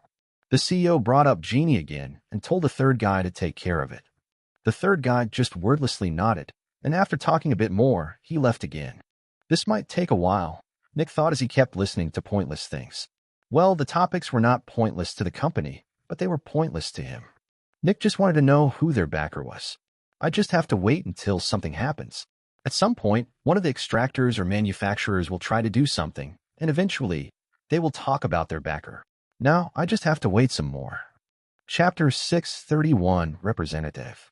Nick kept watch in the room for several days. The CZE came and went several times since he had to run the entire company. The CEO barely left, which was unusual. Usually, CEOs of manufacturers were constantly in meetings. These meetings were important for completing trades, keeping relationships healthy, and establishing agreements. A good CEO could do wonders for a company. When Julian had been Dark Dream's CEO, he had managed to establish amazing trades, essentially getting a ton of expensive stuff at 70% of the normal price or even for free. He even unlocked trades with elite companies that usually wouldn't trade with Dark Dream. However, all of that was a lot of work. One couldn't just stay inside their office all day and expect other people to do favors for them all the time. Well, Julian could, but he was special. The fact that he is barely leaving his office means that his company's survival does not hinge on the money they produce or their trades, Nick thought. That is only possible in two cases. One, this company is an unassailable monopoly that doesn't need to cater to others. Two, this is not an autonomous company. While they are the only ones producing the chocolate, this still doesn't make them a monopoly in a way. They should still be attackable. So it can only be the second option, which confirms my initial guess. They are not the true rulers of the city. They are just the ruler's fingers. This entire company only exists as a front. Everyone outside believes that the chocolate is made here, which makes them the target of anyone trying to usurp the chocolate trade in the city. All enemies will congregate here, and when they try to do anything to happiness through taste, winky face, the actual leader will know who the attacker is and deal with them. Nick narrowed his eyes. He had kept watch over the CEO for almost an entire week, and he heard a lot of interesting secrets. Yet, there were two parts that still remained secret. 1. Who was their backer? 2. How was the chocolate produced? One would expect that the CEO would talk about the production of the company's primary product at least once in a week. It's almost like the production is not up to them, Nick thought. Yet, they want everyone to believe that it is up to them. After all, food enters the building and chocolate comes out.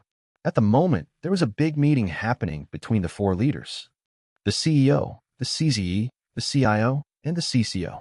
The Chief Executive Officer, the Chief Zephyx Extractor, the Chief Information Officer, and the Chief Customer Officer.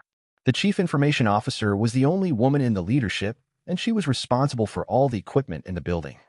The Chief Customer Officer was the man who was responsible for the corporate culture and customer satisfaction. Nick looked at the four of them. If this company is only an appendage of the true ruler, one of them has to be a representative, he thought. Nick looked at the CEO. Naturally, the CEO would be the prime suspect since he ran the entire company. However, the CEO barely left his room. He just kept planning and crunching numbers the entire day. Nick had over a decade of experience in running a company, and he could tell that the CEO looked busier than he actually was. He was essentially doing unimportant things the entire day, while appearing like he was working. He was barely doing anything.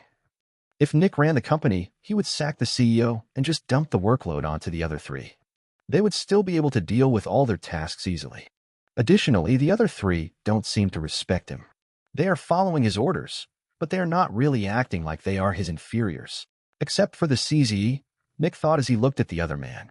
He actually seems to respect the CEO quite a bit. Nick looked at the older man and the middle-aged woman. But they don't. Whenever the CEO says anything, they just look at him in boredom. It almost seems like they are annoyed by him. But when they look at the CZE, they seem neutral. It would appear that they respect the CZE more than the CEO, and I'm pretty sure I also know why. They know exactly that the CEO is not doing anything, while the CZE is actually doing stuff. I don't think the CEO is the representative of the true ruler. He's not in contact with the ruler, and the CIO and CCO don't respect him enough. I also don't think it's the CZE. He's a bit too subservient to the CEO. While this is technically how the relationship between a CEO and a CZE is supposed to be, it doesn't make sense in this case. That leaves the CCO and the CIO. One of the two of them is most likely the representative of the ruler. Or it could also be both. After a long meeting, everyone left the room. The CCO and CEO went one way, while the CZE and CIO went another way. Nick had to decide whom he should follow. However, the decision wasn't difficult. The fact that the CZE didn't look at the CEO the same way as the CIO and CCO did meant that he was most likely the only leader that didn't know what was truly going on. He probably doesn't even know that this is not an autonomous company. Nick followed the CCO and CEO out of the office. The CZE and CIO went back to the main part of the building, while the CCO and CEO went further into the gray part of the building. The two of them walked down several flights of stairs until they reached a door. The CEO stepped forward and activated his barrier. His barrier shone in different lights a couple of times. Ding! A barrier covering the door in front of them was deactivated. A solid barrier, Nick thought with narrowed eyes. Solid barriers and liquid barriers had different advantages and disadvantages. The issue was that every normal person would make a liquid barrier here. But it was a solid barrier. This gave Nick a couple of ideas as to what could be going on. The CCO and CEO stepped through, and Nick followed them. After they stepped through the door, they reached a big hall and continued walking. This was also quite suspicious since they didn't reactivate the barrier on the door. Reactivating such a barrier barely took a second. It was even less work than closing a door. This meant that they kept the barrier deactivated on purpose. The hall was filled with inactive containment units. By the looks of things, this was a storage room. But why would a storage room be inside an area that only the 4 leaders could access? Next, the two of them stopped in front of a containment unit. The CEO stepped to the control console and typed in a couple of things. A moment later, a loud alarm rang out through the storage hall. Nick knew this alarm. They are opening the containment unit. It was important to note that they were not opening the employee entrance but the main gate. This meant that a Spectre could walk in and out of the containment unit. A minute later, sure enough, the big gate of the containment unit opened slowly. As soon as it opened, Nick could see something interesting. One of the walls was missing. The containment unit touched one of the walls of the wall, and the wall of the containment unit, touching the wall of the building, was missing. And apparently, the wall of the building itself also had a big hole. The hole led into a dark cavern. The cavern split in two after just 10 meters, making it impossible for anyone to see where it is leading to without entering the darkness. One hallway of the cavern led to the left, while one led to the right. However, the cavern wasn't empty. There were several full carts of food stored in this part of the cavern. As always, the CCO said with an even voice. Of course, the CEO answered, his voice sounding a slight bit nervous. Just as expected, Nick thought. The CCO is the representative, and if my suspicion is correct, he should also be. Then the CCO stepped forward. Into the darkness. Without any light. I knew it, Nick thought. The fact that there was a solid barrier earlier made Nick suspect that one of the two of them was a Spectre, and since the CEO had shown his barrier meant that it couldn't have been him. Nick looked at the CCO in a new light. The guy responsible for this horrendous abomination that is their corporate culture is a Spectre. Why am I not surprised? He probably feeds on the misery he creates by forcing people to follow such ridiculous rules. Next, the CCO took hold of one of the carts and pulled it down one of the hallways. Chapter 632. Making Chocolate.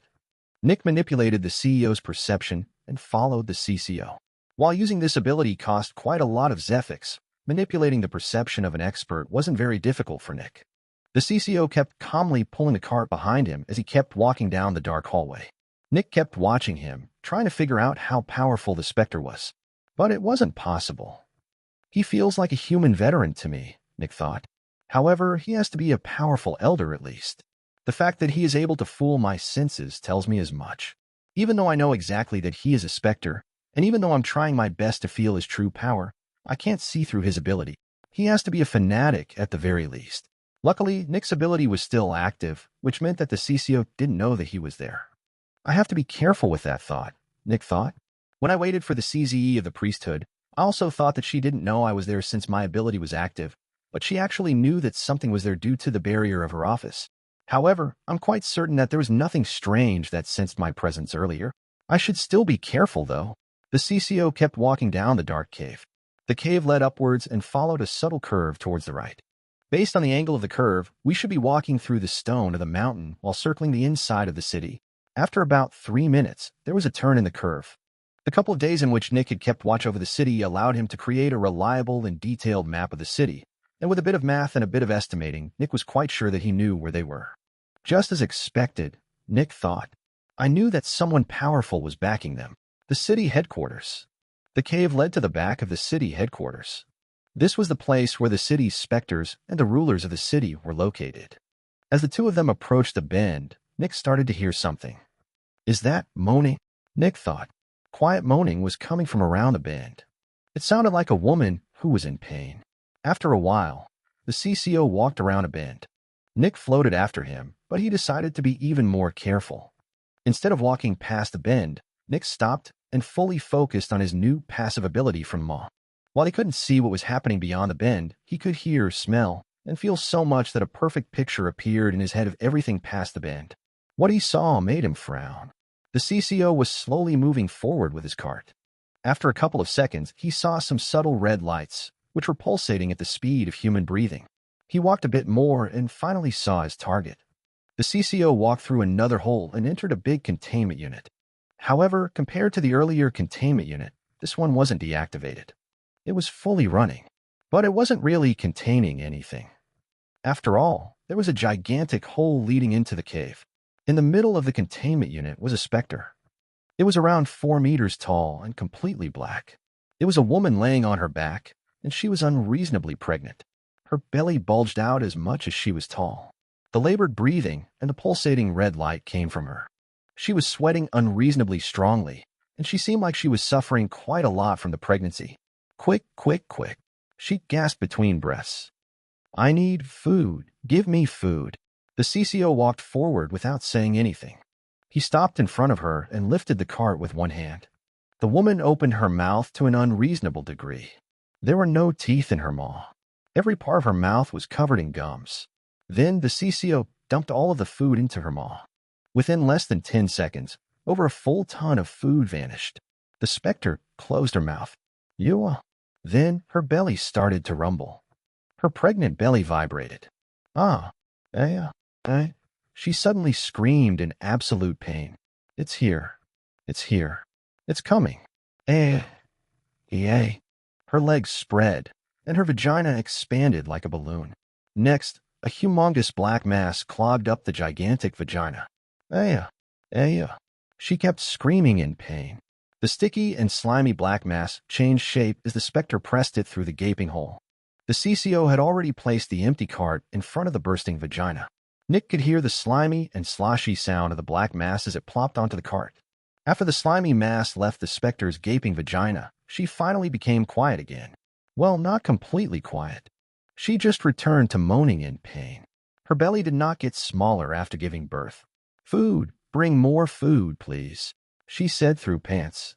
The CCO didn't answer. Instead, he just pulled the cart into the cave again. After a while, the slimy black substance hardened and became slightly shiny. Chocolate, Nick thought as he saw the CCO and the cart passing by him. So, the specter consumes the food and produces the chocolate. Most likely, the specter grows more powerful by people eating its chocolate. Nick followed the CCO to the beginning of the cave again. The CEO was still waiting near the entrance. The CCO left the chocolate cart in the cave before grabbing the next cart with food and walking down the cave again. This time, Nick didn't follow him. Instead of going towards the right, Nick went towards the left. He wanted to know where this led. He already had a suspicion, but he wanted to be sure. The first thing that Nick noticed was that there was light in this part of the cave. That means that humans are walking through here occasionally, he thought. Nick quickly reached the end and found himself in front of a door. The door was thick, but there was no barrier blocking it. A door leading to a secret tunnel without a barrier. There was a contradiction here. The only reason one wouldn't put a barrier on such an important door was because Specters couldn't easily deactivate barriers. In essence, not putting a barrier there allowed Specters to pass through. Yet, the secret tunnel was filled with light, which meant that humans walked through this place. Unless this is not about who can pass through the door, but about subtlety. A barrier is quite conspicuous. What if the other side of the door is hidden? Well, since there is no barrier, I can test my hypothesis.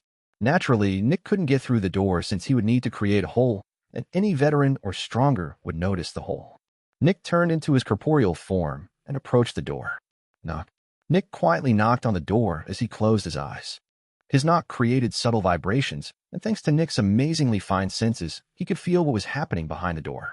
This was similar to flicking a piece of metal one was holding between one's fingers and flicking a piece of metal lying on the ground. They vibrated in different ways and made different sounds. Nick could tell by the vibrations that the door was touching something massive on the other side. Most likely a solid cube of metal, Nick thought. I think a huge piece of metal is hiding the door. All the clues Nick had gathered combined into one big picture. The food entered through the main entrance of the company and was put in a storage room. At some point, someone, most likely the CIO, entered the storage room, pushed the cube of metal to the side, and pulled the cart with food to the other entrance of the cave. Then they would return, walk out of the cave, put the cube back, and leave the storage room again. Eventually, the CCO would take the food and exchange it for chocolate. Later, the CIO would return and pull the carts back into the original storage room. Finally, the chocolate would leave the company building again and get sold. It has to be the CIO, Nick thought. She's responsible for the entire building, and it's her job to know everything about it and deal with it. Hiding something like this from her would be almost impossible. The fact that this part of the cave is lit also means that she is a human. How much does she know about the production of chocolate? Most likely not much.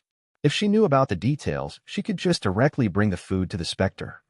That would be much easier. She probably only knows that they are working for somebody else, but she doesn't know whom they are working for. The CEO might also not know. The CCO is the only one that knows. After thinking about all of this, Nick shot down the cave again and entered the other entrance. Luckily, the CCO was walking slowly, and Nick quickly caught up. As the two of them approached the bend again, Nick stopped. Something was different. The Spectre was not alone. There was someone else in the containment unit. It's her, Nick thought with narrowed eyes. I should have known that she was the one controlling happiness through taste. Chapter 633, Human Servant. Nick could see a younger woman standing in the corner of the room. She wore a white uniform and had black hair. While the remainder of the containment unit was filled with a pulsing red light, the corner had a small lamp with normal sunlight. Naturally, the young woman had to be a human. Otherwise, there would be no reason for her to stand in the sunlight. The CCO kept walking forward, and the woman watched him. The woman had an intense aura, and she looked at the CCO with a mix of disdain and distance. She obviously didn't have a good opinion of the CCO, but she didn't want to confront him. "Bring me food, please," the tall Spectre said with a pained groan. However, the CCO put the cart to the side and approached the woman first. "Please, food. I need food," the tall Spectre begged. The woman looked at the approaching CCO with narrowed eyes. "Don't you hear your mistress?" she asked. "She demands food. You should comply before she squashes you like a bug." The CCO just looked at the woman emotionlessly. "She is not a lucid Spectre," the CCO spoke calmly. "I could fill this entire room with food, and she wouldn't be intelligent enough to use her hands to feed herself." The woman looked at the CCO with narrowed eyes. "Is that a good or a bad thing?" she asked with a threatening tone. "Please, food. I need food. Give me food," the big woman moaned. "Humans," the CCO spoke in a cold voice. "Always testing your boundaries." The next moment, waves of consciousness left the CCO's Spectre core and entered the tall Spectre's Spectre core. While the tall Spectre wasn't intelligent, this kind of communication could still be understood. "Food. My food." The atmosphere seemed to shake as the tall woman screamed in absolute hysterics. The rhythmic red pulses of light became chaotic and disjointed, looking more like static. Nick's mist body shook, and he started to lose consciousness. Nick's ability was still active, and he was far away, with several thick walls between him and the tall Spectre. Yet, the aggressive shout still impacted Nick to such a degree. He hadn't even been the target of the attack. Nick turned into his corporeal form before collapsing onto his knees. Fuck, Nick thought as he gritted his teeth and grabbed his head. The pain was quite strong, even for somebody like him. The screaming only stopped 5 seconds later, and Nick turned back into his mist form. After regaining his faculties, Nick looked at the spot containment unit again. The woman was on her knees, and her barrier wavered. There was no good way to deal with such an attack. If the barrier blocked the attack, it would lose a ton of Zephyx. If it didn't block the attack, the extractor might die. Luckily, Nick's ability hadn't deactivated at any moment, which meant that nobody had noticed him. Although trying to notice someone so far away while being bombarded by such an apocalyptic scream would be almost impossible anyway. The governor lost a majority of her Zephyx, but nothing else seemed to have been damaged, Nick thought as he looked at the cart with food. The cart with food looked the same way as before. This is a purely psychic attack with no physical power, Nick realized. Anyone with a consciousness gets affected, but nothing else. However, the damage was absolutely devastating. How powerful is this Spectre? Nick thought as he looked at it. It has to be a mid-demon at least. How long has this thing been fed in this city? Is Gluttony planning on letting this thing grow until it is a fallen? In his life, Nick had seen more heroes than demons, but that did not reflect the true state of the world. One should never forget that this world was ruled by Specters, not humans. While there were probably more newbies and Johns than hatchlings and adolescents, things changed abruptly at the 3rd level and higher. The number of fallen was already over 7 times higher than the number of protectors, and there were over 10 times as many adversaries as there were shields. There were probably 3 to 5 times as many demons as there were heroes. If one only went by the numbers, for every hero inside a city, there would be 3 to 5 demons. The only reason why there were not that many demons in the city was that a big chunk of them was contained by Aegis, and the majority of the remaining Specters were somewhere outside of the cities. Therefore, it was not unusual to find a wild demon inside a city. The governor was on her knees as she nervously looked at the CCO, who hadn't moved in any way. While the tall Spectre wasn't very intelligent, it was intelligent enough not to hurt its food source. Can we now cooperate for a couple of years without any boundary tests? The CCO asked coldly. The woman gritted her teeth and stood up. No, she said. The CCO narrowed his eyes. I will try again in 6 months, the woman said. You know that this is an unreasonable and unstable Spectre. You will never know when it will go crazy. You won't always be Lord Gluttony's primary servant. At some point, you will lose your control over the Spectre, and I will replace you. Just wait, the governor said. Nick was a bit taken aback by what the governor had said. Originally, Nick had suspected that the governor might have developed a conscience due to her unreasonable hostility to the CCO. Yet, she talked about becoming Gluttony's primary servant. Can humans even be servants of Specters? Nick thought. After a couple of seconds of thinking, Nick came to a conclusion. Why not? Humans are the most morally complex creatures in existence. There are many of them that would sacrifice 90% of humanity just for a bit of money. Many people are willing to kill everyone taller than them just so that they can be the tallest in a crowd of dwarfs. Everyone knows that allying with a Spectre is the stupidest thing a human can do, but greed still blinds some people. After dismissing the governor's threat, the CCO threw the food on the cart into the tall Spectre's maw. A moment later, the tall Spectre birthed another mushy and slimy brick of chocolate. The governor didn't leave the containment unit. Most likely, she was here to absorb the Zephyx being produced by the big Spectre. The CCO walked back and forth a couple of times, delivering several more carts of food and chocolate. About 40 minutes later, the CCO left with the last cart of chocolate.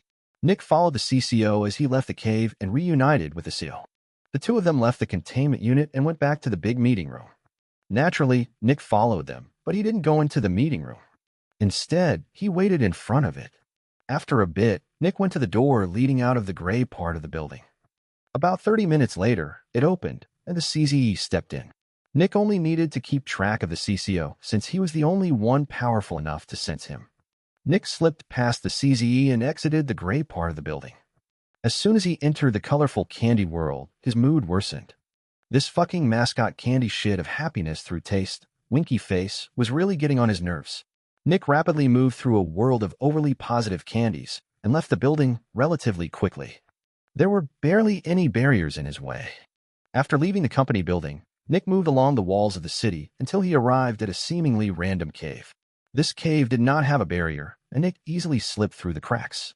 This was the home of one of the Johns of happiness through taste, Winky Face. Nick had seen the extractor a couple of times. This guy barely came home, making this the perfect place for Nick. And even if the guy showed up, Nick would just kill him. It would take days until anybody would come looking for him. Nick went to the back of the cave and sat down. Then he lifted his right arm and began to focus. Over the next couple of hours, he created a greater relay. Finally, Nick activated the greater relay. The big stone in front of the greater relay transformed into Wrath, who looked at Nick with enraged eyes.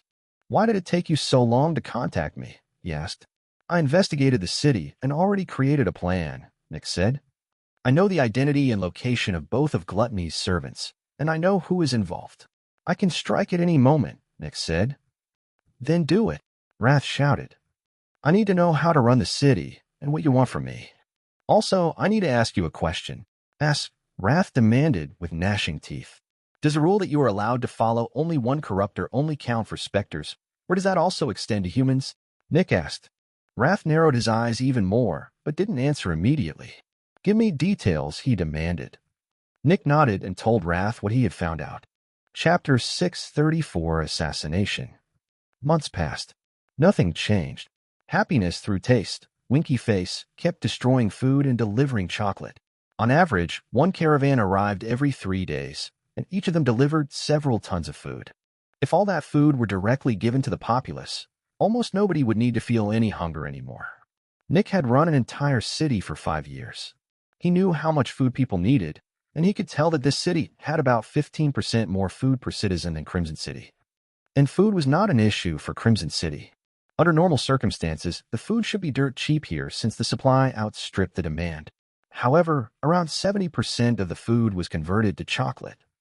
This meant that the entire city was in a constant state of famine, and people had to take drastic measures to deal with the hunger. Once per week, the CCO of Happiness through Taste, Winky Face, delivered food to the big Specter in the city headquarters. The next delivery would happen in about an hour. "It's about time," Nick thought as he moved down from the dark ceiling of the isolated cavern. Last week, he had moved into the cavern but hadn't left. Today was the day. It was time for Wrath to take over. Nick turned corporeal in the middle of the cavern and walked down the dark hallway. After just a couple of seconds, his ability deactivated. However, he just kept walking calmly. Eventually, he passed by the bend in the cavern and came face to face with a gigantic pregnant Specter. Naturally, the Specter was the one that perceived Nick, but it didn't seem to care a lot about him. Just as expected, Nick thought. He had kept watch over the Specter for several weeks, and he could confirm that this Specter was one of the insane ones. In general, Specters could be put into 5 different forms of classes when talking about intelligence. The first class were almost exclusively possession Specters. They essentially did not have any awareness or intelligence. They were simply objects. The second class were Specters that were acting like forces of nature. Most force Specters belonged to this. One could say they were not more intelligent than a single cell. The third class were Specters that were as intelligent as the average animal. They had instincts and could learn simple concepts, but that was it. The fourth class were intelligent Specters that were insane. The bleeding lady, the talker, and the pregnant Specter belonged to this class. They were theoretically as intelligent as humans, but their minds were not lucid. Naturally, the fifth class were intelligent Specters. They were about as intelligent or even more intelligent than humans. Nick was also a Specter, and because of that, most Specters wouldn't react in any way to his presence. After all, he was neither food nor enemy. Only intelligent Specters or insane Specters would react to his presence. Intelligent Specters would react since they realized that Nick's presence was suspicious, and insane Specters could react because they were insane. The pregnant Specter in front of Nick was insane, but not in an unstable way. She was more catatonic than aggressive. "Food, please. I need food," she kept moaning. Nick had watched her for a long time, but she only moaned like this when someone was near her. If she didn't sense anyone, she didn't even moan. She just lay there in complete silence. It was almost like she realized that there was no meaning to pretending to be pathetic when no one was seeing her. Nick looked at her evenly. Then he sent her a wave of feelings with his Specter core. The wave essentially asked her if she was hungry. A wave of feelings came back. Nick's eyes became unfocused, and his mouth started to produce a lot of saliva. The hunger. It was unbearable. He was so hungry. Nick quickly shook his head and gritted his teeth. The hunger was absolutely brutal, but he forced himself to focus. Next, Nick sent a couple more pictures to the Spectre. Corpses. Mountains of meat. Hands, organs, legs, faces. Then he asked a question. Was this food? The image appeared in the Spectre's head. Food. Waves of concepts were sent to Nick again, and he had to use all of his power to resist the hunger. I'm not sure how long I could stay sane with such intense hunger, Nick thought. The answer was clear. Yes, the Spectre was hungry. Anything that could be digested counted as food. Humans could be digested and therefore were food.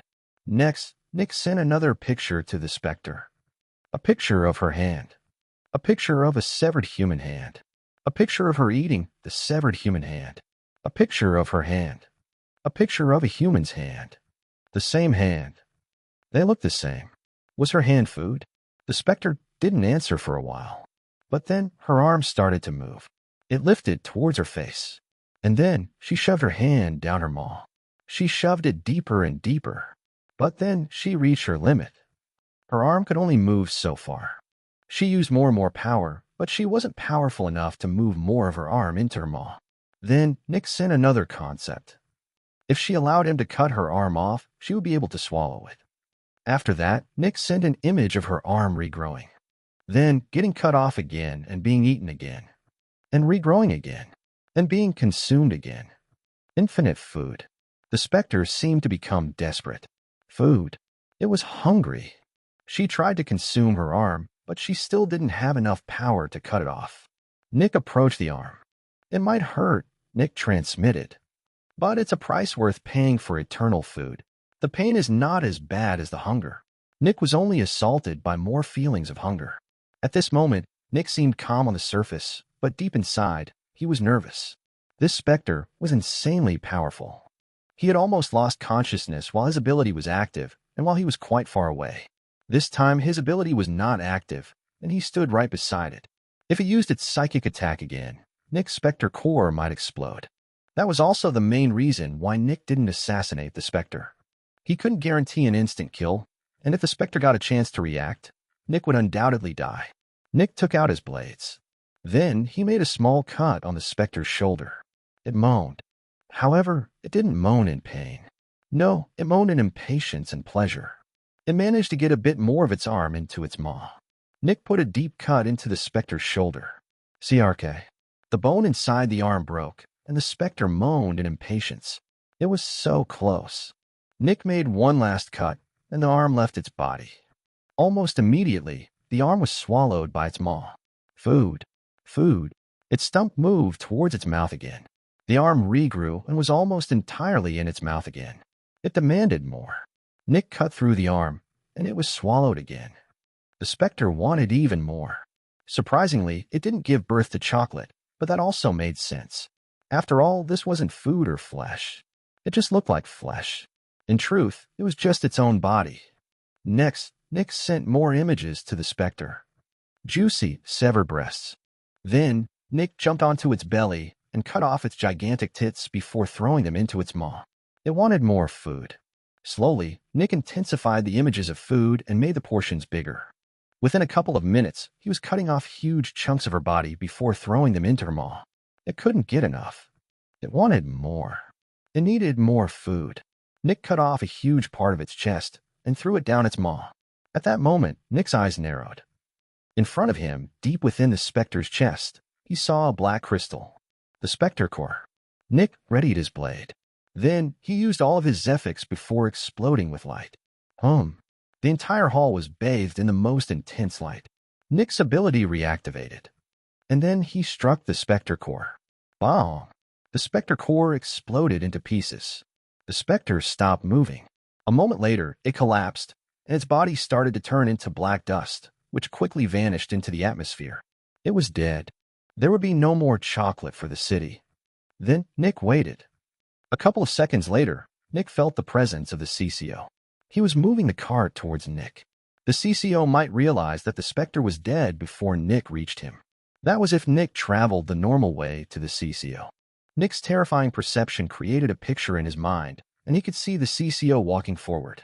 One had to remember that the Maw had given Nick two abilities. One ability increased Nick's perception, and the other one took advantage of that perception. The next moment, Maw opened behind the cart of the CCO. It opened without any sound, and the CCO did not notice. At the same time, a Maw opened below Nick. Nick looked down and saw the ceiling through the Maw. He moved to the side and saw the cart. Bang. Then Nick exploded forward. He shot through the Maw below him and charged out of the Maw behind the cart. It was a portal. Boom. Nick barreled through the cart. The CCO barely managed to react. Shing. But then, Nick's blade had already bisected his body. Just to make sure, Nick cut through the body several more times. He wanted to be certain that he had destroyed the Spectre core. A moment later, the CCO fell into pieces, which all turned into black dust. He was dead. An instant later, Nick's senses noticed the seal. He had heard the commotion and became nervous. A new Maw appeared below Nick, and another Maw opened behind the nervous seal. Chapter 635 Surveillance.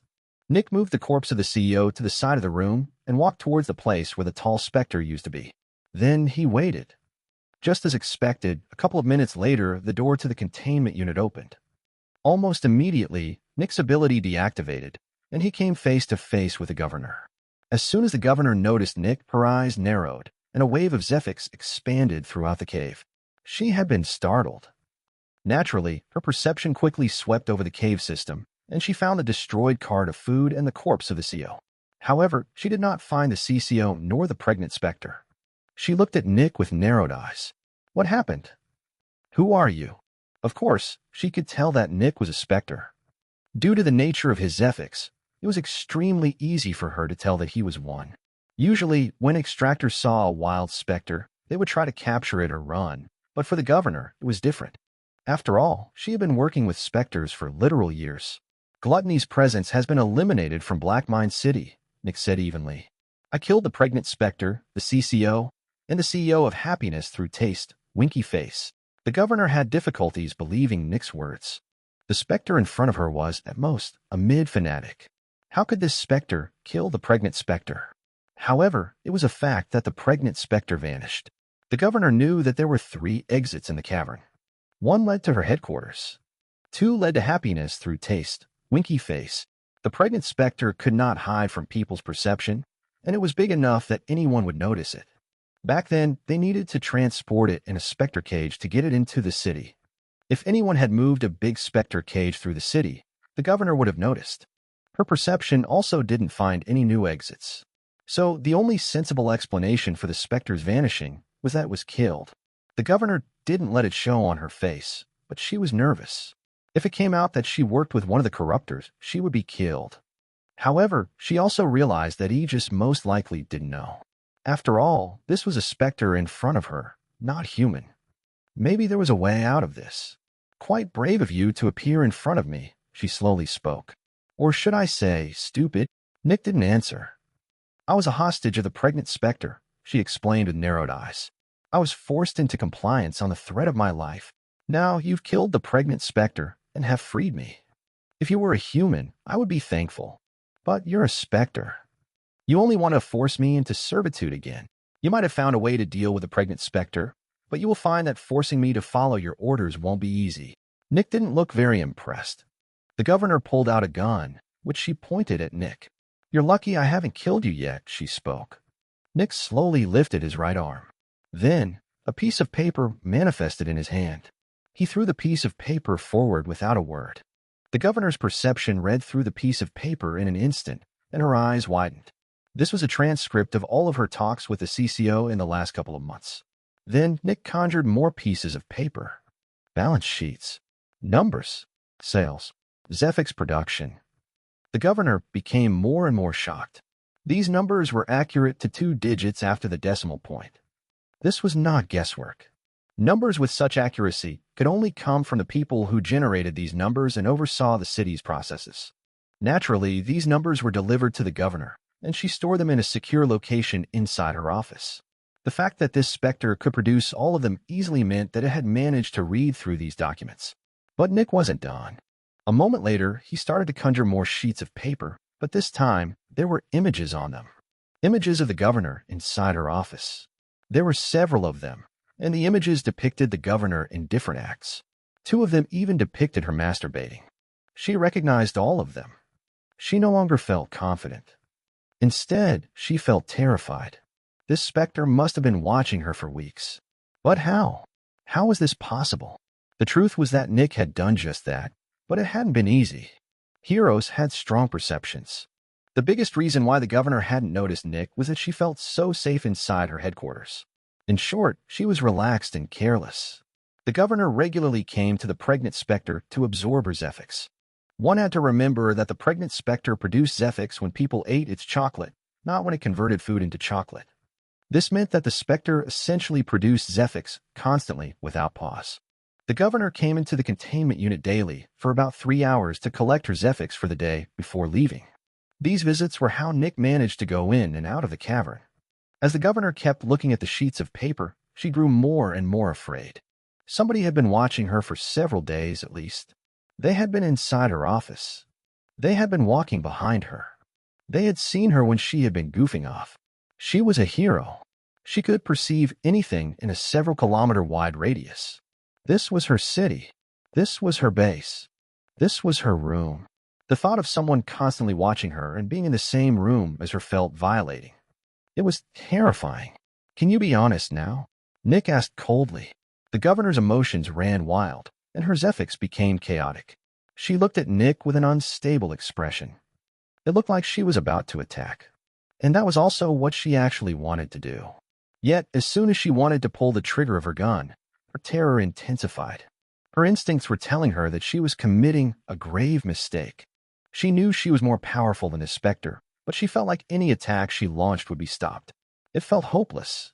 This specter in front of her felt unassailable. Nick just kept looking at her. Her arms shook. Then, she slowly lowered her gun. "Why are you here?" she asked, trying to sound confident. "Depends on what you will decide," Nick said. "I am an agent from Lord Wrath." The governor took a deep breath. She had expected something like that. Lord Wrath wants this city. Lord Wrath is not interested in starving people. Lord Wrath wants healthy people so that they may go to war and kill each other for the things they believe in. Lord Wrath will take this city one way or the other. Your decision will simply determine in which way Lord Wrath will conquer the city. You have 2 choices in front of you. 1, you try to kill me, and you will die. Your success in that matter isn't relevant. My lord has all of the information I have just handed to you, and if he doesn't hear from me soon, this information will be sent to Aegis.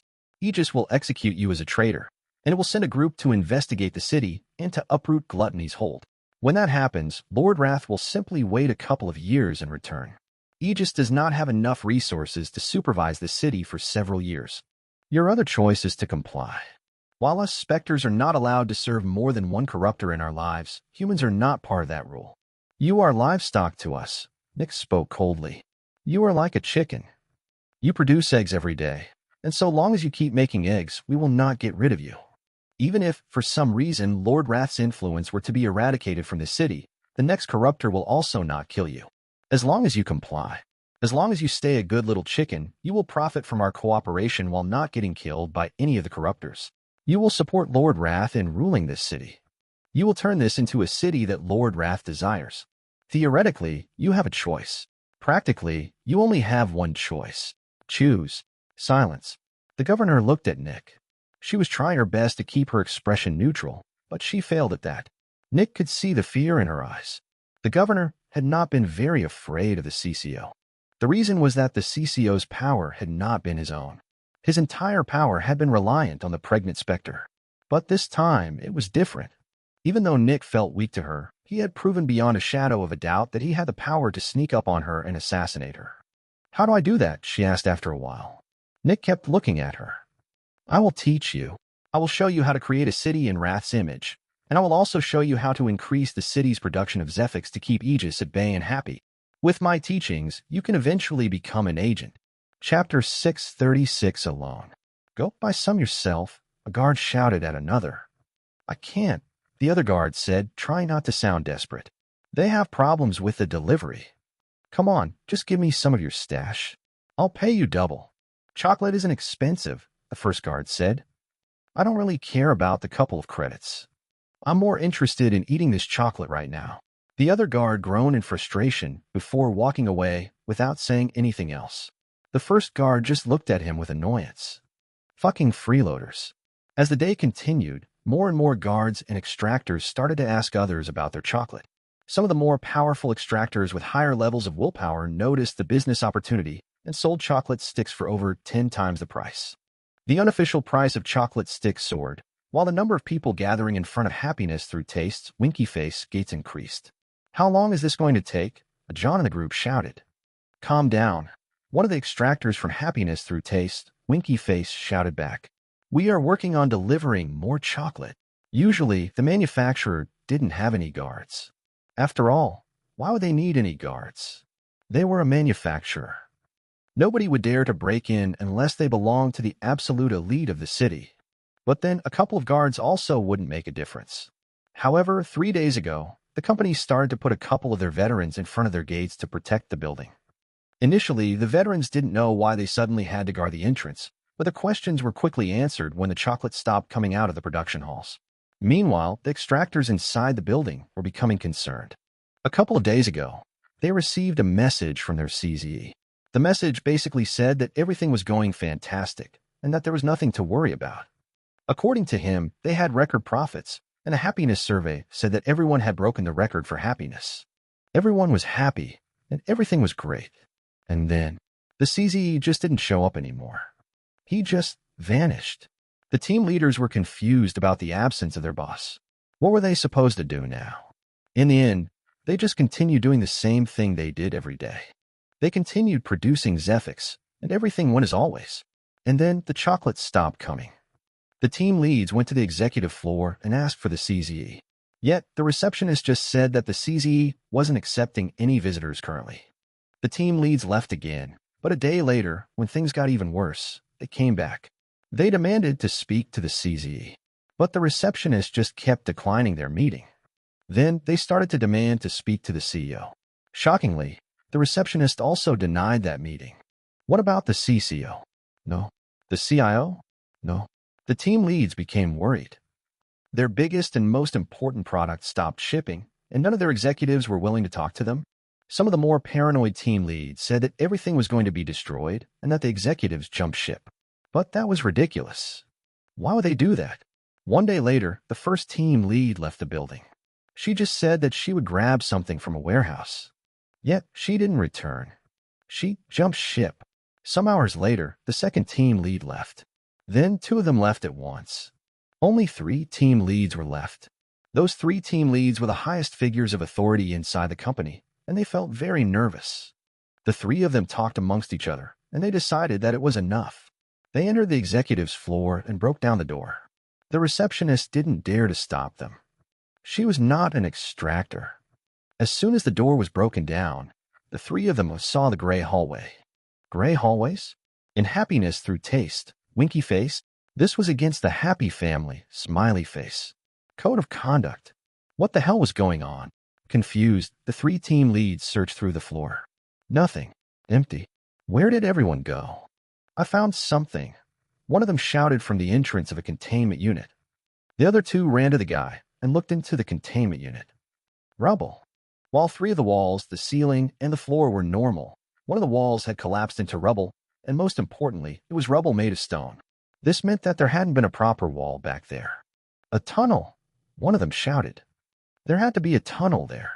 That's how our parents escaped. Stop with this parent bullshit, another one of them said. There's no reason to keep this stupid policy.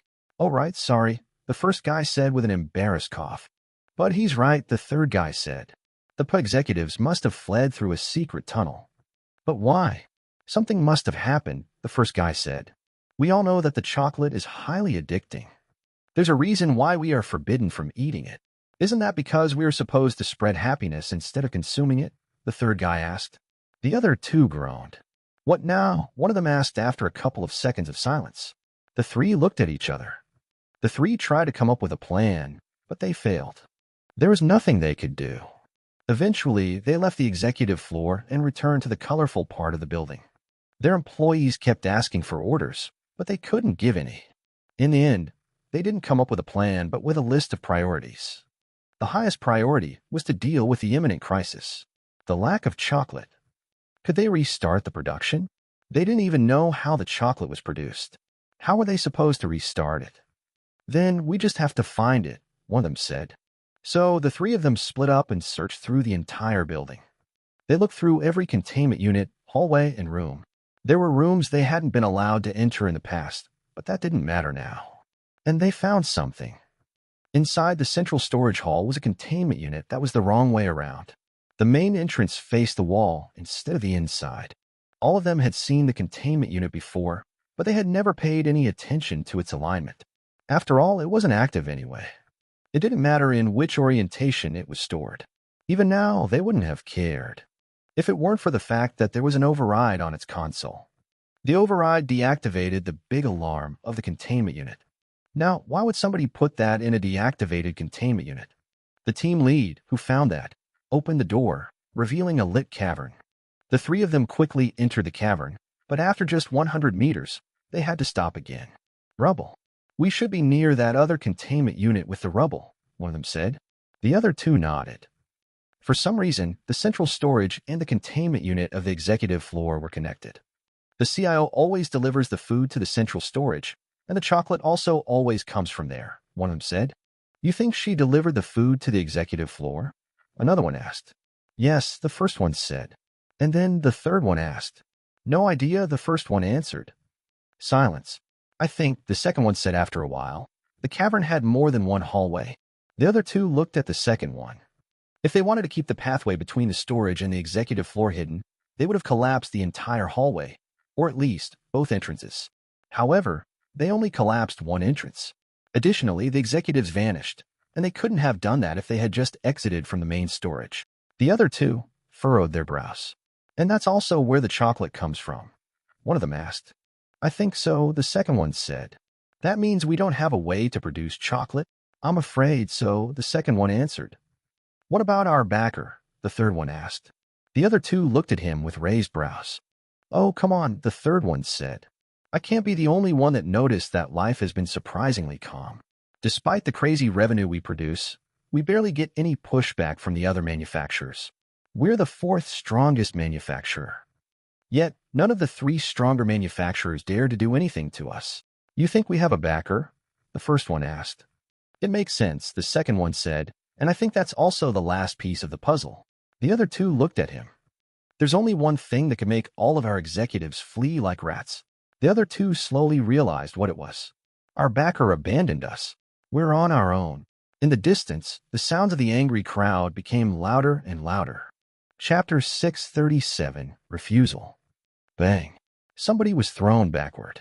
At the same time, a barrier appeared around them before shattering into pieces. Everyone looked at the person, and the person themselves looked at their abdomen after landing. Blood. He had been shot. You shot me, he shouted with anger as he quickly stood up. All the adrenaline in his body made him blind to the searing pain of his new wound. We warned you, one of the guards shouted. Earlier, this guy had charged forward, loudly shouting that he was going to enter the building and that there was nothing the guards could do to stop him. But then he got shot. Luckily, he was only a John, which meant that his body wasn't relying on Zephyx to survive. However, the shot still injured him quite a bit. At least it didn't hit him in a vital area. Additionally, the shot was not loaded with any ability. While it emptied his Zephyx and made a hole in his abdomen, no other effects were added. Naturally, if the veteran wanted to kill the John, he would be dead already. You shot him, someone else in the crowd shouted. I'm going to sue you, the guy shouted as he pointed at them. I will get all of the chocolate you have in store. Yes, we won't sue you. Just give him the chocolate, another guy shouted. The extractors from the manufacturer just glared at the rowdy group. This was getting more and more chaotic. By now, over 100 extractors stood in front of the gates. If all those actually tried to get in with force, there wouldn't be a lot the guards would be able to do. Luckily, the veterans seemed to have themselves under control. Over the past couple of hours, a couple of Johns and newbies had attempted to forcefully enter the building. While the guards had simply thrown the first ones out, they had actually shot the latest one. They wanted to make an example out of this John. However, that seemed to only enrage the crowd further. While the guards looked stalwart, they were actually nervous inside. This was extremely dangerous. But for now, they could still hold the line. At some point, one of the team leads came out of the building, and the guards immediately looked at him for guidance. The team lead took a couple of guards to the side and told them that he was going to talk to other manufacturers to get some help. Until he returns, they would need to hold the line. The extractors were worried, but they believed in their team lead. The crowd noticed that there was someone with some real authority present now, and immediately started to swarm him, demanding explanations. Bang. However, the team lead just jumped over the crowd and entered the street. Naturally, the people were quite angry, but none of them could catch up with a peak veteran. While the guards kept the people at bay, the team lead visited a more powerful manufacturer. Of course, there were also extractors from the more powerful manufacturers in the crowd, but those were off-duty and didn't belong to the truly powerful ones. The team lead and the guards had noticed that the more powerful extractors were not influenced as much by the lack of chocolate. Meanwhile, the newbies and Johns seemed to go crazy. Maybe it was because of Zephyx. The team lead quickly arrived at the third most powerful manufacturer in the city. After going inside and asking for a meeting, he met with the CZE. He told them about what was going on and asked for help. "I'm sorry, but we can't risk helping you in this case. You're on your own," the CZE said. The team lead started to beg. He even offered them the entire company. As long as the employees were allowed to continue working for this manufacturer, the manufacturer could have everything. "I'm sorry, but we have to say no," the CZE said. "Why?"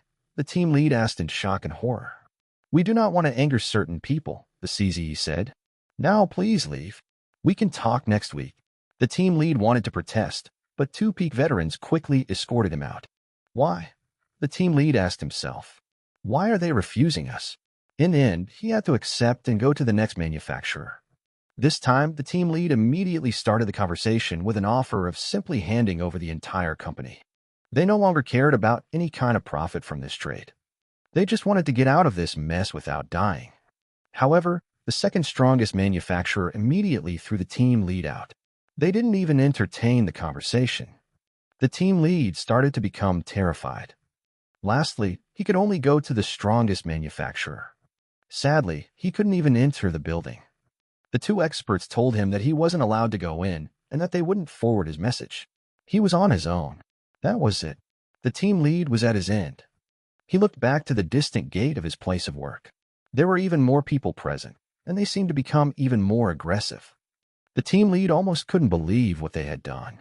He knew that the chocolate made people addicted, but he hadn't expected such an insane level of addiction. These people were no longer acting like people. They were acting like rabid animals. In the end, the team lead took a deep breath and looked towards the city's headquarters. If there were any other way, he wouldn't go there. Naturally, going to the city's headquarters would most likely solve the issue, but at a hefty price.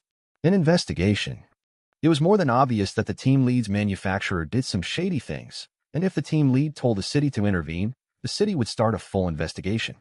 A full investigation would lead to the capture and death of many of their employees. He would probably be among them as well. Other manufacturers would keep the shady things hidden, but the city wouldn't. Finally, the team lead sighed and went to the city's headquarters. As soon as he arrived, he told the guards about the incident, and they had not received such orders yet. Naturally, the guards could see the incident with their own eyes from where they were, but they were not supposed to intervene without orders, and they had not received such orders yet. One of the guards led the team lead inside and directly brought him to the highest floor. "You can enter," the guard said, lightly gesturing to the door. The team lead took another deep breath and pushed the door open. As soon as the door opened, the team lead fell under a ton of pressure. The governor was looking at him with a cold expression. "Why are you here?" the governor asked evenly. "Governor," the team lead said with a heavy voice, "happiness through taste, winky face is falling apart. Our 4 executives vanished without a word, and we have found a destroyed tunnel. The city is besieging us, and we can't produce the chocolate anymore. If you don't intervene, many people will die." The governor just looked at him in disinterest. "What's the most pressing issue?" she asked. The crowd in front of the building, the team lead answered immediately. "Produce more chocolate and give it to them." "That should deal with the issue," the governor said. "We can't," the team lead said. "Why would you not be able to produce chocolate?" the governor asked. "You are the producers." "Because we don't know how," the team lead answered. "Explain," the governor demanded. "How can you not know how to make something that you make daily?" Because only the 4 executives know how the chocolate is made, the team lead said. Then he took a deep breath. And I believe that it is a possibility that it might not even have been made inside our building. The governor raised an eyebrow in skepticism. So, you're not the ones creating the chocolate? Probably not, the team lead said. The governor paused for a couple of seconds, looking at the team lead with furrowed brows. You do know that something with such an intense power of addiction can only be made by a powerful specter, right? She asked. The team lead nodded. And you're saying that you don't know from which specter it is coming, she added. The team lead gulped and nodded. This was exactly why he didn't want to come here. So you can't even guarantee that the specter is contained. The team lead avoided the governor's eyes. Tell me, the governor continued, is there a possibility that your company has been infiltrated by a wild specter? Maybe. I don't know. The executives are the only ones that know, and they all vanished, the team lead quickly answered. The governor narrowed her eyes. Since you came of your own volition, you are allowed to gather your people and appear in front of the city's headquarters for a full investigation by tomorrow. Then the governor's barrier activated, and a big part of the wall moved to the side, revealing a window to the city. I'm going to deal with this issue. Then the governor jumped out of the window. After some seconds, the team lead collapsed onto his behind. Well, that was it. He was no longer in control of his destiny. What will happen, will happen. Chapter 638, Safe? Step back. I will shoot. One of the guards in front of Happiness Through Taste, Winky Face, shouted as he pointed his guns at the people. Several of the people in the crowd had already been injured, but that didn't seem to deter the others. In fact, they only grew more aggressive. For now, nobody had been killed. While the extractors from Happiness Through Taste, Winky Face, fought against Specters from time to time, they had never fought against other extractors. After all, the other manufacturers never touched them. There was no reason to fight.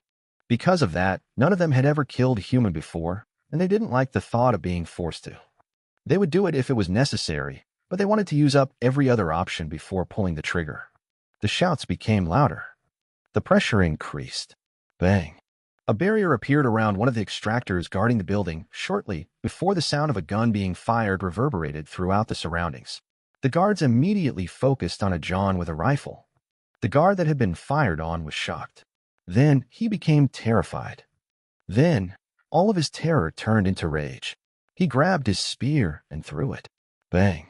The spear shot through the John's barrier, punched through the John's head, and nailed him to a wall. Silence. The first person had been killed. Everyone looked at the corpse.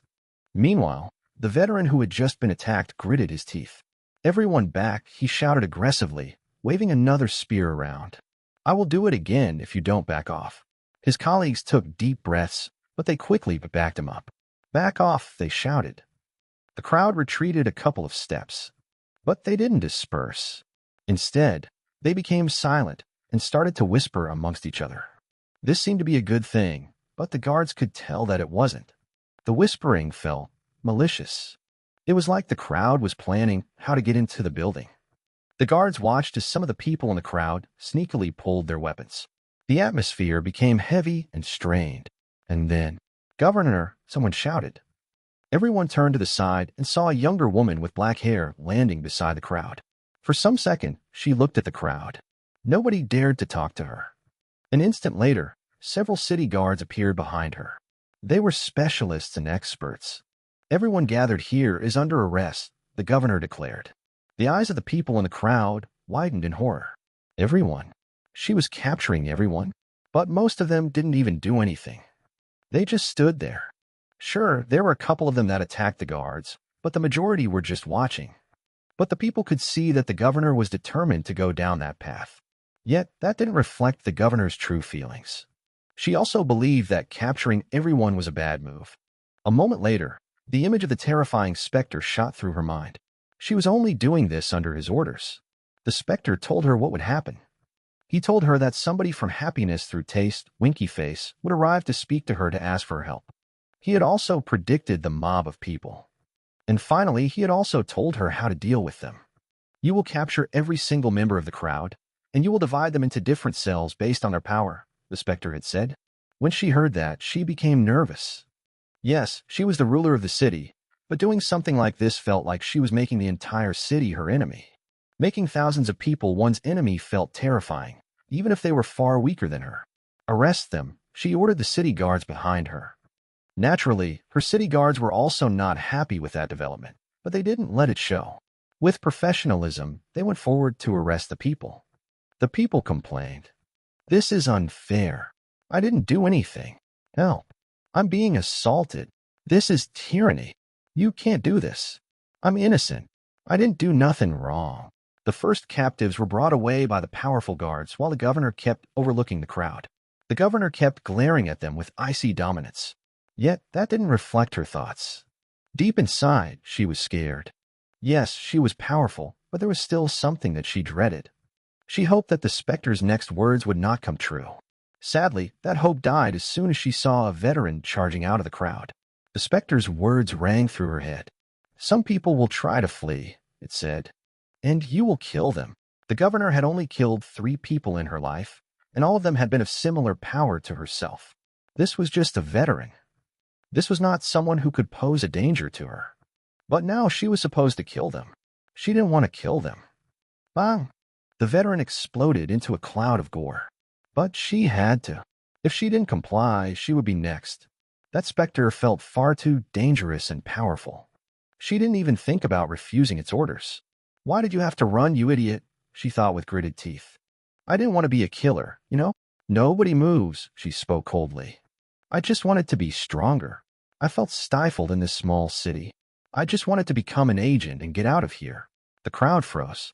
So what if I worked with a specter for a bit? How else was I supposed to become stronger?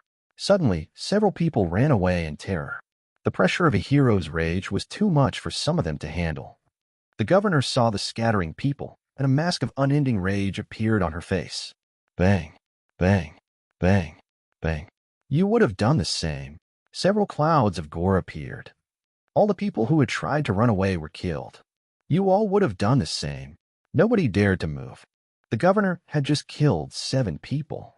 You also would have chosen your own power over the happiness of others. That's normal. That's human. You are the ones forcing me to kill you.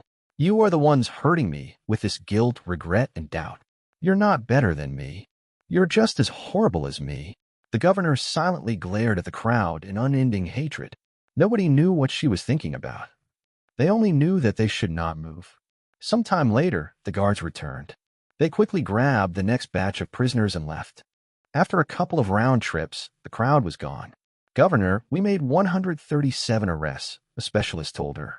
The governor took a deep breath. "Keep watch over them," she said. Then the next words of the specter shot through her mind. "Chances are," she continued, "they will start to attack each other." The guards seemed worried. "Governor, what are your orders? How are we supposed to deal if they truly start fighting?" the specialist asked. "Anyone that initiates physical violence will immediately be executed with prejudice," she spoke. With these words, she had caused the death of tens of people. Yet, this didn't feel nearly as bad as killing some humans with her own hands. Making a choice that would end in the death of 100 people was easier on the mind than choking one person to death. The guards were not the biggest fans. "Governor, are you sure? There has to be another way. We could restrain them and wait for them to." "I gave an order," the governor answered, not letting the specialist finish. "Anyone who initiates violence will be executed." The guards were surprised. They had known the governor for a long time, and they would have never thought that she would make such a decision.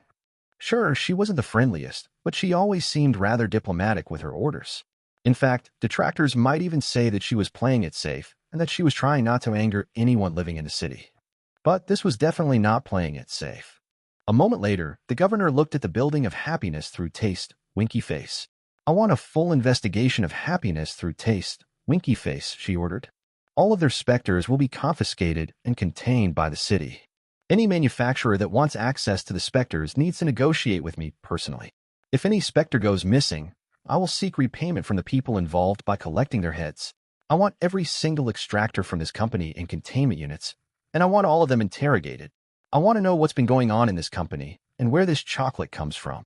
I want all of these walls torn down." Then she turned around and glared at her guards. "I want this to be done by the book," she spoke in a threatening tone. "And if I find anything, that seems suspicious." In the governor's mind, the image of the terrifying specter seemed to smirk. I will not hesitate to collect heads. Chapter 639. Investigation complete. The investigation of happiness through taste, winky face, took place. The extractors were all put to the side, and they watched the guards entering their building. When the guards saw the insides of the building, they looked uncomfortable. What the fuck was this design? Was this a manufacturer or a nursery? All right, boys, one of the experts shouted. We're going to take everything apart. Leave no stone unturned. Look into every single containment unit. Question every single specter. Break down locked doors. Tear open the floor. Tear open the walls. The governor wants everything investigated. The guards shouted their confirmation before starting to look around. Doors were pulled off their hinges. Some of them were excited since they got to destroy an entire building, basically. Others were nervous since they didn't look forward to coming into contact with unknown specters. Floorboards were pulled up. Within an hour, over 50 extractors were searching through the building. Paper was scattered across the floor. Walls were torn down. A couple of guards just sat at one spot with a mountain of paper in front of them. It was their job to read through every piece of paper that seemed even the slightest bit important. Bang! 100 kilos of paper were dumped in front of one of the readers by a female guard. This is from the office of the secretary working for the CZE, she said. Paper was scattered across the floor. A couple of guards just sat at one spot with a mountain of paper in front of them. The reader frowned when she saw the mountain of paper, but when she heard about the owner of the paper, she grew interested. She pushed the papers she was reading to the side and started reading the papers from the secretary. Meanwhile, someone broke through a wall beside her, but didn't walk through. Instead, the person looked at the inside of the wall with interest. They were really looking at everything. The guards needed almost an entire day to look through the building, but they were not done investigating yet. While the building had been searched, huge piles of papers were still in the process of being read. Additionally, there was a part that they couldn't investigate. Naturally, the guards found the secret tunnel that had collapsed, and they could immediately tell that there used to be a tunnel there. Getting rid of the stones wasn't difficult for extractors, but they couldn't find where the tunnel led to. The walls of the tunnel and the mountain were made of stone. There was nothing that told them where the tunnel went. Well, for one of the tunnels at least. The tunnel leading to the central storage wasn't hard to find. Sadly, that didn't tell them much. In the end, there was nothing they could do about the collapsed tunnel. Whoever was backing the manufacturer had done a good job hiding their tracks. Most of the investigators left the building. The remaining ones were busy reading through mountains of paper. However, even though they finally left the building, their job wasn't done yet. Today was the day all of the extractors had to be interrogated. One by one, the extractors were interrogated by the most advanced interrogators. Most of the extractors seemed to be victims as well. They had to live in this awful environment and had to act like little kids. As adults, they had not been the biggest fans of that. However, there were also a couple who seemed quite suspicious. When the interrogators found someone suspicious, they sent them to their superior. The superior brought the suspicious people to a special containment unit and left them there. He didn't know why he had to bring them there. He only knew that it had been the governor's orders. Interestingly enough, he was only bringing them there. He was not bringing them back. Whenever the superior brought in a new person, the old person had vanished. The superior had no idea where they went. That was until 3 days later. 3 days later, the superior brought in a new person just to open the door and find the old person still there. "What are you still doing here?" the superior asked in surprise. "Sir, I was told that you would escort me out," the extractor said carefully. The superior furrowed his brows. He hadn't needed to do that before. "All right," the superior said. "Get out." The person inside the containment unit walked out, and the superior shoved the person he had come with into the containment unit. "Follow me," the superior said after closing the door. The two walked towards the exit. "Sir, if I may ask," the person said, "what was that in there?" "What was what?" the superior asked. "The dream. Is that the right word?" the person asked. "Explain," the superior ordered. "Well, shortly after you left, all the lights turned off."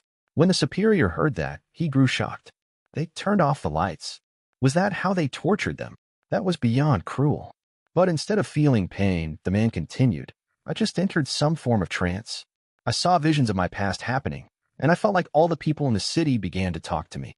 I didn't know what I was doing, but almost automatically, I just answered all of their questions." "What was that?" the guy asked. The superior frowned. "This sounds dangerous and confidential," the superior thought. I shouldn't have asked. That's confidential, the superior answered, acting like he knew what was going on. Oh, okay, the guy said. The two of them continued in silence, and eventually they reached the exit. I'm going now, the guy said before turning to walk to the city. The superior just nodded. The guy began to walk. Why are you the only one? The superior suddenly asked. Excuse me, the guy asked, turning around. Why are you the only one I had to escort back? The superior asked. I didn't see any of the other ones. The guy seemed a bit nervous, but the superior could tell that this was a kind of nervousness coming from being put on the spot, not from hiding some kind of secret. I don't know, the guy said. I don't even know what happened. The superior looked at him for a bit. This guy seemed to be a good guy. Was that the reason? No, things couldn't be that easy. In this world, people didn't get rewarded for being good. In fact, they got punished for being good by other people taking advantage of them. There was no way that this person survived just because he was a good person, right? After a while, the superior walked back inside. A couple of hours later, new orders arrived. The guards received a list of names. The people on this list would be arrested and contained separately. The guards followed the orders and contained all of these people. There were over 50 extractors and over 150 normal, but quite wealthy people. The families of these people became worried, but they knew that they would see their loved ones again. After all, the guards said that these people would only be captured for interrogation purposes. All of these people were sent into one big containment unit, and they looked at each other nervously. Almost all of them knew each other since they had had secret dealings with each other for quite a while. While they were playing innocent, they knew why they were there. The governor found out about their shady dealings. They reassured each other. The city couldn't possibly imprison all of them. All of them put together own almost 10% of all the businesses inside Black Mine City. After a while, a guard opened the door. Dimitri Errol, the guard said. An older man stood up and approached the guard. The guard motioned for Dimitri to follow him, and the two of them left the containment unit. 2 minutes later, the same guard opened the door again. Stasia Aferio, he said. An older woman stood up and left the room. Over the next 30 minutes, one person after the other was called. Jenkins Garvelner, the guard spoke. Jenkins, a younger man, stood up and approached. The two of them left the containment unit, and Jenkins followed the guard. The guard led Jenkins down a flight of stairs and into a thin hallway. The guard stopped in front of a seemingly random door, opened it, and stepped to the side. Enter, the guard spoke. Jenkins approached and walked through the door. Bang. The door behind him closed, but Jenkins didn't even notice that. All of his focus was on the pile of bodies in front of him. Jenkins Garvelner, a voice asked coldly. Jenkins looked to the side. The governor was there, looking at him. Why, yes. Jenkins asked in shock, not registering what was going on. The governor nodded. Then she pulled out her gun and shot him in the head. Jenkins' body flew back, landing on the edge of the locker room. His body was on the side of the pile, but it would soon be beneath it. The governor took a deep breath as she nervously glanced into the corner. There she saw a discreet black shadow of smoke. She decided against talking to the shadow and just focused on the pile of corpses in front of her. Naturally, she had been the one who made that pile. She tried to stay calm for a while. Then the door opened again, and another person walked in. The governor looked at the list of names as the person looked with shock at the pile of corpses. Chapter 640, Go Eat. The pile of corpses was fed to the Specters. The following day, letters were sent to the families of the executed people, telling them about their loved ones' fates. This day, a wail of despair echoed throughout the edges of the city. The wealthy citizens of Black Mine City wouldn't forget this day for decades. And yet, this event was only barely comparable to what was happening in the middle of Black Mine City almost every single day. The anguish of 150 families losing a member was barely comparable to the anguish of the starving people in the middle of the city. But the powerful people of the city didn't care. The pain of the poor people didn't help with their pain. Within the day, the rich people banded together and started to revolt.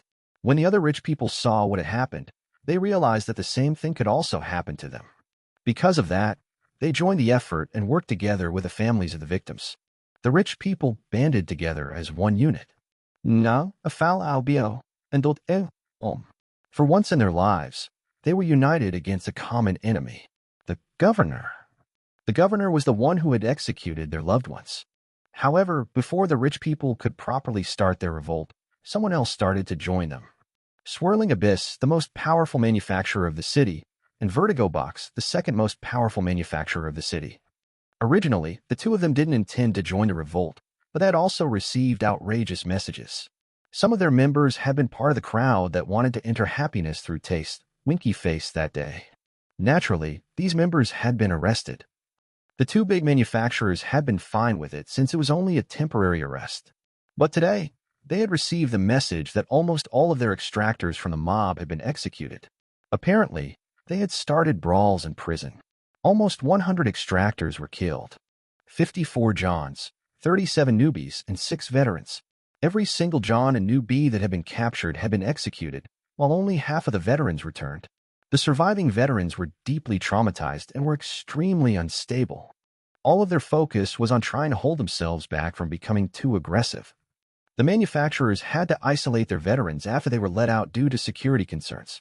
Additionally, several of their own veterans also had to be isolated, and even their experts became nervous and easily infuriated. Naturally, they knew where all of this came from.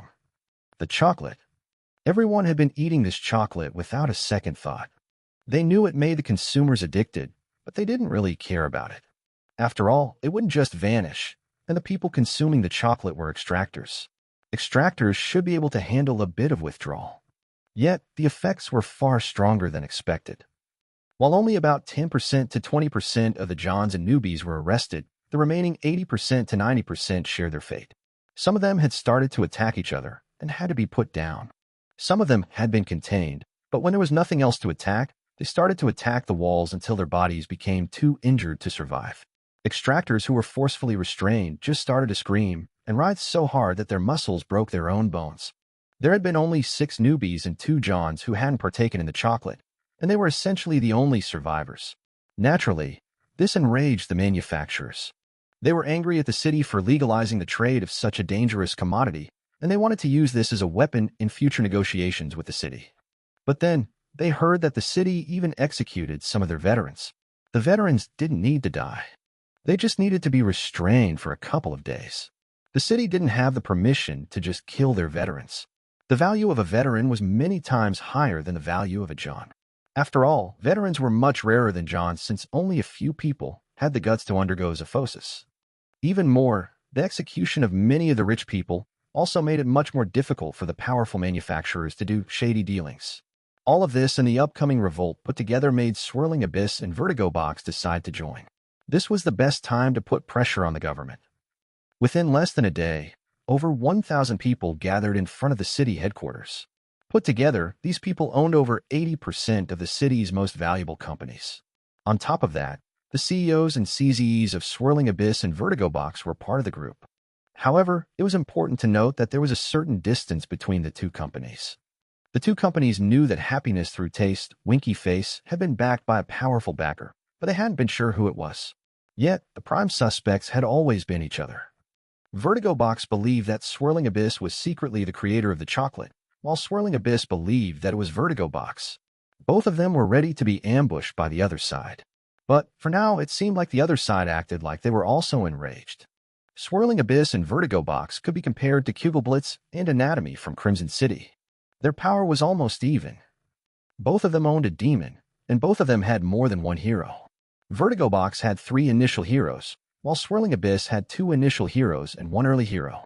The only thing that made Swirling Abyss just a bit stronger was the fact that they had an early demon, while Vertigo Box only had an initial demon. Nevertheless, a fight between the two of them could go either way. Tyranny! Tyranny! Tyranny! The group of rich people shouted in unison in front of the city headquarters. The guards watched nervously. They really didn't want to offend any of these people. Even more problematic were the 4 men from Swirling Abyss and Vertigo Box. Luckily, they only waited silently. Minutes passed while the entire city seemed to stay still. None of the businesses were open. Eventually, the gate to the city headquarters opened. The 4 men from the 2 big manufacturers narrowed their eyes as they saw the governor coming out. The mob of angry people paused for a moment before resuming with new fervor. "Murderer! Murderer! Murderer!" they shouted. However, the governor just ignored the people. Instead, she focused on the 4 men from the 2 manufacturers. "Enter," she commanded, turning around and walking inside. Some of the mob became silent since they believed that the governor was willing to negotiate with them, but others realized that she was not negotiating with them but with the powerful manufacturers. The manufacturers were also extremely rich, but their interests were very different from the interests of the families. Even more, the people were here for justice, not for benefits. They wanted to avenge the rich people who had been unjustly killed. Some of the people grew more aggressive, but the guards just kept shoving them back. Yes, their economic and political powers were incredible, but their physical powers were non-existent. They could complain all they wanted, but the doors wouldn't open for them. Meanwhile, the 4 leaders of the 2 big manufacturers walked into a meeting room with the governor. The 4 of them were ready to negotiate. Compared to the people who were still outside, the 4 people in here were not interested in retribution. They didn't exactly care that some of their veterans were killed. They wanted to use this as an opportunity to pressure the government into granting them more power. All of them sat down, and the governor looked at them for a moment. As they looked at the governor, they noticed that she was a bit different from usual. All of them were on a first-name basis, and the governor was usually quite friendly to them. But today, she seemed distant and strong, but she also seemed somehow nervous. It was a strange mix, and unlike herself. "What do you want?" the governor asked with an annoyed tone. Some eyebrows rose in surprise. That was not the tone they had expected. "Several of our extractors have been killed," the CEO of Swirling Abyss spoke.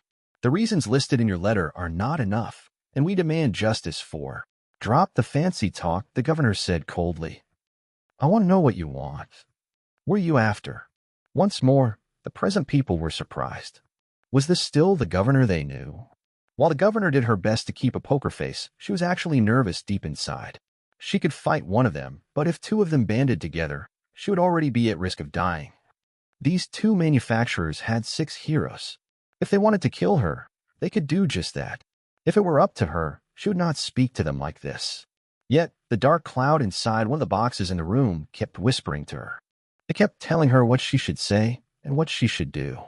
The 2 manufacturers kept trying to get through with a political game, but the governor kept shutting down the discussion. "You know what?" the governor said with annoyance after a while. "I don't know which one of you 2 made the chocolate, and frankly, I also don't care. I don't want to deal with this anymore. So, how about you deal with these things? I will nullify the anti-war clause. You 2 can go at each other's throats all you want. That's what you want, right? More power, right? So, why don't you go eat each other? I'll just say that I don't want any of the citizens to be involved in your battle. If one side causes too many casualties, I will help the other side. Now, if you will, I have a revolt to deal with. You 2 go eat each other, or whatever." And then, the governor walked out of the room while the other 4 people looked at her in shock. Chapter 641 Sinking Level. Wait a second. The door opened, and the CZE of Swirling Abyss ran out of the door. "Is there something else you want?" the governor asked with annoyance. The middle-aged man with black hair looked with surprise and shock at the governor. Seriously, what the hell was going on with her? Why was she suddenly like this? Usually, someone like the CZE of Swirling Abyss would already feel insulted and would become more forceful, but his surprise far outweighed his anger. He just didn't know how to interact with a governor right now. You can't just say something like that and believe that the matter is done," the CZE shouted. The door opened again, and the other 3 people also walked out. "We are here for justice. We are not here, Dash." Suddenly, the CZE stopped talking in surprise. The governor just turned around and started to continue walking down the hallway without saying anything. What? Why? Why was she suddenly like this? The governor was extremely nervous deep inside, but she did a tremendous job of keeping her nervousness secret. She felt like she was playing with fire. This felt like a really, really bad idea. Why was the Spectre forcing her to disrespect these people so much? The governor wanted to ease the tension, but the Spectre kept whispering to her to stay stalwart and dismissive. "Wait," the CZ shouted. "Listen." The governor exploded as she explosively turned around with a frustrated voice. "Stop bullshitting." The CZ became silent again as his head leaned back with a shocked expression. "You are representing a manufacturer," the governor spoke with annoyance. "You want money. You want advantages. You want special treatment. You want growth. The only things that care about justice are humans, and companies are not humans. Trying to act like you give a shit about any of the people that died in the last couple of days is the equivalent of insulting my intelligence. All of us are veterans in the industry. All of us have killed people before. All of us broke the law before. Listen, I don't have the time nor the energy to entertain your little political game. I gave you a chance to become the monopoly of Zephyx production in the city. Monopol. Why? The governor spoke slowly. Is there something else that you want? She asked before turning to look at the CEO of Swirling Abyss. Does Swirling Abyss want even more than that? Is that not enough? Is being the monopoly not enough? Tell me. The CZE became more and more shocked. Who was this person? Who the fuck was this? Wait a second, the CEO of Swirling Abyss said, looking at his CZE. The CZE looked with confusion at the CEO. Then, he looked at the governor again. And back to the CEO. Finally, he shook his head in confusion and walked over to the CEO. The CEO took a deep breath and looked at the governor with a serious expression. Can you once again confirm what you have said earlier? He asked. You said that we would have the legal opportunity to fight our competition without any restrictions from the law. Is that correct? Not entirely, the governor said. You have to keep the civilian damages to a minimum. That naturally includes framing the other side for civilian casualties. We would never dash. The CEO quickly hushed his CZE before looking back at the governor. Can you be a bit more specific? Too much needless work, the governor said. I'm being honest with you right now. I'm not using some kind of fancy political language that can be interpreted in strange ways that allow me to play around with you. I'm being sincere here. Don't be an asshole, she said slowly. That is everything I ask of you. Just do not be an asshole, and we won't be having any issues. A moment later, the CEO smirked. However, his smirk was not a victorious or arrogant one. It was more like the smirk of someone who was looking forward to a good competition or a good fight. Fine by me, the CEO said. But, if you are being honest, I will also be honest. The governor casually nodded. The next moment, the CEO narrowed his eyes, and his aura turned extremely dominant and threatening. If you decide to break your neutrality, there are wild demons around here. He didn't directly say it, but everyone understood him. He had said that they would kill the governor. Naturally, this had never happened before in the city, and none of them would have ever believed that this would happen. After all, they were all playing this fancy political game, and doing something like that was taboo. The governor had broken the rules of the political game with her frank statements earlier, and the CEO of Swirling Abyss had done the same thing. In a way, breaking the rules was like descending a level or lowering oneself, and the CEO had followed her to a lower level. Now, he just wanted to ask for confirmation. And the governor answered. Naturally, she spoke casually with a nod. The CEO's eyes shone a bit before he glanced at the two people from Vertigo Box. The two people from Vertigo Box looked back. The only one who seemed a bit confused at this point was the CZE from Swirling Abyss. Everyone else seemed to have accepted the new political state. Finally, the CZE from Vertigo Box said, I've been rearing to prove myself for a while. The next moment, the CEO from Vertigo Box walked forward and offered his hand to the CEO from Swirling Abyss with a smile. Let's have a good, clean fight, he said. The CEO from Swirling Abyss shook his hand and smiled back. Don't die too quickly, he said casually, like he was commenting on the weather. The two looked at each other for almost 5 seconds as they kept shaking their hands. It was so long that it already started being awkward. Well then, the CEO from Swirling Abyss said with charisma as he pulled his hand back and looked at the governor. We will be going now. We have things to prepare. The governor just nodded. The CEO from Swirling Abyss walked by his CZE and gestured for him to follow. The CZE scratched the back of his head a bit, shrugged, and followed after his CEO. Governor, the CEO from Vertigo Box said. The governor looked at the CEO. That was an interesting conversation, the CEO spoke, but not unpleasant. I'm looking forward to working with you more closely in the future. The governor nodded, and the two people from Vertigo Box also left the building. After they left, the governor's body swayed a bit, and she started to breathe rapidly as her cold gaze turned into a shocked one. It worked. It worked. How did that work? Any of these two companies could kill her, but simply acting like a dismissive asshole, she managed to not only not anger them, but even make them happy. They had been here to demand compensation. They had been furious at her. But now, they left happily without even asking her to sacrifice something. How is this possible? Surprised, a voice spoke in her mind. Naturally, that voice came from Nick. Over the past couple of months, while Nick had been surveilling the city, he had also practiced a bit more with creating manipulation lines. Since it was much easier for Specters to create manipulation lines in their Spectre cores, Nick also didn't need a lot of practice to find a way to send his voice to someone. Nick had found many ways to send his voice to someone, and the way he had come up with was quite unique. The words Nick wanted to speak would be interpreted into Zephyx, which was then sent to a person's cochlea. The cochlea then directly interpreted the Zephyx into nerve signals that mimicked a human voice. Compared to normal speech, the speed was almost instantaneous, and the signal didn't stretch to other people, making it almost impossible to overhear. One would think that this technique could be used as a mental attack on someone, but sadly, that wasn't the case. Anything dangerous would get blocked by the barrier. The only reason why Nick could even make this technique usable on strong people was because he had learned quite a bit about zephology by now, and he knew enough to access the transmission channels of the barriers. These transmission channels were freely accessible, but one needed to learn how to access them first. Otherwise, every voice transmission would be blocked by the barriers. The governor took a deep breath and nodded. Yes, she was surprised. They are used to fancy plates, shiny forks, and beautiful knives when eating their food, Nick transmitted.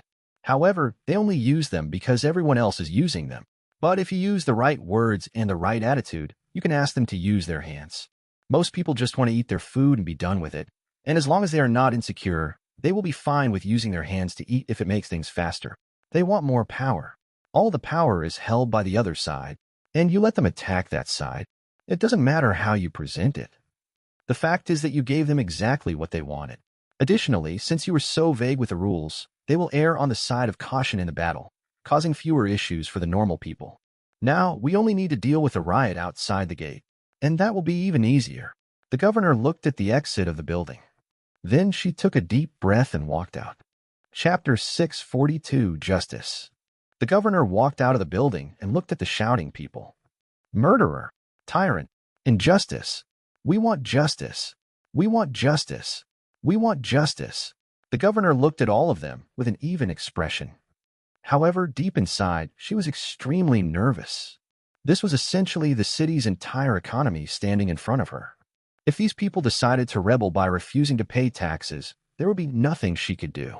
The economy of the city would collapse, and the government would not have enough credits to purchase Zephyx from the manufacturers to pay its tribute to Aegis. That would make Aegis come to the city and investigate, which would uncover all of her dirty dealings. Finally, she would get executed. The pressure on her was immense. She had to handle this with extreme care.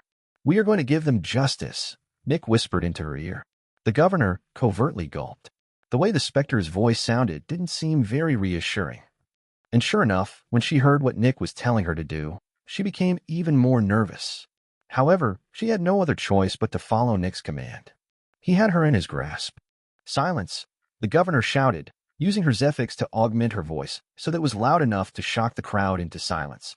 I will give you justice, the governor said, quieter this time. A newbie extractor by the name of Manalji Herman had a promising career in front of him, the governor said.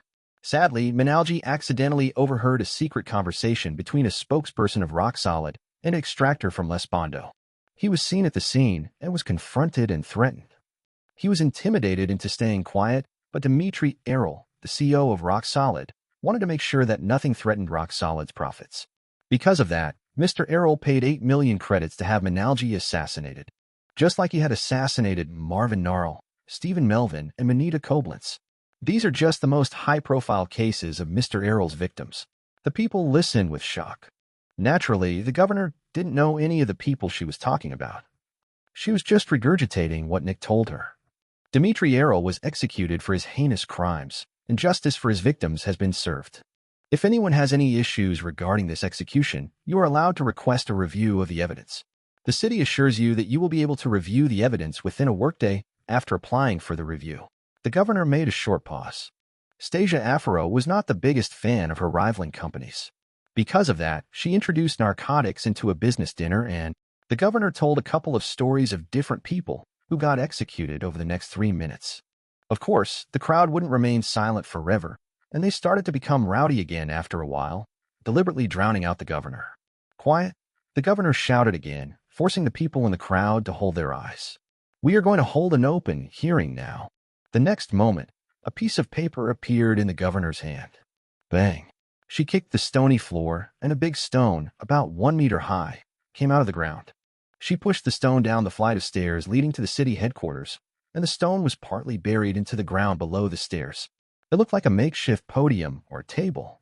The next moment, she threw the piece of paper onto the stone. "Write down your identity on the paper, and you can ask me anything about any of the executions performed within the last week in front of the entire city. I will answer all of your questions," the governor said. No one stepped forward.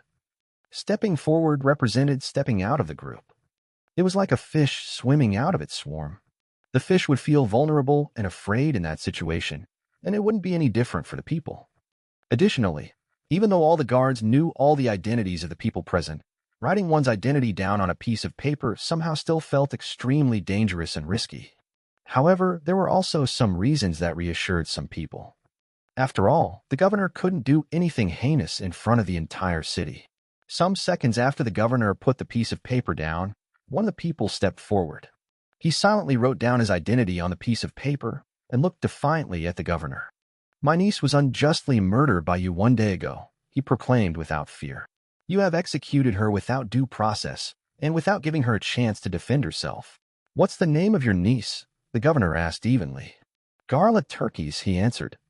"Garla Turkeys," the governor repeated. Ding. At that moment, a piece of paper materialized in her hands. Naturally, this wasn't her doing. Nick was conjuring these pieces of paper in her hand. "Garla Turkeys," the governor repeated again. Age 47. Occupation: assistance to the CEO of Sternhull Industries. Secondary occupation: overseer of Snake Star Distribution. At that moment, several pairs of eyes widened, and the people looked at the guy in front. The guy's eyes also widened. "What? That's a lie," he shouted with rage. Garla would never get involved with something like that. Surprisingly, the man seemed rather convincing.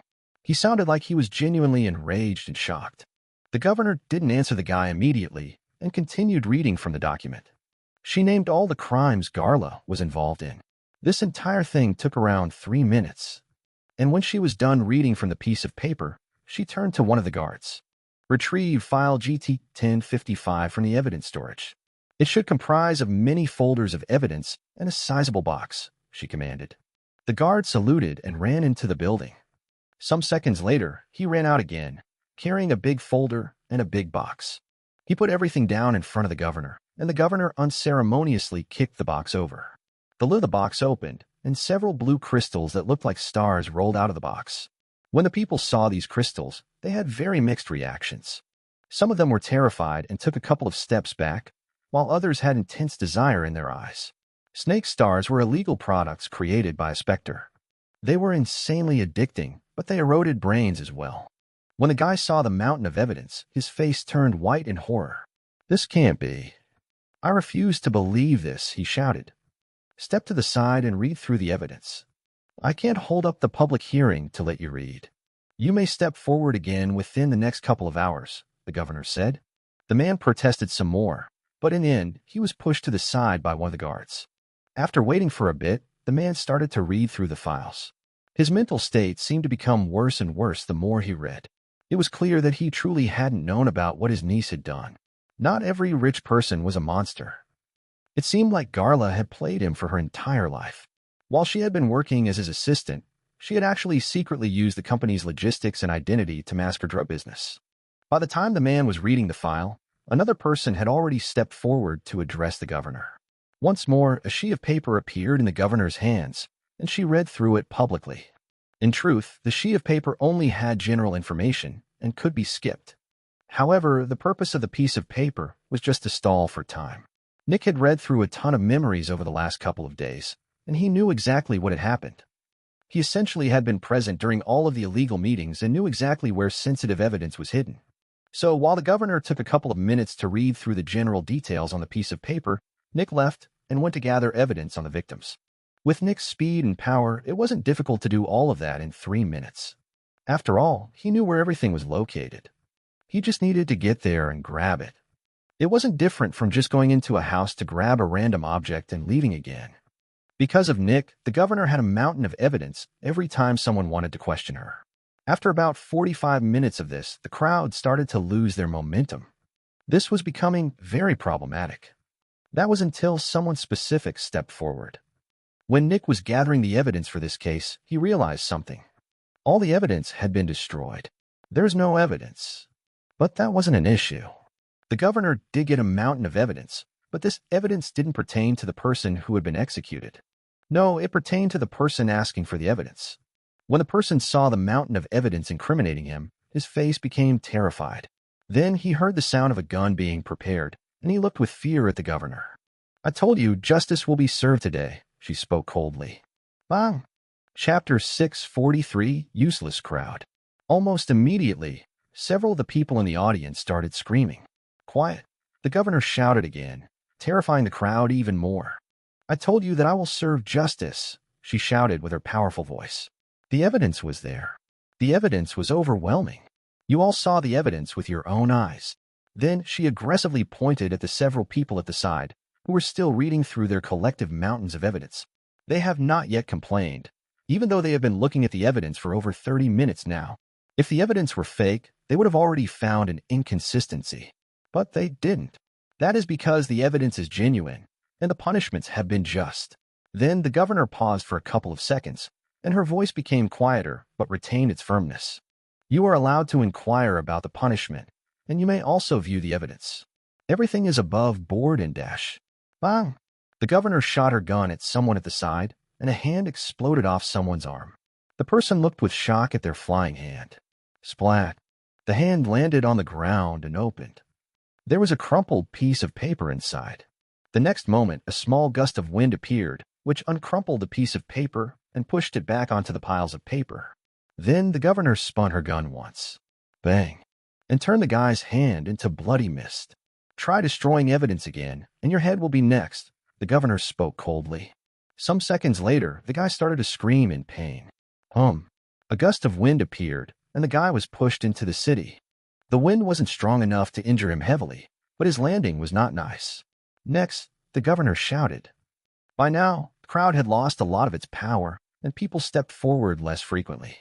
Of course, some people still tried to instigate a public uproar, but as soon as anybody tried that, the governor made one of the guards pull the person out before forcing them to publicly speak in front of everyone about their problems. This method started to pay off because 2 hours after the start of the public hearing, almost nobody dared to step out of line.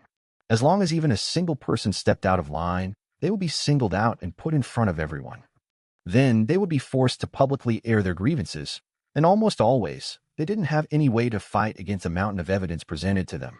If 100 people were running at someone, even if that person had a gun, they would get overwhelmed. However, if the 100 stood still and still needed to start running, things would be different. The strength the group gave someone was that the members were only individuals. Sure, some of them would die, but the chance that it was the specific member was low. But if the 100 people stood still, someone needed to start running first. For that person, the group didn't matter anymore. At the moment when they started running, they would be alone. Instead of having a 5% chance of being killed, they had a 100% chance of being killed at that moment. The group needed to sacrifice a couple of people to get their momentum. However, due to the nature of the situation, these sacrifices needed to be voluntary. Someone needed to jump into the hole to create a bridge with their corpse. Naturally, nobody would do that for some other rich people they barely knew. Within a couple of hours, there was silence. Nobody dared to stand out. Nobody dared to start a revolt.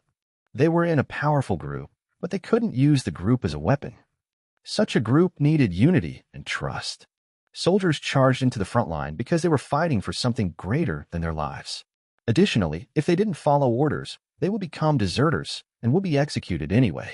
On top of that, even if someone was willing to become the sacrificial lamb, they would also need a couple other sacrifices, and they most likely wouldn't believe that others would follow them. This made their sacrifice meaningless since it wouldn't achieve anything anyway, in which case they would prefer to stay alive.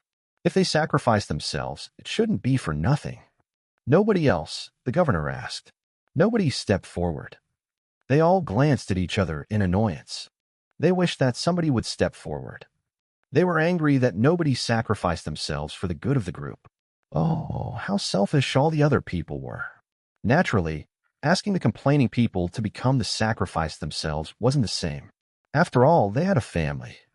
Or their business was really doing well. Or they had this amazing thing that would help others. Or they were planning on leaving the city soon anyway. No, they had a good reason not to sacrifice themselves, but there were plenty of others who didn't have such good reasons. They should sacrifice themselves for the good of the group. Oh, how selfish they were. Then the public hearing is over, the governor announced. Please disperse and return to your homes. Anyone that remains standing in front of the headquarters without an explicit reason will be put into custody for a month. The people were angry. They were frustrated.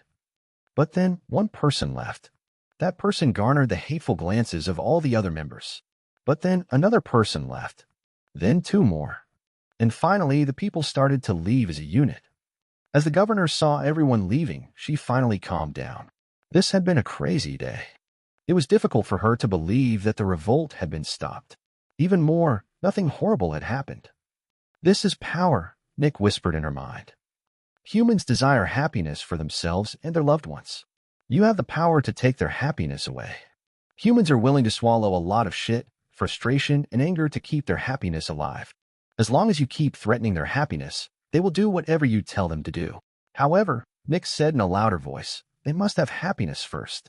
If they do not have happiness, you can't take their happiness away, and they will have nothing to lose. They must have food, money, friends, belongings, and a family. The less they have of that, the harder they are to control. Threatening a homeless person with taking their home away won't have any effect. The governor listened to Nick. She had never viewed ruling a city in this manner.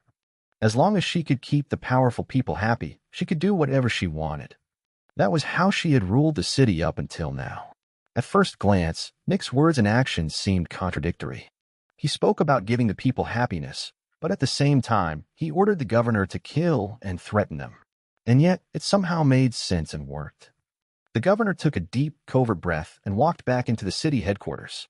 It seemed like the entire incident was over. Find an isolated place and tell your people that you won't be reachable for a couple of hours, Nick whispered to her. The governor felt nervous. Most of the time, she could tell where Nick was, but sometimes, like right now, she didn't know where he was. She still heard his voice inside her mind, but she didn't know where he was. The fact that she could hear him but not see him made her nervous. She felt powerless. Nevertheless, she did exactly what Nick told her to do. A couple of minutes later, she entered her office. It wasn't very big, but it also wasn't small. Nick appeared in the corner of the room and looked at her. The next moment, she noticed that there were several stones beside Nick. She had never seen such a stone circle before. Without saying anything, Nick turned to the stone circle and started to use a lot of Zephyx. The governor saw the biggest of the stones transforming into a muscular person. The muscular person looked at Nick before glaring at her. At that moment, she could tell who this was. Despite the fact that she had essentially worked for Gluttony before, she had actually never seen Gluttony or a major relay. This was the first time she actually saw one of the corruptors, even if it was only via major relay. You will be my servant, Wrath spoke with unending rage. The governor took a deep breath as she started to sweat out of fear. This was one of the corruptors. A peak fallen. Why yes, Lord Wrath, she spoke carefully as she lowered herself to one knee. She didn't know how to talk to a corruptor. My assassin will tell you how to run the city, Wrath spoke in a threatening tone. When the city is ripe, I will send one of my demons to harvest the conflict. As a reward, you may absorb part of the Zephyx they produce. Thank you, my lord, the governor spoke fearfully. Wrath glared at the governor in silence. Do not disappoint me, or it will be the last thing you will do. Then, the major relay deactivated. Chapter 644 Food Companies. The city began to change. A couple of days after the public hearing, happiness through taste, Winky Face was dissolved. All the extractors who were not involved in illegal activities were integrated into the city's forces. As for the Specters, they were also all confiscated by the city. When the manufacturers heard that, they became shocked and outraged. They were the ones that took care of the Specters. As it stood, the city barely owned any Specters. Over 90% of the Specters were in the hands of private manufacturers. This was even worse than Crimson City had been before Nick took over. Even more, the city only had one hero, the governor, and two specialists. The central power of the city was extremely weak. But with the addition of the new Specters and Extractors, the city had enough power to rival the third strongest manufacturer. The third strongest manufacturer had around 3 specialists and around 15 experts. The city now had 2 specialists, 1 hero, and about 10 experts. Sadly, this still couldn't compare to Vertigo Box or Swirling Abyss, both of which had over 10 specialists. As soon as the city proclaimed that it would confiscate all the Specters, the manufacturers grew angry and protested.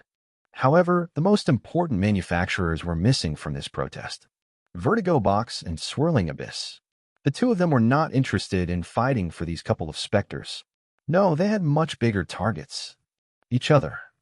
As long as they could absorb each other, they would become the rulers, and anything within the city would belong to them anyway.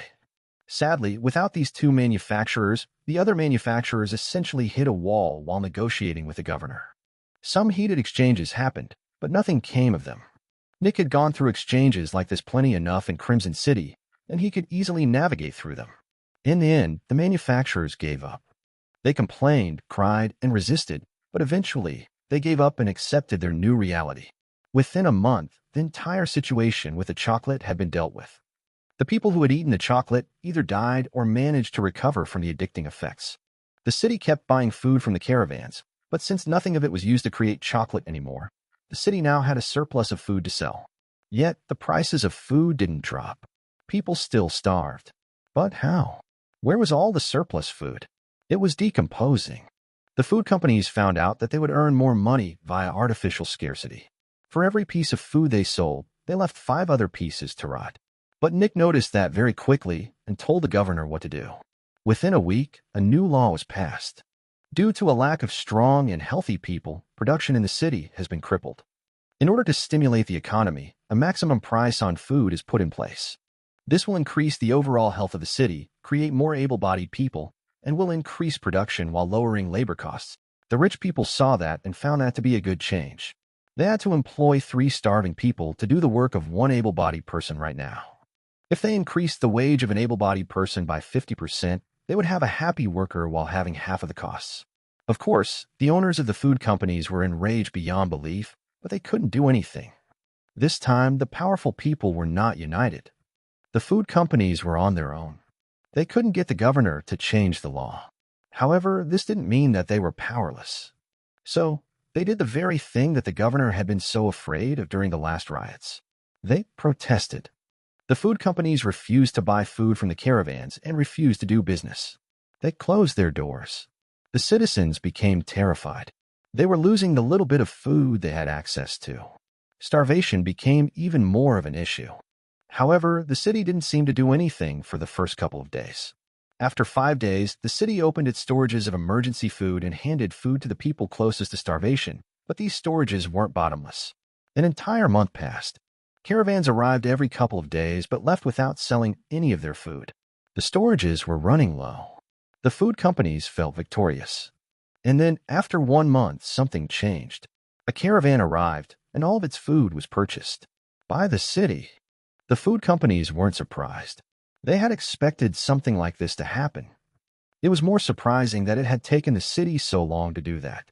The food companies had no problem with that, since this only made the city's issue worse. The only thing the city had bought in the past decades was Zephyx for Aegis. They had never sold anything before. The people working for the city were extractors and administrators. None of these were businessmen. By trying to take care of an entire sector of business, they would be losing money instead of making it. It wasn't easy to lead a big company. Now, the true terror of the city awaited the government: the free market. The food companies laughed when the city started to sell food for 1/10 of the price. According to their calculations, the city was losing money. They were spending 20% more on buying the food than they were making. This was unsustainable. The food companies kept watching as the city kept ruining itself financially. For an additional month, they just kept watching the city spending money wantonly. Then they decided to ramp up the pressure. The food companies would buy a big chunk of the food from the next caravan. They were going to show the government what it meant to mess with the leaders of an entire sector of business.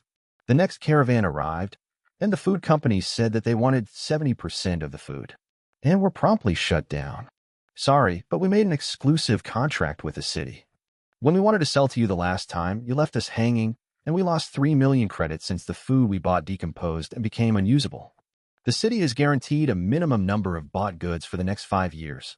This was the answer of the caravan. The food companies were shocked and tried to change the agreement. They were even willing to buy the goods for 20% more than before. Apologies, but the security of the contract is more valuable in the long term. They failed. The food companies failed to procure any food. Well, they might have failed this time, but they wouldn't fail the next time. Except they did. And the next time. Every caravan visited at least once a month, which meant that the caravans were arriving for the third time since the war started. Nick had deliberately not bought from the caravans the first time. Like this, the caravans would lose a couple million credits. Then, during the second month, while the caravans still had the painful loss of revenues in mind, Nick was willing to buy from them. Of course, at the same time, he also changed the deal a bit. The city would pay a slight bit less but guaranteed that the caravan would always earn at least a couple million credits every time they came.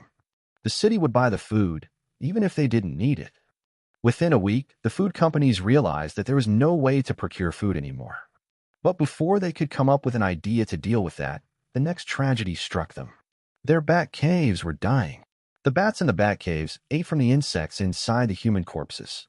However, the number of deaths reduced drastically, and about half of the bats were starving due to a lack of insects.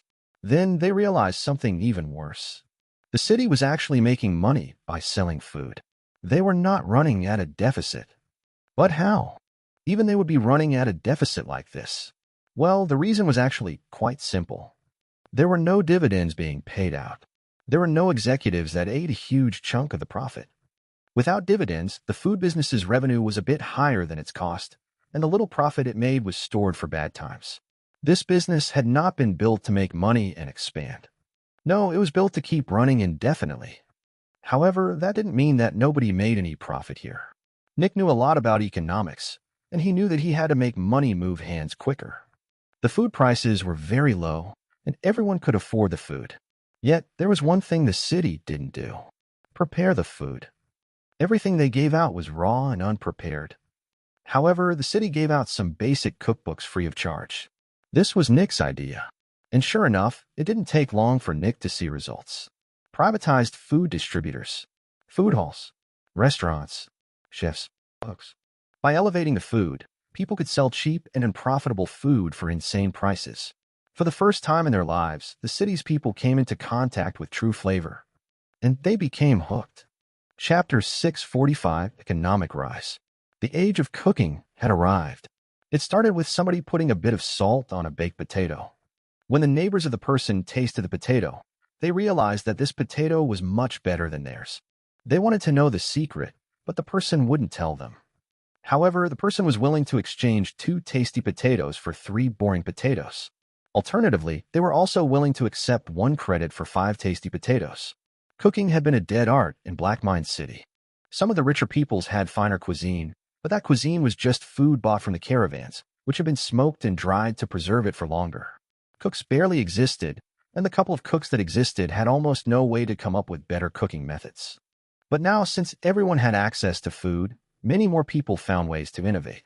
The city had been starved of flavor for decades. Just a little improvement in flavor felt like a fundamental breakthrough. Cooks stole and bought recipes from each other before combining them with their own and selling their creations. Some people decided to make a lot of money by selling simple food on a large scale. These people made mess halls. Some people decided to craft fine dishes that were sold at a smaller scale. These people created restaurants. Some people cooked for only a small group of elite individuals. Private chefs. The restaurants and mess halls needed people to keep track of the sales. Accountants. Some people decided to streamline the process of selling to restaurants and mess halls, buying the best ingredients and selling them in packages, making it far more efficient for them to buy what they needed. Wholesalers. But now, the food needed to travel further distances since it had more stops, which made things more confusing and harder to manage. Naturally, someone also took that job. Logistics. As the food industry became more advanced, the cooks needed better and better equipment. The tool manufacturing businesses that already existed in the city branched out and created a whole new line of tools. Cookware. Naturally, that needed more people to create, which was why they hired many more people. Very quickly, some of the most popular restaurants and mess halls got attacked by spies and thieves, which were after their secret recipes. Luckily, there were people willing to put their lives on the line for good payment. Security guards. At some point, the restaurants and mess halls started to mess with each other by putting pressure on officials. That was when a new group of people, adept at arguing and investigating, came into play. Lawyers. But now, with so many people busy doing their job, it was difficult to raise a child. Fortunately, there were people willing to deal with that. Nannies and teachers. Some restaurants realized that they could ask for more money if they seemed richer and more prosperous. The demand for designers and architects shot through the roof. But now the city needed even more people to build the houses and furniture. Builders and carpenters. This was how society worked. As long as the money increased and the people kept being willing to spend their money, more and more space for jobs appeared. Over several months, Nick saw the city transform drastically. From a mass of starving people, many groups of different people appeared. Food was no longer an issue. This allowed people to focus on other things. Colors were appearing in the city, and the people began to become louder and happier. However, almost nothing was completely positive or negative. Good things came with bad things, and bad things came with good things. Due to extreme starvation for decades, most people couldn't resist the urge to keep eating without end. Many people couldn't handle the sudden access to almost unlimited food. They ate too much, which put pressure on their bodies and made their hearts stop. The people that survived continued eating, and relatively quickly, they became quite fat. Within a year, it had become normal to be overweight. Being overweight now counted as having normal weight. This was not healthy.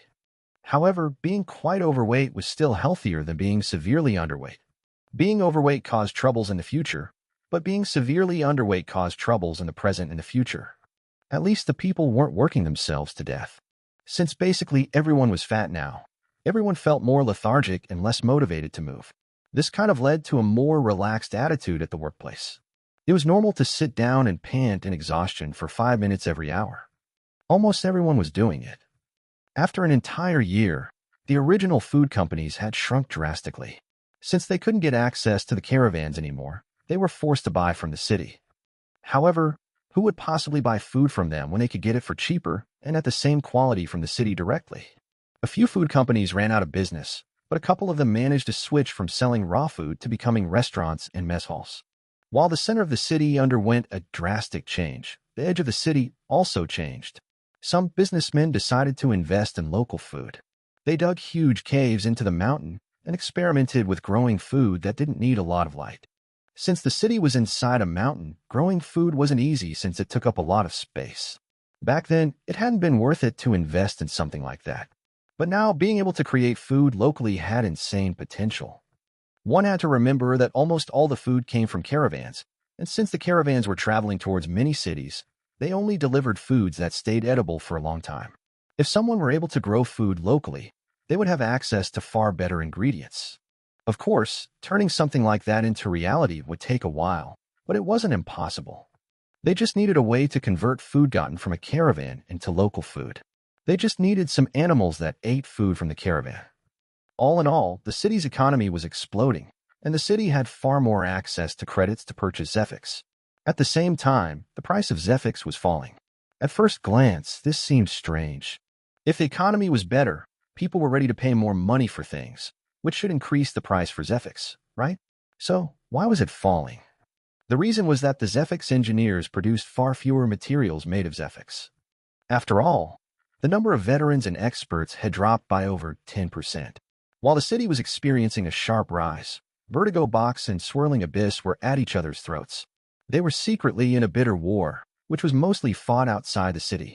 Whenever they did something inside the city, some powerful guards would arrive and take both sides into custody before they could determine a winner.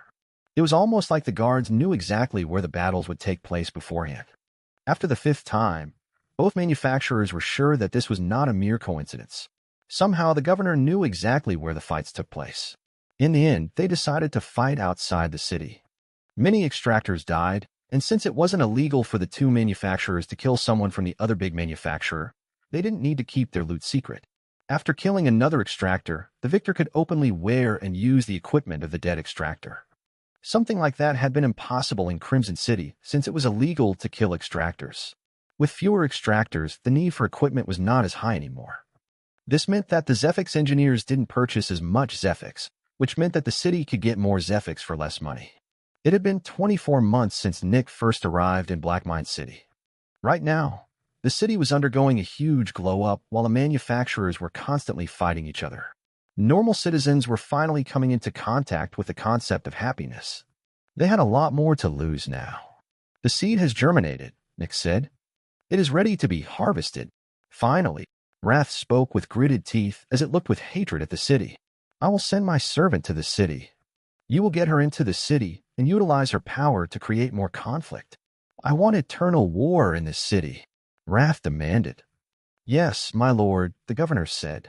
Nick just nodded while looking at the city. Expect my servant by tomorrow. Then, the greater relay deactivated. The governor took a deep breath while Nick looked at the city. Nick remembered what the city looked like when he had arrived for the first time. Everything had been filled with immeasurable suffering. Now people were leading normal lives, although with more body weight. This is already much better than when I arrived, Nick thought. I saved the lives of thousands of people. I am another step closer to redeeming myself. Nick glanced at the governor. Although I have to increase their suffering a little bit again to secure my opportunity to help even more people, Wrath needs to be somewhat satisfied so that he sends me to the next city. Otherwise, he will just kill me. I just need to integrate Wrath's servant into the city's ecosystem. It won't be easy, but I have seen how it worked in Markwild City. It's still much better than the previous state of constant starvation. Nick looked at the city's exit. This is a good opportunity to send a message to Aegis about my current status. Chapter 646, Food for the Lord. Wait, what? The guy wearing the uniform of Vertigo Box said as he looked at another guy in the office. How am I so hard to understand? The other guy shouted in rage. I said that we should have an all-out battle with Swirling Abyss right now. Let's just ignore all of this stupid scheming. The first guy and the third guy looked with absolute shock at the second guy. Are you mental, Alvin? The first guy shouted. We can't just fight them. What is wrong with you? Alvin was taken aback, and the other two could see that the comment had deeply hurt him, which confused them even more. I'm not mental, Martin, Alvin said. You don't have to say something like that. You could have also just said that you disagreed with my idea. You're the CEO. You get to decide what we do anyway. No reason to be so aggressive. Martin and the third guy, Sten, looked at each other. Are you okay? Sten asked. You've been acting strangely in the last couple of days. Did something happen during that strange meeting? Alvin furrowed his brows. I don't see how I'm acting strangely, and no, we just talked normally. We try to get onto the same page on some conflict, but naturally we failed to do so. The other two looked at Alvin with concerned expressions. These three were the leaders of Vertigo Box. All three of them were initial heroes. Martin was the CEO, Sten was the CZE, and Alvin was the CFO. Are you sure? Sten asked. Of course I'm sure. Alvin shouted back with annoyance. Can you stop shouting for once, Alvin? Martin asked. What? This is my fault now. Alvin asked, feeling insulted. You are the ones that keep criticizing me without end. Am I not allowed to defend myself now? We're not attacking you, Sten said with annoyance. We are just talking normally. Just like me, Alvin shouted. I'm also just talking normally. Stop, Martin shouted before taking a deep breath. Alvin, Martin said slowly, eliciting an uncomfortable shake from Alvin. I think you are a bit stressed about the conflict. I believe it would be in all of our interest if you took a couple of days off. We're going to deal with everything. Alvin seemed like he was about to explode again, but he just took a deep breath. Maybe you're right. Maybe I was a bit loud, he said. I will deal with some of the finances for the next couple of days before I focus on the conflict again. The other two nodded. After a bit, Alvin walked out of the meeting room, and the other two looked at each other. What was wrong with him? Meanwhile, a couple of kilometers away. Nurgle, what do you think about that? The guy wearing the Swirling Abyss uniform asked. Nurgle grunted in boredom. Seems too risky. Silence. Yees, the first guy said. And why is that?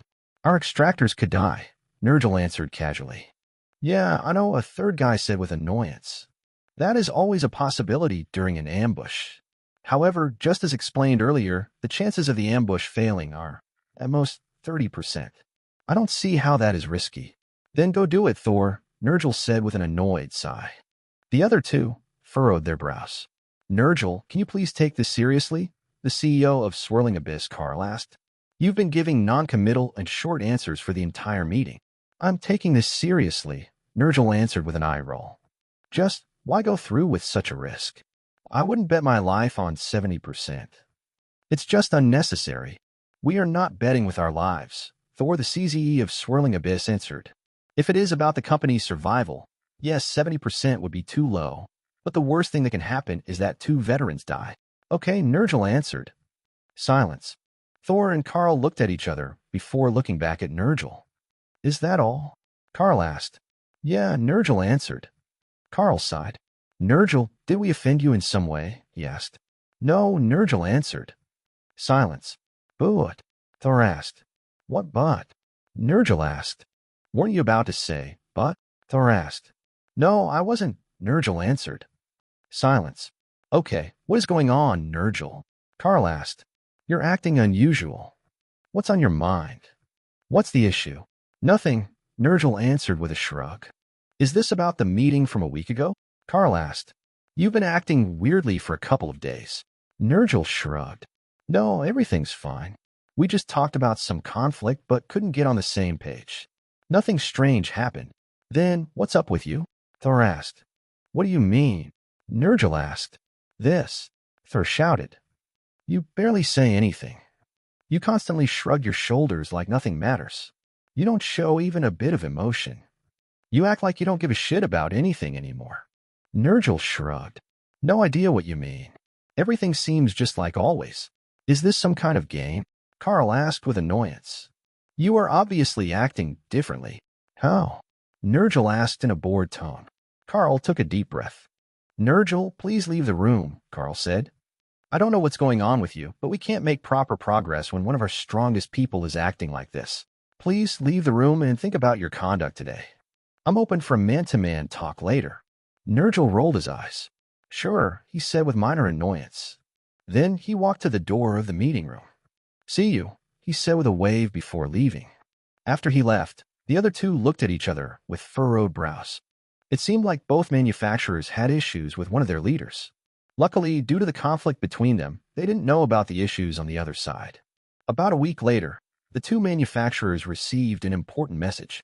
The governor wanted to talk to the CEOs about defining more laws about the conflict. They would still be allowed to kill each other, but she wanted to minimize the harm that would come to the general population. Only the CEOs were allowed to attend to keep the chances of a sudden fight to a minimum. After all, if there were only the two CEOs, the governor would have significant leverage in that situation since she was stronger than either of the two. One day later, the two CEOs gathered in front of the city's headquarters. Nice to see you again, Martin, Carl said with a smile as he offered his hand to his enemy. Oh, it's been too long, Carl. Martin answered with a laugh as he shook Carl's hand. Even though they were trying to kill each other, they appeared like old friends right now. Why don't we go in? Martin asked, gesturing to the building. Of course, Carl answered with a smile. Then the two of them walked into the building while having a bit of small talk. The governor was already in the main hall and looked at the two of them. Carl, Martin, she greeted. Serna, they answered with a nod. Serna, the governor, gestured to the stairs, and the three of them went to the 7th floor of the building. Serna stopped in front of a huge gate, and her barrier activated.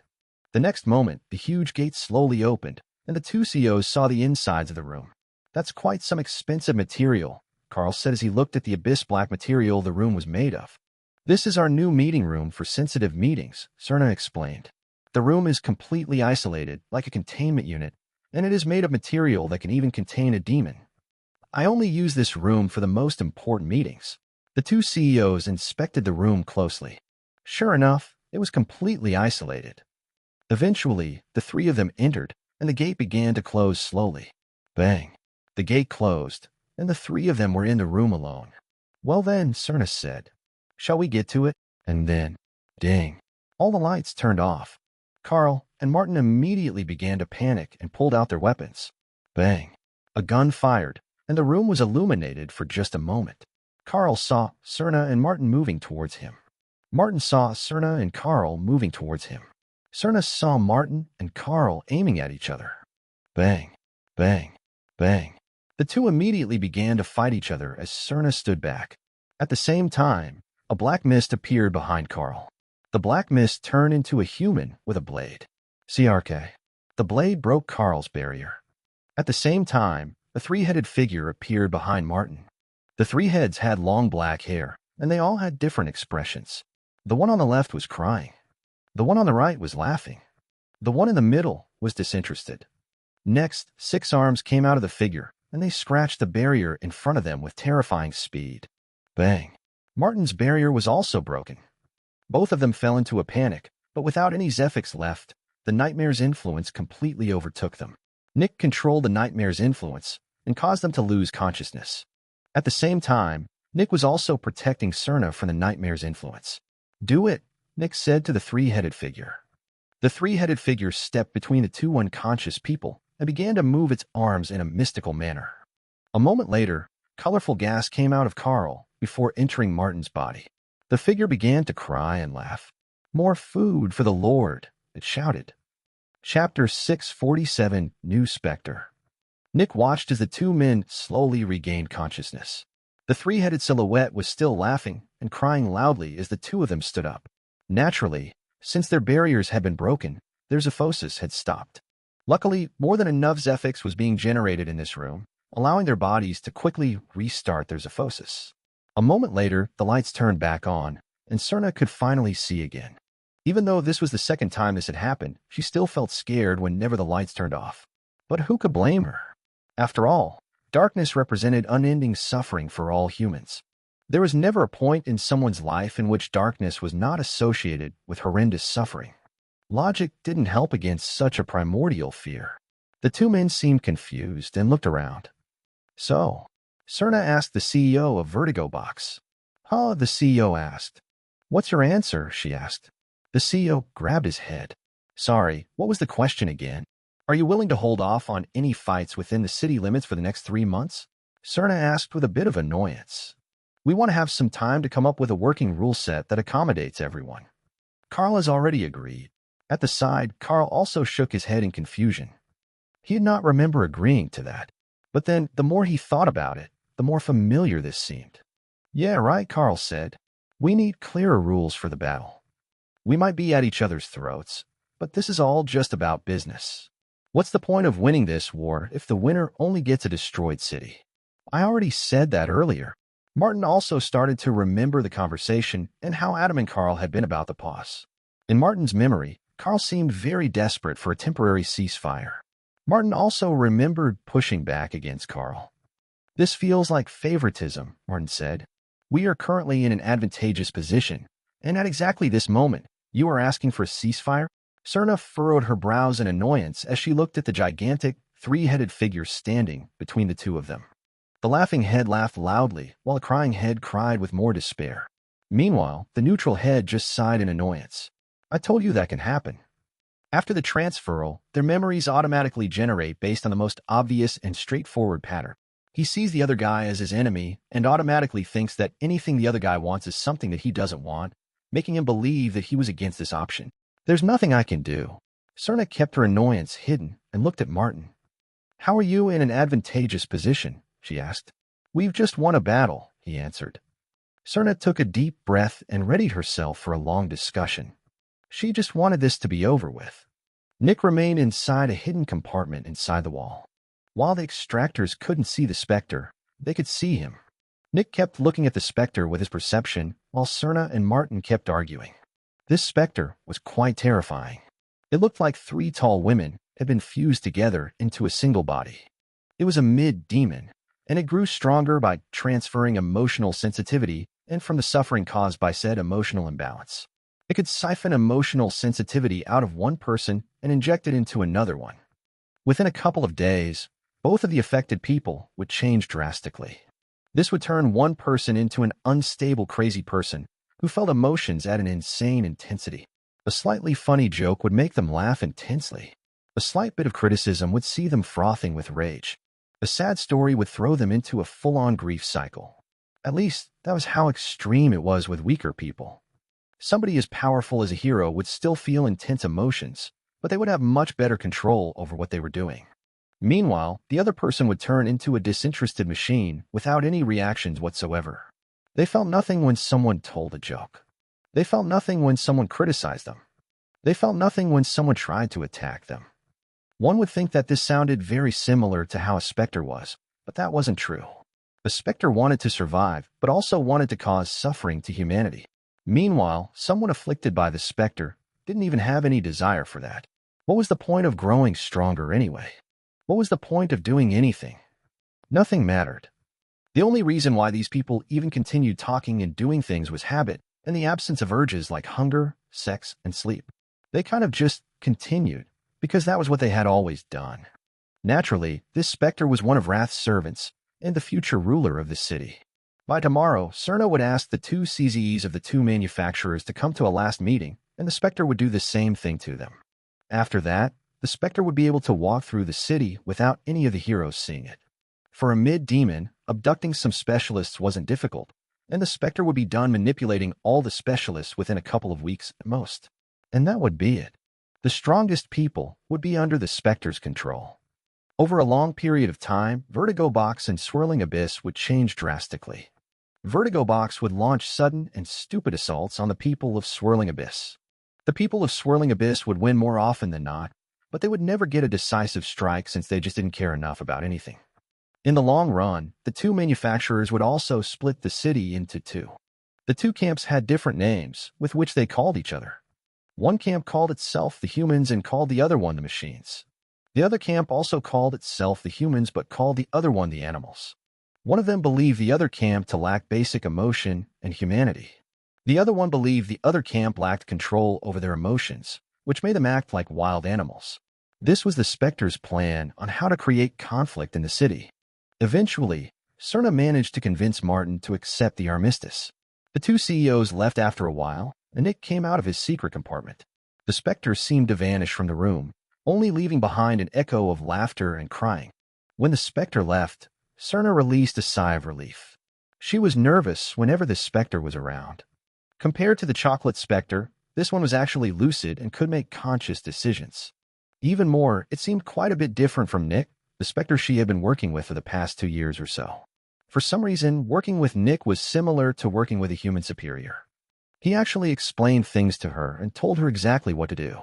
Meanwhile, this new Spectre just said what it wanted and left, leaving Cerna to decide how to accomplish what it wanted from her. At least, she would get a good amount of Zephyx by working with it. Additionally, the Zephyx production increased a lot, and the city's control was also much stronger. The people also were much happier, but she didn't really care about that. "When are you going to leave?" she asked Nick. "I will contact Wrath in a week and get new orders," Nick said without turning to her. Cerna thought about the new Spectre and felt a bit nervous. "Can you stay?" she asked. "No," Nick answered. "The other servant will run this city." Cerna wanted to speak more, but Nick just left the room, not giving her the opportunity. He knew how Cerna felt, but the only thing Nick felt for her was disregard and disgust.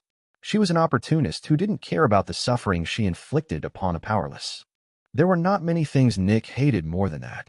"You will have about 10 to 20 more years," Nick thought as Cerna's image appeared in his mind. "Then, your entire world will come crashing down." A moment later, Nick looked at the city. It had changed significantly since he had arrived. He actually heard the sounds of laughter occasionally. These sounds would not vanish.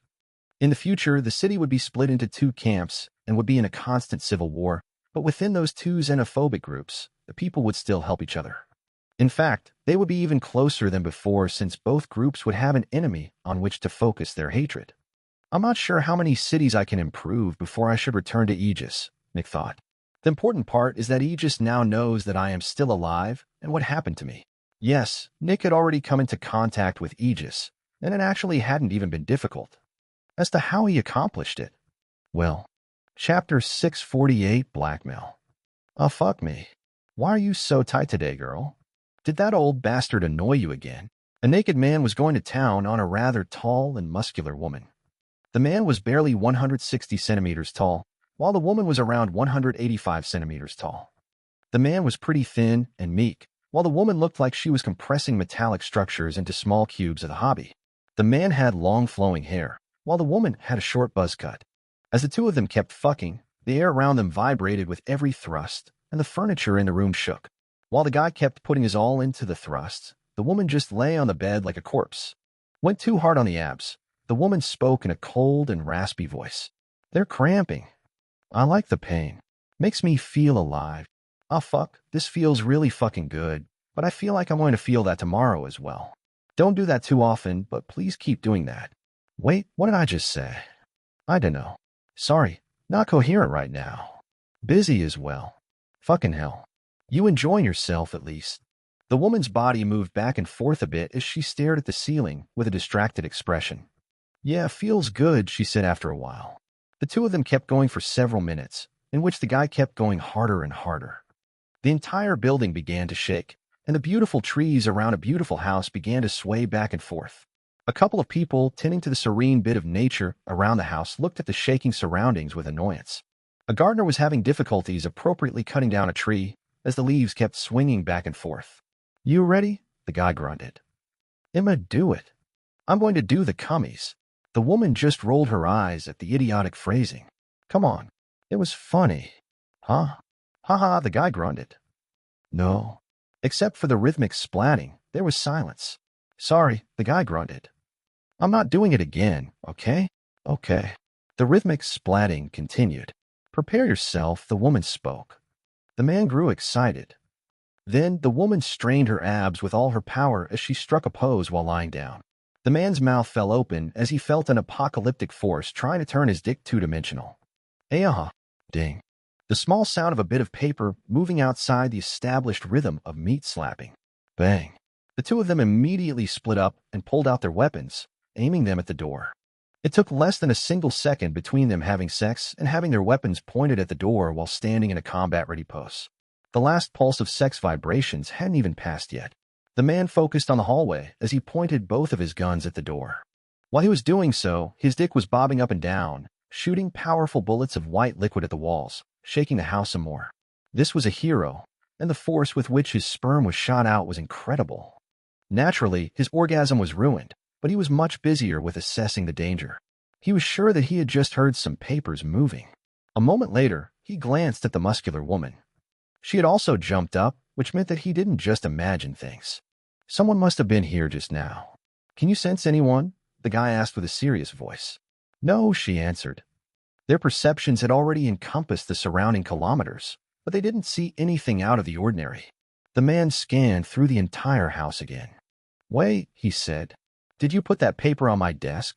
The woman's perception stretched into the man's office. She couldn't read the contents of the paper since she couldn't directly see it, but she could feel that a stack of papers was on the desk. Their memories were impeccable, and she didn't remember seeing a stack of papers on the desk. "No," she answered.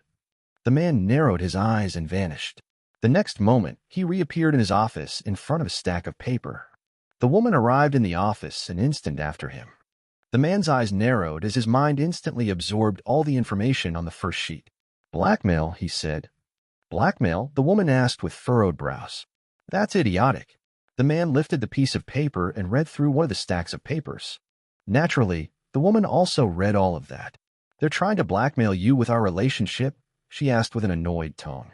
"That's dumb. We're the two strongest extractors in the city." The first stack of papers detailed their relationship and a couple of dark dealings the two of them had. "What's the point?" the woman asked as the man kept leaving through the papers.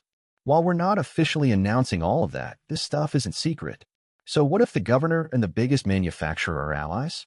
We're producing plenty of Zephyx." The governor kept looking at the information on the piece of paper with furrowed brows. "Yes, but Aegis doesn't know." The woman just rolled her eyes. "And they wouldn't care anyway. We deliver more Zephyx than necessary." Eventually, the guy reached the last page of the first stack of papers. As soon as the last page was unveiled, the atmosphere changed, and the two of them charged into the bedroom. When they arrived, they looked at their bed in shock. There was a head. There was a head in their bed. "Jim," the woman spoke in shock. "He's one of my team leads." "I know," the governor answered with furrowed brows. He looked back at the last page of the first stack. It said that they would find some incentive for cooperating with the blackmailer in their bed. None of them said anything, but deep inside, they were shaking. Not only had the blackmailer managed to smuggle a stack of papers into a house with two heroes inside, but they also managed to put a head into their bed while they were highly alert. The fact that they hadn't noticed the head appearing shook them the most. The skill required to pull something like that off in front of them was beyond ridiculous. Both of them were confident that there was absolutely nobody inside the city that could pull off something like that. After some seconds, the woman took a shaky breath. She was no longer calm. "What do they want?" she asked. The governor furrowed his brows and walked back into his office. "Not much," he said. "They just want me to deliver a short message to Aegis." "A message?" the woman asked. The man held up the first piece of paper again. It simply stated that the governor had to transmit a letter to the local stronghold of Aegis. The governor grabbed the sealed black envelope. I can't see through it, the governor said. Me neither, the woman answered. Silence. How am I supposed to bring this to the local stronghold? The governor asked. I can't just leave the city, and I can't just ask someone to come here to receive a letter. The next tribute payment is 8 months away, and I don't know if they want this message to be delivered quickly or if it can wait. This is frustrating. Are you going to do it? The woman asked with a bit of surprise. Usually, when somebody tried to pull anything on the governor, he only grew more resistant. His defiant stance against all his opposition was what had drawn the woman to him. He was quite silly in private, but when it mattered, he was competent and reliable. CRKSH. The next moment, the guy tore open the letter. Well, I have to know what it says to find out what I'm supposed to do, the governor said. The two of them quickly read through the contents of the message. The message was quite short. 2 years. Complete fusion happened. AM undercover. Come back in decades. Will deliver. See codes as proof. At the bottom of the message were 2 long codes. What are these codes? The woman asked. They are codes for entries in Aegis database, the governor said. This person most likely belongs to Aegis if they know these specific codes. The governor left the room and walked towards the house's basement. What are these entries? The woman asked as she followed the governor. The governor activated his barrier to open a fortified door. Sorry, but I can't tell you without checking them myself first, the governor said. Please wait outside. Bang. Then the door closed. Inside the room, the governor approached a console. This was the city's central console, and the only way to contact Aegis or to access Aegis network. The governor logged in with his account and typed in the first code. When he accessed the entry, his brows furrowed. You do not have permission to view this entry. The governor rubbed his chin in thought. Meanwhile, thousands of kilometers away, in a dim room, ding. A black barrier turned on. The left arm opened her eyes. Someone tried to access the hidden entry about the nightmare's location, she thought. Then, her perception extended towards the underground of Aegis headquarters. Send someone to Craven Dog City, the left arm said to the technician. The local governor tried to access the nightmare's hidden entry with his account. I want to know what's happening there. Oh, the technician answered. That's not good. I'll send an enforcer immediately. Chapter 649, Immediate Goals.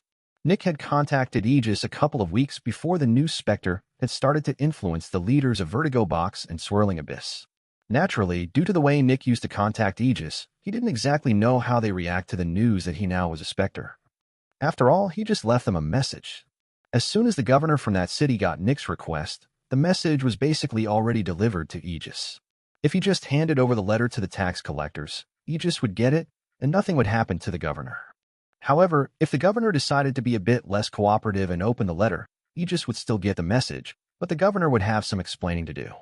Nick knew that the database entry regarding the nightmare's location was of the highest level of security. Access to the entry could only be given manually by a shield, and there was no way to find it in the database. One could only access it by writing out the address directly. Naturally, as an entry with the highest level of clearance and security, any kind of access would be logged, and a shield would be informed immediately if anyone tried to access it. Back when Arya had looked at the entry after Nick had become the liaison, the left arm had also received a notification, but she dismissed it since it came from Crimson City's console. She knew that Nick was in Crimson City and saw no issue with that since the access was denied anyway. However, a random attempt to access this hidden entry in the middle of the Grand Continent in a random city after years of no one trying to access the entry was extremely strange and unusual. Nick knew that this would happen. Even if the governor destroyed all the evidence for some reason, Aegis would still want an explanation as to how he found out about the entry. Nick just hoped that Aegis wouldn't treat him like any other Spectre. Sadly, that was still a risk. The best thing Nick could do was to keep improving the cities and gathering intel. Then, after 10 to 20 years, he would go to Aegis and unveil all the information he had gathered. At that point, several cities controlled by Wrath would become unveiled, dealing a devastating strike to it. Of course, Wrath would see Nick as an enemy after that. It wouldn't be difficult to find out that he was the common denominator. But all of this was in the future. For now, Nick needed to focus on his immediate goals. First, he wanted to use the time to become stronger. Nick produced Zephyx and became more powerful by causing suffering to people. Luckily for him, doing good didn't counteract the suffering he inflicted. While Nick had helped thousands of people in Blackmine City, he was also causing suffering to the elite. All the people he had judged to be executed had families who suffered immensely under the deaths of their loved ones. Additionally, while the new Spectre harvested the vast majority of Zephyx of the conflict between the two big manufacturers, Nick was still partially responsible, which meant he got a bit of the suffering as well. That increased the Zephyx he produced by about 40%. Wait, only 40%? Yes, only 40%. One had to remember that Nick was still harvesting an immense amount of suffering from things he had done before he had become a Spectre.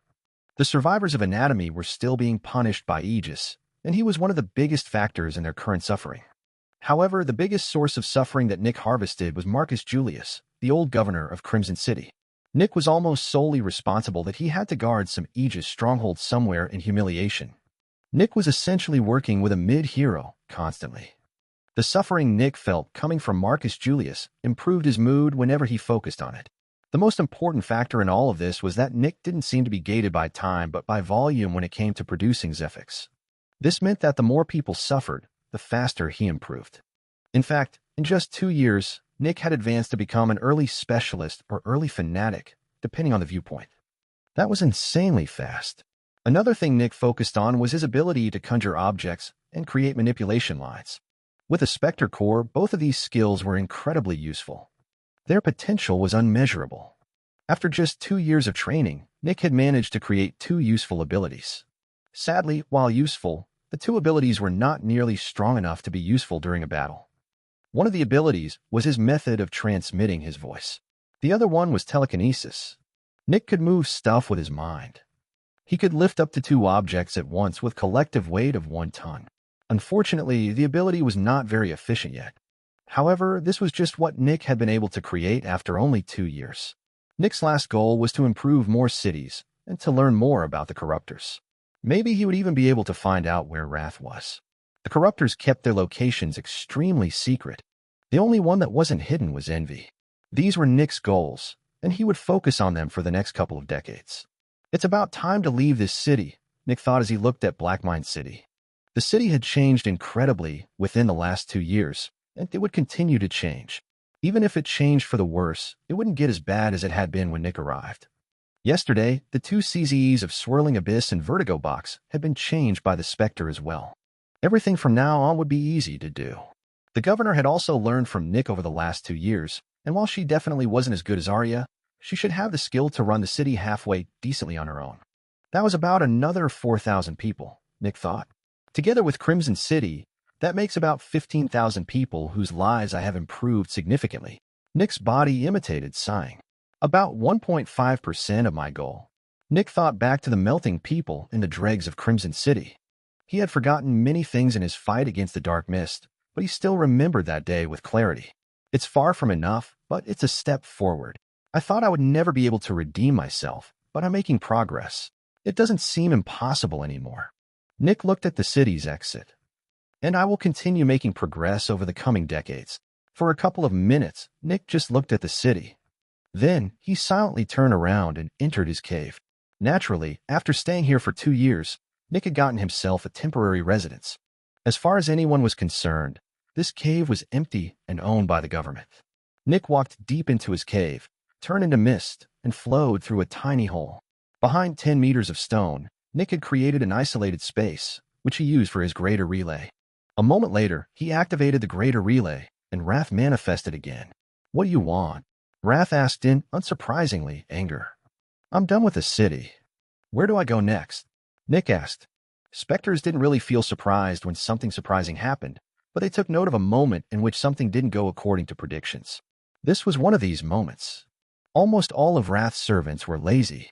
The word did not perfectly fit, though. It was just that Specters were only interested in themselves, and they constantly tried to skirt the border between being useful and not being useful. As long as their usefulness slightly outweighed the cost associated with killing them, they would survive. Because of that, after a successful mission, servants often didn't contact their lord for months or years. There was no point in going above and beyond for their lord. They wouldn't be rewarded anyway. Yet Nick contacted Wrath for his next task almost immediately. Was Nick not interested in growing more powerful without having to risk his life? He was in a city that he controlled. He could feed as much as he wanted without having to hide from Aegis or the local manufacturers. Every Spectre would take advantage of that. Even though all of this went against Wrath's predictions, he didn't complain. Sometimes, Specters also acted without rhyme or reason. Over the next minutes, Wrath told Nick about his next target. Once more, Nick's target was a city controlled by gluttony. After Nick got all the details, he destroyed the greater relay. Transporting this stone circle was more hassle than just making a new one. Then, Nick left Blackmine City. He did not say goodbye to anyone. Just as abruptly as he appeared, he disappeared. Chapter 650, The End Justifies the Means. Nick traveled to the next city, which was about 300 kilometers northeast of Blackmine City. Entering the city wasn't very difficult since it just used tall walls and extractors, similar to Crimson City. When Nick arrived for the first time, he didn't immediately see the influence of gluttony on the city. Sure, the city was pretty poor by the looks of things, but it didn't look like it was in a constant state of starvation. In the beginning, Nick hadn't even been sure if this city was truly influenced by gluttony. What if Wrath just sent him to a neutral city that no corruptor had taken control of yet? But then he noticed a couple of peculiarities. There was no plumbing system in the city. People had to shit in boxes. Additionally, people were urinating very rarely. Nick didn't immediately notice these things since he wasn't paying attention to people's bathroom habits, but he noticed it by looking at a strange piece of equipment in almost everybody's home. Distillation, Nick thought. There was a huge pot above a reflective indent on the metallic ground. There was a glass lid on top of the pot, which narrowed into a tube. The tube went over to the side and pointed into another pot. It wasn't difficult to see how this device worked. Contaminated water entered one pot, and the reflective indent below the pot gathered and reflected the light onto the pot, heating it up. Due to the rarity of flammable materials, making a fire was not feasible for the average person. The contaminated water would evaporate and get funneled into the other pot. The contents Nick saw in the first pot were disgusting. Yellow sludge and yellow dust, depending on the state of distillation. A lot of people also had brown sludge, which pointed to kidney failure. That made things quite clear to Nick. These people were being dehydrated. Meanwhile, Nick saw the rich swimming in pools. However, despite all of this, the people did not seem as desperate as the people in Blackmine City had been. Sure, they were still suffering, but it wasn't as bad. For the next couple of days, Nick gathered information on the city. This time, finding the location of Gluttony's servant was actually the easiest part. Gluttony's servant was the city's main specter. Compared to Blackmine City, the specter here was not hidden at all. Everybody knew about it. It was just that nobody knew that it was related to gluttony. This made this city very different from the last one. After all, killing the specter meant destroying the city's identity and a big chunk of the Zephyx it produced. Naturally, a list of all of the specters was sent to Aegis every year, and the fact that this specter was still there meant that Aegis permitted the existence of this specter in the city.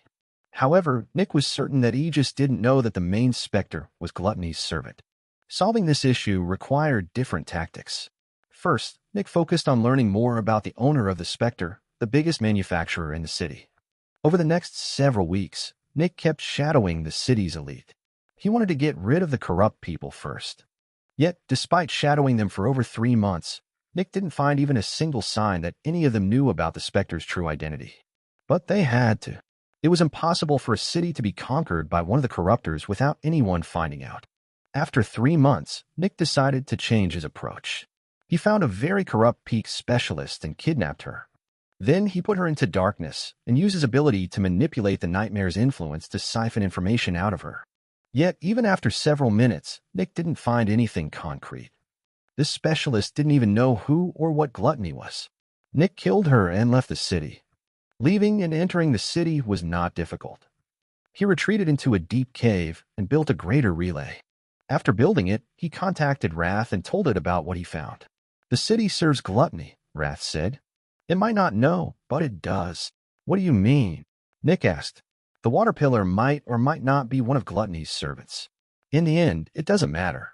The city is a hub of gluttony and famine. You do not need a servant to create such a city. Sometimes it just happens," Wrath said. "Gluttony's influence does not require someone to guide it, just as mine doesn't. If there is war in a city, it is under my influence, even if there is no servant of mine present. Your job is to get rid of the influence. Your job is not to get rid of foreign servants, but if that is required to do your job, you still have to. Do your job or die." Then Wrath cut the connection. Nick furrowed his brows. So this city might not be ruled by one of Gluttony's servants, Nick thought. Maybe nobody knows about Gluttony's involvement since Gluttony actually isn't actively involved. It just so happens that the city has a primary specter that aligns with Gluttony's values. Nick looked at the city from a distance. The city had a gigantic pillar of water in its middle. The pillar absorbed the water in the atmosphere and converted it into small droplets of water, which were infused with rich Zephyx. In essence, it was converting water into Zephyx. On a baseline, this was actually not even bad. It was just a tool. However, in the hands of a greedy few people, it caused tremendous suffering. Nick scratched his chin as he looked at the gigantic pillar in the distance. It would be easier to solve this as a liaison. If I were here as a liaison, I would just need to break the elite apart, force the strongest manufacturers into submission, limit the water pillar's production, tax the rich, jumpstart the economy, and things would be solved. But right now, I can't appear in public. I don't have a way to hide my true identity as a Spectre. This is not easy. How am I supposed to deal with a political issue without having any political power? Nick was not a fan of the current situation. Technically, the city was not breaking Aegis laws. But on the other hand, Crimson City also hadn't been breaking Aegis laws. Nick hadn't been sent there because Crimson City had broken Aegis laws. No, he had been sent there to increase the Zephyx output by using the method of improving the overall happiness he had developed. Nick focused on the poorer people in the city again. Their skin was rather dry, and the water they distilled themselves was probably not very delicious. There was definitely quite some suffering going on. What am I even thinking about? Nick thought as his eyes regained their determination. There are people suffering, and Aegis needs Zephyx to resist the Specters. That's all that matters. That is the very core of what it means to be good. We need to protect humanity as a whole, and we need to be fair to the weak people. Humanity must survive, but humans must be able to live their lives as well. It does not matter what I do. As long as I can achieve that goal, I will have done the correct thing. Then, Nick turned into mist and entered the city again. He would do what he was supposed to do as a liaison. He just couldn't do it legally. The city had not yet noticed that a peak specialist had been killed, and Nick took advantage of that. He went to the peak specialist home and conjured a message. Then he left. A day later, someone went into the peak specialist home to investigate where she had gone to. Naturally, they found the message and delivered it to their leaders. Almost immediately, the elite of the city went into an uproar. Increase the availability of the poorest 10% of people by 10 times, of the next poorest 10% by 8 times. Otherwise, more people being involved in the current water industry will be assassinated. The actual message was several pages long, but this was what it essentially boiled down to. The message did not mention the top 10%, but it was obvious that the water for the poor people had to come from somewhere. Of course, the death of a peak specialist was big news, and the atmosphere turned oppressive. The most powerful extractors were suspicious of each other. After all, they were the only ones powerful enough to pull something like this off. Somebody among them had to be the one who did all of that. Lots of meetings and accusations flew around, but nothing was changed. They were just investigating. They would find out who had killed the peak specialist. 5 days later, the owner of a water reseller was killed, and the same message was left behind. More outrage. 5 days later, the new owner of the company was killed. Horror. The third owner bunkered up and was protected by the strongest manufacturer inside their building. 5 days later, they were found dead in the manufacturer's building. The fourth owner was extremely nervous when they took over the business, but they decided to take a risk. The first thing they did was to drop the water price by half. 5 days later, another person was killed, but this time it was the owner of a different water reseller. Their prices had now been higher since the other company had lowered theirs. Chapter 651. Terrorism is the only way. The normal people barely noticed what was going on. The only thing they knew was that water had become quite a bit cheaper.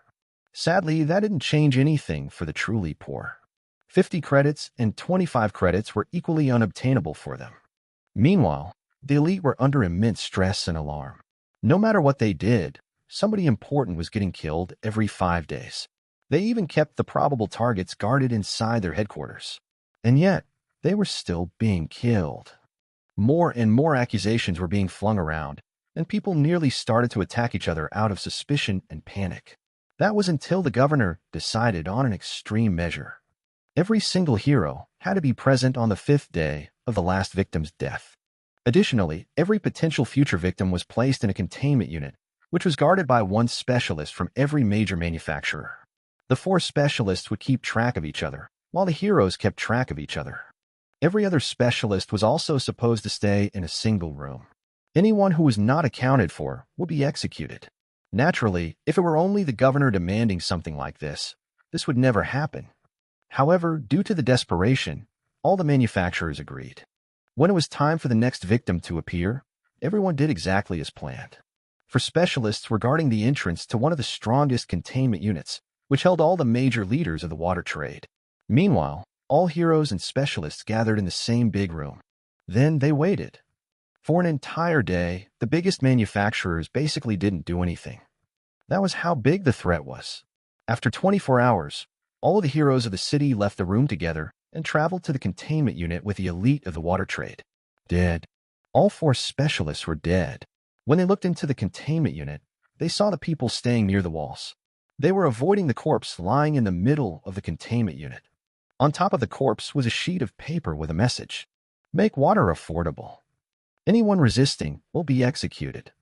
If you are not for humanity, you are against humanity. Resistance will be equivalent to rejecting humanity and embracing Specterdom. Naturally, the actual message was longer, but that was what it essentially boiled down to. In the message were also detailed policies that the terrorists demanded to be put into practice. A huge shouting match broke out between the heroes. Every extractor had been accounted for. It was impossible for any of them to be the culprit. So, who was it? In the end, it could only be a Spectre. There was no way that this was a human. Someone with such incredible power had to be a peak specialist, at least. Most likely, they were a hero. Yet, someone like that was searching for a way to reach the next level of power, which was only possible by joining Aegis and becoming an agent. Doing such terroristic acts would not help them in that regard. Therefore, it had to be a Spectre. But then, what was the Spectre's goal? What was the point of making water more affordable? What did the Spectre gain from it? It's not about the water, one of the heroes shouted. The water is only a front. It probably grows stronger by instilling fear in us. This became the consensus among the elite. In the end, the heroes worked together. They would protect their people. As soon as the elite of the water trade left the containment unit, they lowered the water prices significantly. They were even selling water at a loss just to survive. The biggest manufacturer of the city controlled the water pillar, which was almost the only source of water in the city. Buying water from that manufacturer was not cheap. The common people felt like they were living in a dream. Why was water suddenly so cheap? Sure, they still had to spend quite a bit of their income, but they could actually buy enough to survive without any adverse health effects. Naturally, as soon as the prices dropped, some semi-rich people bought up all the water to resell it for more. The people realized that everything had been too good to be true. Of course, something like this couldn't keep happening. But then they were thrown back into a dream when all of the resellers were killed and pinned against the tallest buildings with huge messages plastered across said buildings. No reselling. The big water companies immediately put in a maximum purchase limit for water to make sure that nothing like this happened. Sure, they were not at fault for someone buying all of their stock and reselling it, but they did not want to take any chances. Water returned to the poor people. But that didn't mean that the killings ended. An expert from the biggest manufacturer was killed, and a message was left behind. This message had the biggest impact so far. The terrorists demanded that the water had to be affordable for the water sellers as well. They had to make some profit to survive and sell more water. If they refused, the CFO of the company would be killed. The CFO was an initial hero. The manufacturer refused, and they decided to never leave each other's side. The biggest manufacturer had 4 heroes, and at least one of them was always beside the CFO from this day forth. The 5th day arrived, and nobody died. However, another message arrived. I am still here. The heroes narrowed their eyes. As long as they worked together, the assassin couldn't kill them. The assassin was powerful enough to kill a peak specialist or a group of specialists, but they were probably not powerful enough to instantly kill 2 or more heroes. Weeks passed. Nobody was killed, but every 5 days a message arrived that said that the terrorist was still there. After 3 months, the first water seller took the risk and sold all of their assets. They didn't want to make such a huge loss anymore and close the company. This was different from refusing to do business. And sure enough, the risk had paid off. The previous owner was not killed. Naturally, Nick didn't demand that the person keep living at a loss. It was important to remember that Nick didn't make rich people poor. He simply capped their income. The wealth of the rich people in Crimson City was still increasing, just slower. Nick did not demand the rich people to jump into poverty and join the beggars. They were allowed to live their lavish lifestyles, but since they had more power, they were also required to support the weak and poor much more. If the water seller had retained their assets and refused to do business, Nick would have killed them. But since they completely sold everything and jumped out of the market, Nick didn't do anything to them. As soon as the other water sellers realized what was going on, many of them did the same thing. The water being sold was reduced dramatically again. The poor people suffered again. The rich people became more fearful. The government and the manufacturers received numerous requests from the city's elite to lower the price of water. They just wanted this to be over with. They didn't want to live in fear anymore. While the rich were putting pressure on the manufacturers put pressure on the governor. Call Aegis. They demanded the governor to call Aegis. For months, they had been guarding that one CFO. How long were they supposed to continue guarding him? Naturally, the CFO was also under immense stress on a daily basis. He felt like someone was constantly watching him. The city had not managed to find a terrorist, and the heroes demanded Aegis help. What are they paying taxes for if Aegis didn't do anything? However, the governor refused again and again. He didn't say why, but it was quite obvious. If he called Aegis for something like this, he would never become an agent. He was supposed to be able to handle things like this. Also, what was he supposed to tell Aegis? Was he supposed to tell them that some Spectre was trying to lower the prices of water? The first thing Aegis would say would be to lower the prices of water and see what would happen next. If the assassination stopped, the governor would be in a lot of trouble. Calling Aegis was not a small act, and Aegis was more interested in solving the problem than in finding justice. The just thing to do was to find the terrorist and kill them, but the resources and manpower required to do that were more than the city was worth. Aegis didn't have resources to spare. Lowering the water prices was something that the governor had the power to do, which meant he could solve the problem. If he didn't even manage to do that, there was no point in keeping him in Aegis. Most likely, he would be turned into some kind of stronghold guard or thrown out of Aegis. In that case, he would never advance another level in his life. How about you just lower the cost of water? The governor asked the CEO of the manufacturer controlling the water pillar. The CEO gave a long answer, but in short, no. Chapter 652, Influences. Eventually, the biggest manufacturer compromised. They bought all the remaining companies that sold water and directly sold water to the market. This got rid of the original 100% profit margin of the water sellers, essentially having the original price of water. This made water more accessible than it was originally, but 30% of people still couldn't afford it. But the next message from the terrorists just said that this didn't fulfill their demands. That message pushed the stressed CFO over the edge, and he commanded that they would be selling no more water to anyone. The heroes around him tried to tell him that this was a really bad idea, but the CFO didn't care. He had been living in fear for months. He had enough of this terrorist. Within 5 hours, Nick retaliated. They did what? Bad news upon bad news. So many pieces of bad news. First, the consoles of all the containment units housing demons were utterly destroyed.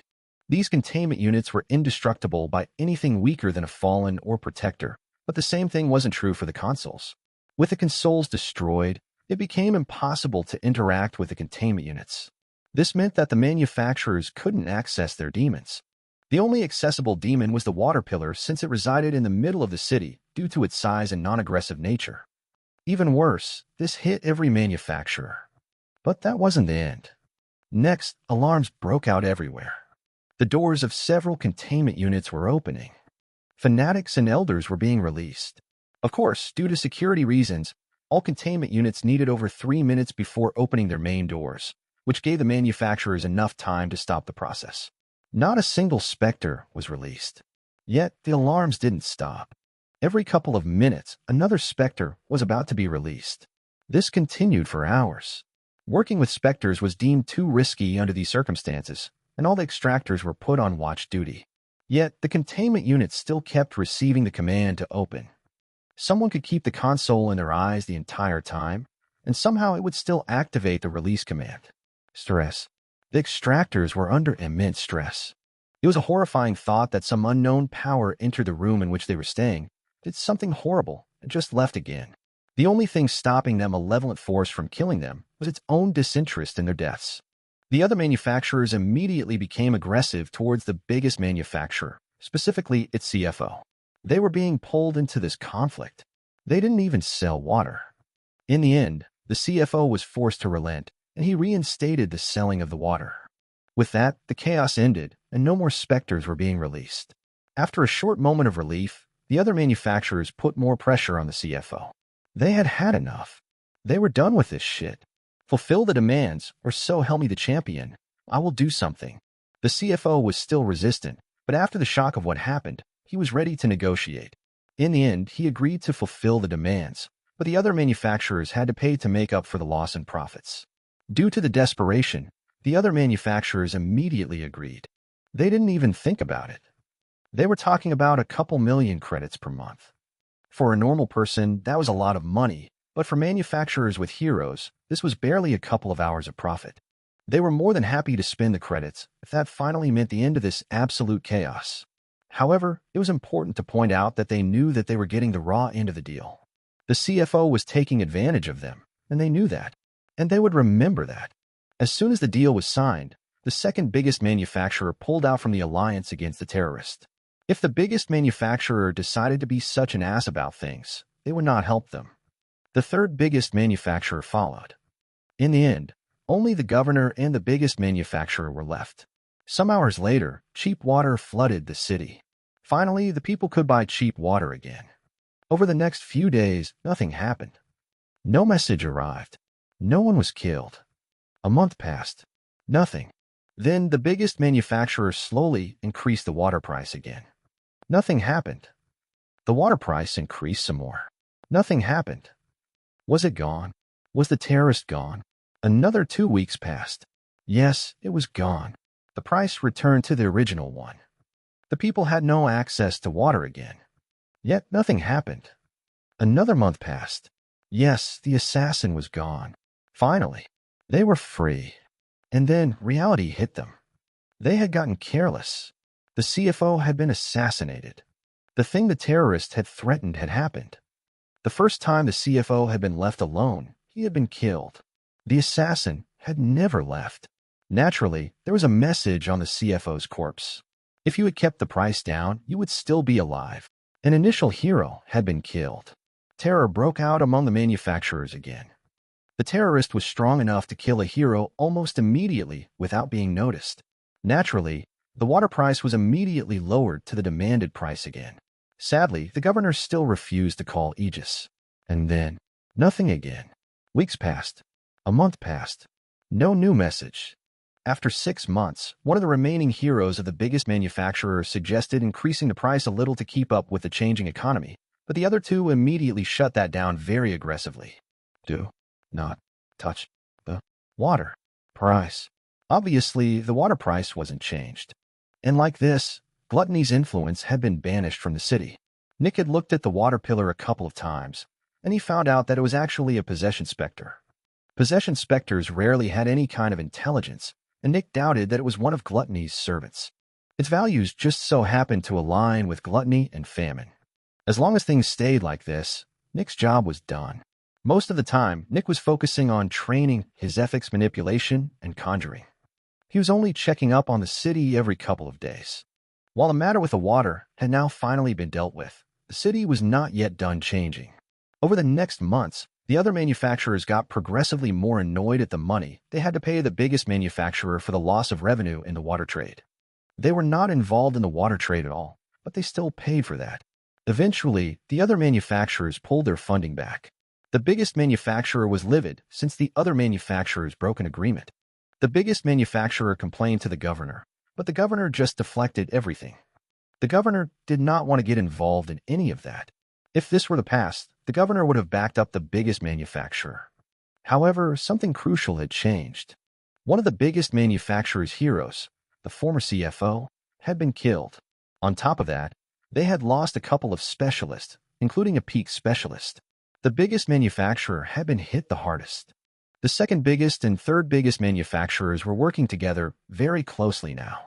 Their shared enmity for the biggest manufacturer had made them allies. This created a formidable force, and a battle between the two sides would no longer have an obvious conclusion. The governor was the key factor in this conflict. The side he chose would win. Because of that, he received many new privileges. As long as he kept being neutral, he would be in control. A full year had passed since the CFO had been killed, and the terrorists hadn't shown themselves again. The city was quite sure that the terrorist was gone, but they still didn't dare to touch the water price. The terrorist was no longer the focus. Now the focus was on the weakness of the biggest manufacturer. The other two manufacturers wanted to use this chance to push them from their throne. The conflicts between the manufacturers ramped up, and the mood between them soured. Nick watched as the manufacturers fell into a state of conflict. The second part of Nick's job was somewhat done. Nick had gotten rid of Gluttony's and Famine's influence, and had introduced Wrath's and War's influence. However, this city didn't need one of Wrath's servants to influence it. Naturally, the city was not as heavily under Wrath's influence as a city with one of its servants, but it still leaned towards Wrath. This was a net positive. The influence profit for this city was almost identical to the influence revenue, since there was no influence cost. Just to be on the safe side, Nick decided to watch over the city for another year. He wanted to make sure that nothing strange happened before he went to the next city. But then something very strange happened. While Nick was focusing on his training outside the city, his ability deactivated. At the same time, the sun became brighter. Chapter 653, The Sun Shines. The sky became brighter, and Nick's ability deactivated. As soon as his ability deactivated, Nick charged away. The fact that the sky was getting brighter did not necessarily mean that something was going on with the sun. It might be that Nick was being attacked by something or somebody who used light as a weapon. In almost an instant, Nick turned into mist and dove into a cave. As soon as he entered, he charged towards the ground, his mist eroding the ground and creating a hole. When there was no more light illuminating his body, Nick felt his ability reactivate, which multiplied his speed. After charging for another kilometer below the ground, he stopped. Since his ability had activated again, it meant that Nick was no longer being perceived. If some kind of being wanted to follow Nick, he would be able to see it coming as it tried to enter the little tunnel Nick had just dug. Yet nothing was coming after him. Nick also couldn't find anything with his powerful perception. A bit later, Nick moved out of the tunnel and looked around. What is going on? Nick thought as he saw the world outside. Everything was much brighter. The light of the sun had always been so gentle and orange, but now it felt searing and white. This had never happened before. None of the history books that Nick had read had mentioned such an event. As far as he knew, the sun had never gotten brighter before. For some reason, when Nick saw the world, he felt strange.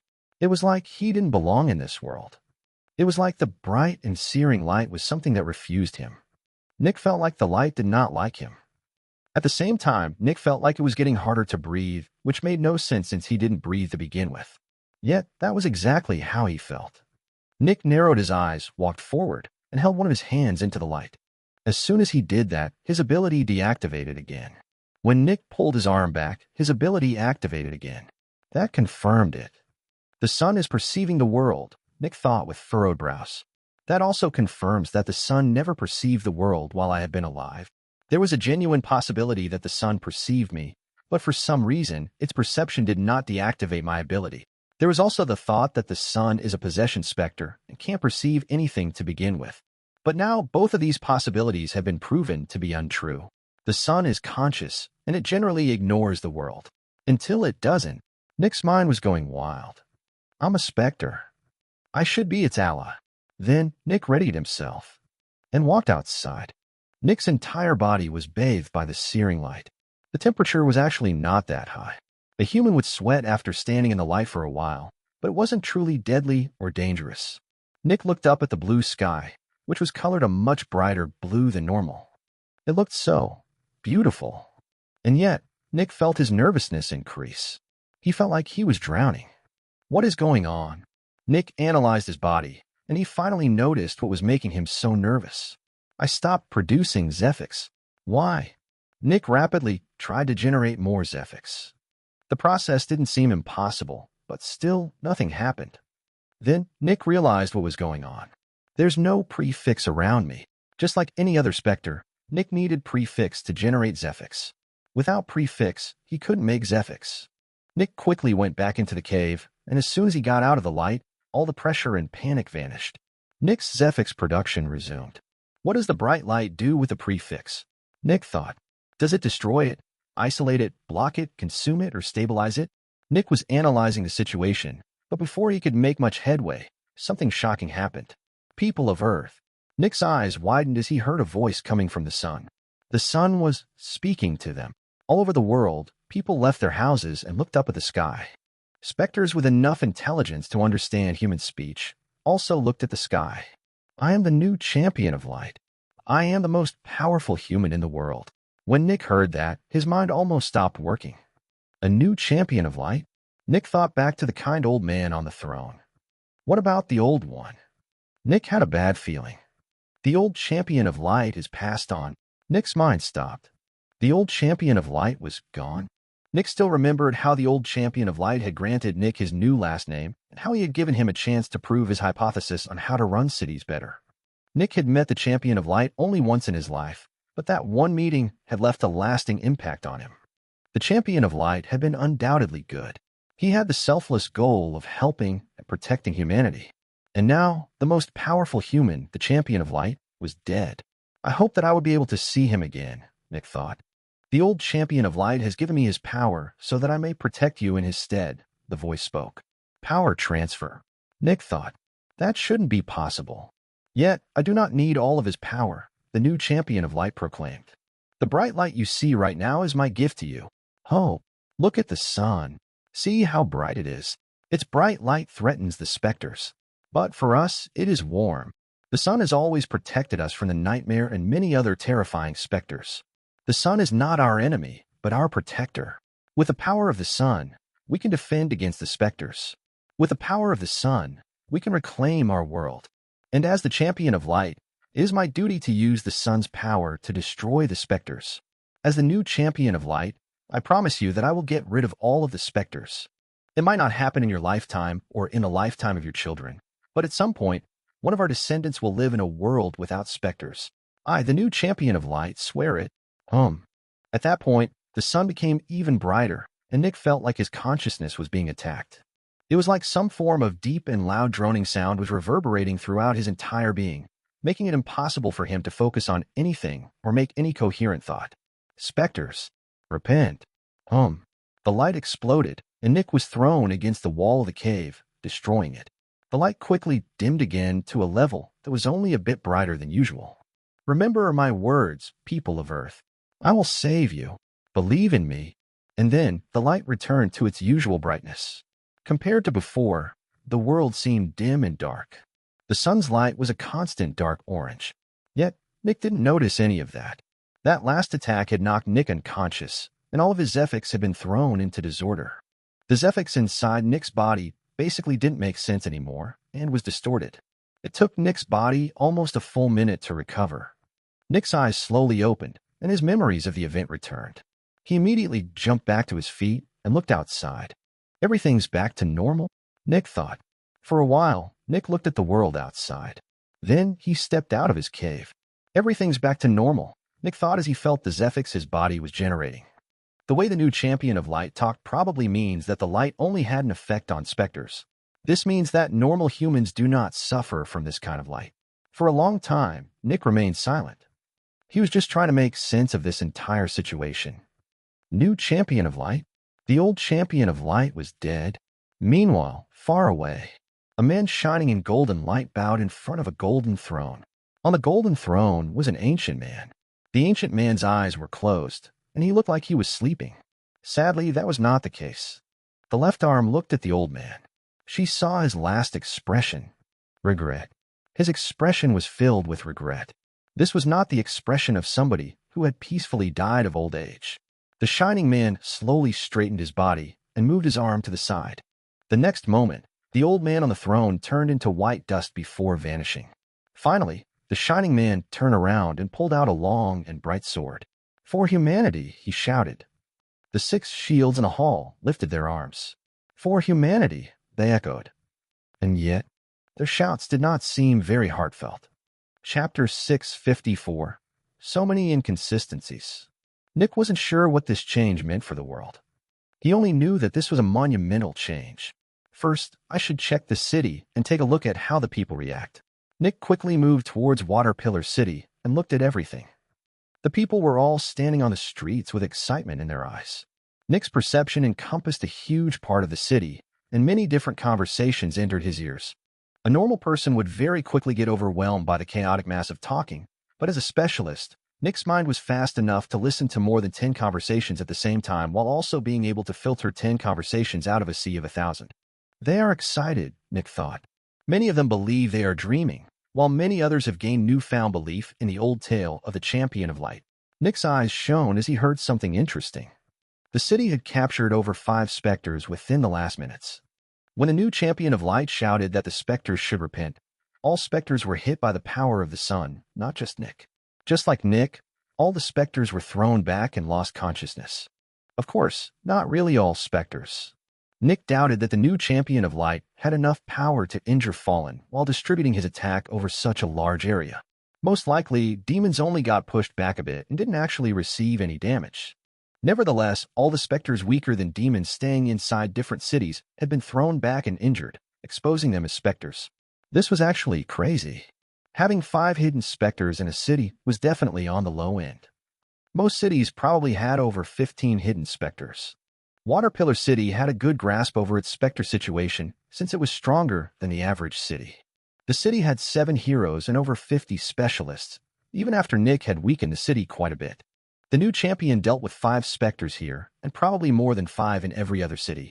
Just the Great Triangle has around 300 cities, totaling a bit more than 3 million people. Only the Grand Continent has more, but it shouldn't be that much more. The entire world probably has barely 1,000 cities, which come to something around 10 million people. With this one move, the new champion probably exposed over 5,000 Specters. The number of lives he has saved is staggering. In just one moment, he has helped many more people than I have in decades. Nick looked at a group of extractors in the distance as he narrowed his eyes.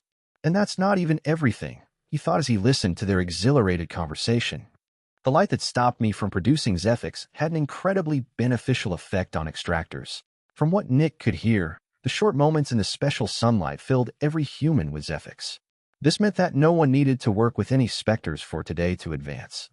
They had already gotten their Zephyx. Additionally, the light had also allowed people to push through their bottlenecks. Nick had always forced his way through the bottlenecks between levels by exhausting himself to the absolute limit when he had gained around 80% of the necessary Zephyx to reach the next level. He had first learned about this when he had trained with Manila when he had still been a newbie. Yet, the champion's light apparently allowed people to reach the next level even earlier. People barely needed 50% of what they usually needed to advance. This led to around 30% of people advancing a level today. Sadly, the light didn't help with achieving Zephysis, creating a shell, or getting through the consumption. However, this was still a terrifying effect. After all, this even worked on heroes. Waterpillar City now had 3 early heroes. That was crazy. The Champion of Light had done so much good today. Humanity should be happy to have someone like him. Yet, Nick didn't like it. While all of his actions are good and beneficial for humanity, I can't be sure about his actual goals. Some things are very worrisome. First, why did the old champion already die? I'm sure he had a couple of decades left. Second, how was the champion able to transmit his power? I don't think that's easily achievable. There are too many hoops to jump through. I've spent years with a technician, and I'm certain the technology or zephology are nowhere close to achieving something this miraculous. Third, the amount of Zephyx required to push back thousands of Specters and to advance tens of thousands of extractors is crazy. Only an Eternal could hope to exhibit anything close to that level of power. Even if the old champion completely converted his life into Zephyx to be used with an ability, it wouldn't be enough. Additionally, doing something like that needs an ability that not even the champion should have access to. The champion was just the mid-shield. Not even death can encompass the entire world in his mind. I've gone in and out of Aegis headquarters many times, and I can tell that death's perception only encompasses a circle with a radius of about 500 kilometers. Death should be a peak adversary. I don't think the old nor new champions of light can encompass the entire world like this. Lastly, the new champion said that the sun is our ally. Nick narrowed his eyes. And if I take that into account while looking at the other unexplainable things, it actually makes sense. If the sun actually helped, all of this would be possible. The sun is most likely the strongest specter that exists, and the fact that it is always perfectly centered around everybody's head all over the world means that its perception also stretches across the entire planet. Either the champion used the sun as a tool, or the sun helped him voluntarily. At that moment, Nick had a thought. When my ability deactivated, was it the champion looking at me, or the sun? Nick thought about that for a while. I can't tell. The answer would determine the champion's relationship with the sun, but there's no way for me to find out. Yet, one thing is for certain. Somehow, the sun and the champion of light managed to work together for a moment. Nick furrowed his brows. But isn't killing the sun the very thing that would free humanity? Isn't Aegis' goal to kill the sun? Why is it suddenly an ally? There are too many strange things going on. Too many things don't make any sense. Speaking of, where did this guy even come from? Sure, I'm not very high in the hierarchy in Aegis, but there wasn't even the slightest sign of his existence. The sun should be the strongest specter, and specters grow stronger by causing suffering to humanity in a certain way. So, as the strongest specter, shouldn't the sun have caused the most suffering to humanity? Doesn't that make it the very representation of humanity's suppression and suffering? This should be the last thing that humanity should be allied with. Then, why is the champion suddenly talking about it like it's our ally? If it were our ally, it could just kill all of the other Eternals, and even if it weren't powerful enough to do that, it could just kill the adversaries. The sun has the power to save humanity, but it isn't doing so. Something doesn't make sense here. Nick furrowed his brows as he gazed towards the sun. Nobody except the champion of light has ever received the sun's ability. If the new champion of light also has the sun's ability, only 2 people ever receive its ability, and both of them have been the most powerful humans in the world. But aren't abilities given to new extractors? What's the chance of both of them receiving the ability and managing to become the strongest humans? Speaking of, how did the champion of light even get so powerful? History just states that he suddenly made himself known to the world before creating Aegis. Back then, he had already been the strongest human, but there are no eyewitness accounts of his rise, and nobody knows from which city he is from. Had there even been cities as we know them over 2,000 years ago? It's almost like the sun chooses its champion. Nick rubbed the side of his head. But that also doesn't make sense. The old champion of light was a genuinely good person. I could feel it clearly. He looked at me with such care and hope, and I could tell that he genuinely wanted to help humanity. Why would the sun choose someone like that? Why did the sun choose him? All of this dash. Suddenly, Nick felt his ability deactivate, and he shot into the ground. Nick suddenly stopped moving. He knew that voice. How was he here? Chapter 655, Changing Fronts. Nick came out of the ground and looked around in shock. Technician? Nick spoke in surprise. But how? Nick thought. He can't leave Aegis headquarters. If he leaves, death will attack the headquarters. Wow, so you really became a Spectre. That's fascinating. A voice in Nick's mind spoke. Yes, did you get my message? Nick asked. Sure did. The voice answered with laughter. But then Nick felt the atmosphere shift. Has your goal changed? The technician asked. A dash? Never mind, stupid question, the technician added. Even if it did, you wouldn't tell me since you know how that would go. Just forget it. Listen, I don't have much time. I'm just flying through here coincidentally.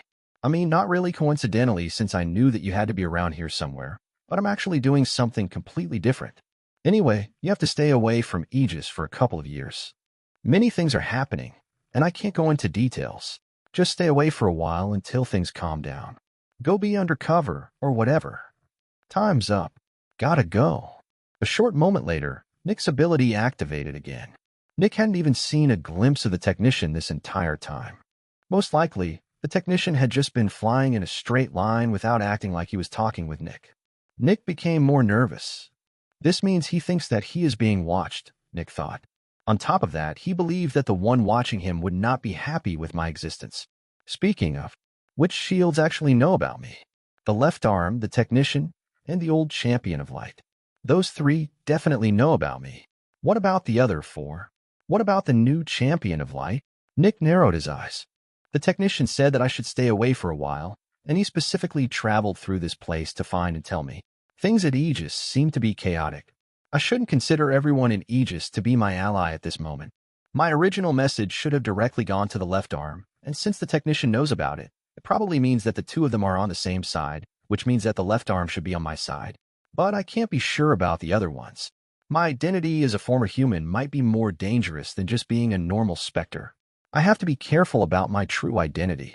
Nick imitated, taking a deep breath. In the end, everything is just as before. All of these things that have been happening are too big. I don't have the power to change any of these. I just have to continue as I have. Maybe I should push back my planned return to Aegis by a couple of years, and I should also be more careful about how I return. Nick turned to look at Waterpillar City. I should watch Waterpillar City for a couple more months. Then I'll call Wrath and go to the next city. The situation with the sun had passed, and Nick returned to his job as Wrath's agent. Nick was not powerful enough to get involved in such major happenings yet. Within the next couple of months, many things changed on a global scale, but the normal people didn't hear anything about these things. For them, nothing had changed. The biggest effects were subtle. However, Nick heard about one of the changes. Your next goal is lust, Wrath spoke through gritted teeth to Nick. Lust? Nick asked with a raised eyebrow. I thought we were going after gluttony. Things have changed, Wrath said with a dark tone.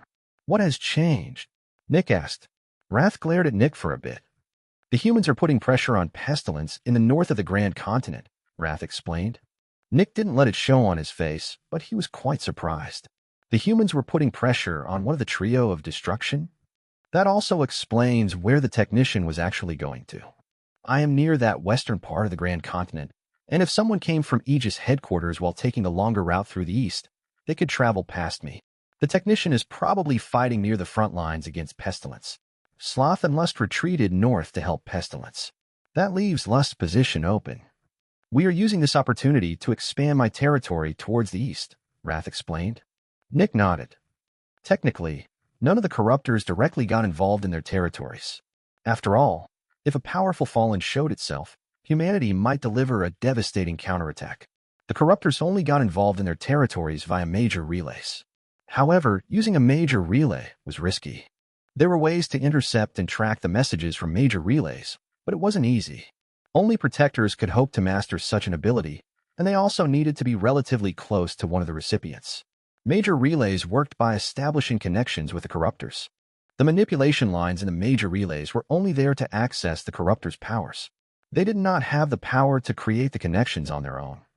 The actual connection was upheld by the corruptors, while the major relays only acted as, well, relays or receivers, depending on the viewpoint. The major relays sent a request to build a connection to the corruptor. The corruptor then needed to connect to the major relays, and the two sides would be able to talk to each other. Yet, if there was a powerful protector nearby, they could tap into the connection and calculate the position of both sides. The most important parts of such great battles were intel and location. Both sides only knew the rough location of the other side. If one of the two sides showed their precise location, the other side could strike that location with all of their power. Aegis knew that pestilence was somewhere in the northeast of the Grand Continent, but they could only narrow the location down to about a square with dimensions of about 2,000 kilometers for its edges. If Aegis just attacked a random spot there, pestilence would see the attacker and could deliver a devastating attack. As soon as one of the two sides showed itself, the final battle would take place, and one of the two sides would be killed. Because of that, the shields stationed in the north of the Grand Continent remained completely silent, just as pestilence, Lust, and Sloth remained silent. Because of that, Lust couldn't establish a connection with their cities. Otherwise, they would be found quickly, and Aegis would strike. Not being able to contact any of the cities was extremely detrimental to the corruptors. The only one that could do that without even thinking about the consequences was Envy, since Aegis already knew where it was. However, it was important to note that Envy was special. Not only was it hiding in an extremely dark area, but it also had the widest range of abilities in existence. Envy had hundreds of different abilities, making it extremely versatile and unpredictable in a fight. It had varied ways of getting rid of light and causing extractors to be surrounded by darkness. Sadly, even all of Aegis combined couldn't resist the Nightmare's power. In Envy's case, neither side would benefit from an escalation in the conflict. Attacking Envy was too risky for Aegis, and leaving the Dark Crater was too risky for Envy since it would lose the advantageous battleground. Because of that, both sides were at a permanent stalemate in the desolate continent. The only way to get rid of Envy for good was if the Champion of Light could go there personally, since he was essentially the personification of sunlight, making him immune to the Nightmare's influence. Sadly, if he moved, Aegis headquarters would be obliterated by death. Of course, many more things were happening all over the world. The fact that shields were moving to different places gave neutral adversaries and fallen new opportunities, while Pride and Wrath could go on an even crazier offensive. Many incidents were happening all over the world, but Nick didn't hear about any of them. Only the Siege of Pestilence was relevant to his life. For now, Wrath told Nick about his new target. This time, the target was over 2,000 kilometers to the southeast, which was quite far away from where he was stationed currently. Nick remembered that this part of the Grand Continent was also called the Ant Region. The Ant Region was called such due to the crazy number of residential ruins scattered all across the region. This made it appear like the region had been filled with a crazy number of humans. Historians estimated that there had been over 2 billion people in the triangular region at the southern edge of the Grand Continent. The entire world barely had 10 million people. The thought that over 2 billion people could live in that relatively small part was as crazy as it was disturbing. The population density had to be similar to an ant hill, which was how the region got its name. The Ant Region and the big area to the northeast of it were where lust had its strongest hold, which wasn't surprising. There had been an insane number of people there, which meant that there had to have been an insane number of procreations. This was where lust reigned. Chapter 656, Meat Cube City. The first city Nick went to was called Meat Cube City, which was named after its most powerful specter, the Meat Cube. The Meat Cube grew more powerful by absorbing meat, no matter where it came from. Naturally, there were different ways of working with that specter and different ways one could get the meat. For example, the Meat Cube could be handled the same way as the Corpse Mountain in Crimson City. If the city just threw all of the dead people into it, things wouldn't be horrible. However, this was a city controlled by lust. It did not require a lot of creativity to find how lust and meat production were connected. While on the surface, Meat Cube City acted like a normal city, its darkness reached deep. Aegis could deal with starving and dehydrating people. As long as the cities delivered their tribute, Aegis wouldn't get involved. However, if Aegis found out what was actually happening in the city, Aegis would very quickly replace the local government. Meat Cube City had around 9,000 people in total, of which about 4,500 were women, of which around 2,500 were adults, of which 1,500 were currently pregnant. Yes, 60% of all adult women in the city were currently pregnant. If one looked at the city from the outside, one would think that the city was about to undergo a population boom. The future looked bright, didn't it? Sadly, this wasn't the case. Living in the city was quite expensive, but almost all the women had quite good lives. That was due to their high social status in the city. That was because women could grow meat that didn't cause irreparable damage to their bodies when removed securely. Men couldn't produce meat. Technically, it was illegal to donate meat to the biggest manufacturer due to the ethical concerns. However, the guards blatantly ignored the law. They didn't care, and they were not supposed to care. About 7 months after conception, a meat donor would visit the biggest manufacturer. There, she would come into contact with a specter that grew more powerful by ending pregnancies. The reason why it generally happened after 7 months was because the meat would be quite big while not being big enough to endanger the donor's life when removed. After the life of the growing meat had been ended, the donor would go to the meat remover, who would compress the donation into a long flesh stick, which ensured easy and safe removal. Finally, the donation would be thrown into the meat cube, while the meat donor would be handsomely rewarded. Women living in the city had quite a lot of amenities. They had regular baths, didn't need to hunger, had a good house, didn't need a job, and so on. Of course, only the women who secretly donated meat from time to time could afford such luxuries. Most men had a lower standing than the meat donors in Meat Cube City. They had to work a brutal number of hours while still living worse than the meat donors.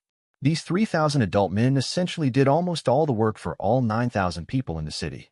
However, they were not on the lowest level. On the lowest level were the women who refused to donate meat.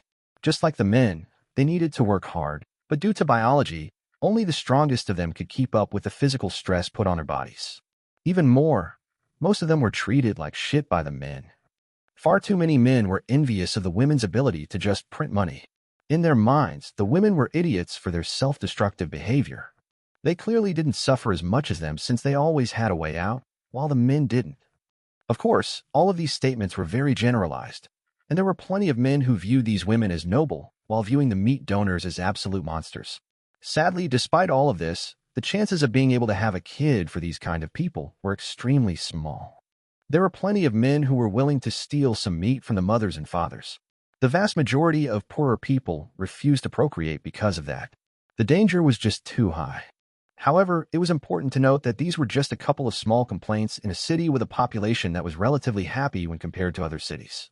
Almost 50% of all inhabitants lived in relative luxury, while another 30% lived okay. This was nowhere near as bad as Black Mine City or Water Pillar City. Of course, that was also only true if one looked at the living people's happiness. As for the suffering of the sacrificed meat, well, there was a reason why the city did its absolute best to keep all of this secret.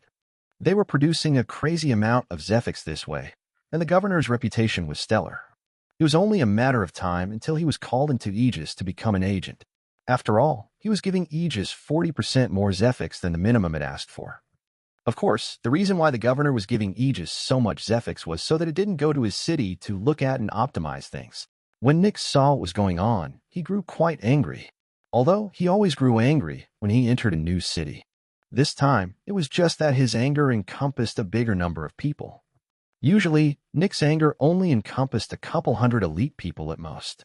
But this time, he was angry at over 3,000 people. I don't care if society strongly incentivizes you to act this way, Nick thought coldly. You have your own mind, your own hands, and your own will. Nick remembered a couple of times he had done some quite bad things under Winter's and Julian's orders and grew angrier. He didn't need to do these things. Yet, he had still done them. Yes, I am a monster, but that doesn't not make you monsters as well. Nick looked at the biggest manufacturers of the city and the governor. Then he started his infiltration. Nick had become quite good at these things, and he already knew how to deal with this. For the first couple of days, Nick inspected the city and gathered intel. He quickly realized that the city was above average in Zephyx production, but below average in extractor power. It seemed like the biggest manufacturer essentially had a monopoly, with the second biggest manufacturer only having 3 experts. They didn't even have any specialists. The biggest manufacturer only had 2 heroes, but both of them were early heroes. Surprisingly, they didn't even have 10 specialists. It seemed like the number of fanatics they controlled was very low. This was a city that fully relied on the meat cube as its support, which was rare.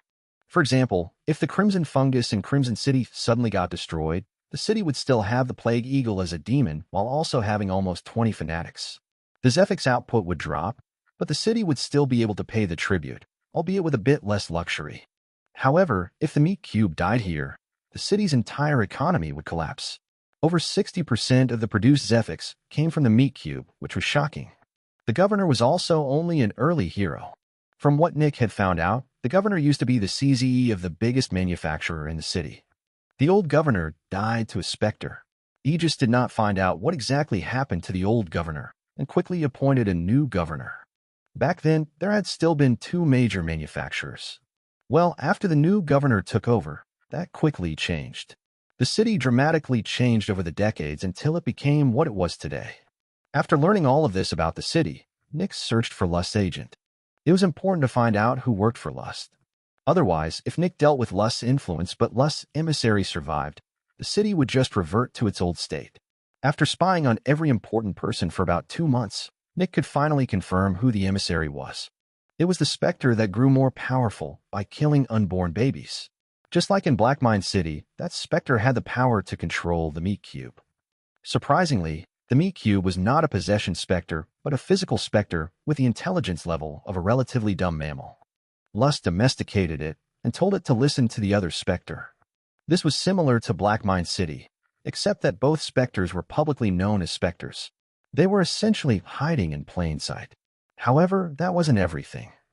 The governor was also in on it, and compared to Black Mine City, he wasn't antagonistic to the current emissary of Lust. They worked together. After learning all of this, Nick came up with a very simple plan.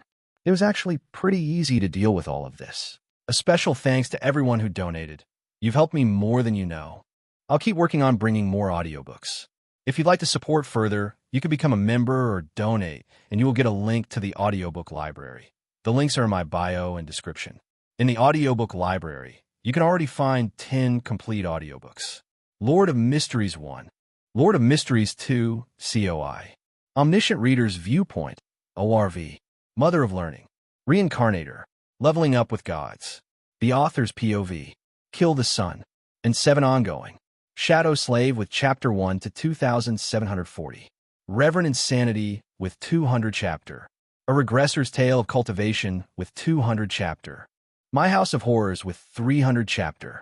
Got dropped into a ghost story, still gotta work with 44.1 chapter. Naruto, The Wind Calamity with 200 chapter. Starting with 13 hidden traits with 200 chapter, updated weekly. You can also download the audio files directly from the library. Making videos takes a bit more time because of rendering, but I'll keep pushing forward. Once again, thank you for listening to Lightverse Recap.